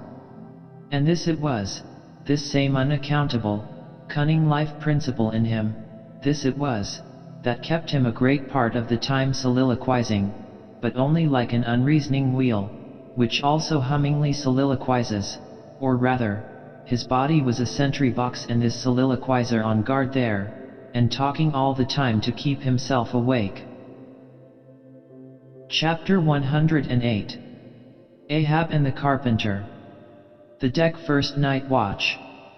Carpenter standing before his vice bench, and by the light of 2 lanterns busily filing the ivory joist for the leg, which joist is firmly fixed in the vice. Slabs of ivory, leather straps, pads, screws, and various tools of all sorts lying about the bench. Forward, the red flame of the forge is seen, where the blacksmith is at work. Drat the file, and drat the bone. That is hard which should be soft, and that is soft which should be hard. So we go, who file old jaws and shin bones. Let's try another. Now, this works better, sneezes. Hello, this bone dust is, sneezes, why it's, sneezes, yes it's, sneezes, bless my soul, it won't let me speak. This is what an old fellow gets now for working in dead lumber. Saw a live tree, and you don't get this dust, amputate a live bone, and you don't get it, sneezes. Come, come, you old smut, there, bear a hand, and let's have that ferrule and buckle screw. I'll be ready for them presently. Lucky now, sneezes, there's no knee joint to make, that might puzzle a little, but a mere shin bone, why it's easy as making hop poles, only I should like to put a good finish on.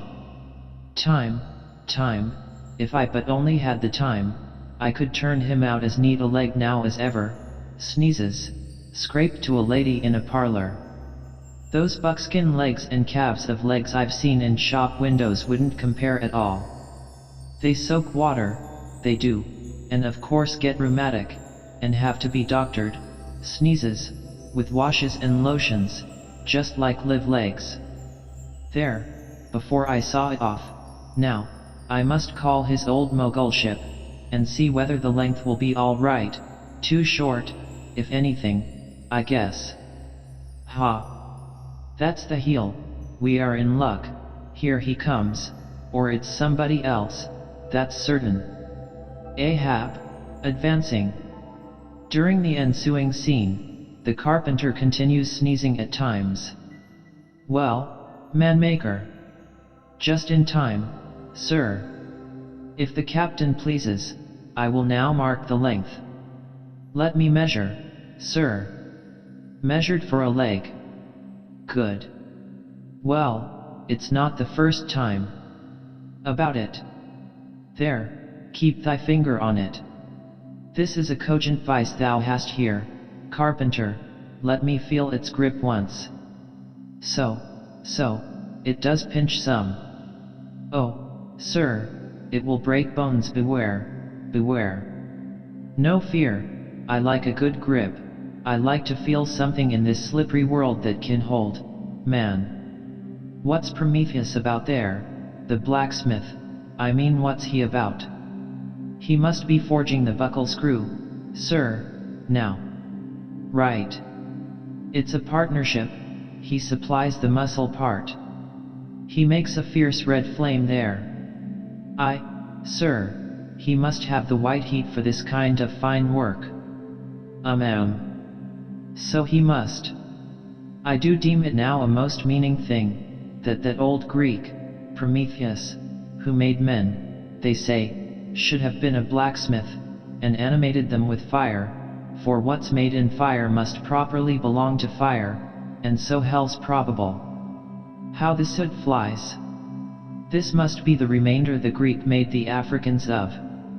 Carpenter, when he's through with that buckle, tell him to forge a pair of steel shoulder blades, there's a peddler aboard with a crushing pack. Sir? Hold, while Prometheus is about it, I'll order a complete man after a desirable pattern. Imprimus, 50 feet high in his socks, then, chest modeled after the Thames Tunnel, then, legs with roots to stay in one place, then, arms 3 feet through the wrist, no heart at all, brass forehead, and about 1/4 acre of fine brains, and let me see, shall I order eyes to see outwards? No, but put a skylight on top of his head to illuminate inwards. There, take the order, and away. Now, what's he speaking about, and who's he speaking to, I should like to know. Shall I keep standing here? Aside. 'Tis but indifferent architecture to make a blind dome, here's one. No, I must have a lantern. Ho. That's it, hey? Here are 2, sir, one will serve my turn. What art thou thrusting that thief-catcher into my face for, man? Thrusted light is worse than presented pistols.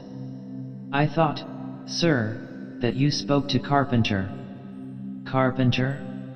Why that's but no, a very tidy, and, I may say, an extremely gentlemanlike sort of business thou art in here, Carpenter, or wouldst thou rather work in clay?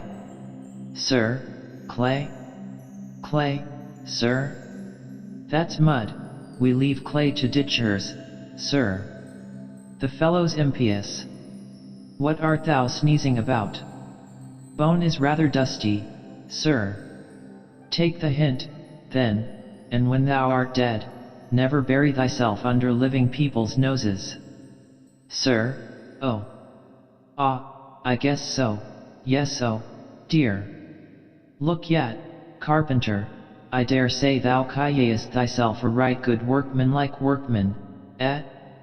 Well, then, will it speak thoroughly well for thy work, if, when I come to mount this leg thou makest, I shall nevertheless feel another leg in the same identical place with it, that is, carpenter, my old lost leg, the flesh and blood one, I mean. Canst thou not drive that old Adam away?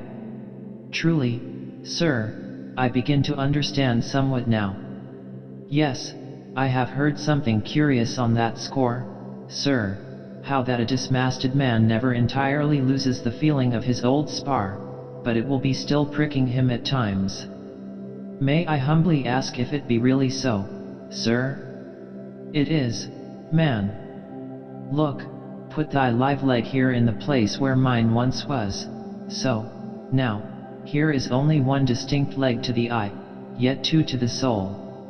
Where thou feelest tingling life, there, exactly there to a hair, do I. Is 't a riddle? I should humbly call it a poser, sir. Hist, then. How dost thou know that some entire, living, thinking thing may not be invisibly and uninterpenetratingly standing precisely where thou now standest? Aye, and standing there in thy spite.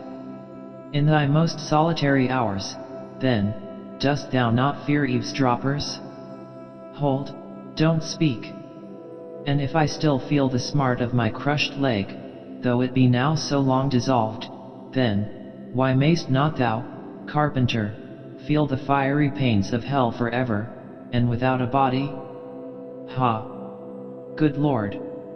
Truly, sir, if it comes to that, I must calculate over again. I think I didn't carry a small figure, sir. Look yet, pudding heads should never grant premises how long before the leg is done? Perhaps an hour, sir. Bungle away at it then, and bring it to me, turns to go. Oh, life!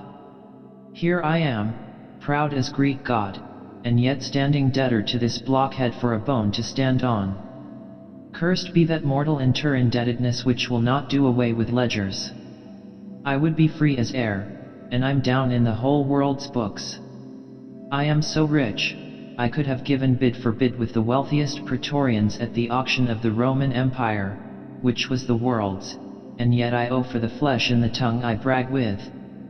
By heavens! I'll get a crucible, and into it, and dissolve myself down to one small, compendious vertebra. So. Carpenter, resuming his work. Well, well, well. Stubb knows him best of all, and Stubb always says he's queer, says nothing but that one sufficient little word queer. He's queer, says Stubb. He's queer, queer, queer, and keeps dinning it into Mr. Starbuck all the time. Queer, sir, queer, queer, very queer. And here's his leg. Yes, now that I think of it, here's his bedfellow. Has a stick of whale's jawbone for a wife. And this is his leg, he'll stand on this. What was that now about one leg standing in three places, and all three places standing in one hell? How was that? Oh. I don't wonder he looked so scornful at me. I'm a sort of strange-thoughted sometimes, they say, but that's only haphazard like. Then, a short, little old body like me, should never undertake to wade out into deep waters with tall, heron-built captains. The water chucks you under the chin pretty quick, and there's a great cry for lifeboats. And here's the heron's leg. Long and slim, sure enough. Now, for most folks one pair of legs lasts a lifetime, and that must be because they use them mercifully, as a tender-hearted old lady uses her roly-poly old coach horses. But Ahab, oh, he's a hard driver. Look, driven one leg to death, and spavent the other for life, and now wears out bone legs by the cord. Hello, there, you smut. Bear a hand there with those screws, and let's finish it before the resurrection fellow comes a-calling with his horn for all legs, true or false, as brewery men go round collecting old beer barrels, to fill 'em up again. What a leg this is! It looks like a real live leg, filed down to nothing but the core. He'll be standing on this tomorrow, he'll be taking altitudes on it. Hello. I almost forgot the little oval slate, smoothed ivory, where he figures up the latitude. So, chisel, file, and sandpaper, now. Chapter 109. Ahab and Starbuck in the cabin. According to usage they were pumping the ship next morning, and lo! No inconsiderable oil came up with the water. The casks below must have sprung a bad leak. Much concern was shown, and Starbuck went down into the cabin to report this unfavorable affair. In sperm whalemen with any considerable quantity of oil on board, it is a regular semi-weekly duty to conduct a hose into the hold, and drench the casks with sea water, which afterwards, at varying intervals, is removed by the ship's pumps. Hereby the casks are sought to be kept damply tight, while by the changed character of the withdrawn water, the mariners readily detect any serious leakage in the precious cargo. Now, from the south and west the Pequod was drawing nigh to Formosa and the Bashi Isles, between which lies one of the tropical outlets from the China waters into the Pacific. And so Starbuck found Ahab with a general chart of the Oriental archipelagos spread before him, and another separate one representing the long eastern coasts of the Japanese islands Niffen, Motsumai, and Sakok.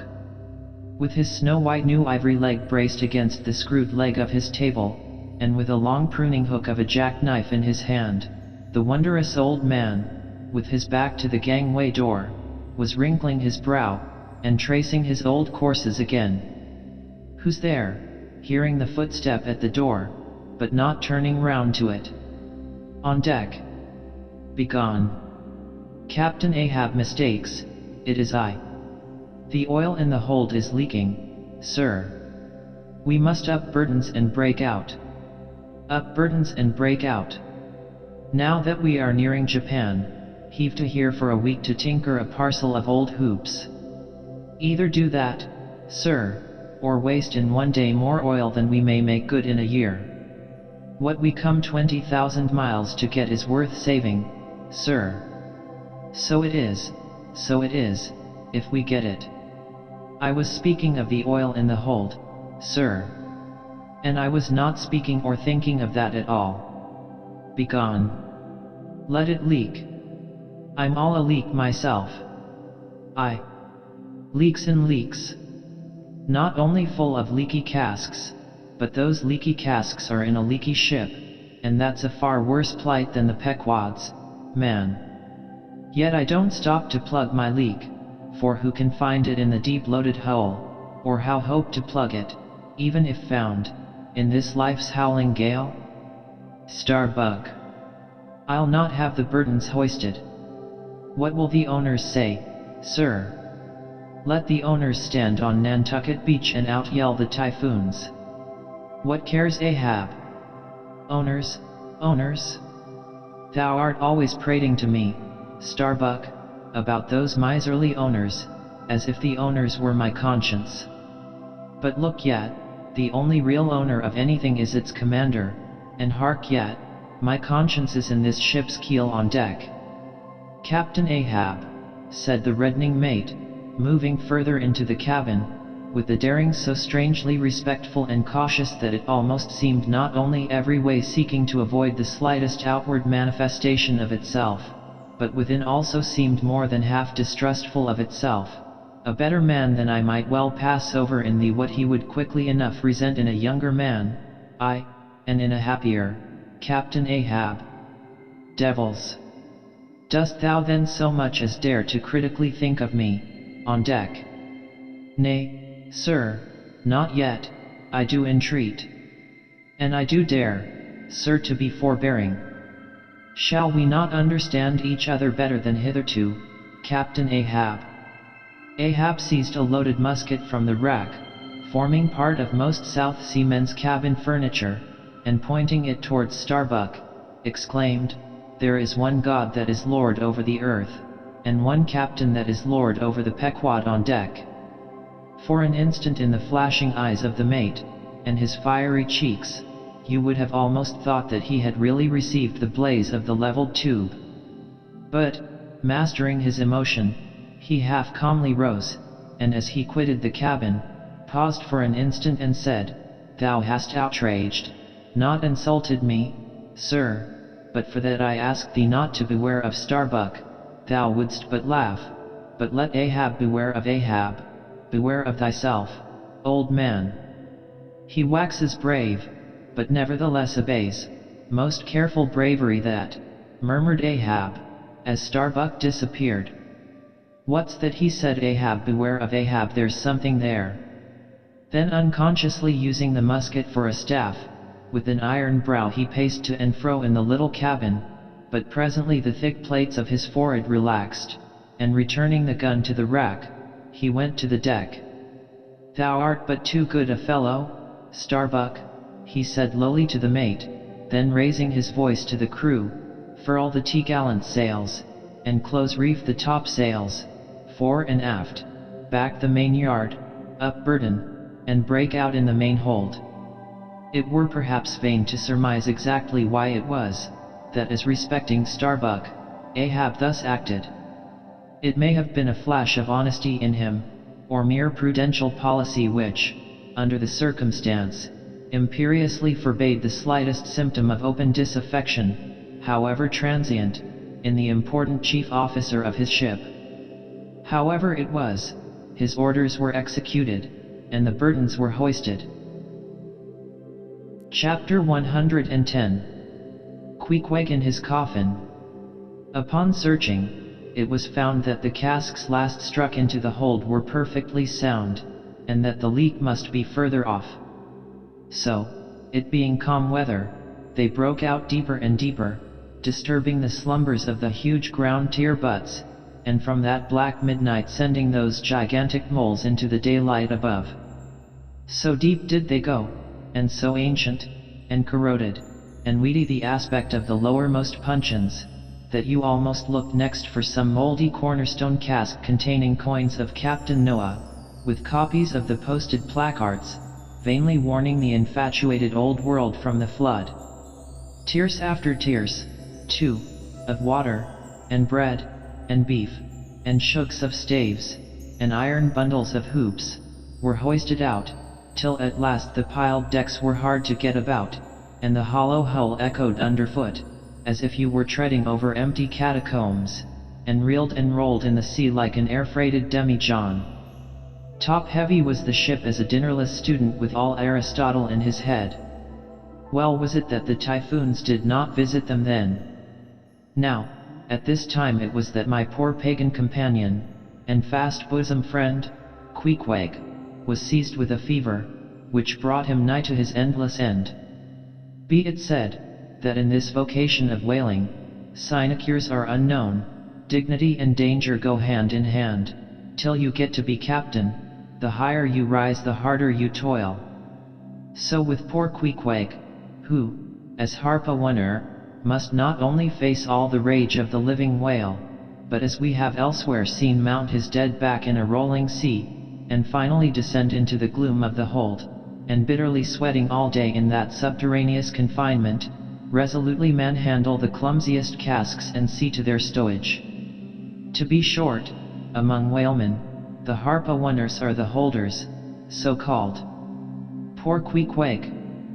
When the ship was about half disemboweled, you should have stooped over the hatchway, and peered down upon him there, where, stripped to his woolen drawers, the tattooed savage was crawling about amid that dampness and slime, like a green-spotted lizard at the bottom of a well. And a well, or an ice house, it somehow proved to him, poor pagan, where, strange to say, for all the heat of his sweatings, he caught a terrible chill which lapsed into a fever, and at last, after some days' suffering, laid him in his hammock, close to the very sill of the door of death. How he wasted and wasted away in those few long lingering days, till there seemed but little left of him but his frame and tattooing. But as all else in him thinned, and his cheekbones grew sharper, his eyes, nevertheless, seemed growing fuller and fuller. They became of a strange softness of luster, and mildly but deeply looked out at you there from his sickness, a wondrous testimony to that immortal health in him which could not die, or be weakened. And like circles on the water, which, as they grow fainter, expand, so his eyes seemed rounding and rounding, like the rings of eternity. An awe that cannot be named would steal over you as you sat by the side of this waning savage, and saw as strange things in his face, as any beheld who were bystanders when Zoroaster died. For whatever is truly wondrous and fearful in man, never yet was put into words or books. And the drawing near of death, which alike levels all, alike impresses all with a last revelation, which only an author from the dead could adequately tell. So that let us say it again, no dying Chaldee or Greek had higher and holier thoughts than those, whose mysterious shades you saw creeping over the face of poor Queequeg, as he quietly lay in his swaying hammock, and the rolling sea seemed gently rocking him to his final rest, and the ocean's invisible flood tide lifted him higher and higher towards his destined heaven. Not a man of the crew but gave him up, and, as for Queequeg himself, what he thought of his case was forcibly shown by a curious favor he asked.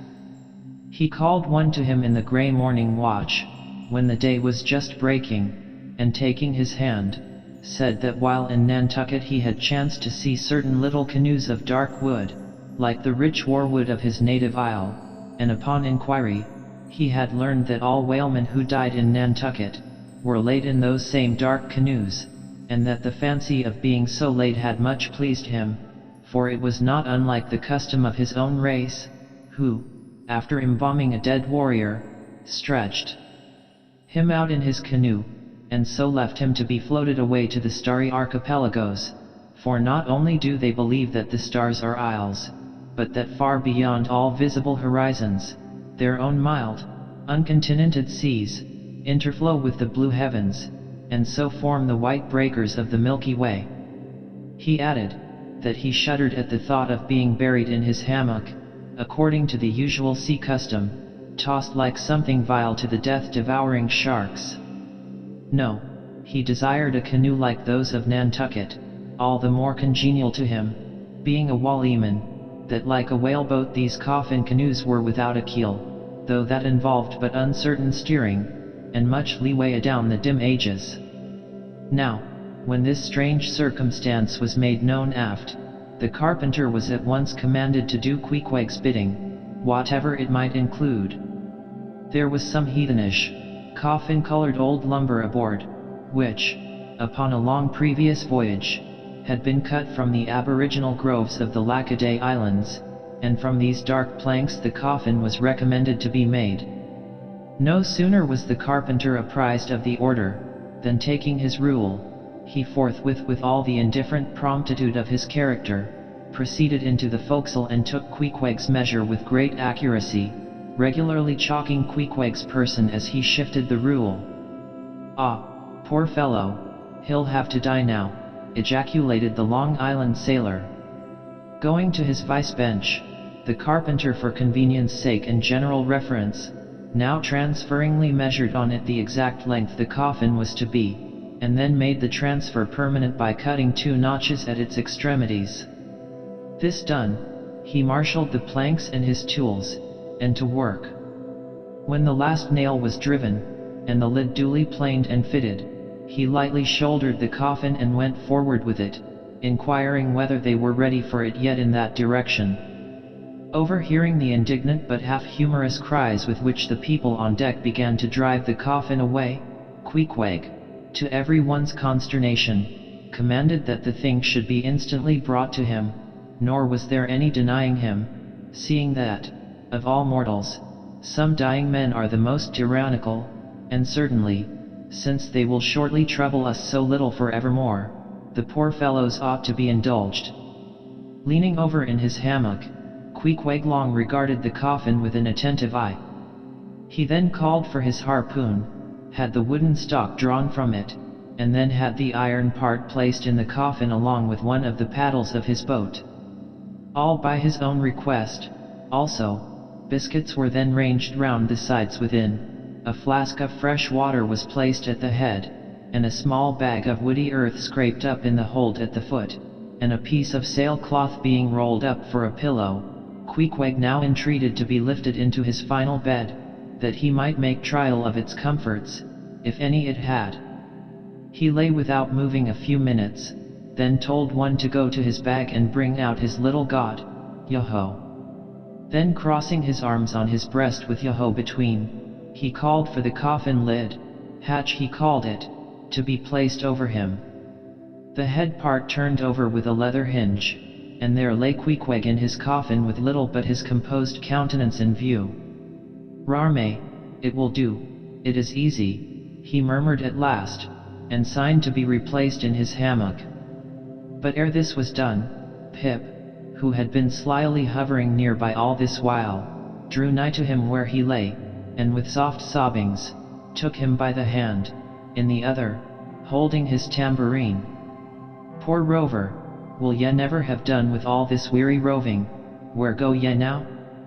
But if the currents carry ye to those sweet Antilles where the beaches are only beat with water lilies, will ye do one little errand for me?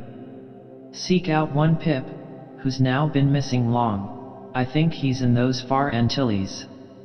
If ye find him, then comfort him, for he must be very sad, for look. He's left his tambourine behind, I found it. Rig a dig, dig, dig. Now, Queequeg, die, and I'll beat ye your dying march." "I have heard," murmured Starbuck, gazing down the scuttle, "that in violent fevers, men, all ignorance, have talked in ancient tongues, and that when the mystery is probed, it turns out always that in their wholly forgotten childhood those ancient tongues had been really spoken in their hearing by some lofty scholars. So, to my fond faith, poor Pip, in this strange sweetness of his lunacy, brings heavenly vouchers of all our heavenly homes. Where learned he that? But there, hark! He speaks again, but more wildly now. Form 2 and 2. Let's make a general of him. Ho, where's his harpoon? Lay it across here, rig a dig, dig, dig. Huzzah! Oh, for a gamecock now to sit upon his head and crow. Queequeg dies game, mind ye that, Queequeg dies game, take ye good heed of that, Queequeg dies game. I say, game, game, game. But base little Pip, he died a coward, died all a shiver, out upon Pip. Hark yet, if ye find Pip, tell all the Antilles he's a runaway, a coward, a coward, a coward. Tell them he jumped from a whaleboat. I'd never beat my tambourine over base Pip, and hail him general, if he were once more dying here. No, no. Shame upon all cowards, shame upon them. Let 'em go drown like Pip, that jumped from a whaleboat. Shame. Shame. During all this, Queequeg lay with closed eyes, as if in a dream. Pip was led away, and the sick man was replaced in his hammock. But now that he had apparently made every preparation for death, now that his coffin was proved a good fit, Queequeg suddenly rallied. Soon there seemed no need of the carpenter's box, and thereupon, when some expressed their delighted surprise, he, in substance, said, that the cause of his sudden convalescence was this: at a critical moment, he had just recalled a little duty ashore, which he was leaving undone, and therefore had changed his mind about dying. He could not die yet, he averred. They asked him, then, whether to live or die was a matter of his own sovereign will and pleasure. He answered, certainly. In a word, it was Queequeg's conceit, that if a man made up his mind to live, mere sickness could not kill him, nothing but a whale, or a gale, or some violent, ungovernable, unintelligent destroyer of that sort. Now, there is this noteworthy difference between savage and civilized, that while a sick, civilized man may be 6 months convalescing, generally speaking, a sick savage is almost half well again in a day.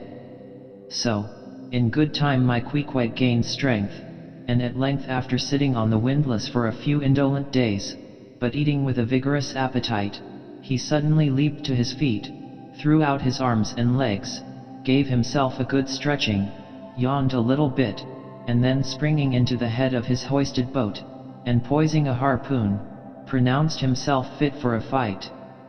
With a wild whimsiness, he now used his coffin for a sea chest, and emptying into it his canvas bag of clothes, set them in order there.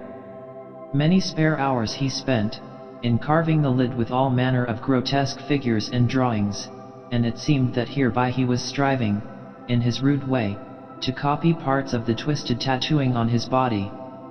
And this tattooing had been the work of a departed prophet and seer of his island, who, by those hieroglyphic marks, had written out on his body a complete theory of the heavens and the earth, and a mystical treatise on the art of attaining truth, so that Queequeg in his own proper person was a riddle to unfold, a wondrous work in one volume, but whose mysteries not even himself could read, though his own live heart beat against them, and these mysteries were therefore destined in the end to moulder away with the living parchment whereon they were inscribed, and so be unsolved to the last.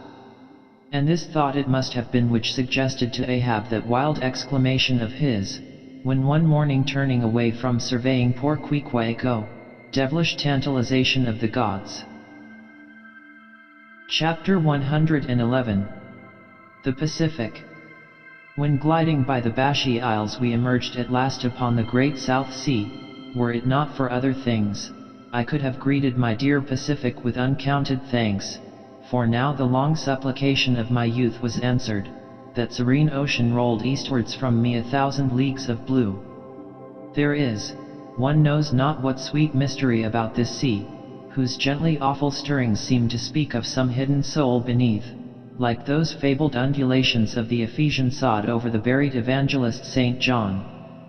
And meet it is, that over these sea pastures, wide rolling watery prairies and potters' fields of all 4 continents, the waves should rise and fall, and ebb and flow unceasingly, for here, millions of mixed shades and shadows, drowned dreams, somnambulisms, reveries, all that we call lives and souls, lie dreaming, still, tossing like slumberers in their beds, the ever-rolling waves but made so by their restlessness. To any meditative Magian rover, this serene Pacific, once beheld, must ever after be the sea of his adoption. It rolls the midmost waters of the world, the Indian Ocean and Atlantic being but its arms.